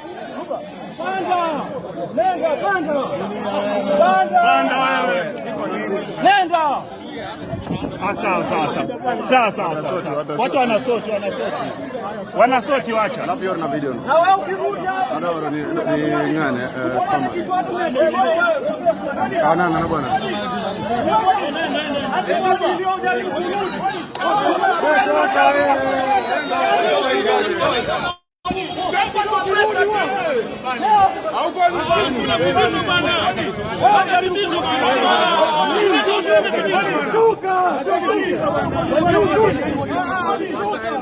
Mwacha aende.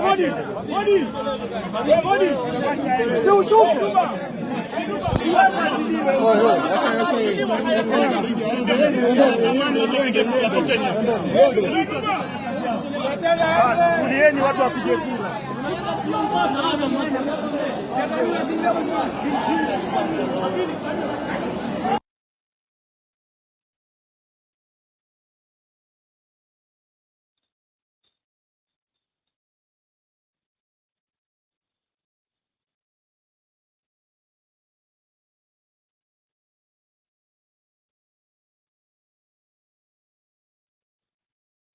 Unmute bana. Stony PK, you can proceed. Leo alikuwa ameinua mkono, mpatie nafasi aulize swali lake ama changie, and then wengine wote wamesema ya kwao. Kwa hivyo jipange wenyewe, alafu msonge mbele. Thank you very much. Nimeitajia tatu hujanipatia time. Sorry? Sintakupatia time, Matoe ndio utakuwa wa kwanza. Mato akiprotest unamweka wa mwisho. Kwani hujui vile Chebukati anafanya kazi wewe? Mtu akiprotest unachukua max yake unapatia huyo mwingine. Haya, leo Evan. Thank you bana, wacha tujaribu kusukuma gurudumu. Manake inabidi. Sawa. And Alex, ile project yetu na Vincent utanipatia hiyo namba alafu tu forward hiyo maneno after I report to you. I think we have done something enough for chicken and ugali. Nitakutumia namba ya Vincent. Yes. Papa, can you resend that number ya Vincent? Papa, can you... naiweka kwa private chat ama nakutumia ama natumia Bernard. Inbox on WhatsApp. You have my WhatsApp. You can send it either on Alex WhatsApp ama ya kwangu. Tumia Bernard. Doing for both. Tumia Bernard. Twende kazi. Hiyo itaenda kwa mtumishi. Leo Evans. Time is money. Okay, twende kazi Evans.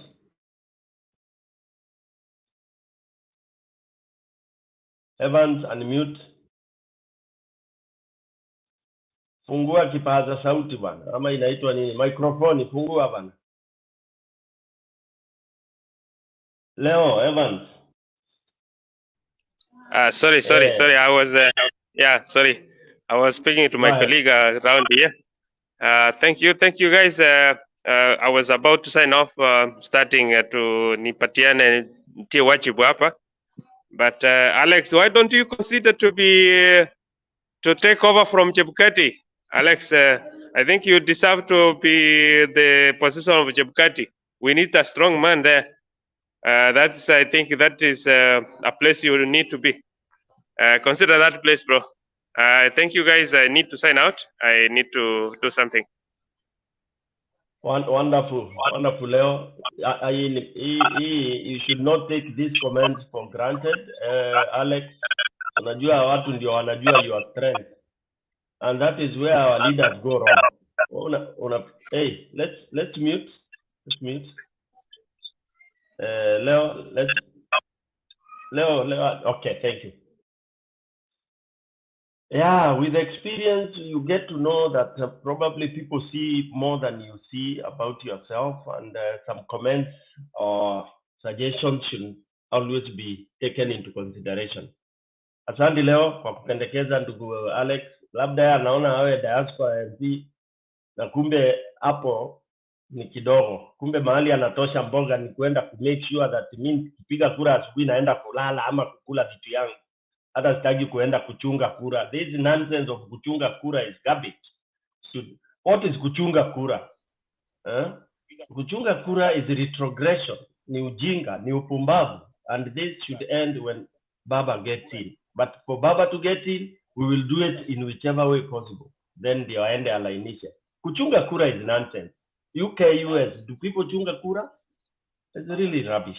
Okay, let's have Mato tuendelee your time. Joe, karibu. I think there's a hand. Bob, Papa, do you want me to go? You want to go before me? I'm sorry, sir. I just want I want to mention that somebody mic is on.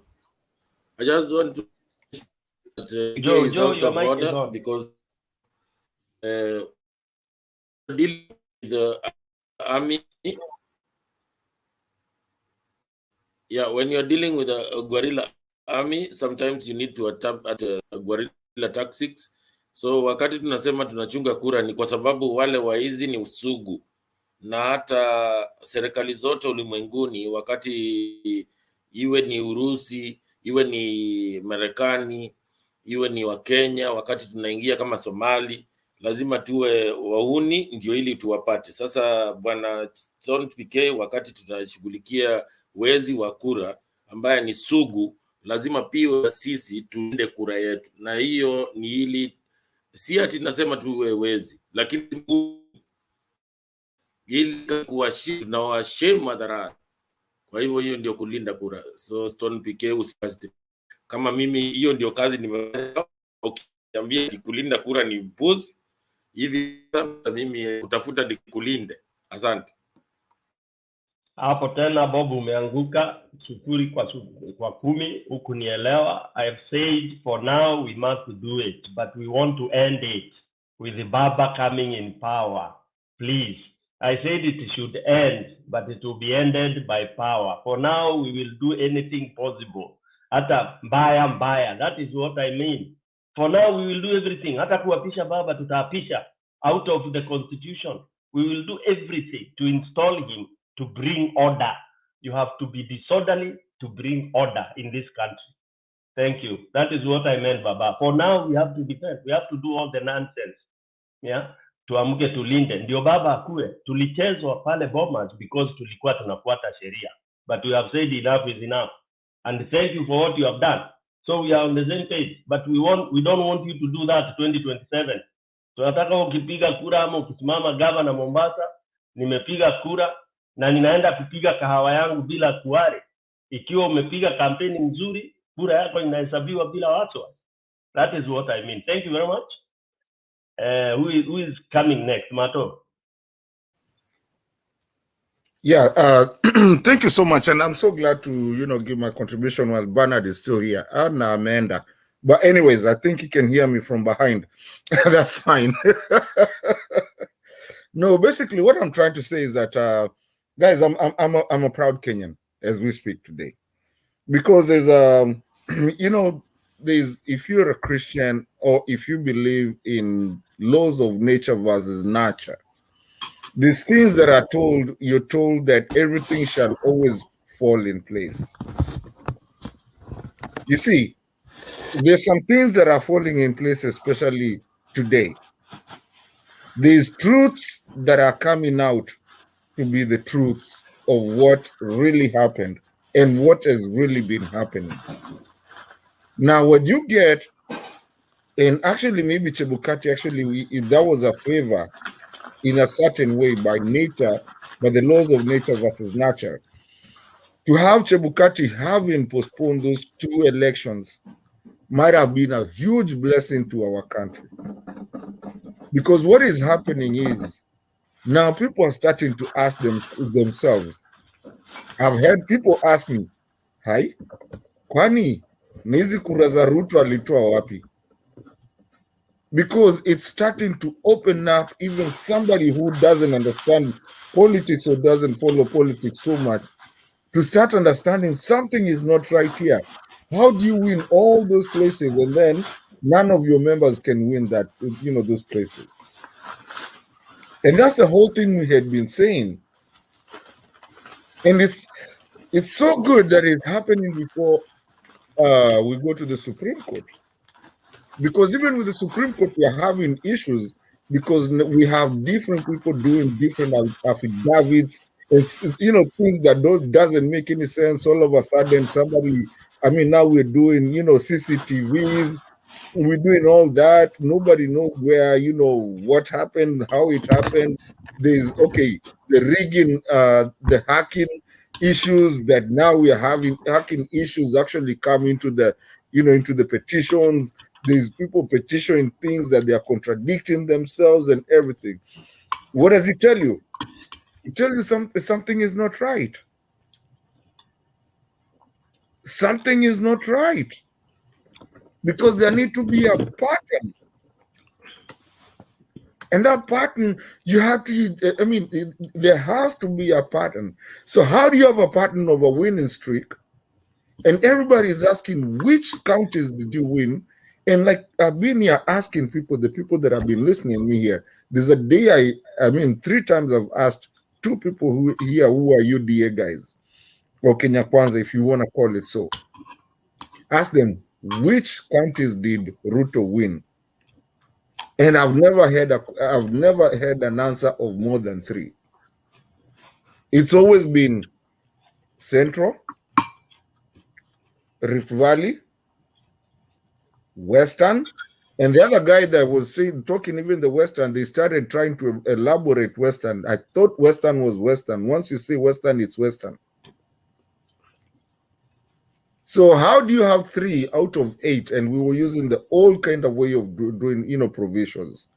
Are you telling me that all those other, all the 3 has more than the whole Awingin? And why can't you win these ones, including Kakamega, which is in Western?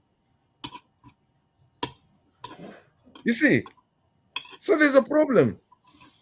And these elections today were opening up the minds of people, some people who can really be intellectual and even try to think a little bit to understand that there was a problem. So why wouldn't you win Kakamega?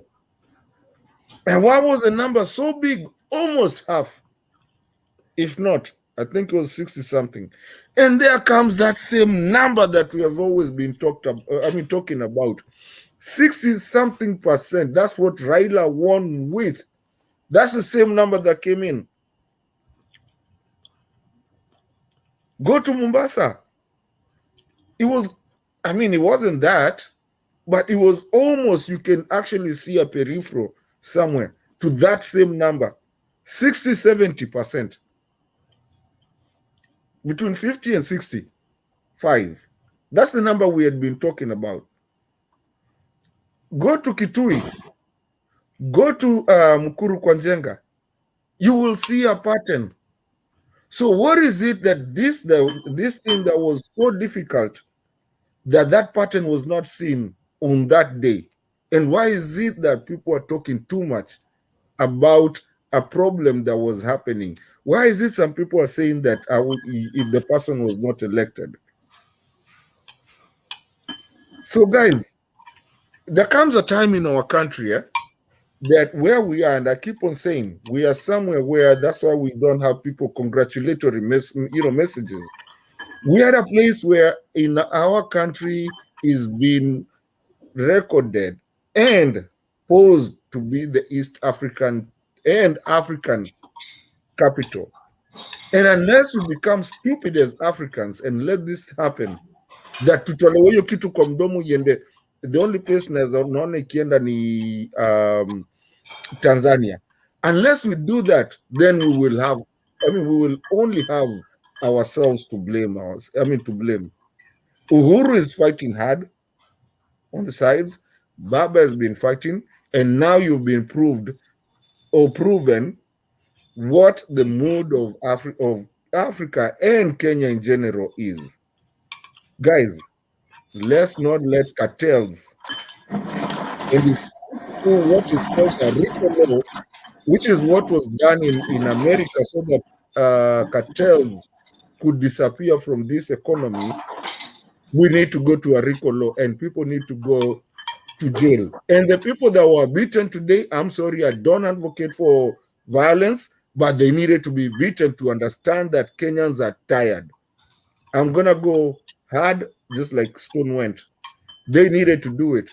And Kenyans need to stand for what Kenya is. We are not going to let cartels run this country, and we are not going to let mafias run this country.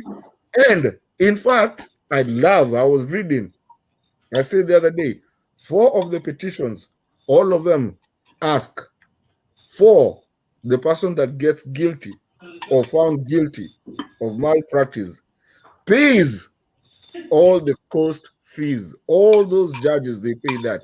And so I like that, because if we find them guilty, hiyo pesa wanakwaga now, then it comes back to the state Na baba alisema, we know where the money is. We need to get that money, and we need to get them, and we need to make them bankrupt. And by the way, I heard someone saying they are going or went already to go stop anyone that is accused to not do bankruptcy. Hatutaki story ya bankruptcy. You will tell me, utatuambia kule hiyo pesa iko. I'm so mad, and I'm happy too for today. Thank you for Bob Papa. Thank you for what you did today. Thank you for everybody that went out there. Thank you for our country. Let's do better. Thank you. Stone, I won't be here for long. I'll be leaving. I have two meetings tomorrow, so I'll be here like for another 10 minutes, and then I'll be out. Thank you. Super bro, lazima ushughulike na majukumu. Tutakuwa pamoja hata kama huko, tutaendelea kubariki mazungumzo yetu, yanakuwa dafu sana. Yeah, thank you for your contribution, and also we continue to thank those who really soldiered on the ground, like Bob Papa, Vincent, for the quick indulgence that we did, and thanks to colleagues like Alex and all the others who really, swiftly moved into that kind of salvation. That's why nani alikuwa anasema msilale, vijana msilale. That was an example. If we all had gone to bed, if we were not, kind of discussing and getting the update at the same day, little would we have known what is happening on the ground. And whatever you think is little, hiyo kidogo kidogo kwa kikwetu tunasema kadogo kadogo ndio zinajazana, zinaenda kwa tumbo, zinakuwa chakula. That seed, hiyo mbegu moja moja, that is what makes food. So actually that should be the spirit. And the spirit now should even be inspiring, because what is ahead of us is monumental. Bado, mapambano is real. Ni noma. Ile unasikianga nani akisema 001 akisema kama ni noma, ni kunoma. It's not good. Ni kubaya. Bob Papa, you want to say something before I go to Kuseo, then Joshua, then Maggie? Tutaenda na huo mkururu. Yes, Bob. Yeah, just kuna mtu mic yake iko on.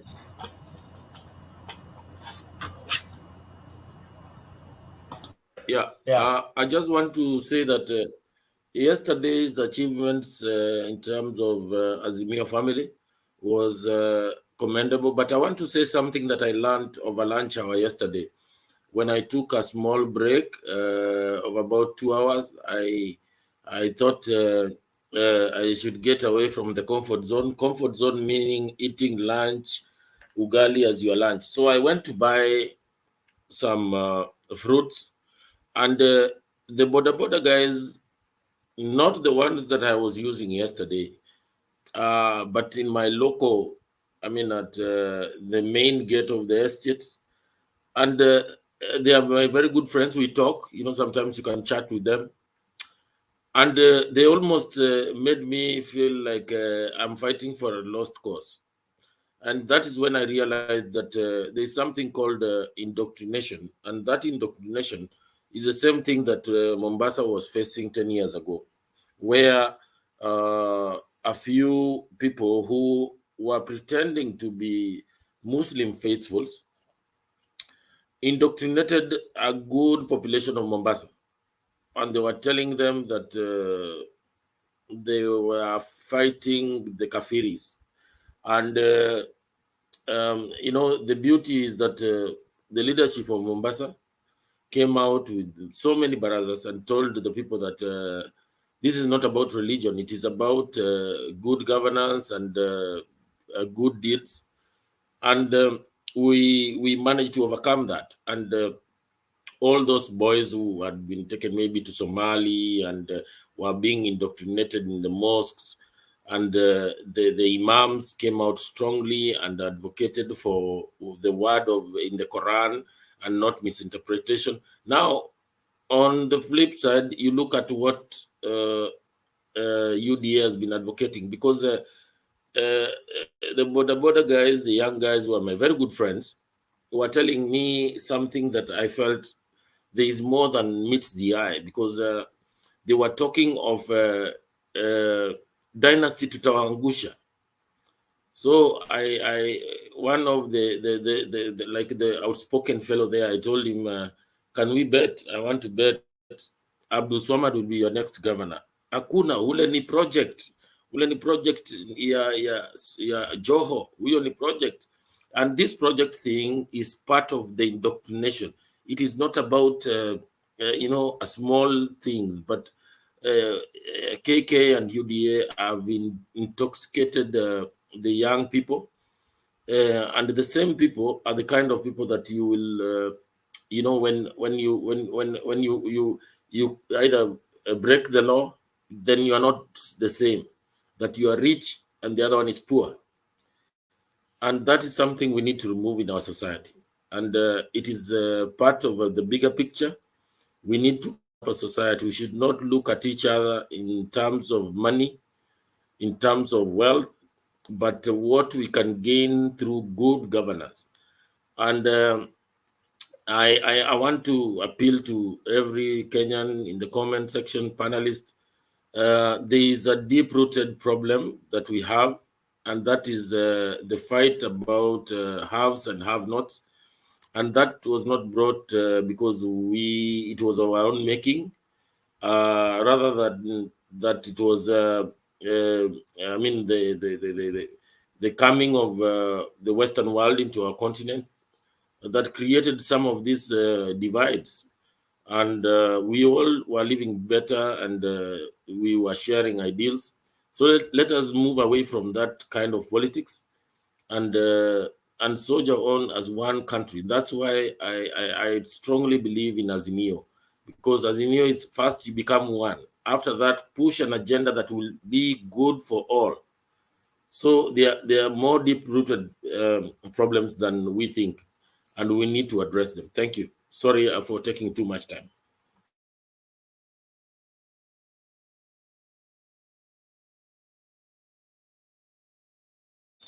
Thank you, Bob Papa, for your heads up. It is critical that we know what we are dealing with. That is sometimes is what most of us stray away from. We don't know what we are supposed to be treating. We go on a wild goose chase, and then by the time you realize where your problem is, tumepoteza energy na resources.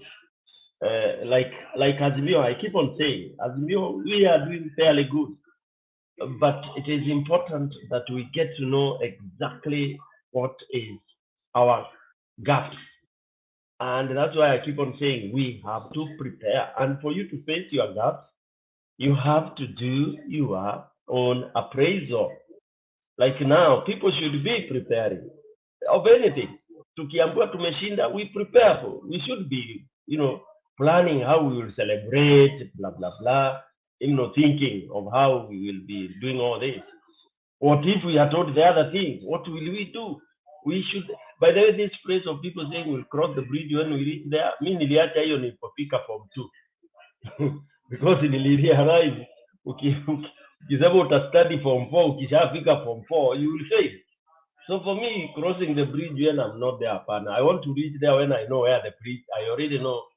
Barabara, after 3 kilometers, I'm finding the bridge. So for me, in Azimio, I wish we really could plan, think hard. Those funny, phrases from UDA which have really sunk, the mistakes they did. You see, like now, the two elections, the 3 actually, the 4.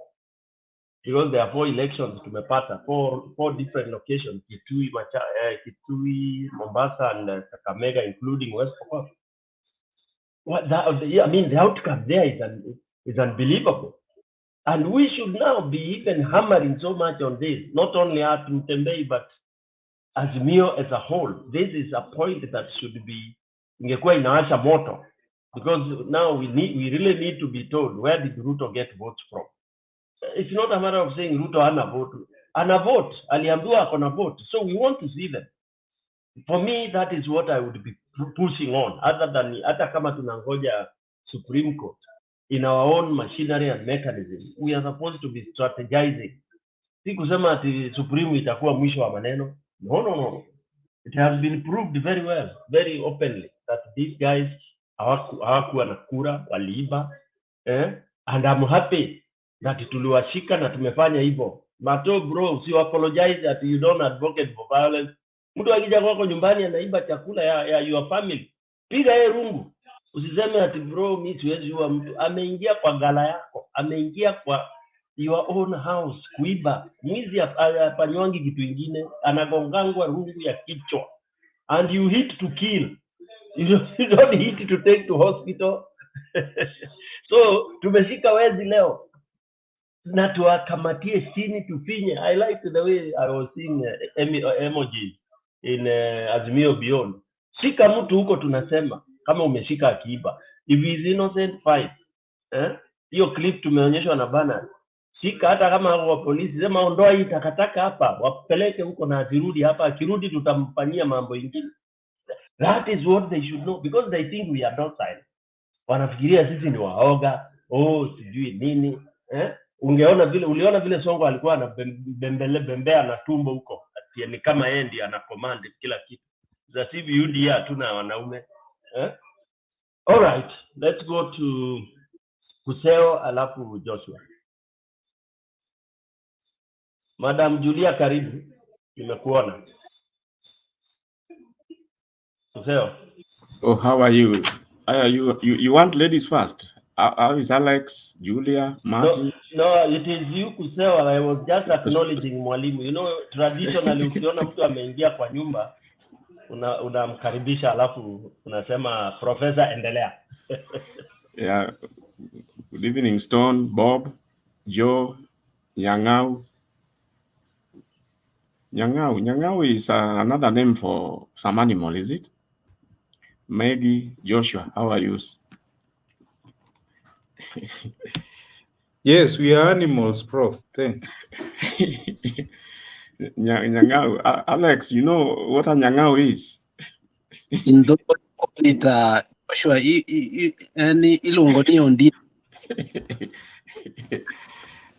I think so. Alex, don't tell them the Luya tell them the Luya and Luya version. Ondiek and Makoha are different. Nyang'au is the real one. Oh, okay. Thank you. I think you should congratulate yourself for a sterling performance, but I think maybe it is also high time you appreciate our players. Sometimes when you go to a football match, there are some people behind the scenes who make things happen. They never get to be noticed.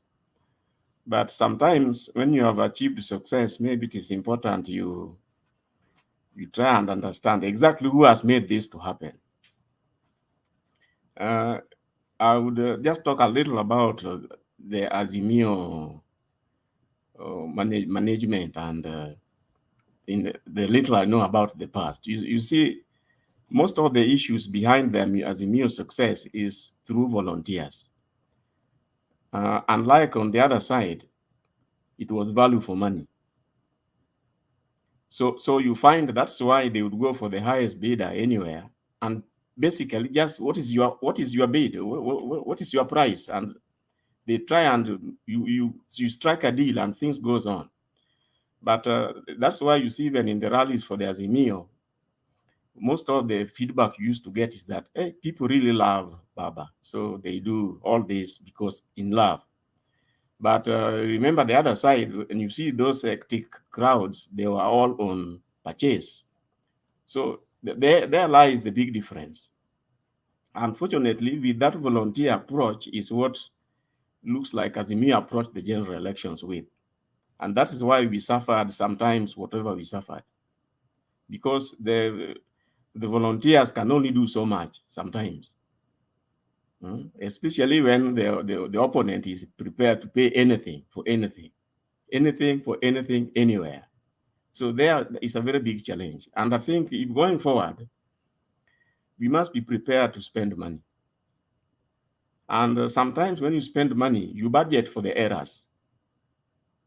You know that I spend, say something like 100K to mobilize people. But you know that the mobilizers, maybe if you don't trust them 100%, instead budget 150 or budget 200K. So you know you get value, you budget 200K, but you know you get value for 100. So long as you achieve what your target is, then you are good. You are well to go. You are well to go. But if you rely, call it even 50% on volunteer, on philanthropy, there lies the problem. And I'm so sorry to say that, as far as I'm concerned, Azimio did not lack resources to finance their activities. Now, we had so many parties that came together. For whatever reason, we worked so well towards pulling together the voters. But managing the exercise, we didn't benefit from having the very many parties. Instead, some people became too selfish, and they just focused and concentrated on their own issues, and the bigger prize was not so well done. And there now comes in. We needed to close that gap by bringing in, buying people who are going to do that management, even if it means that it was for money, not for love. Not for love. You know, when you do it for love and frustration steps in, then we end up all losing. Anyway, let me get back to the issues around the IEBC. Now, as I said yesterday, the framers of our constitution never had any of these extremes in their thinking. Now, that is why, more or less, sometimes you remember when the way we had been criticizing the way the DP had been trying to do his things, then we were saying that, again, the framers of the constitution concentrated too much from protecting the vice president from the atrocities of the president, and forgot that even the president, DP, can become a rogue. Now, when that now seems to be what's happening, then you are lost. Exactly how do you deal with it? Now, that now brings us to the IEBC. Even if you are the one, nobody would have imagined that the referee, call it the IEBC, would be the one who is at the center of rigging an election. This is very, very unadvised. I don't know whether in the rest of the world things happen to that magnitude. This one is a record, and it will never miss. If the Supreme Court issues are to go by and they go on record, I do not know whether there is any other country in the world who can match this sort of behavior. Now, that now brings me to my next issue. Now, we are all now concentrated on going to the Supreme Court. There are 23 pleas there which Azimio has put forward. Now, I remember some of us yesterday indicated that some of the pleas are actually that IEBC be audited and their malpractices be exposed. But that is to the extent of disqualifying or nullifying the election. And that is why I was saying that as much as things are now, there is nothing wrong to stop affected Kenyans from going to court to just accuse IEBC in the High Court, for example, for the wrongs that they did. For the wrongs that they did. Because the Supreme Court, they will find out whether the wrongs, the affidavits or the evidence produced is sufficient to help us get another winner or nullify the elections. I do not know whether they digress to the extent that, okay, IEBC made this and this mistake. Now we passed this and that, call it punishment. And that is why, as much as even in 2017, you all remember when the Supreme Court found out all these errors, illegalities, and criminal activities around the elections, nobody went for IEBC. For those who remember when the first time I came on this platform, those were my issues. I said the elections were nullified in 2017. Instead, IEBC were even told to go and do another election in the strict observance of the law. That was all. Now, the consequences that resulted from that, financial or otherwise, they were never punished. Now, as much as there is so much evidence towards helping to support the petition, we need, if I had the means, I would pursue a route to have IEBC punished for the mismanagement and for the bad practices that have come to light, for which we could be having evidence. so that whether this, it doesn't matter the direction the petitions go, IEBC needs to be taken to task and be punished. It is not right to wait for the petitioners. No, I'm not going there as a petition that I lost an election unfairly. No, I'm going to the court to ensure that IEBC committed this and these offenses, and I want them punished. I do not know why the DPP, maybe if they have sufficient evidence to that effect, have not come up with a case to prosecute the people who are involved. There is a lot of fraud. Fraud is punishable. Fraud is punishable. And of course, you know the consequences if they get away with it. If Kenyans start fighting today, it would not matter even who the president is. If they start fighting because of the mismanagements attributed to IEBC, they need to be punished. Now, going forward, some people have been saying that in the event that we have to go for a repeat election, that what should happen, given that IEBC is so battered already. Now, most of us seem to believe that there would be no need to go to that election with the current IEBC as now constituted. Now, where is the solution going to come from? I do not know whether the Supreme Court will have to come up with a panel or go back to declare the current commissioners completely unfit, and then you go back to get other commissioners. That will definitely require more than the statutory 2 months period for a repeat election. But more than that is that it is not just the commissioners who have issues. We also have issues with the secretariat. Now, personally, that is why I was thinking that if there could be a way, we need to have maybe some movement, some pressure groups to actually challenge the IEBC as currently constituted. Irrespective of what will happen, we want them to be reconstituted. And I think that the sooner that starts in the High Court, the better. For future and even for whatever elections that are expected to be coming. Maybe if I was to just have a suggestion, maybe if the Supreme Court finds it fit, you could have a team constituted and supervised just for this specific event only, maybe by the registrar of the Supreme Court. Let the competing people bring members, representatives from this side, from that side, and let them conduct the elections together. I think there is a country in Africa where that is done. Instead of having the so-called IEBC, the competing teams are the ones who nominate people to go and sit there. So each of them are checking each other, and they check their votes. More or less in the order you had there. You remember the IPPG of the 1997 when we didn't have, I think, when we had a problem with the elections. I think I'll stop there for now. Thank you.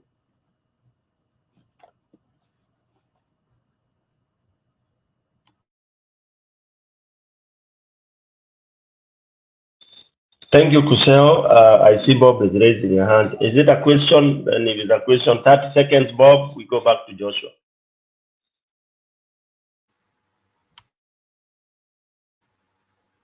It is just a suggestion that I want Kuseo to desist from, because Kuseo is very academic, and that cements the fact that he is a professor in a recognized university, because he has particularly used words which I really do not like, and I don't want to encourage that. He doesn't know why.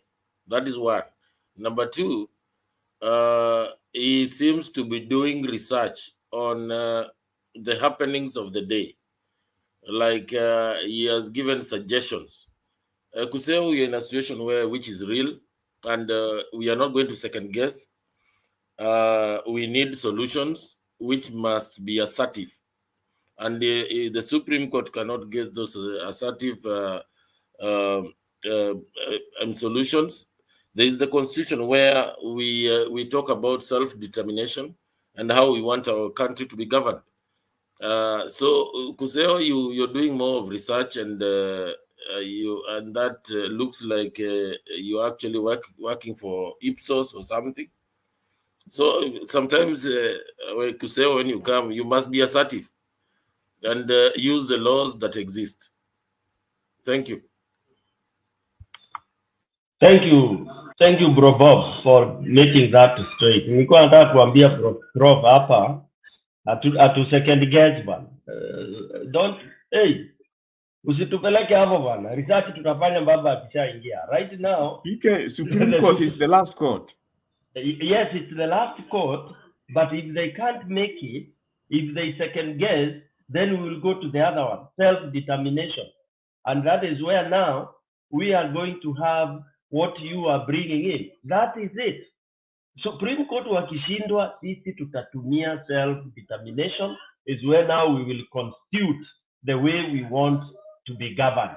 That's when we will even suggest a committee. Yeah, we can suggest of a national transition committee, national election transition. We can use whatever name. Hata tukitaka kuita na vernacular. That will be us now after Supreme. But we give them a chance. As a Supreme Court, they should be able to even reinvent a law.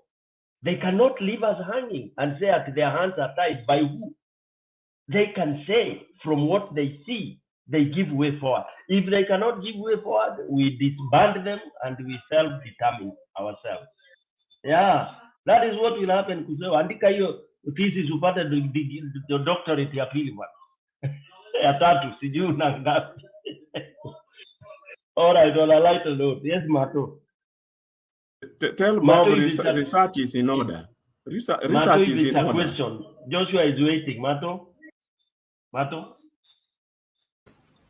Yeah, I wanted to say good night. I mean, good night and tell you guys bye. But at this point, I mean, also while at that, I wanted to tell Kuseo, and I think I've told Kuseo this so many times.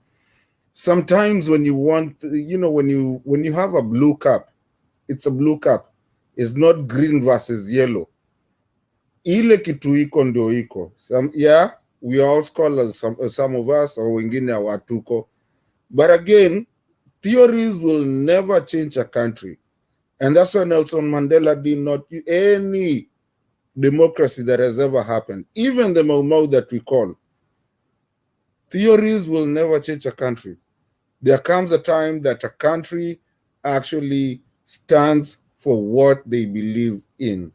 So anyways, I just wanted to tell you guys good night, and it's been a good time. I'll talk to you guys later. I'm listening to you guys on the side. Kama kuna mtu ana question, this is the time. Ama utaniandikia huko nyuma, nitakuwa tunasikiza. I'll be there. Joshua, thank you, Mato. Joshua, please take over. Yes, thank you very much, Stone PK, Julia, Martin, Nyang'au, Kuzeo, Papa. Now, I think there's something that Stone PK said, which I really like it. That we should be a country that you can just vote and you don't care whether you're going, your vote and go home, know very well that your vote is going to be counted.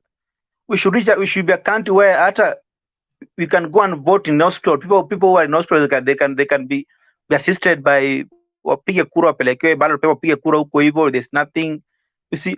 But now we are in a country, lazima we must have agents. Lazima, sometimes I wonder with this our Kenya, you should be in a country where unapiga kura, unajua kwa kura yako itahesabiwa. Unless there's something that has happened, but you are very sure that your votes won't be counted. But our country, at the moment you're speaking right now, we are really in a mess situation. That's why sometimes huwa napenda mtu akiwa diaspora watuletee hizo. That's why I was very bitter with some people coming here. They're really defending impunity. Yet the country ambayo wako, they are in a country where they have a good electoral system. They should bring them in our country so that we can manipulate those characters and then put them in our electoral system. Now, to me, I've been saying this, and I'll always continue repeating this. I have a much, that's my own opinion. sometime allowing this thing to reach this point of Supreme Court. Mtu anakuibia, like what I saw in Kieni, when one of the aspirants wanted to inquire, he wanted to know what is in the Kim's kit, if what is in the Kim's kit, if compare them with whatever the ballot papers. And anaambiwa point blank, you go to enda kotini. He was really pleading. There's a clip. He was really pleading. I think that was in Manichungwa constituency. He was really pleading, and anaambiwa kwa waenda kotini. You see, it was Kikuyu. Oh, it was Kikuyu, I am told. Yeah, it was Kikuyu. Yeah. Anakuibia live, and he was trying to protest, and then anaambiwa enda kotini. Whatever we saw in Bomas, we ought not to allow Chebukati to declare Ruto as a president. I know, tunaambiwa twende kotini. Sometime like what happened? What happened in Kakamega? People really defended the kura yao. We ought not to allow Chebukati and atuambia anafanya hivyo alafu atuambia enda kotini. And there was a headline, one of my friend I shared with me, that Justice Lenaola was given a bribe of $1.7 $1.7 million. I don't know kama ni kweli star ya leo. You see, already if we can have our judges who are being compromised, and then our judges are the one we're expecting them to defend us. So to me, however much will tell me, I'm still worried with the Supreme Court, because if that headline in kweli, kuwa Justice Lenaola was given 1.7 billion by Boss Cholei US dollars, then I'm worried. And I also heard what Ibrahim said last week. He was trying to say that we cannot do a recount. I was wondering that why is Ibrahim telling us he's one of the judges? He was saying in one of the media that it's very difficult to do a recount. No, he should not telling us. He should not be telling us this. He should wait, because that's the issue was in court. So I was wondering why Ibrahim was telling that time is not on our side. We cannot do a recount. So however much I'm being what wanaambia kuwa ningoje Supreme Court, to me I still have it could have been fake news. That so I saw it. About Ibrahim the recount. Yeah, alikuwa anasema kuwa time hakuna for recount. No, we cannot do a recount. That's Ibrahim. And then what I saw, hiyo nimeona kuwa Lenaola alipewa $1.7 million. Kama ni kweli, and then hao ndo watu ambao tunaongoja wafanye ruling, then I'm very worried. So to me, somebody mtu anatoka na kuku yako, unaona mkononi hivi, and then anakuambia wewe go to court. And you're seeing whatever you saw in the Bomas, Chebukati was just declared. He declared Ruto in an unlawful way, and then you're being told that you remain peaceful. Uongoja tu, if you're really aggrieved, you go to Supreme Court. And I remember Chebukati used that statement before even election, that in any case you're going to be grieved, you go to Supreme Court. So sometimes we don't have, sometimes we are really in a country where we are being told that you follow rule of law. If somebody is saying follow rule of law, it doesn't follow rule of law. Somebody is preaching water and is taking wine. So I'm just waiting. Nangoja Supreme Court. But to me, I don't like that. I remember before we did voting, I used to lament about Nairobi County, and I used to tell you that tusipochunga Sakaja nena na kitu. I was being told that no, ewe unagopa, I don't want. Sakaja ameenda na kitu. Now Sakaja ashaanza kufanya kazi. I used to tell people that we must ensure that we at least mobilize our people so that wawache, because like kiti ya governor ya Nairobi, Azimio was messed up. Ikienda na Sakaja because walikuwa na compromise. Now to me, I'm still worried. And I'll come back to return hapa hivi. I'm still worried. Are we really going to get justice in Supreme Court if what I saw, Kwale Naola already amepewa 1.7 million US dollars. And then you expect who judge, you know, there was somebody who, I don't know kama alisikia, one of intelligence was telling us kuwa Ruto alianza kazi mapema. Hata Supreme Court, tunaona Supreme Court already kuna some of the judges ambaye ni watu wake. Though we are not supposed to discuss mambo ya, but this is a public opinion. And you have a freedom of speech. That's what he did in IEBC. Akasonga mbele, akaenda kwa High Court. Like, remember the ruling that was done a day before election about manual register. We were shocked. Walifanya saa kumi jioni. We were being told that manual register haitatumika na ni saa 10 jioni. So we were just wondering who judge, kwa nini what is the problem with manual register? And it just went like that.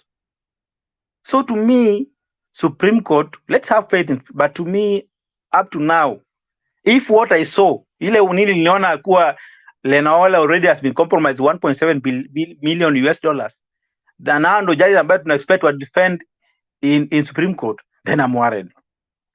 So hii mambo tunaambiwa kuwa wewe ukuwa grieved na mtu anatoka na kuku yako, unaona hivi, hii anaenda naambia mkononi hivi, like what happened Bomas? Chebukata mbeba kura za Raila anampatia Ruto kwa lazima, tunaambiwa kuwa wewe ngoja enda Supreme Court. And I like what Oledamo Lakina did. If you could get kwa kama 10 kama Oledamo Lakina, hiyo nyumba ingaribiwa kabisa, so that Chebukati ought not to declare Ruto as a president. So it's good for the rule of law.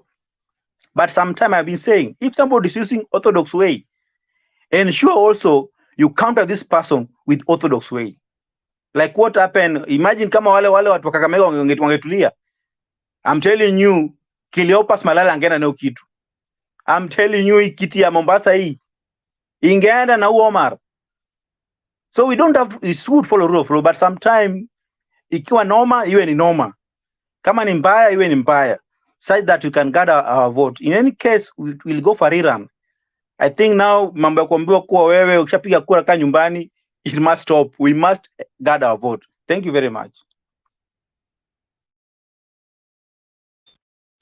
Thank you ndugu Joshua Mark. Ni kweli aliye na macho aambiwi ona, na aliye na masikio na asikie. Kama Azimio tulikuwa tunafikiria tutaletewa hii kiti tukiwa kwa living room zetu tukikula miraa ama tukikunywa Coca-Cola ama chochote kile mtu anakunywa, huo wakati hakuna. Hiyo viti mbili hata huko West Pokot we would have gone bila, lakini naye sisi tuna fire pia. I'm so happy. Ilikuwa ni fire for fire. And saa hii tu ni baba tunaheshimu. Tunatetemeka hivi. Baba knows, hata ameambiwa juzi. Tunangoja. Hatukubali kunyang'anywa kitu yetu kwa mdomo tena. That people should know. And we have demonstrated in Mombasa, Kakamega and West Pokot. All right, so now I'll invite Madam Julia, because Bob Papa yuko pale. Madam Julia, you can come in. You can come in, tell us mambo, alafu tuone inaendaje. Karibu Julia. Asante Stone. Jana nilisikia mlikuwa mnawaka mpaka kuna mtu anasema ati aliniona hapa. Someone is claiming that they saw me and they are saying that ati Julia you are on fire. I was not here. Ni hawa kina Stone walikuwa on fire, and I think that fire helped. I think I feel Joshua. I was here. How come I missed it? Wewe ukwangi na fire, you cannot be there where there is fire. I was here. Stones, I was here. Kwani mningoja nitoke? These people were trying to burn the studio. Stone commute. Sorry, thanks. Moto imewaka mpaka saa 5, saa 6. Until we were sure we are winning. That's when some of us, kama mimi nili black out while sitting where I'm seated. The usingizi linishika tu nika poop while I was talking, I think, because because it was very bad. Yeah, it was about the elections. Yes, about Yeah, and what were you to coordinating. follow? We You are had to not coordinate following. team, fundraising and everything. We raised money for They raised Jeshi to move money, around. and Hey, it Kuseo, it was were not rumors, easy. Oh, and there that's was why Alex was telling me he didn't see my share. Yeah, we raised money. We got people on the ground wakamove na maboda boda na tukasema hata kama things that I can't say on TV now. Haya, Julia. yeah, that is good mobilization, and I feel Joshua, and I think that is some of these things we got to do them. Kuseo is also good, doing a good analysis, and maybe starting with Kuseo, you're doing a good analysis, and I think in an ideal situation, we expect that the Supreme Court will make a decision, a legally a binding decision that will move this country forward. And maybe they can put measures. Joshua is asking what happens in the West. Okay, first, the West, they have a high level of accountability. They are just in a different world, Joshua, in a different culture. That is why I also am like you. I get amazed when I see mtu anasema anaishi America na anakuja kusupport impunity hapa. Hata fadhali unyamaze. If you live in America and the West and you think Ruto is your man, mimi naomba ukikuja kwa show unyamaze kabisa, because that's an embarrassment. Because here they have a high level of accountability, and they kind of wako mbali in their culture, even their children, even the students I teach. Hata the one ameenda kusmoke kwa choo, nikimuuliza why you smoking, ananiambia yes ma'am, na akijua tu nitamsema. And he's saying yes ma'am, and he knows that nitamsema. And me now sasa, if I have to do something about discipline, because they are accountable, huwa naita huyo mtoto namwambia kaa hapa, because I'm now writing a discipline referral for you. Then I write the discipline referral na namwambia hebu soma chenye ni charge sheet, soma chenye nimeandika. Have I lied? No ma'am. So these people are so accountable. I mean, hawajui maneno ya giza, hawajui maneno ya their yes is yes and their no is no. So that is their far, but we can put structures that will help us be accountable. Hawajui kudanganya. It's like that word doesn't exist. Afadhali umchukie kwa sababu amekwambia ukweli. They don't know that other side. So, but we can put structures that make people accountable. For example, they have utilized technology so much. Wametumia technology sana. I think Kuseo, you vote here. See, I think there's a way that their ballots, their ballot boxes have sensors. Where's where can be sindio? You can't put two ballots. To push them inside the entrance there. Yeah. You can. At you least can? 2 or 3 you can. Lakini can they be rejected? What do you mean? I mean, their ballot If you have box. marked them properly, they will not be rejected. Or you mean here in the US? Yes. Somebody told me that that let's say you put 2 identical and there is something which detects if Yes, they that's are what I'm saying. suspicious, it is thrown the wrong direction for further investigation. Yes, and you That see, is how they sort the way they do that. You know, as we lift it up to say, yeah. Then people say, is this valid? Yes. Or no. Yes. Here it is done by a machine. That's what I'm saying. The initial one. Yes, they have used technology. Without human intervention, they first of all do them. Now, the ones which are sorted separately by the machine, they are definitely having issues. Good. That's what I'm talking about. That there's no way you can have 2 ballots or 3 ballots. That is one. Also, the use of cameras. You know, they have cameras everywhere and everywhere. Like if you come to South Carolina and you want to look for Julia, you just have to look at the cameras. You'll find where my car drove today. Nilitoka wapi, nikaenda wapi, nikaenda Walmart, nikatoka. You don't even have to ask anybody. If that is why they don't even steal people's cars. Yani magari naimbiwa, yes, but I was told here, like here in South, if a car is stolen, it's just those silly boys that stole. Now maybe they are going to do racing. Not that they want to steal and have a car. They're just having fun with your car. But because they have utilized technology so much. So I think that's one thing we can do. And I think we can have even cameras in the polling stations. We can even have a situation whereby tukipiga kura after we can have the cameras in the polling station so that even the counting process is being seen. Kila mtu ataona. Then I was thinking kuseo, those cameras in the polling station, the parties should access what is in the polling station from wherever if there are issues.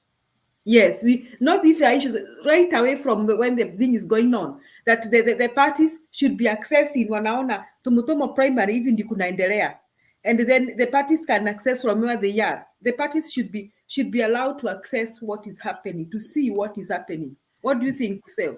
I think that even when they are sorting the ballot papers, the parties can see if the ones being thrown, and as they are thrown to the wrong side, they are even counted. So you should have cameras to see that, so that I'm saying technology can help us here. Then I was also thinking, if we have cameras and everything is being recorded and the parties have access to that recording as the event is going on, the presidential tally should be announced at the polling station, so that kuseo, if you announce 200 for Baba and you decide to change to 20, tutakupeleka mbiu. If you decide to come up with another from that 4A that says 20 instead of 200, we will pin you down. That is one way that we can utilize technology in that. What do you think? See, currently they announce them and even pin at the door. But we don't have the records. You see, we don't have something live. Something live. The electronic record. We should have a live streaming of what is happening in the polling stations. Oh yeah, you can do that. Yes. Kuseo. Yes. You're basically saying that we announced the election without supervision. So, and she's challenging that. What are you saying? That we announced the election without supervision, and she's challenging that we don't have supervision. That you don't know what is happening in that polling station, Kuseo, even if they announce. Basically, we have caught ourselves. Do you realize that? It's not that you have it in your server. What server? But how when you do the transmission, it sits on your server at the tallying center. Kuseo, can you be realistic? What server? You are telling Julia to announce Sobotobo Primary School and announce whatever I feel like, and then I write whatever I feel like and send it to the same server. No, the reason why it goes to the server is so that mine goes to the server, yours goes to the server, Alex goes to the server. We are all different polling stations. Now to tally mine for Joshua, for Alex, that is why they go to the central. That is you are thinking.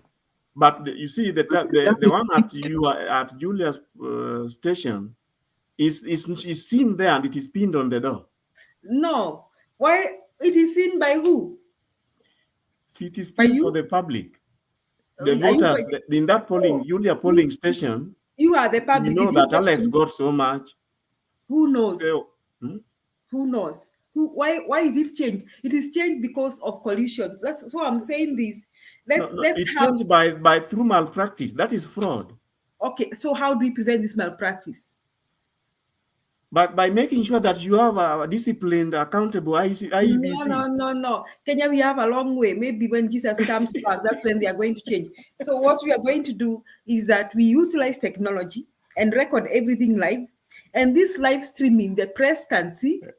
The press should access the live streaming, and the parties should access. So that Alex, how do you make sure there is no changing? But I'm the one telling you now. Pay attention, Kuseo. I'm telling you that the whatever is happening in the polling stations, there should be live streaming, so that we can revisit that. Hii form tunaona form ya Mutomo Primary School inasema 20 votes for Baba. Na jana Kuseo tulisikia akisema 200 votes. We have the records. We can replay it back. You see? Yeah. So that will prevent that. So we can move that. The next thing we can do, mtu amesema maneno ya agents kupewa pesa nini. You are the one who was saying that we should pay money. I don't know however much money we pay Kuseo. People are so corrupt, but me, I think we should mix money and party fanatics. So I think, Alex, in the next election that if we are going to have any, mimi naona those fanatics wa baba wametoka Nyanza wapelekwe Mount Kenya. You know, me, the days Matiba was vying, I was his fanatic. And I think I could do anything for him and not change my mind. So we get party fanatics like Wababa, wapelekwe Mount Kenya, wapelekwe Rift Valley, because huyo fanatic, there is something driving them. First, sio pesa peke yake, he's going to die for Baba to win. So it is going to be very hard to compromise such people. Because what happens with Azimio, we went to Mount Kenya, we got our agents, who are half here, half there. Unaona? Hawako hapa na hawako hapa. Hata wako na njaa. Na wako na njaa. Hata hawajamua penye wako in the first place. They don't even know where they are. And they are hungry. And here Ruto comes with the money. So they get bribed. So we should, if any party wants to succeed, they should only have party fanatics for agents. If you're not a fanatic, I think you should even go through an interview. If you're not a fanatic, you don't qualify to be an agent because we need party fanatics here. People mwenye atasimama without being waived. Because you see, we have these Azimio people in Mount Kenya, and they, me, some of the things really annoyed me, Alex, when I saw people like Jeremiah Kioni saying at first they admitted defeat. Then later they are saying, in this place this happened, in this place this happened, in this place this happened. The question is, what did you do to prevent it? Now, I'm saying that because now watching today's party by elections, now I have evidence that people can prevent stealing. Yeah, I have evidence that people can prevent stealing. Earlier in the day, I heard that Malala was trying to do this, Alafu, nikasikia siji, people stopped this, I saw another man being whipped. Now that I'm not also advocating like Joshua, I don't know Martin or Joshua for whipping, but some PK says it's okay. But if you know you'll be whipped, utajaribu. So, but who can prevent that? Party fanatics. So let me tell you something. If you have party fanatics in Mount Kenya region from Nyanza standing for Raila, hakuna penye watu wa Mount Kenya watawapeleka. They will not do anything. They will be so terrified because they have seen first kusema you are very dark. So when they see you there, now your accent, na wewe unasimamia baba, hakuna mtu atakaribia hiyo ballot box. Takwambia, they will be so terrified because first they don't know what you are doing, they don't know who you are, wanaogopa utawashtaki. I mean, they're afraid of so many things. So they'll keep off that polling station. As far as they prove that you're a party fanatic. So I think that's the way to go. Now, looking at today's elections, I don't know, I think I'm very pleased. And I want to say this. This was evidence to me that Baba commands support across the country. Wale watu wanapenda kuita Baba Mjaluo. Pokot si Wajaluo. Mombasa si Wajaluo peke yake. Kakamega, I mean, if you look across, Baba is somebody who commands support across the country. Now, I'm asking myself, this Ruto who was so popular, nini nifanyika leo? Alafu, mi naona mpango yao na Chebukati ilikuwa kufanya hii by election after pronouncing Ruto the president. So that Azimio supporters will be so discouraged. That's why I was trying to postpone it. Yeah, so that Azimio supporters will be so discouraged. Na watatoka kupiga kura. But even those who came out, they still insisted. Even in Nairobi, Mukuru kwa Jenga, an Azimio MCA won. Naona, that tells you the people of Kenya what they really want and the person they want. So now, Kuseo, that may help to make a conclusion. I really believe that there's massive rigging in Mount Kenya region. And I really believe now that Baba had so many votes that we saw in Mount Kenya region. I really believe that. You know, when after Chebukati announced this thing, I was feeling very disappointed about Mount Kenya. Na hata niliambia watu wengine wasinipigie simu na nikawaambia kama mko na njaa mpigie Ruto ama Gachagua. I was so mad with them.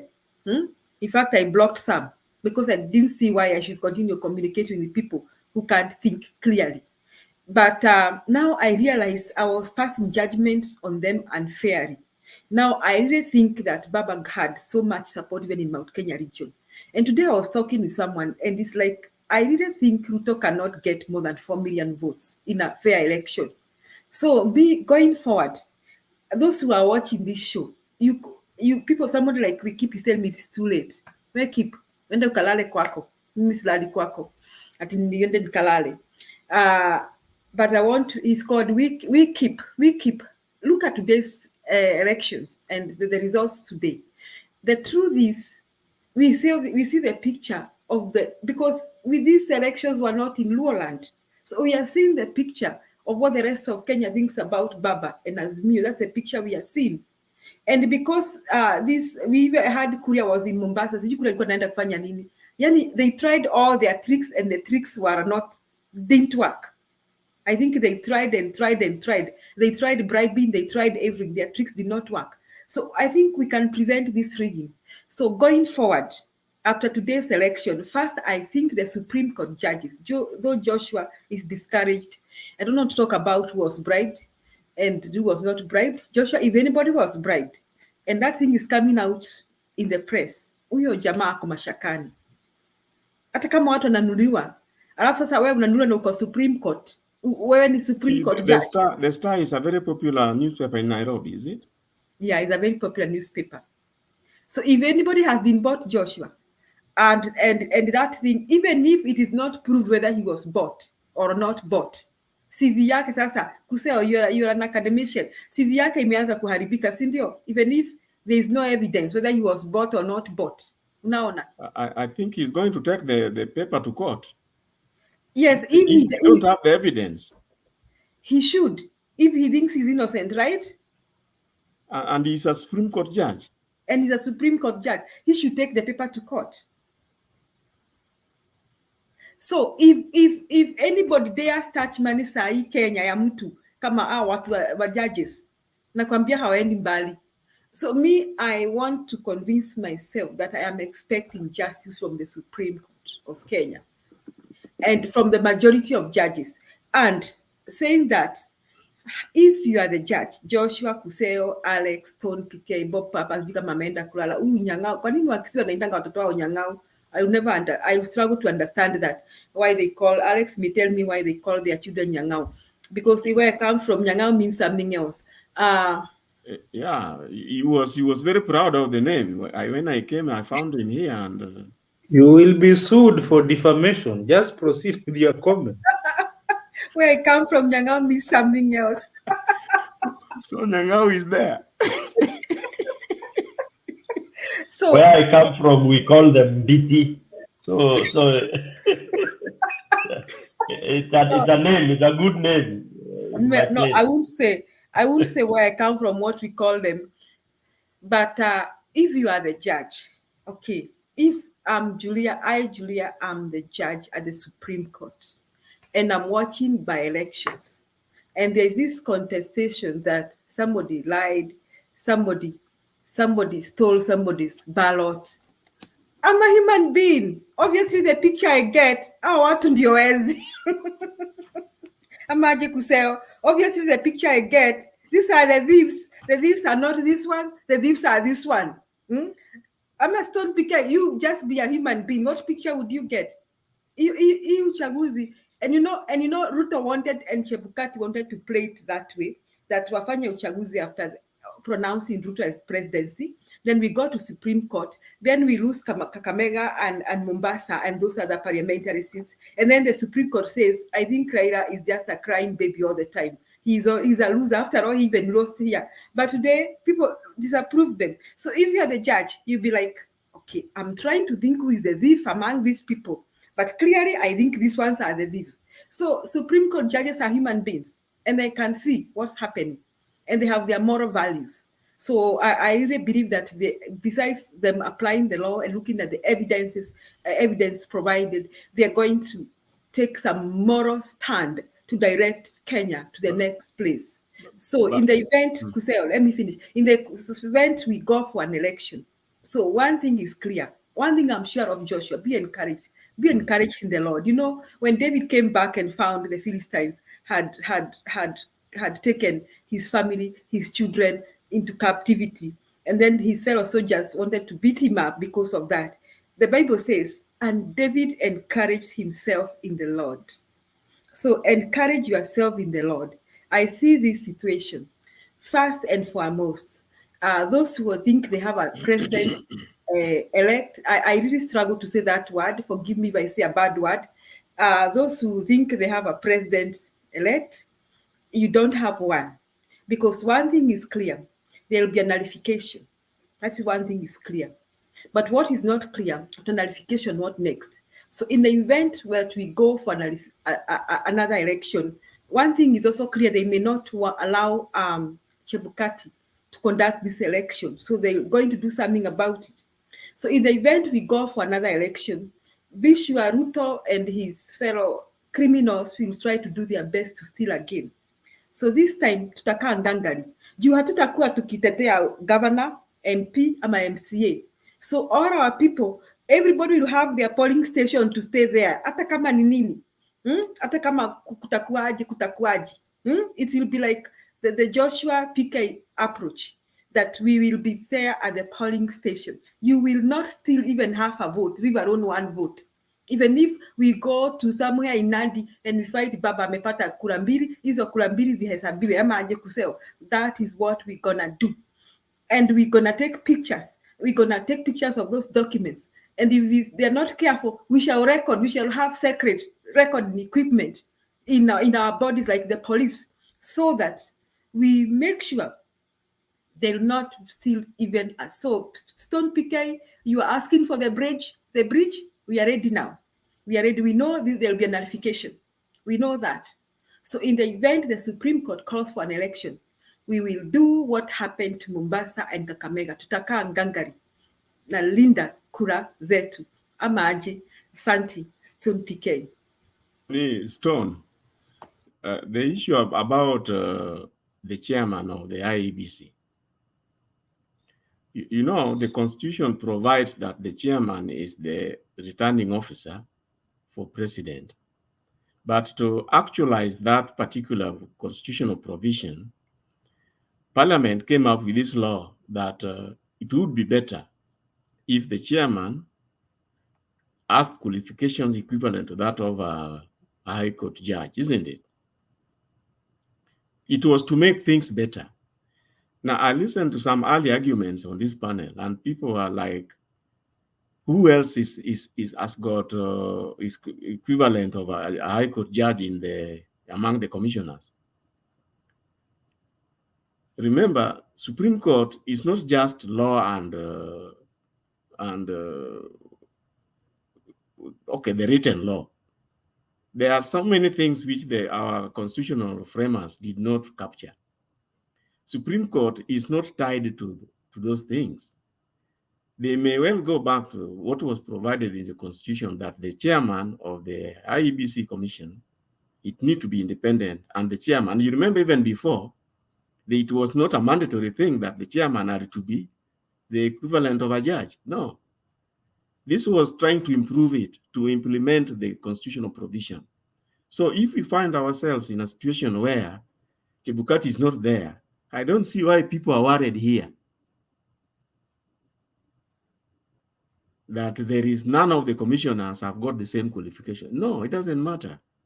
And in any case, the repeat election is going to be an item on its own. It's not going to be the normal order of things.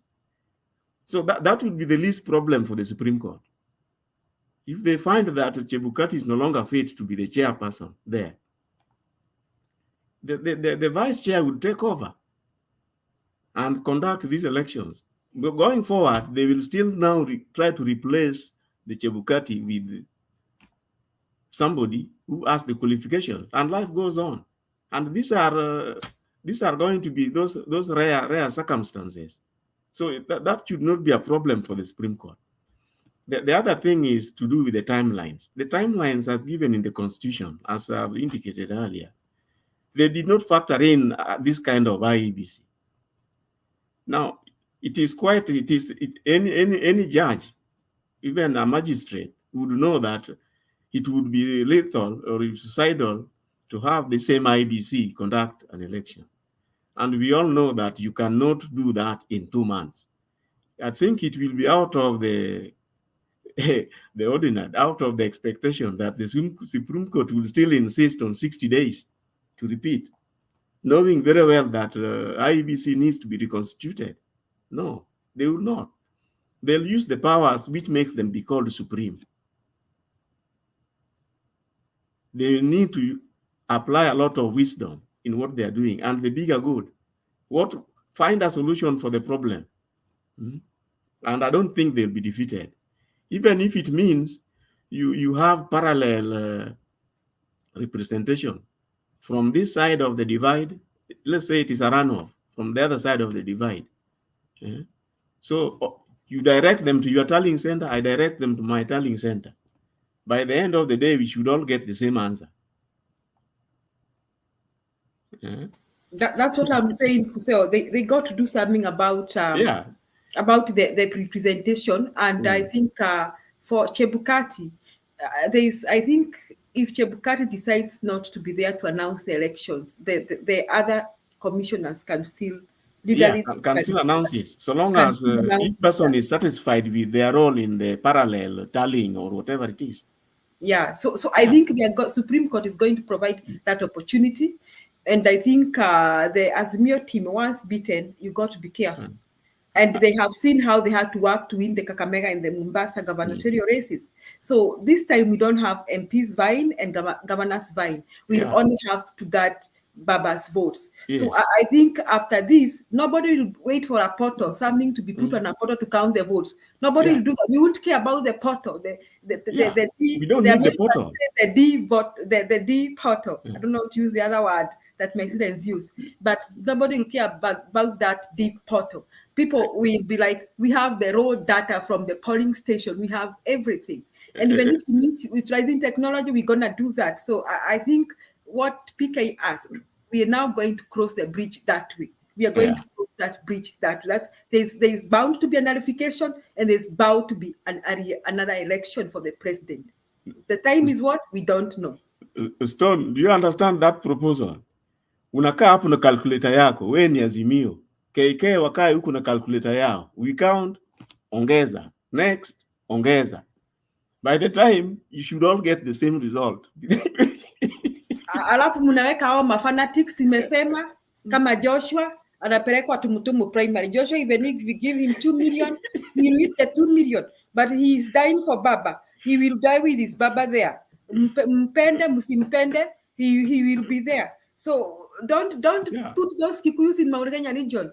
Because involve the two parties in tally. Involve both parties in tally. IEBC wakwe katikati.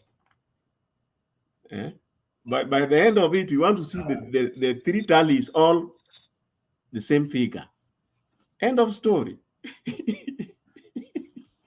Thank you, Joshua. Naona mkono yako. Yes, John PK. Kuna swali niliuliza hapa hivi but amukunijibu. That time ilikuwa nikuzeo na Stone. Julia was not here. I was asking, why was media relying on the resulting portal? Yet their personnel, they could go to each and every police station, wachukue photo, they do their own tally, so that they could be a witness in this case. No, I was wondering why were they relying for results as a portal? Yet their personnel, they could employ them in each and every police station, wachukua photo, wanatuma kwa tally center yao, they're doing their own tallying, and then they give us a result. So why were they relying on the result in portal? Joshua, you were here and you left before we could answer you. Joshua, who tells you the media cares about accuracy? Kindly answer me on that. You see, to do that tallying involves investing resources, and it is not a very easy exercise, by the way. You remember, for example, Royal Media, I think they had more than 50 in their so-called tallying room. You remember that at some point they could show you the people who are involved there, and they are to be picked and to work there for, I think, almost 3, 4, 5 days. It is not a small investment.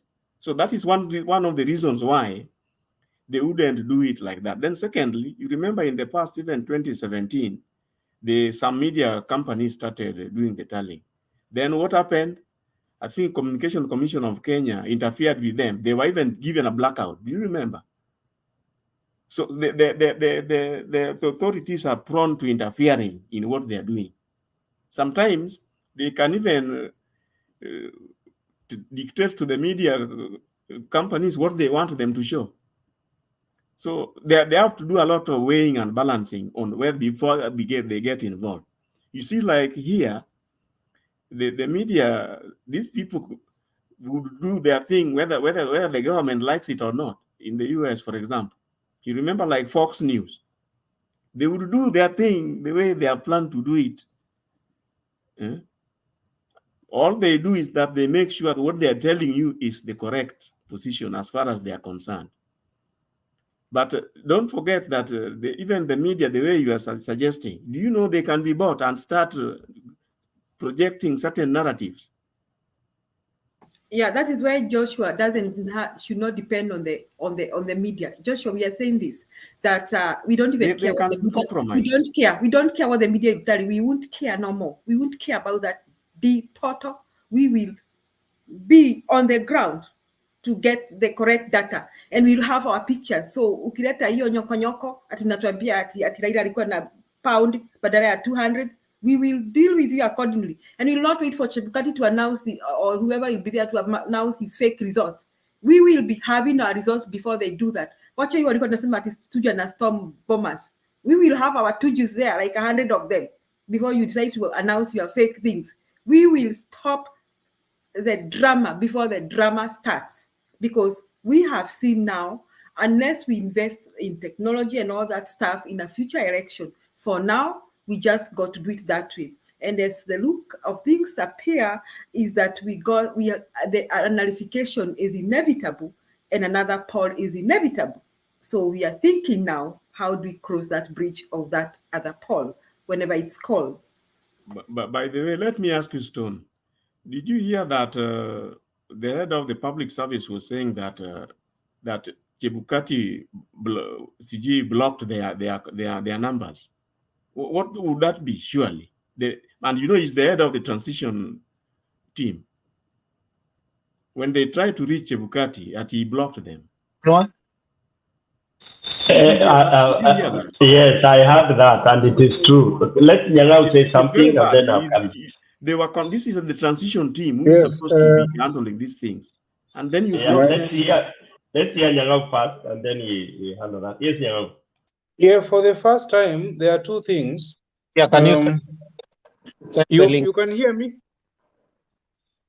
Yes, we can hear you, Nyang'au. Alex, please. Very well. Yeah. Alafu Alex, uchukue kalamu na karatasi. I will give you my number towards the end of my contribution so that you send me a WhatsApp message. Now, two things. One, for the first time in Kenyan history and in the continent of Africa, the National Security Council filed a replying affidavit to the Supreme Court, explaining the perceptions that had been created that they were trying to interfere with the outcome of the elections. That is very important. Two, for the first time, and the way the main petition, the way it was designed, it was in such a way that each commissioner responds at their personal capacities as commissioners. That is very important for us because the commission was clearly divided. And the minority's views, the minority here means at least one, is what was announced to be the purported presidential results. By the way, we have no problem with anybody becoming a president of Kenya if we are a democratic country and the majority have supported them. The only thing we are saying is that we must have that who has been supported by majority, genuine majority of voters in Kenya. And that person does not seem to be any other person for this election other than Honorable Raila Odinga. So this diversionary politics, which I want our Supreme Court judges, because I know they listen to this show, and they know that some of us are not ignorant in law. Unfortunately, or fortunately, the evidence before the Supreme Court makes it a very easy job for them because they just need to do the analysis and make a determination. You see, and it's not a brainer for anybody. What you just need to know is this is the case that has been brought. This is the response or the defendant's response. For example, what would make the purported president-elect to request that the 6 respondents withdraw their affidavits? It is clearly because the affidavits weakens his response. The affidavits of the 6 commissioners makes his purported announcement as the president of our country become so weak. I mean, you cannot hide. These are the facts. By the way, even if somebody was elected and we don't know their tribe, we don't know their mother, we don't know which primary school they went to, we have no problem. But we are saying at this 2022 election, and we thank God that we had a president who was very objective, President Uhuru Kenyatta, who was saying that surely, according to my presidency, according to the privilege I have had to guide Kenyans for the first 5 years and up to 2017, and based on the challenges that the country has, the handshake is the most important asset that I have for my administration. And the gentleman kept the will, and that is why we have the goodwill of the state in this election. And that's why I'm very happy for the Attorney General and also for the National Security Council. So their response to the court must be very important.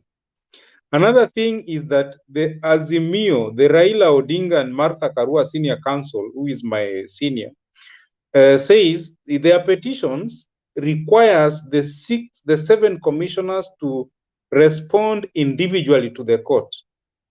And they have done so. So why should a winner who purportedly won fairly come and say you should expunge 6 affidavits? By the way, sometimes I'm not, by the way, I teach African philosophy and politics. And sometimes I have sent Ruto, I have Ruto and Raila's contacts. I sent Ruto 3 times a message of congratulations. He never responded because he knows he didn't win. He knows. Yeah. So the thing is, we need to be very honest with ourselves, and also becoming a president in any country in Africa, even in the world, is not a human right. You guys, some of you have gone outside Africa and you know how strong some of these economies are. You see, you cannot, for example, the whole continent of Africa, our economy is less than the economy of one country in Asia, for example, China. So when somebody is fighting for such a small, tiny part of the world, it is not a human right. We just need to have systems that places the best in the positions of leadership. And once we have that, I heard somebody talking about a diaspora bank and these tax incentives. That's a very good idea. In investments, you see, it's not, you know, you guys outside Kenya, it's an export of labor. And you know, we are not earning tax from that export of labor. We are not, and that's it's inhuman. You are paying taxes in those countries. Another thing, we are going to have direct foreign investors. Like now, I am negotiating with some guys from San Francisco and France to come to Embu, where Stone PK comes from. Stone, by the way, I hope you know Mbeere South. Mbeere South, they are supposed to name a road. That's Mbeere my South, home. Karura. Do you know Karura? Karura is, yes, it's my village. You are very careless. Just tell them to tell you about Nyang'au. That's my village. I was born in Kisii, raised in Kitale, but Karura is my place I've chosen there because the constitution says you can settle in any part of our country. So for us to nationalize our economy, yes, Karura, yeah, you should come there and I slaughter mbuzi for you. When you come, you will find Wazungus from California in Karura. The point is now, you see those guys, you guys, it's not a one-way traffic. You guys have gone there and we have a lot of human resource in Kenya who should go to those other countries based on government-to-government negotiations so that we export our most important resource, that is human resource. And then from those countries, if we have to import technology, we have to import investments, they come to the most basic places in our country and have the best environment. So it's a two-way. Both of us, we have to work for the interest of those coming to invest in Kenya and those of us going to work outside Kenya. And that way, we cannot have that if we have somebody who has taken over our democracy. I read the tweet from one of our old men in Kenya. We respect him as workers, Francis Atwoli. He was saying, I'm listening to music after voting for my best candidate. The point is, our democracy is not being respected, and it must be respected. Honestly, I don't care. You know, you can become president, you can become governor, you can become member of parliament. It is fine. But just become based on the majority. And by the way, democracy is not the best form of leadership necessarily. But because we have decided that that is the best available option, let us give the very best, the one who has majority. And I like the way the Kenyans speak through the vote. So that speaking through the vote must never be contaminated. And we care about everybody and we respect everybody. Now, Alex, I want Stone, if you allow me, I want to give Alex my WhatsApp number, and then he will send me all your contacts, and then we shall do some political. Is that okay? Do it. Chat. 070. You can add the prefix. I'm also interested. 07 private chat. 0720-640-816. No, you give it on the other side. He's asking you. No, to let me give it here. On the private, there's a private chat, Mr. Nyangao. You don't have to read it. I don't know how to do that. Just let me give it. It's You all okay. write it. Just We've go. written it, Nyangao. Thank you very There much. is a place. 0720640816 is an open Kenya. Yes. It's Send like me a me. I message don't hide on my number. WhatsApp, and then we shall be in touch. Thank you. I'm contacting you Yeah. straight away, Nyangao. Yeah. Send me a message. I'm here. I'm working very day and night for our country today. We are in it together. And some of you guys must come back to Kenya bana. Msikuwe mnajenga gorofa tu hapa na kuweka wapangaji. We need to bring direct foreign investments from your friends. Kama sasa nimekuwa nikiongea na wazungu wanataka kupanda managu na sagaa huko Amerika bwana.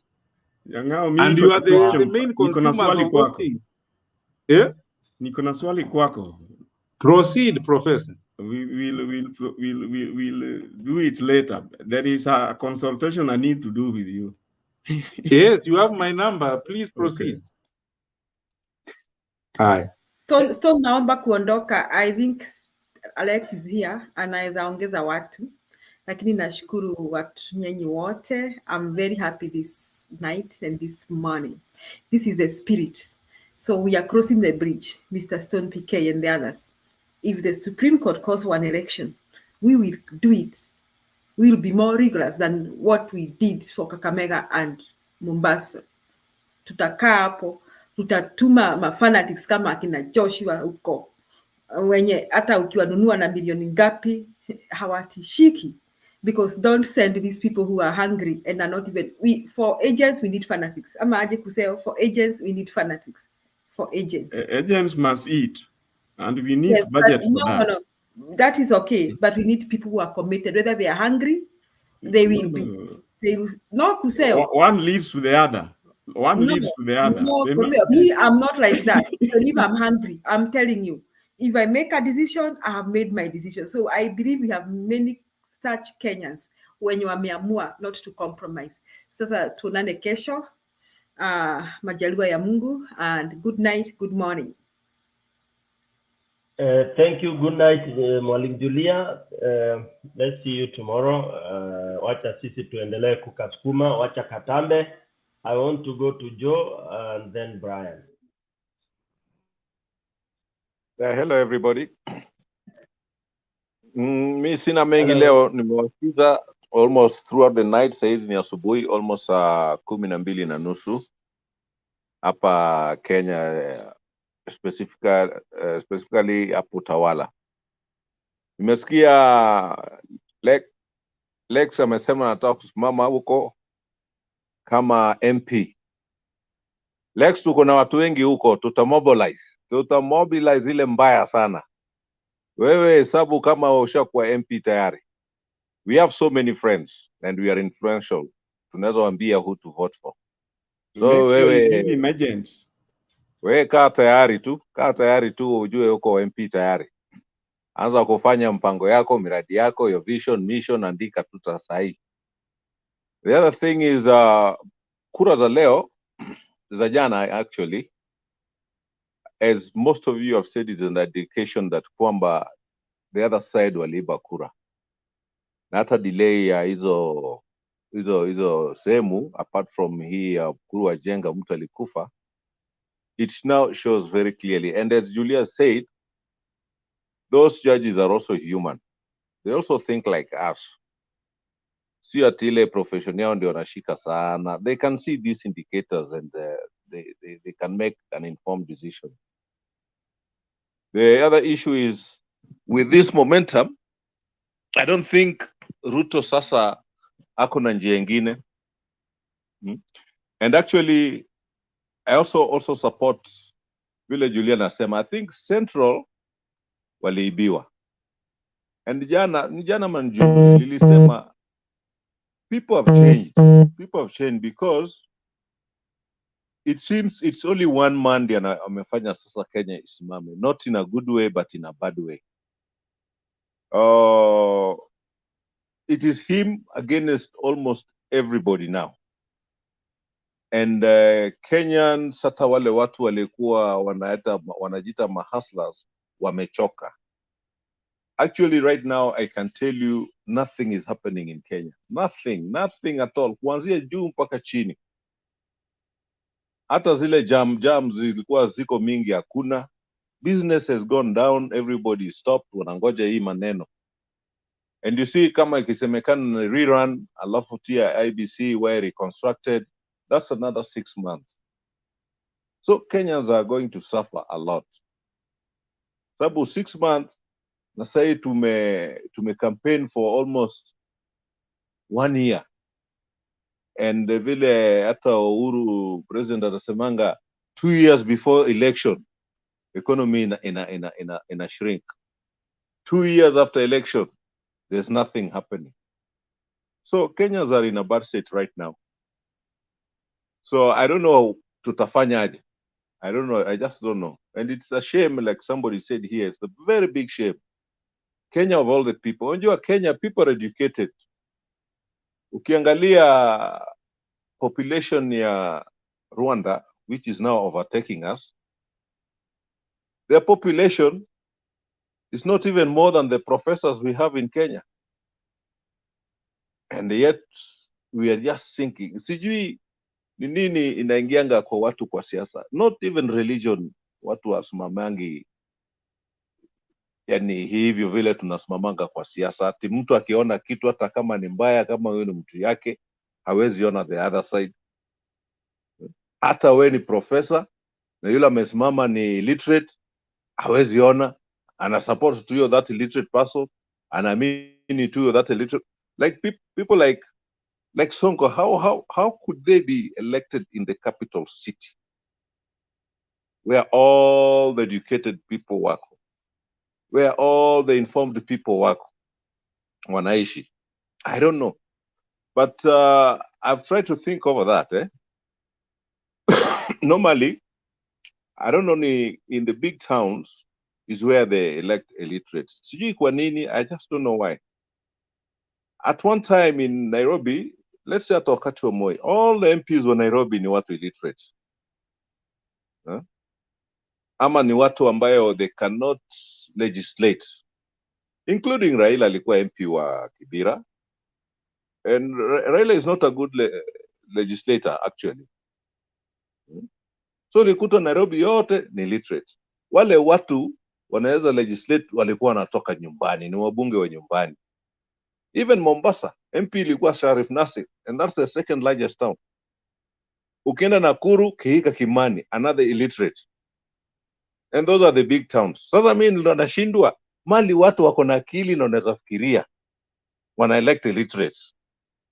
Na mali nyumbani, unafikiri watu hawajui, wanaweza danganywa, ndio wana elect watu ambayo wakiingia kwa parliament unasikia wanaongea. PK sijui ni inakuwa ni maana gani. I don't know how it happens. Na ukiangalia keenly, urban areas elect illiterates. Watu kama huyu baba yao, imagine. Who could elect baba yao akienda kule reserve? Nobody. Nobody. Ni kusema town watu hawana utu. Kule nyumbani people are serious. Wanaangalia mtu utu yake, tabia yake na kadhalika. So to some extent watu wa rural ni werevu kuliko sisi watu wa town. And because in rural they have what you call morals. Ukikuwa mwizi, ukikuwa tabia mbaya, ukikuwa nini, they can't associate with you nyumbani because people are honest. Lakini town, sababu udanganyifu ni wengi. Udanganyifu ni mingi, I mean. So unakuta everybody mdanganyifu. Yule anataka kusimama mdanganyifu. Yule anapiga kura mdanganyifu. We ending up with politicians kama Sonko anakuwa governor. There's a time, I think the president Uhuru alikuwa na with some foreign president or something. And Sonko went to that meeting in rags. Imagine. Na amechaguliwa na maprofesa wako hapa town. Big engineers wako town ndio wamemchagua.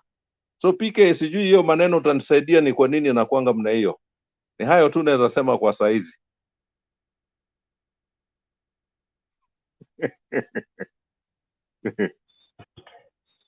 Hiyo ya John mzito na ni unajua ukweli na kuanga mzito sana, you know. That's pure truth. Actually it's something worth studying. Ni ukweli. Yeah. It is something worth studying, but the simple answer mi ile naweza kupatia kwa sasa ni kwamba it's a reflection of what we believe in, what we adore. In the town tuna believe huyo mtu ana do, huyo ana do, so you go for do first. While in the reserve, as much as they also want money, but they are very proud. They say hatutaki kuongozwa na mtu hajaenda shule. They are so particular. Stone PK amesoma mpaka wapi na tunaambiwa wale wanatakikana ni watu wa degree kama ana nje. They are the ones who are so strict. But huku kwetu, huku mtaani Nairobi, bora tu uwe na pesa. That's why unachagua hata gunia. You know, kama Sakaja. Sasa Sakaja. Yeah, Sakaja. Sonko. The list is long. Nani walikuwa wanaitwa nani huyo Joe amesema. I look at all of them akina Aladwa, all those guys, all of them.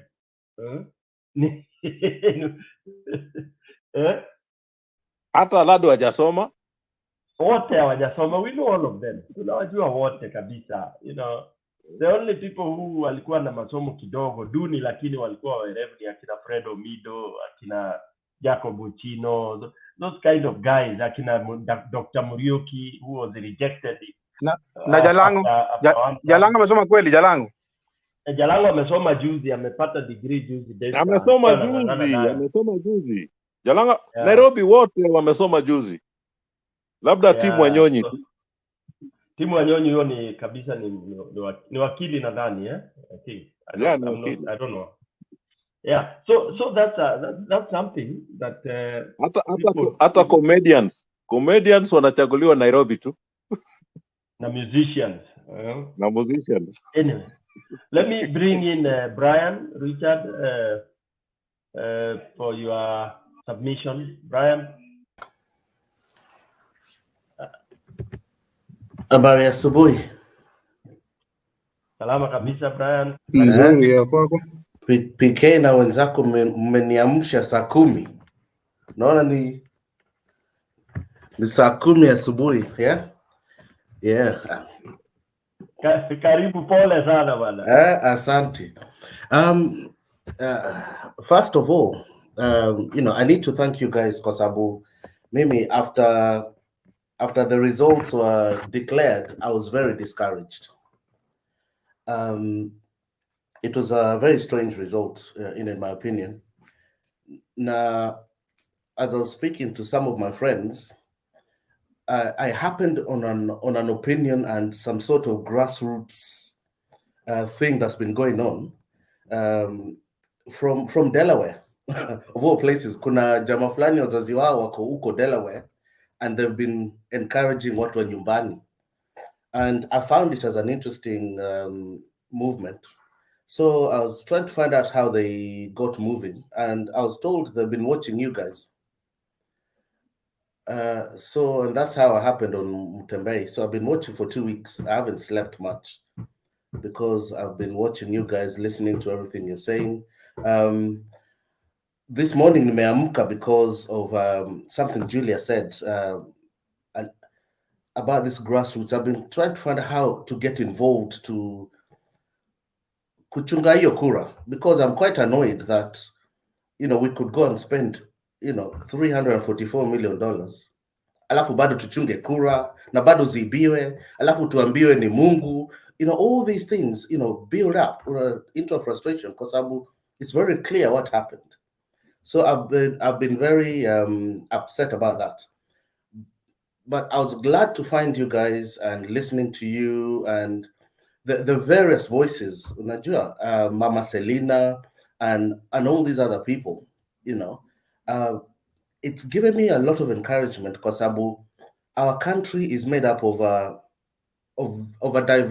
people from diverse places, and the politics has driven a narrative that we're very divided and certainly along trouble lines, which is quite hard. Kwanza kama unaishi outside Kenya, unajua, Kenyan is a Kenyan and you try to interact with them.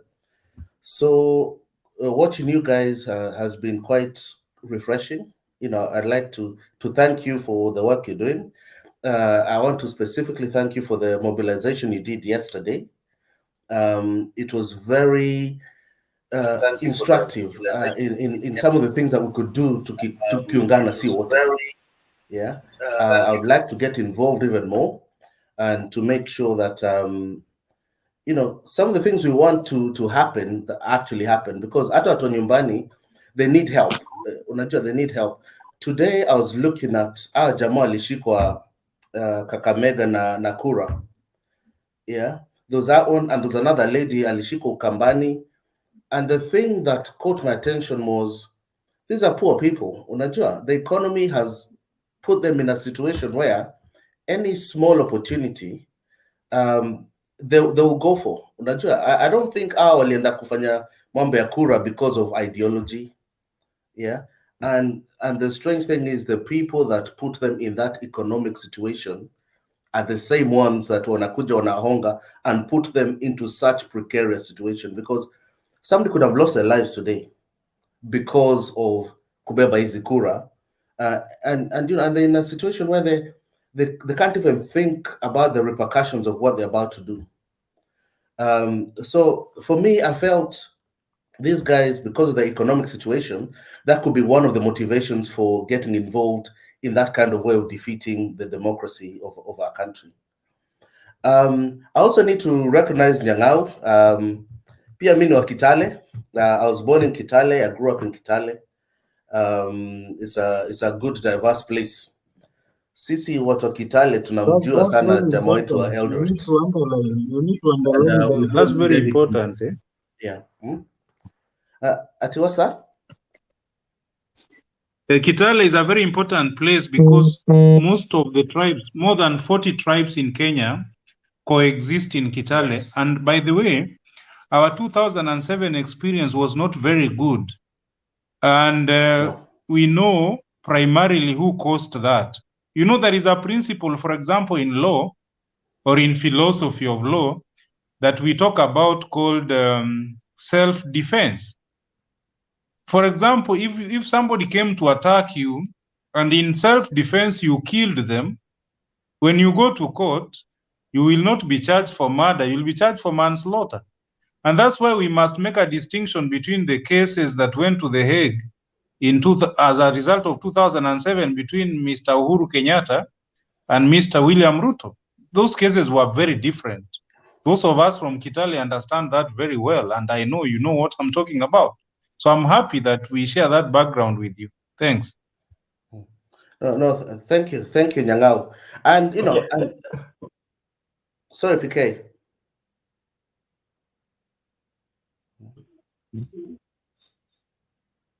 Go ahead, Brian. Okay, and Jaka mtu wa Kitale, for me, 2007 sadly was not a surprise, because we have been going through these things since 91, or maybe even before. I was quite young in 91, but I certainly became aware of the challenges around that time, and it's been a cycle. So it wasn't a surprise. It was a sad time. And interestingly, it found me in Kenya, which was another interesting situation in its own way. But I'm glad we're moving away from that now, and hopefully with a new. I'm very positive about the direction our politics is taking, and I think this time we're going to have justice, because justice underpins long-term peace. The things we've done previously in insisting on peace before justice has just brought us to this same place all the time. And just to respond quickly to Nyang'au about biashara and we people outside investing in Kenya, I am aware of people that are working on businesses. I myself am trying to set up in Kenya, and there are some unique challenges in working in Kenya that we're having to deal with. The overregulation. There's a funny treatment. Tunaangaliwa kama we're very foreign and we're very, very Kenyan ourselves.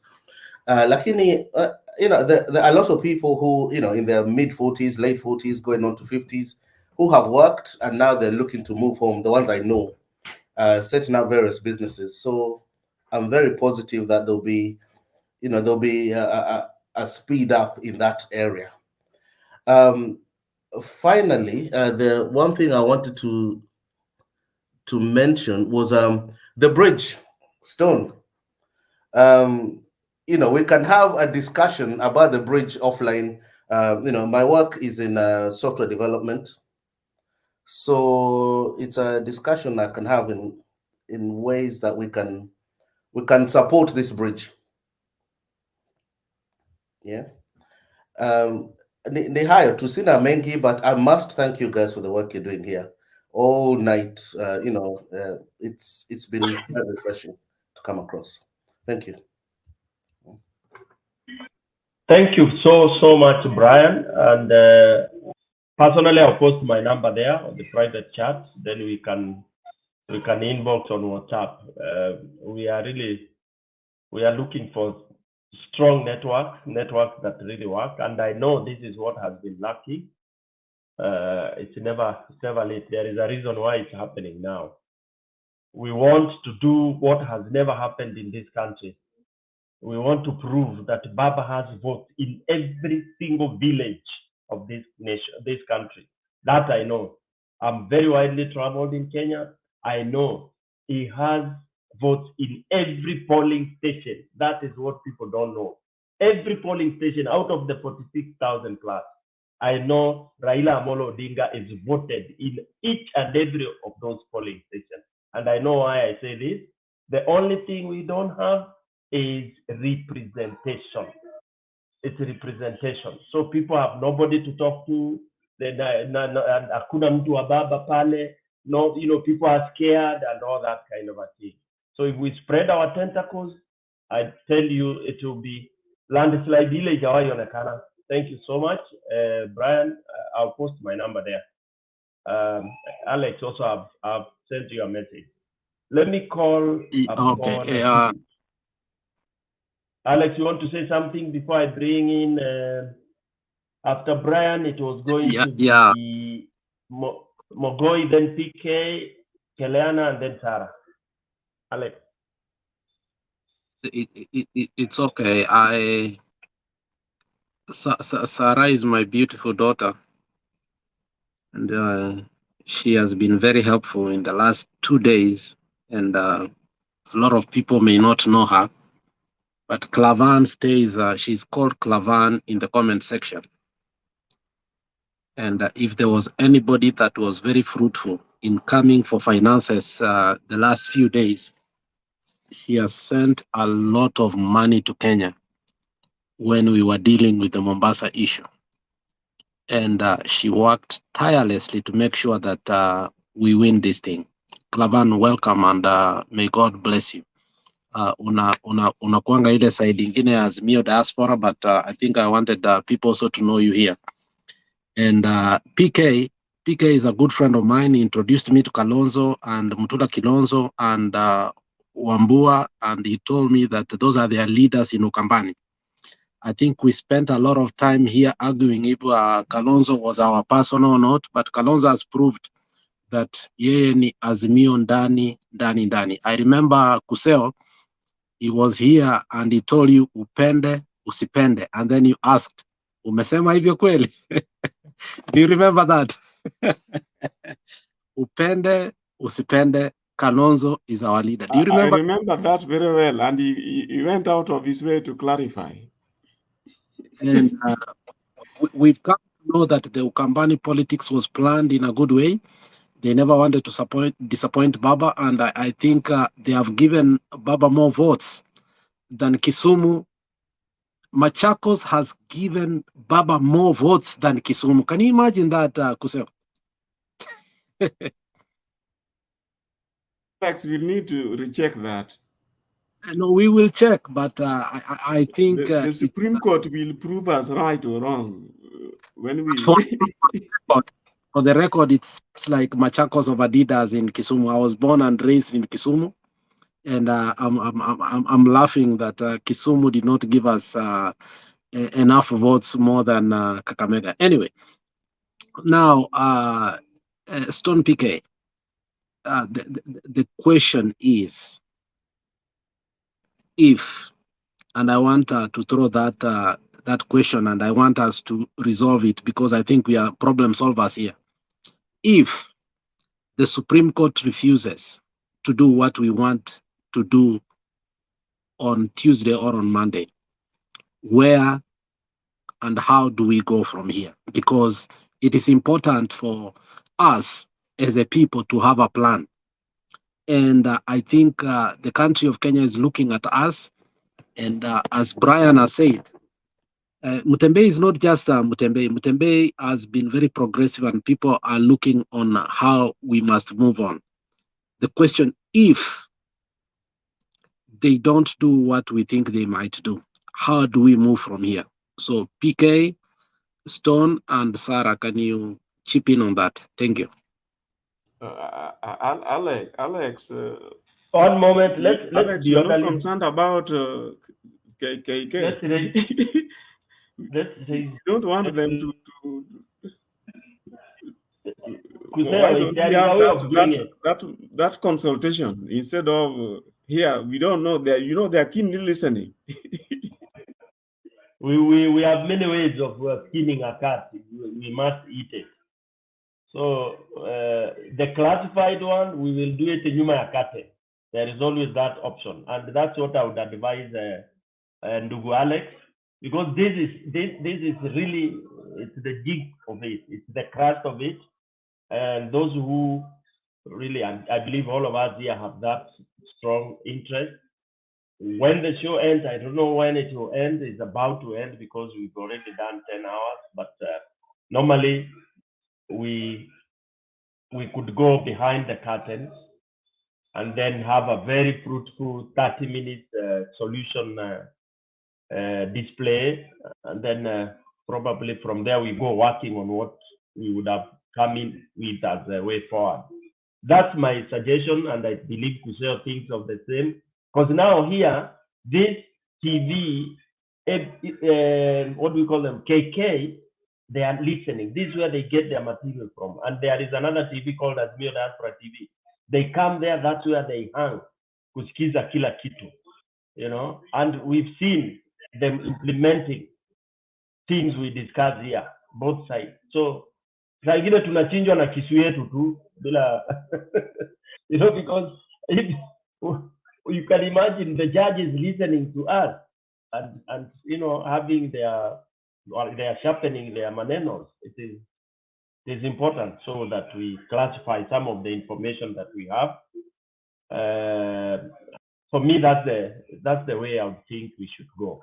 Stone PK, I'll guide you on that. Huh? Many people have asked the solution for what we think should go on. I have called on specifically PK and Sarah for this purpose. Just allow them to air their views. If they think it's too militant, maybe we'll go behind. But I think we need to give Kenya guidance, because the people who are in my inner circle is Aman and the PK. And we've been speaking with people who matter in Kenya, and we are going to come up with a solution.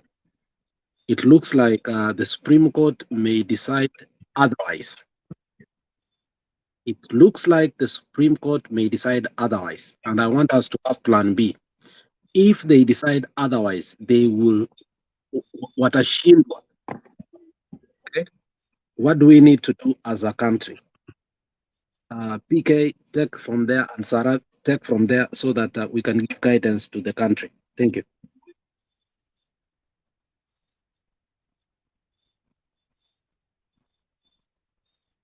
Ladies first.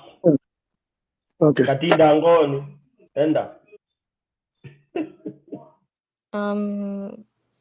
My rule is gentleman first, so PK can go first before me.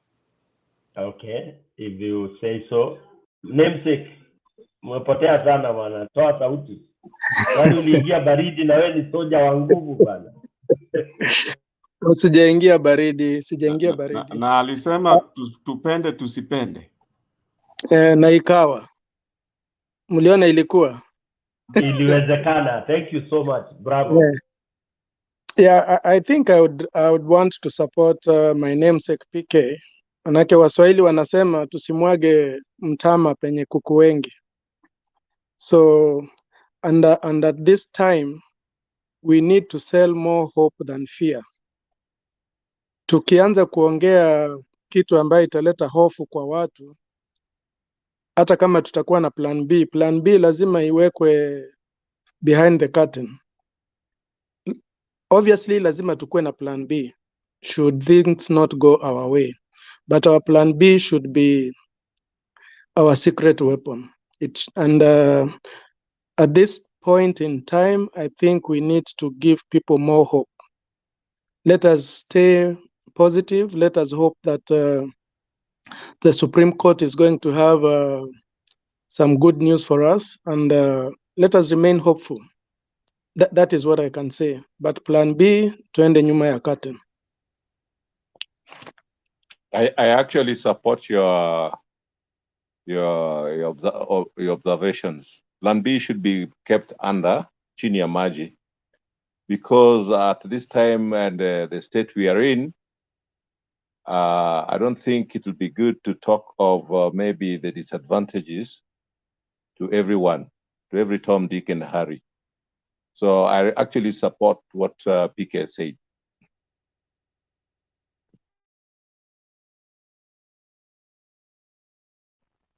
Sarah, go on. Sarah. I think I'm of a similar opinion, though I'll kind of frame it in a very different way. I have advocated and insisted that in regards to this situation, seen as is that it has reached a point where we can't satisfactorily say that, our opponents can be or cannot be defeated. We don't know. So I had thought of a divide, conquer, and rule approach, and essentially, I'm not going to go into the in details of it, but point is, when we are looking into doing stuff that may help us to, the main aim is to have the presidency given to the rightful people who are Raila Amolo Odinga and Martha Karua. So while we do that, we are supposed to be focusing on very many arenas, which I find that we're not doing, because we have put all our, we normally, because it's a trend, we normally put our strength on one bullet. And by bullet, it's euphemistic. I don't mean a real bullet. I mean, we have put our strength in one thing only, and we presume that our opponents do not have different strategies to counter whatever we have. So essentially what I'm trying to say is this. We need to do things simultaneously, concurrently, because again, it will help, especially in dealing. One of the things that Kenya Kwanza was able to do during election period was confuse us. And they confused us because they did things simultaneously, different things at different times. So information was getting from part A, part B, part C, part D. All of us were confused. No one knew where to go. This while they were doing this, they were getting, ready for the bombers thingy, and eventually, Ruto was named president-elect, though fake, but the point still remains he was named. So there are things I feel like we need to do concurrently to be able to achieve whatever we need to achieve. That being said, I do agree with the panelists that we are not supposed to be talking about our essential plans in public, because they are listening in, and they have, attacked us before, especially depending on what we have mentioned in the panel or what we have alluded to in the panel. So that being said, it is in the public domain that we also need to do critical, strict housekeeping. We haven't done it. We need to do it, because what's messing us up is actually not the external thing. Is very, very, it's a very small area. What's damning us is the in-house. There's something going on in-house that we don't understand, especially the secretariat. I don't like what's going on there, and it's pulling us down heavily. So there are a lot of issues that Azimio has to counter, apart from the Supreme Court case. Of course, for the Supreme Court case, we leave it to the legal minds to tackle it. Hopefully, they are well prepared. And so far, so good. I haven't seen any sort of inclination that we may fail, but again, possibilities, because we have before presumed that Ruto is small and unformidable. He's not a formidable opponent compared to Baba, and yet he outsmarted us heavily, not once, not twice. I don't even think he outsmarted us more than 3 times. He tried to outsmart us even in Mombasa and Kakamega, but good thing is that this time we had manpower to be able to counter his moves. So my point is, there are a lot of things to be done. Some need to be done in-house, others need to be done in the Supreme Court, others also need to be done externally. These things need to be done simultaneously. Unfortunately, I do not know why Azimio as a coalition party, because it's a coalition party, are centering so much on just one thing, and they're not able to do things concurrently. Coleman, thank you so much. You are one of our think tanks. Whenever I have a problem, I usually call you, and you've been able to be very helpful, even when I'm giving advice to not only our secretariat, but I think we have spoken with Masanga and other people together. Now, I want you to answer this so that our people can understand. the Ruto and his people have been they have been attacking us openly, and for the democratic reasons sisi tumeshindwa kuwa attack, unaelewa, because we think we are Democrats. Do you think such should go on, or we should attack them the way they are attacking us? Because when you look at how they are labeling us, it looks like we don't have a strategy from our side. What do you think we should do on our side? Thank you. We can't publicly explain strategies. You see, the point is, of course, they had time to discuss about their strategies and bring it to us. We don't have the luxury of time to sit down and discuss strategies. These are things that should be done. I do not know how to explain it. They can only be explained privately. But the point is, strategies cannot be discussed publicly. And because, again, they will know your strategies and they will counter it. So it won't help. It won't make any difference. Okay, so Daudi, thank you for coming in. So can our people downstairs on comment section, can you allow us to later on when we finish the show, we go, we discuss what we ought to do, and then we later on we will give you what we want to do so that we can move our country forward? Or can you trust us to do that? Daudi, welcome back. Daudi was very vital yesterday. Daudi and Clavan coordinated Abuya. And while I was dealing with Kakamega and Vincent, they coordinated Mombasa.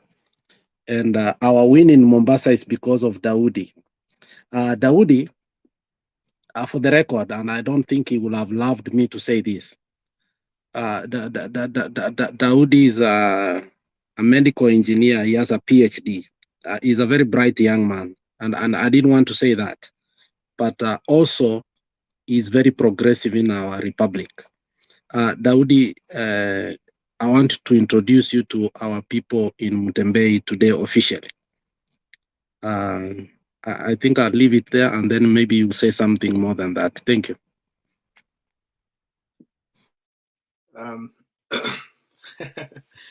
Yeah, I mean, some of us like to be, I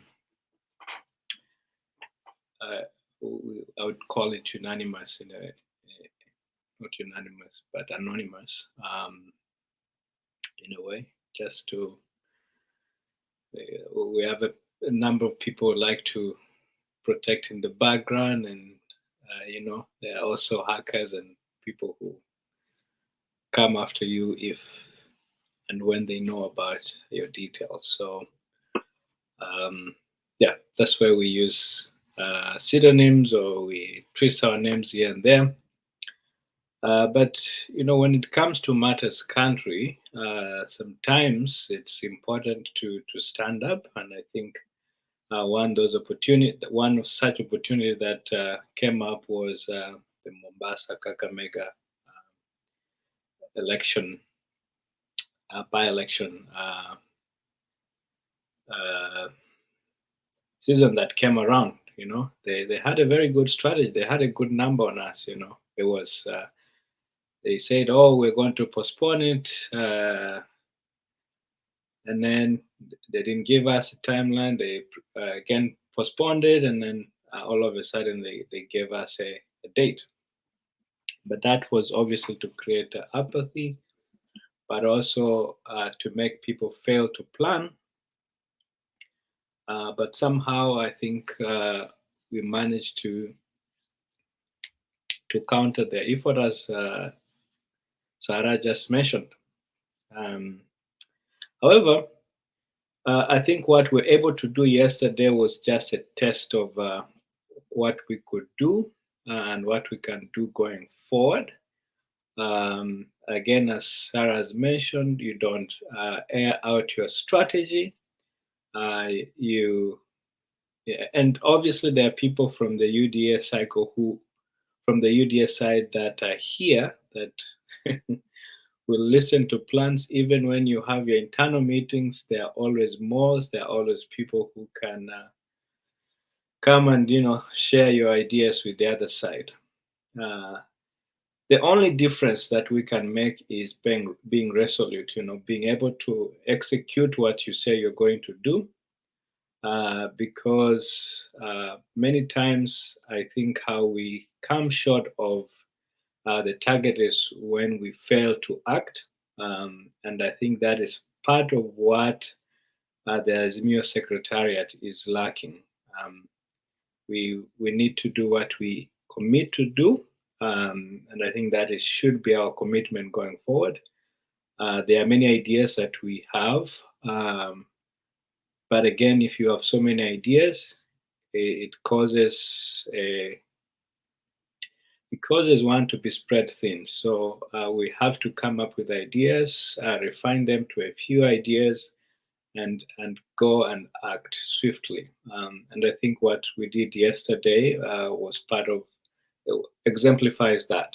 We're going to do that. We have a few people on the ground, but we're going to expand our network to be able to come up with at least a force, Baba's force, that is going to hold on there. Yeah, hold on there, because and that's why I wanted us. You've said we are going to expand what? Our network. It's our network. It's our network. We need people. The more, the wider, the better. But how we're going to do it, I think we want to keep that close to our chest. We obviously need resources. Resources are important. We need people to volunteer. We need people to come up with smart ideas. We need to use technology efficiently and things like that. And that is what I think God has blessed us with, and we need to use it. Aside from, let me just not go in detail on that. I want to talk specifically about what is at stake for the country. I've always said it is between voting for a country that is going to be progressive, the country that we can all be proud of, a country that is an example for others across Africa and in the world, a country that our grandchildren and many more people to come will enjoy. And on the other hand, if we continue with what Chebukati has done, it's a country that is going to be a pariah. Nobody loves to be a refugee, and that is what you want to avoid, because there are people who up to now ran away from their country because we used to have a despot, because we used to have a president who would take people to the Nyayo chambers. We have examples of our Mzee Karara, who is living, I think, in exile because he was treated not very well. And that is something that we want to prevent, because what we see on the other hand is that possibility where some of us will have to run away.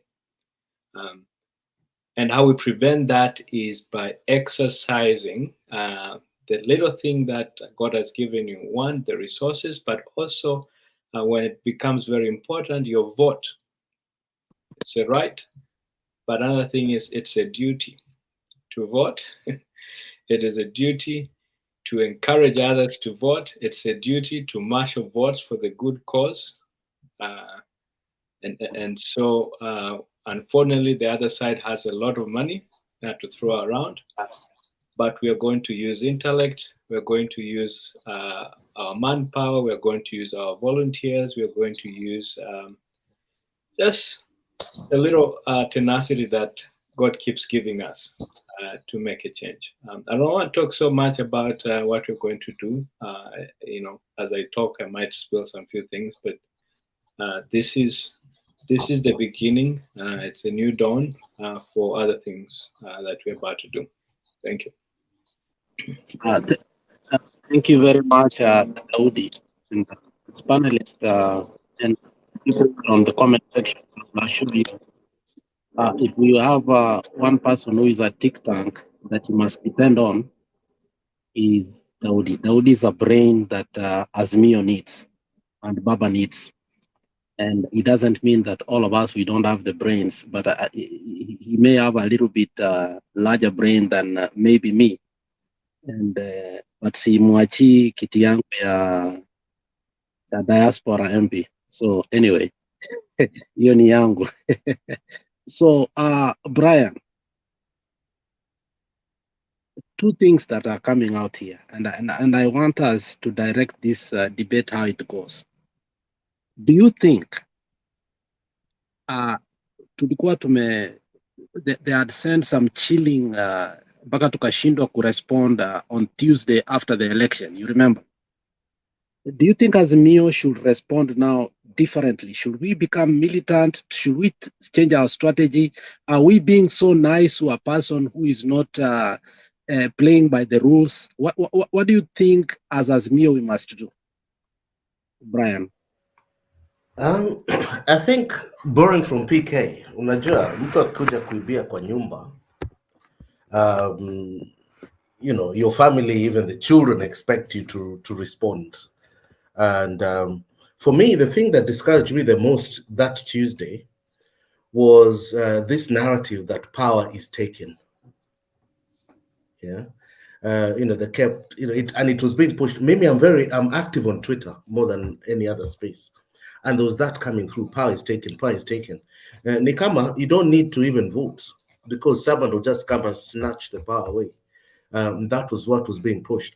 And I think, although I encourage, you know, Azimio to be on the right side of law, even though law has been made a mockery of in Kenya, I was very dissatisfied in 2013 and more so in 2017, where, you know, the right process was to go to court and seek redress there. But then it turned out some of the judges were not very upstanding. We're in a very funny place that we suspect everyone, even the judges. But sadly, that's where we go. We should not be in this place where you know, people that are supposed to be pillars of society are some of the top suspects around. But I still think we should follow the process, go to the Supreme Court, but we also now need to be much more muscular in everything. Well, yesterday, Mombasa and Kakamega, you know, it was getting a bit rowdy. But sometimes I think in life you need to do that so that even your opponent can recognize that you may be quiet, you may be very strong on abiding with the law, but at the same time, hautaki ujinga. Yeah. Yeah. Brian, that's what I think. Yeah. Adam Kialana, I think you're the only lady left here. Let me ask you something. Do you think the men of Kenya have failed our democracy by keeping quiet this time? Because I think what helped us in 2017, Baby Pendo died because Kibera and other places, I don't encourage us to go to that route. We shall not, and I'm not saying that we should go that route. But do you think that the Supreme Court judges, I think they think we are reluctant, and because we are reluctant, this thing might go out of us? Can you tell me? Otemba, my friend. Temba, welcome. So, Kealana, do you think we need to be vigilant, or are we too reluctant? Tell me, what do you think we should do? Thank you, everyone. Alex, thank you very much. I've known you for a long time, but you don't know me when you were in high school. Your sister knows me very well, Vivian. But whatever you've asked, whatever you've asked, Don't worry, I know you from everywhere. Don't worry, but you are doing a great job. You can go back home and fight from there. So I can say, what we can do is to be aggressive, but not aggressive to the extent of shedding blood. We need to build network, because from Azimio, I can see like the people up there, they are not coordinating very well as well. Everyone feels superior among themselves, but they need to go back to the ground, because they are not in the villages. They need to get young boys who know what they are doing and who cannot be bought, so that even if we are going to use them, they are strong and ni watu ambao hawaogopi. Unajua kuna wale ambao watashekiwa hivi kidogo, wanaenda ile side ingine. So that's where we need to do a lot of network. And yesterday when I sent Vincent some money as well, I sent Vincent like $8,000, 8,000 Kenya shillings. And because you gave us the number, and he was really struggling because he didn't have much to do. So if we can take people like Vincent, then they can network to another constituency, so they can find other people who are more faithful we can depend on. So it can work like circular like that. So eventually in all constituency, we'll find people who are young and who will be fairing people to go. That's what I can only say. Okay, Networking on the ground. Yeah, Temba, thank you for coming in, and I respect you as my senior. It looks like we are not having a coordination, and we are not having a group. We need a group now, so that we can start strategizing what we can do. If you are in the comment section and you are here, do you want us to start a group whereby we can start strategizing where we are going next? And I think I'm not sure, Temba, can you give us guidance on that?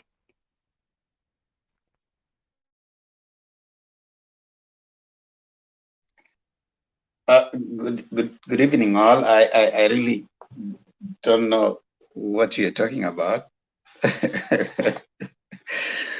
I'm a little behind on the issue that you're talking about. But allow me to say whatever it is that has to be done to keep things going and to make Azimio win, it's a good thing. I'm just here to speak on the topics that are, the Kakamega and Mombasa. But if there's something else going on, I think I will agree. All thoughts that we will come there.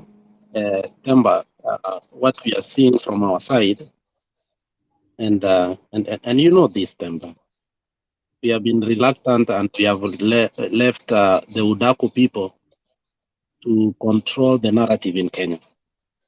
And it looks like people like Itumbi, people like Ahmed Nasir, people like Malala have really controlled us, and we don't know who is our leader. In 2017, we had Miguna as our leader, but it looks this time around, we don't know where we are coming and where we are going. And we need leadership and we need direction. Matiang'i has been quiet. Uhuru has been quiet. The only person who is answering this minion called Ruto is Raila Amolo Odinga. And you know that. So this is what we are saying.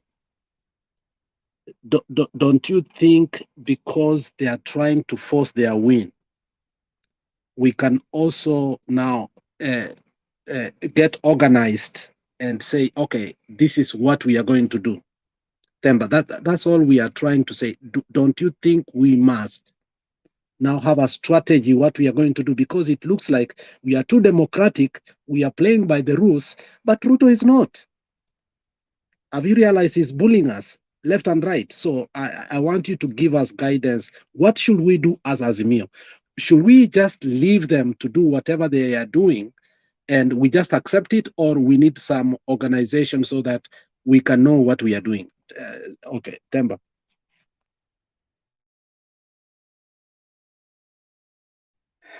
Oh, wow.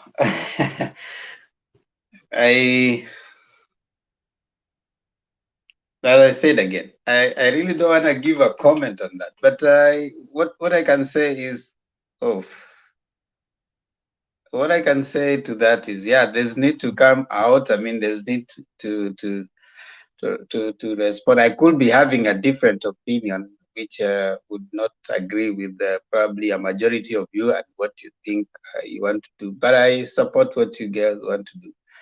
I really don't think it's all silent and nothing is happening. We might not be knowing what's going on, but I believe that there's a lot that's going on. So I don't think as far as planning and you guys doing what you have to do, indeed it is important that if guys bring their heads together and for a common good, they go ahead and do it. But I don't think it is true, in my view, that Azimio is doing nothing, right? They might be having a different approach. Like they say that if a pig invites you to a barrel with it, you can join it. The difference is both of you will get dirty. The pig is used to it, you're not. So if you gonna get invited by someone who is doing something that is not appropriate and you get involved in it too, you will both get dirty. But one person is used to it. Is it true that Azimio is doing nothing? I don't think so. Is it true that Matiang'i would be quiet? Could be a strategic silence, you know. And there are so many things that this thing is about. Besides, you can't prosecute much of what goes on within the state on a platform like this. That would be shooting yourself in the foot.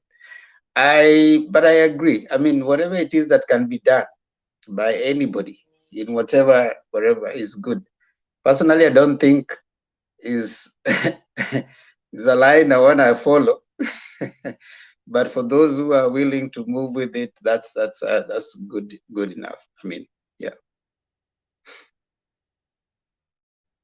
Thank you, Themba, for coming in. Joe, I respect your wisdom. I think the first time we met here, I've always respected you. Now, it looks like our people in Azimio are awfully silent. I spoke to Sifuna today and asked him, "You're not giving us direction." Do you think that silence is destroying us, or do you think we should create?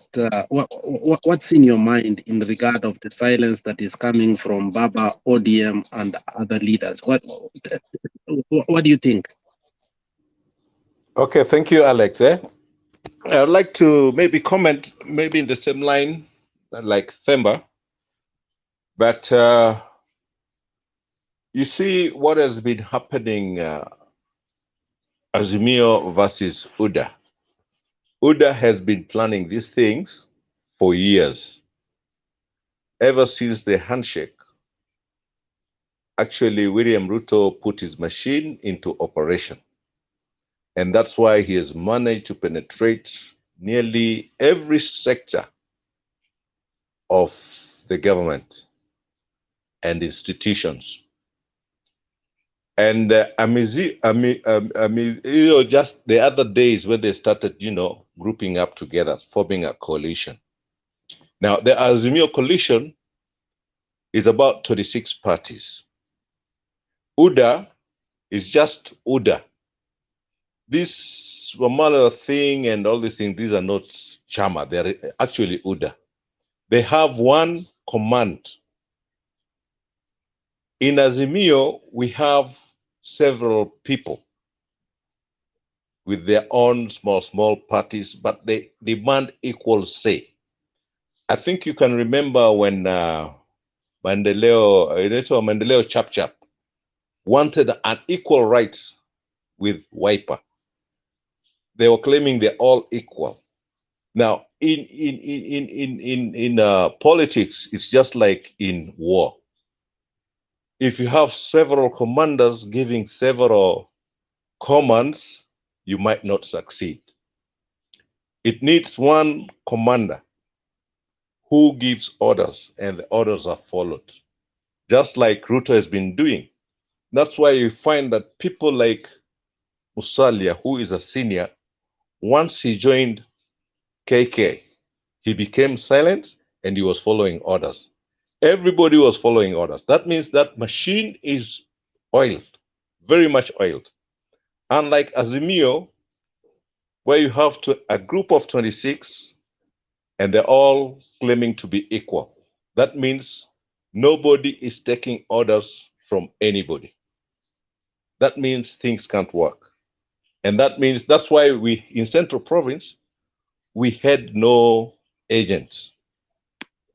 Maybe there was a plan from the headquarters, from the sectarian, but because everybody is a boss, nobody cared. So that's one weakness that we have. Unlike in KK, once you go in as a junior to Ruto. Whatever he says goes. So that's a weakness. But as people here in Mutembe TV, you have a limit that you can do. What you have done, like what you did yesterday, was marvelous. Just like Citizen TV, they only can do things to a certain limit. But going right inside might be difficult as us as individuals or us as a small group. It'll be very, very difficult because I think Azimio has their plans or they are discussing their plans in case of a rerun. And they must be having a forum where they actually discuss these things. A forum where maybe we as people here can't access. Unless maybe one of us or two of us or three of us can access it individually. So us here, we can only do the things on the periphery like we're doing. And we can do it effectively, even without the Azimio Secretariat knowing. Like what we did yesterday, I don't think they know, unless those who are watching and listening to this forum. But we did it effectively and it worked. So that's the much we can do. That's the much we can do. I don't think we can go further than that. But individually, if you have an access, you can. That's my and Temba, I put this question to you and then you take off. I've been on the channel for the last 8 hours. Probably also to rest. But I wanted to ask, yeah, Kenya Kwanza is ready for Arira. If you have realized what people like Ahmed Nasir are speaking, they don't want this thing to be called on for Arira. They are asking that we go for Arira. I don't know if you have seen that.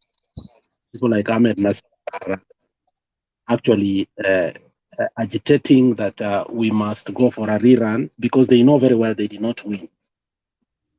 And I can say this for a guarantee that in Kisii now, since we don't have the war between Simbarati and Ongwae, and Penny, stop yapping there on a comment section, and I'll tell you, I guarantee you, Ruto will not even get 10% in Kisii. Do you think that our places are ready for a rerun? Because we must start planning for that. So, Temba, do you think we are ready for a rerun? That's the biggest question. No, that's where I wanna go. I mean, we are ready for it, unlike yesterday. You see, if you go to Ahmed Nasir's Twitter account, he said that the person who will be named the president is the person who will win Kakamega and Mombasa. Now, the person who has been named who has won Kakamega and Mombasa is none other than Azimio.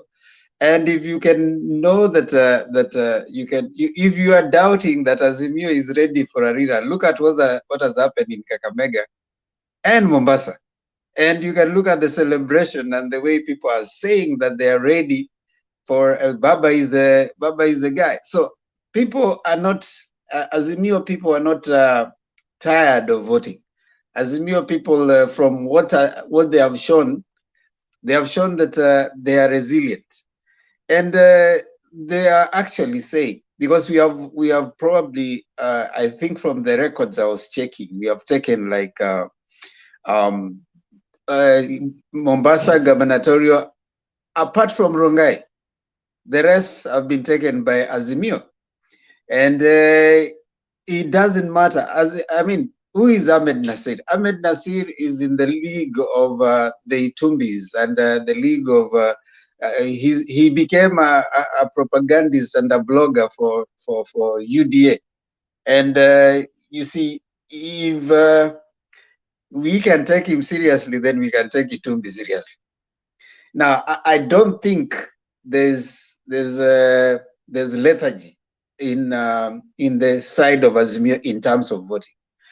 What I can tell you is we don't know the plans. If you guys listen to what Baba said the first day he talked about that they are going to Supreme Court, though for those who are keen, you will realize that he said that we are going to follow legal and constitutional means, but the first thing is we are going to the Supreme Court. He said he's going to give the plans, but the first one is going to Supreme Court.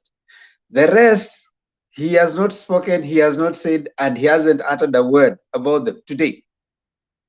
So most of the rest have been left to speculation. So I am convinced beyond a doubt that Azimio supporters, going by the rejuvenation that has come upon Kakamega and Mombasa coming to Azimio, I think we are more than ready, like yesterday, for a rerun to show them that, and this time round, I can assure you, what happened in Kakamega and Mombasa, the sons of Mau Mau were told that they were sons of Mau Mau, and Mau Mau fought in Central only. Mau Mau did not fight in Western. There were other people who were fighting in Western. And there were other people who were fighting in Mombasa. So you can be a son of a Mau Mau, and Mau Mau fought in Central. You can go and ringa that one in Central. You cannot take a son of a Mau Mau and go and pretend in Kakamega. I hear somebody was taught a lesson. Dindi Nyoro was alibebwa unyo unyo, akaambua hii kuwa son of Mau Mau, hiyo rudisha Central. Huku kuna son of Nabongo Mumia, hapa kuna son of other people who also fought for that, you know. And then when they went to Coast, they were told Mau Mau walipigana Central, hawakupigana Coast. Kulikuwa na kina Katilili wa Menza in Coast. So they were told hii mambo ya sons of Mau Mau rudisha huko Central. So I think these people, this time round, Kenyans have learned, and I've said that Awatalala and Azimio guys have said, you are not going to bring the shenanigans that you took, and you are going to count votes. So to your question, is Azimio people, are we ready? Are they ready? From the people that I'm talking to, they are saying that to bring it on, and this time round, hakuna kulala, yani tunachunga ile ikiingia hivi, kama ni kuchapana tuangane tumalizanie hapo, ndio tuhesabu ile tu ambayo imepigwa. I don't know, like I said earlier, I don't know the plans that Azimio has. Sometimes they say, in war, you don't release all your cards. You don't allow your enemy to see everything that you're doing. So the silence can be strategic, so that you are even wondering, what is Uhuru Muigai Kenyatta thinking? What is Matiang'i thinking? What are the strategists thinking? It is very important. You cannot just release everything out there for it to be, because I don't think they are quiet without a reason, and they are releasing just snippets. Do you think Tuju was speaking from his own place? Do you think when Tuju came out to try and say some things, he was speaking from his own place?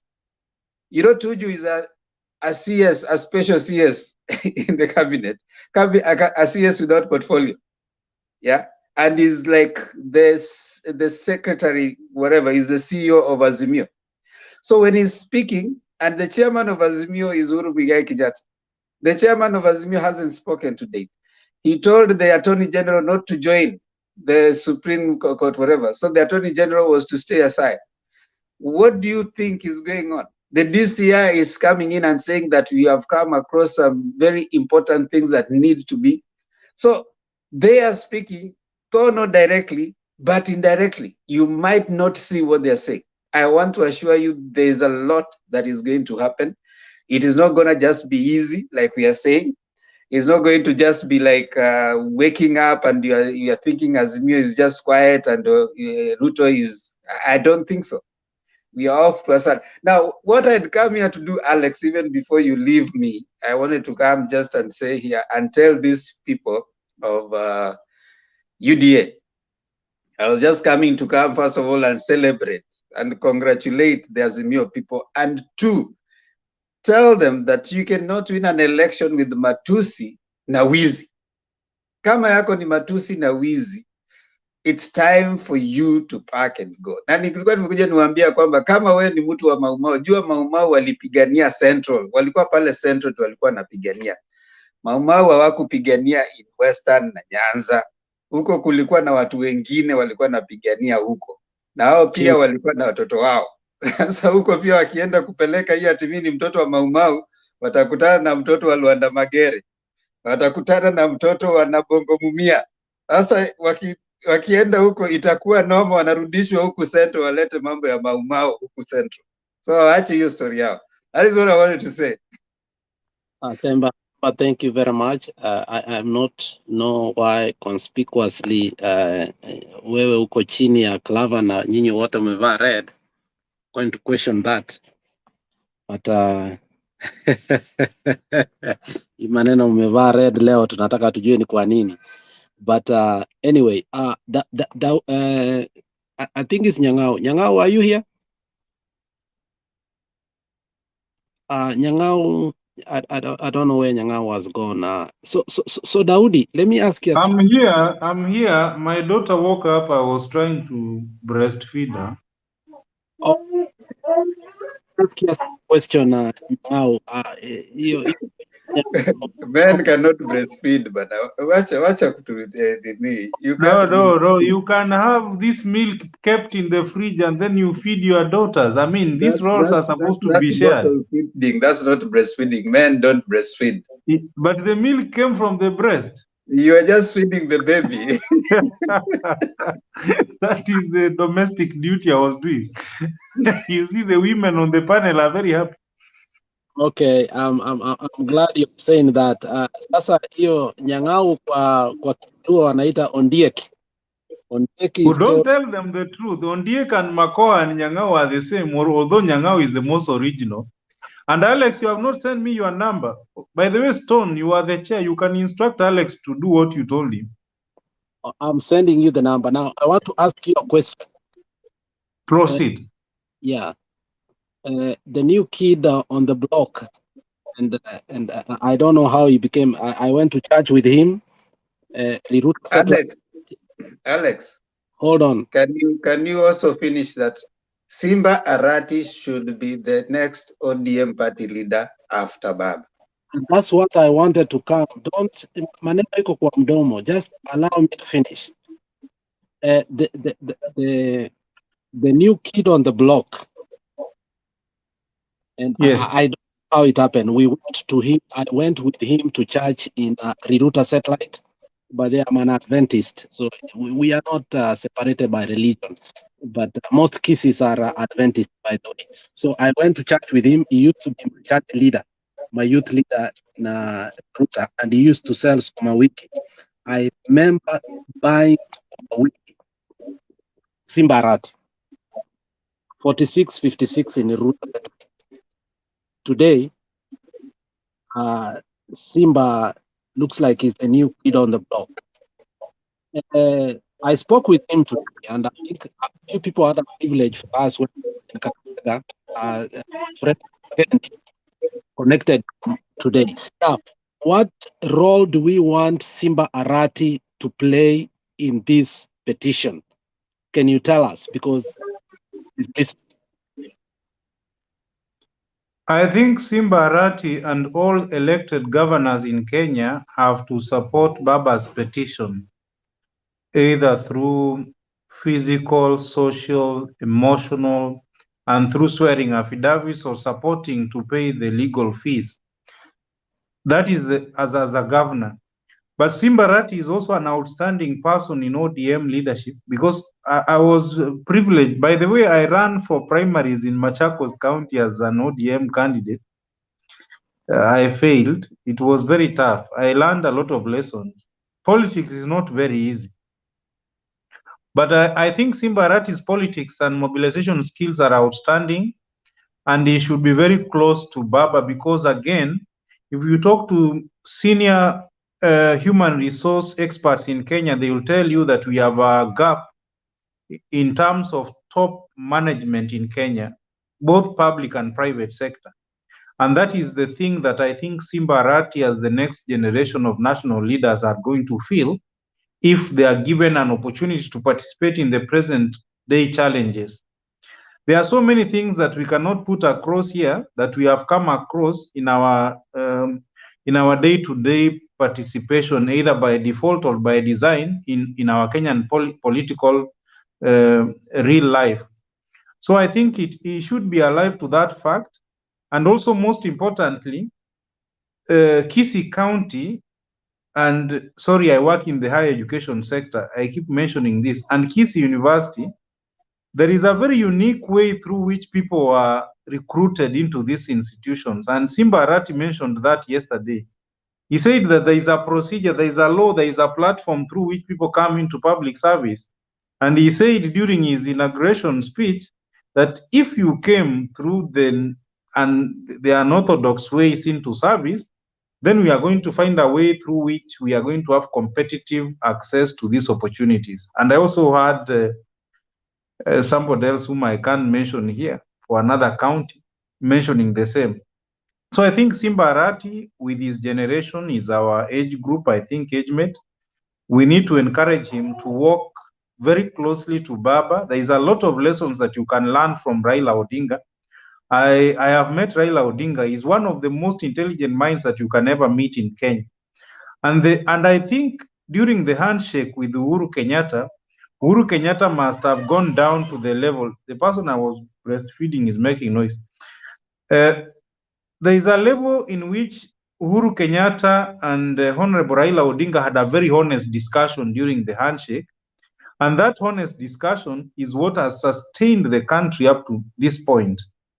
And that level of honesty and commitment is what we need among the young generation of leadership, where Simba Arati and the rest of us belong, so that our country can consistently have a bank of committed leaders.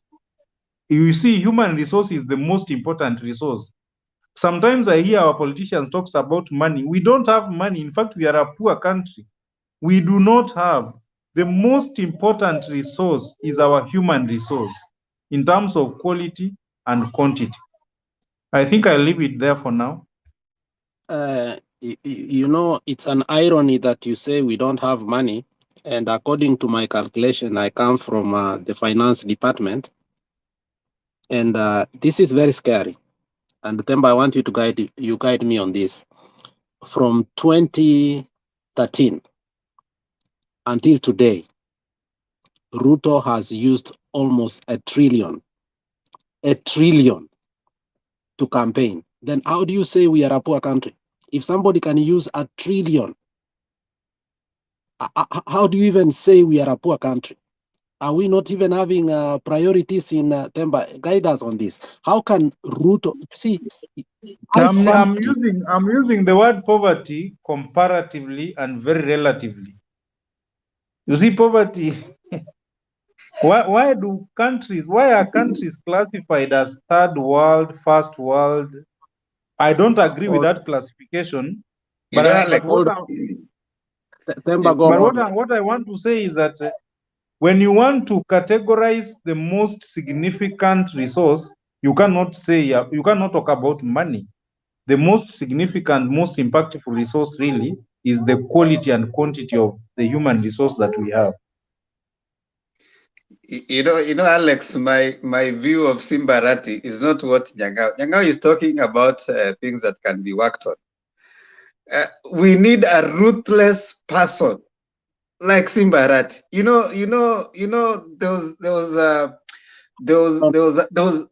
These thieves in Kenya Kwanza, these rogues in Kenya Kwanza need someone with similar force power. You remember in 2017, these people tried to find Simbarati in his house. They could not get him. They went to Simbarati's house. He said, "I've been here." The policemen came as his house, tried to look for him. They could not find him. We need in the person who matches the force power of Simbarati. Organizational skill, not organizational skills in terms of what Nyangao is talking about. Organization to tell Didimas Baraza utamalizwa ukicheza and before long his kofia was gone. You need someone to send to these people that they cannot. How can we live in a country where someone stands in a podium and tells us mimi ni mtoto wa Mau Mau? I mean, where? If we are not but the King skills are not supposed to be talked about in public. It doesn't matter what we're talking about, Nyangao. They talk about those things in public. That's why we are saying we want to give them someone who is going to show them that, hey, we are not pushover.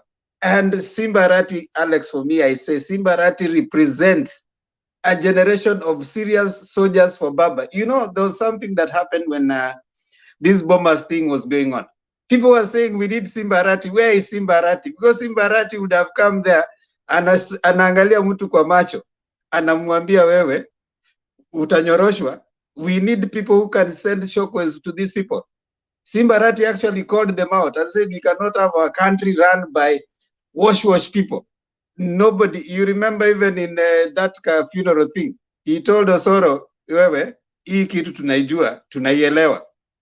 So I am routing for Simbarati. Why? We need someone who is coming to tell these people that we are not just sleeping. And Simbarati represents that generation of politicians.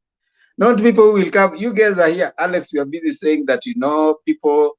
You have said that here. You have said people in Baba's side are quiet.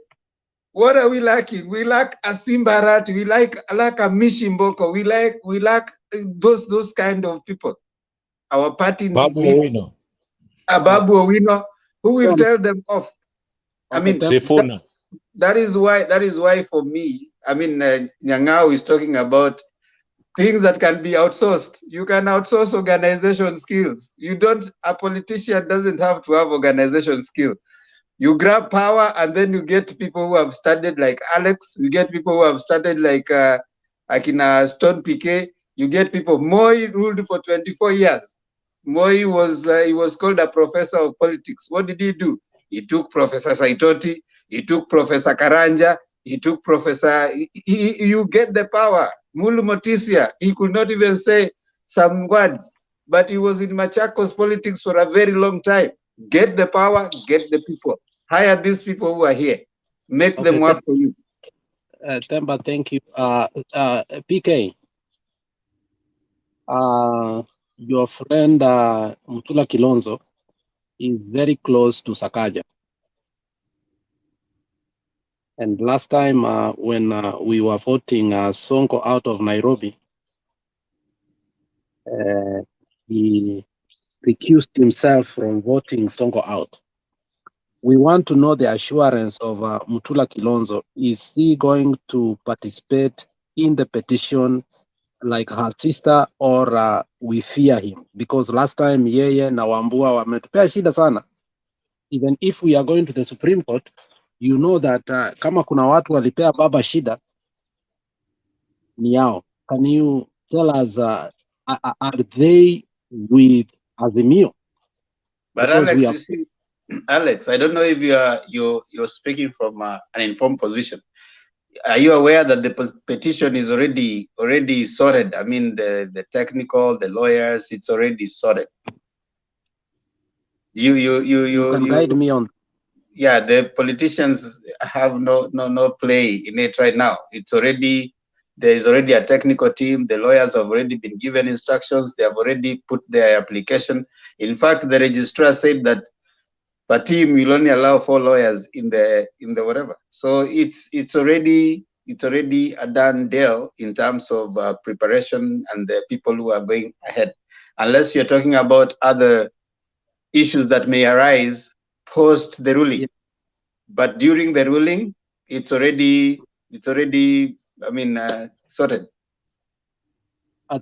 Thank you, Tam. But the reason I'm putting PK on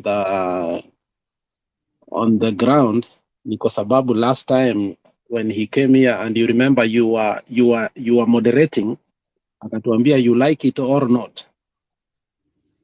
And Kusei is the one who asked, did you say you like it or not?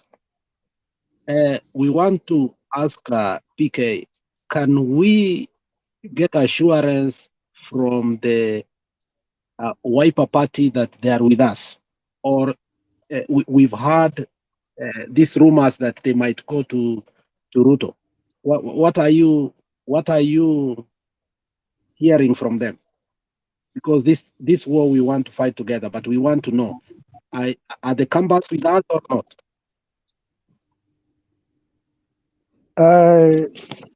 I do not speak for Wiper per se, but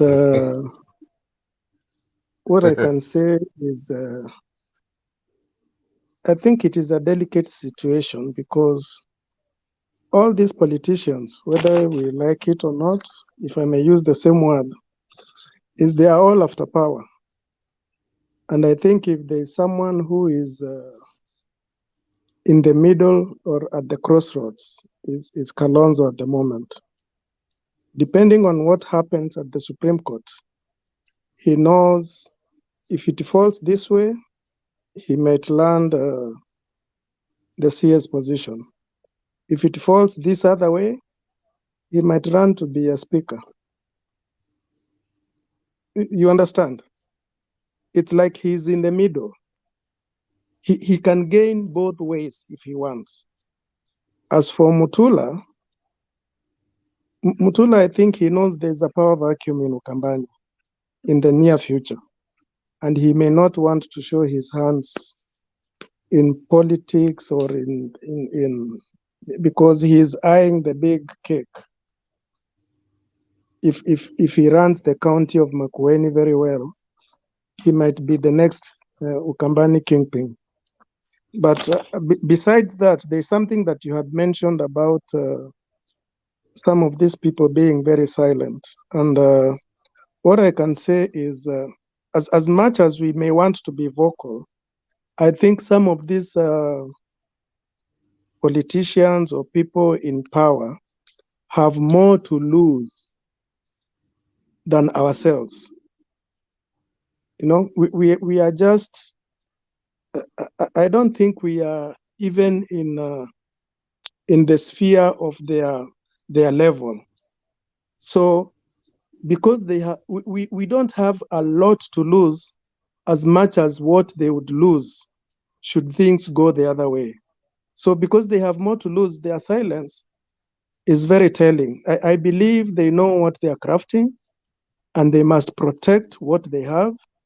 And I'm sure they know what they are doing. I don't think we should be worried that some of these people are very quiet. I think it is a strategy for them. And because of what they have to lose, we should be comforted that they know what they are doing. Other than that, maybe my mantra is, as Bismarck once said, you hit the iron when it's hot, and the iron is made hot through heating. If things get tough, then we have to get tougher.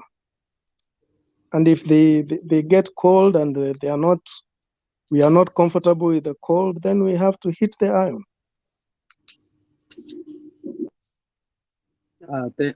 Thank you, PK, because I think the issue of Kalonzo has come on the political scene lately. Because sometimes even if mulitupea kura nyingi, we don't trust him, and you know that. And as you have said, he's looking both sides. He can be a speaker this side, and he can be a PM this side. Right now, he is not on the safety ground, and we as a people of Azimio must know that Sai Azimio, the only person who has remained with Baba is Martha Karua. It's Martha Karua who really fighting. What we hated about Martha Karua in 2007 has turned out what we love most about her in 2022 term. So maybe if I may comment on this, I've worked in Mwingi for about 3 years. Worked and Mwingi. Okay, go ahead. And during that time, I was very close, very, very close with Kalonzo. We used to take breakfast together, and we used to share a lot of issues with him. Lakini alikuwa anachapa sportsman kama wewe. Okay, it's a joke. Endelea. No, he doesn't. He doesn't. What I know about Kalonzo is he's a very honest man. Okay, being a politician, I can't say he's 100% honest, but he's a honest man, a truthful man. And if you can recall, during run-up to these coalitions, when he was in Oka, he insisted, he consistently said, Yeah? See, you guys give people breaking news. Kuria's petition has been thrown away. Niko Bakasu Maskandege Kipita, actually over my roof here. So Kalonzo, during Goja. The Kuria's petition has been thrown out. That's what they're saying. And the 4 commissioners' affidavits have been admitted. You know, you remember William Ruto had requested that the commissioners' affidavits should not be admitted. So they have been admitted as part of the what will be listened. So that's a plus. So you can go. Okay. Yeah. So if you can recall, during to run up to these coalitions, when Mudavadi and Wetangula went to Uda, he remained. And after remaining, he consistently said he's going to run for the presidency. He's not going either this side, but he was somehow leaning towards the Azimio. That means, I mean, he was very close to the president, Uhuru Kenyatta. And also, if you look, if he wants to be a leader, actually, Kalonzo has always dreamt of being a leader. That's his ambition. If he goes to the other side, and Ruto is the president, and he knows Ruto in and out, that means he'll have to wait for 10 years. Ruto also has a deputy who is very ambitious, who will also want to go for 10 years. I don't think Kalonzo is ready for that long wait for about 20 years. And with Ruto, you cannot be sure it's going to be 10 years. It could be 15, it could be 20. So I don't think he can go the other side unless he wants to finish his career as a politician. And even if he goes to the other side, and people know that he might not be a president in future, and as we have rightly seen here that there's a gap in Okamba leadership. There are people like Manzo, people like Mutula, They want to prove themselves that they can actually inherit Kalonzo. So if he makes a wrong move and goes the other side, I think he's done. Either way, no leadership, and he also loses the Ukambani leadership. So I don't think he can cross the other side. He'd rather stay on this side. Hata mimi ningekuwa yeye, siwezi vuka huko. And you know, the kind of things that Ruto is being accused for, murder, I don't know, they're alleging.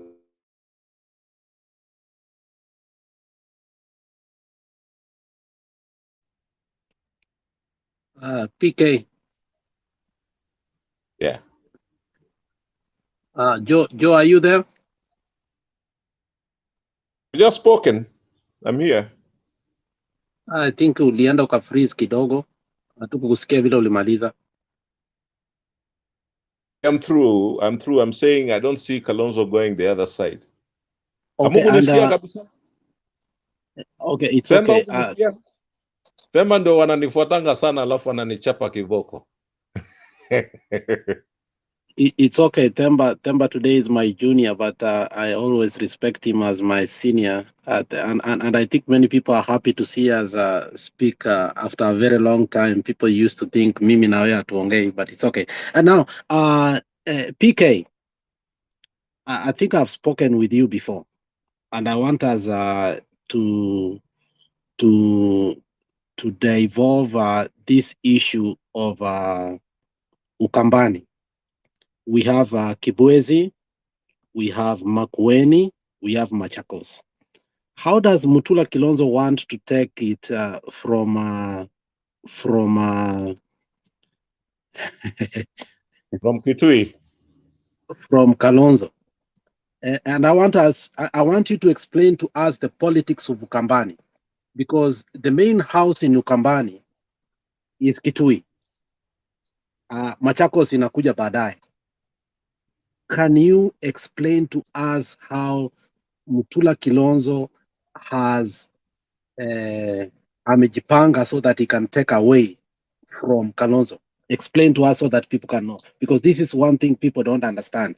Mutula Kilonzo has been very strategic in the way he's doing his politics, especially since he gets a lot of accolades from his father. His father was loved so much within Ukambani. Kama kuna mtu ambaye alifanya Kalonzo akakuwa accepted in Ukambani was Mutula Kilonzo Senior.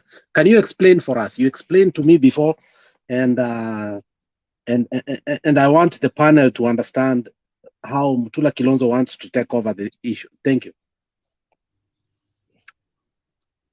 Stone PK, before you come in. Is it PK? PK, before you come in. I was glad seeing all of you. Clevan, nice seeing you. Nimekuja karibu na wewe hapa. Hug ndio hiyo. And nice seeing all of you, Joe, PK, Byron. I want to step out. We'll catch up again tomorrow. Nilikuja hapa nipige gumzo niambie watoto wa Maumau, kuna watoto pia wa Nabongo Mumia Ogwanga na kuna watoto wa huko chini pia. So this thing is gonna be tough, but I think I'm glad to see all of us. We'll see you again tomorrow, hopefully, when I join in. But before you go, I want you to listen to this. It was an interesting view that he gave me. I want you to listen to it, and then you go sleep with it. We'll talk with you tomorrow. PK, can you say that before he goes? You know, Alex, you're putting me on the spot, and you want me to feel like I'm an authority in Ukambani politics. The fact that I come from Kalonzo's backyard, you know, talking about him, some things are like treason. If I ever want to venture into politics, and Joe can tell you that. Nataka nijikate miguu. Unataka nijikate miguu? Wewe uko na kazi already. Usiseme kitu ambayo itakugonga kisiasa. Nyang'au alianguka, ndio huyo hapa akona sisi hapa kwa platform sasa. Usiseme vitu itakuchapa kisiasa. Ground If I ever have ambitions of running or having any position, there are some things I cannot say here, Alex, and you know that. Yeah, don't say anything ambayo itafanya uchapwe. Tuta retrieve tu hiyo clip na tutatengeza vizuri na tutakuchapa kisiasa. Mimi sina ambition, so I can say anything. Watu kama Alex, watu kama PK wako na ambitions. Usiseme vitu ambazo tutafanya. The greatest asset for Mutula is, of course, money is anything you can count on, and he has that, courtesy of his father's background, and his father being the founder member of Wiper, and the guy who held Wiper up to where it is, and the love people have for Mutula Senior, and the way Mutula Junior has stepped out of his father's shadows is a big plus, which means all he has to do is to prove to the people that he can deliver. He delivered in the Senate. There's no doubt, everybody has seen that. So what people are watching is for him to deliver as a governor. And I think he'll be home and dry if he is able to do that.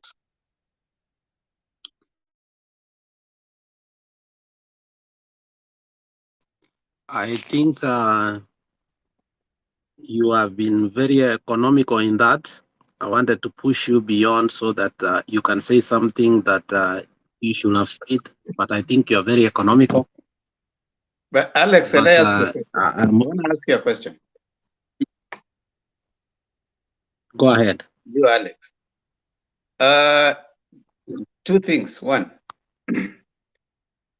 what is the value of our Azimio member parties engaging in discussing their internal weaknesses before everything has been sorted?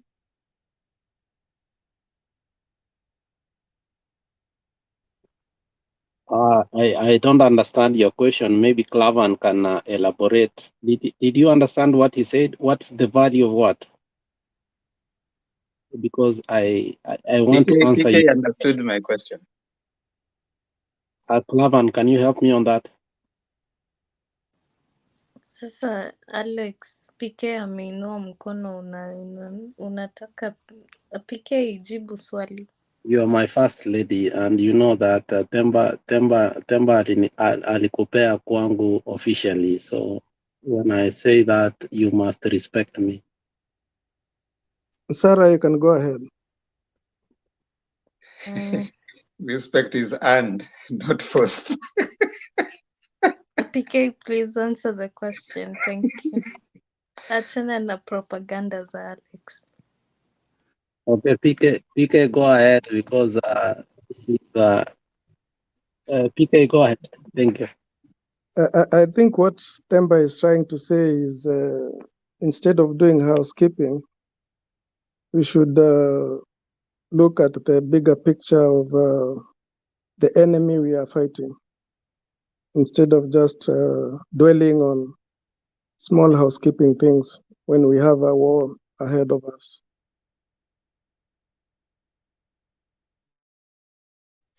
Yeah, exactly. You have a bigger thing. You have first of all, you don't know which way the ruling will go. All right. In the event that it goes, I mean, whichever way it goes, you will need all these ranks to be closed. You need to marshal a position that is going to give you a very confident win. Yeah, when you start suggesting that probably you don't trust some of your party members, it's sending a very bad signal. All right. So I want to probably, especially for we can mwezi jigonga na mnagongwa, right?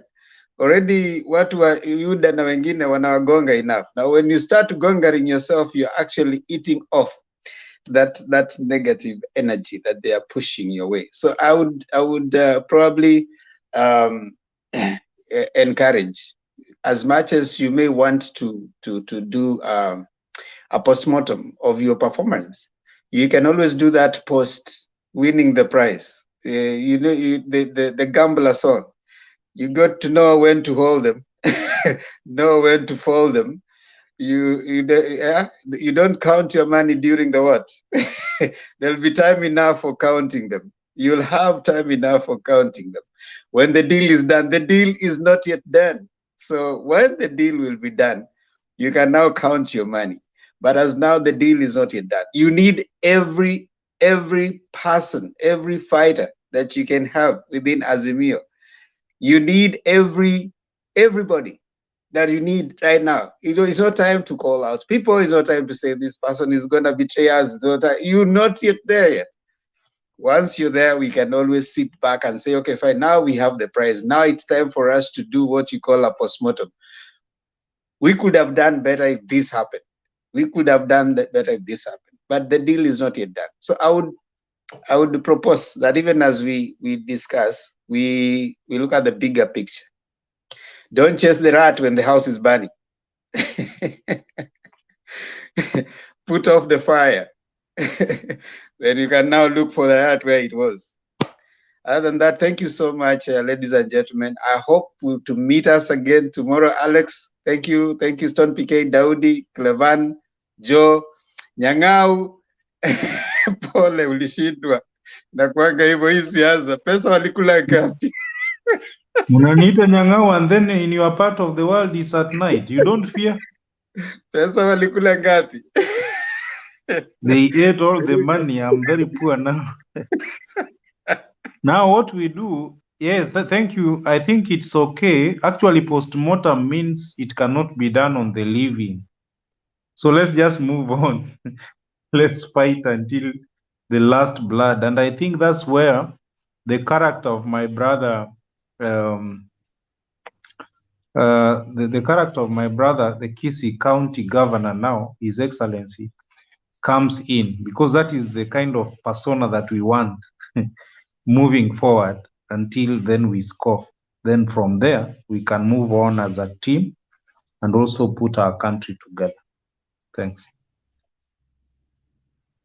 I think On the other Stone side, PK, hold on. I think Stone PK will pick from here. And I think, Clevan, I don't know what you want to say, but I wanted to ask Daudi. It looks like where we are sitting, Daudi. I don't know why today I'm moderating. Usually I don't like being a moderator, but today I think I have become a moderator. Okay. Daudi, I want to ask you a question. Are you listening? I'm listening. Yeah, go ahead. From where you are sitting, Simba Arati has been received nationally by almost all tribes. What do you make of this young man? Can he become the next leader of ODM? Because Baba looks like he's exiting the scene. Should we start planning for succession and make sure that, because Joho looked before that it could become, but during when Uhuru went to Mombasa, Joho misbehaved and Tononoka was not the way we thought it was going to be. And I want to be honest. Do you think Simba Arati should be the next leader of ODM? And I want you to be honest. I don't want us to, I want everybody here today to speak about that. Okay, tell me. Sure. So I think Simba Arati has definitely had his day in Kakamega, and politics is about time, it's people's sentiments change.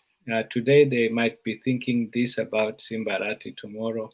So it will depend on how he maintains his trajectory. And that's what Baba has really managed. He has managed to maintain his dominance in politics and just the excitement we have about him. So what will Simba Arati do tomorrow? What will he do next year? That is what is going to determine whether he will ascend into that top position within the ODM echelon. You can't wish away Joho. Joho still has a following, you know. So just because I think Joe obviously also deserves some kudos as regards what happened in Mombasa. What will determine Simba Arati's ascendance into that position, based on my opinion, is how he is going to capitalize on the limelight he has right now. Does he use it to get to the next level, or does he step back? And that is what politics is a game of limelight. Today it's on this person, tomorrow is on the other person, but a smart and shrewd politician manages to stay in the limelight. So where the limelight goes, he runs there and maintains his presence before people's eyes. So that's my opinion. If Simba Arati is going to keep doing what he's doing, if he keeps, Kisi definitely. If Kisi is changed the way Kakamega has been changed, and he keeps dominating and appearing on the national scene, Simba Arati is the next star to watch. Thank you.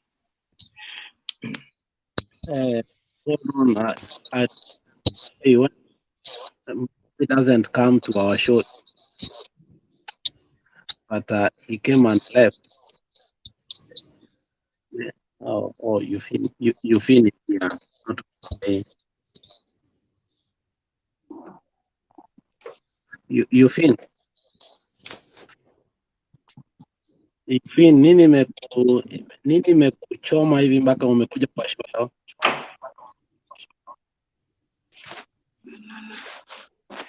Nimekuja kutafuta Adams. Yuko hapa, you fins. Yes, hi everyone. Thank you for coming. Umetupa anaitwa Mpei but baadaye. Let me say this. Adams.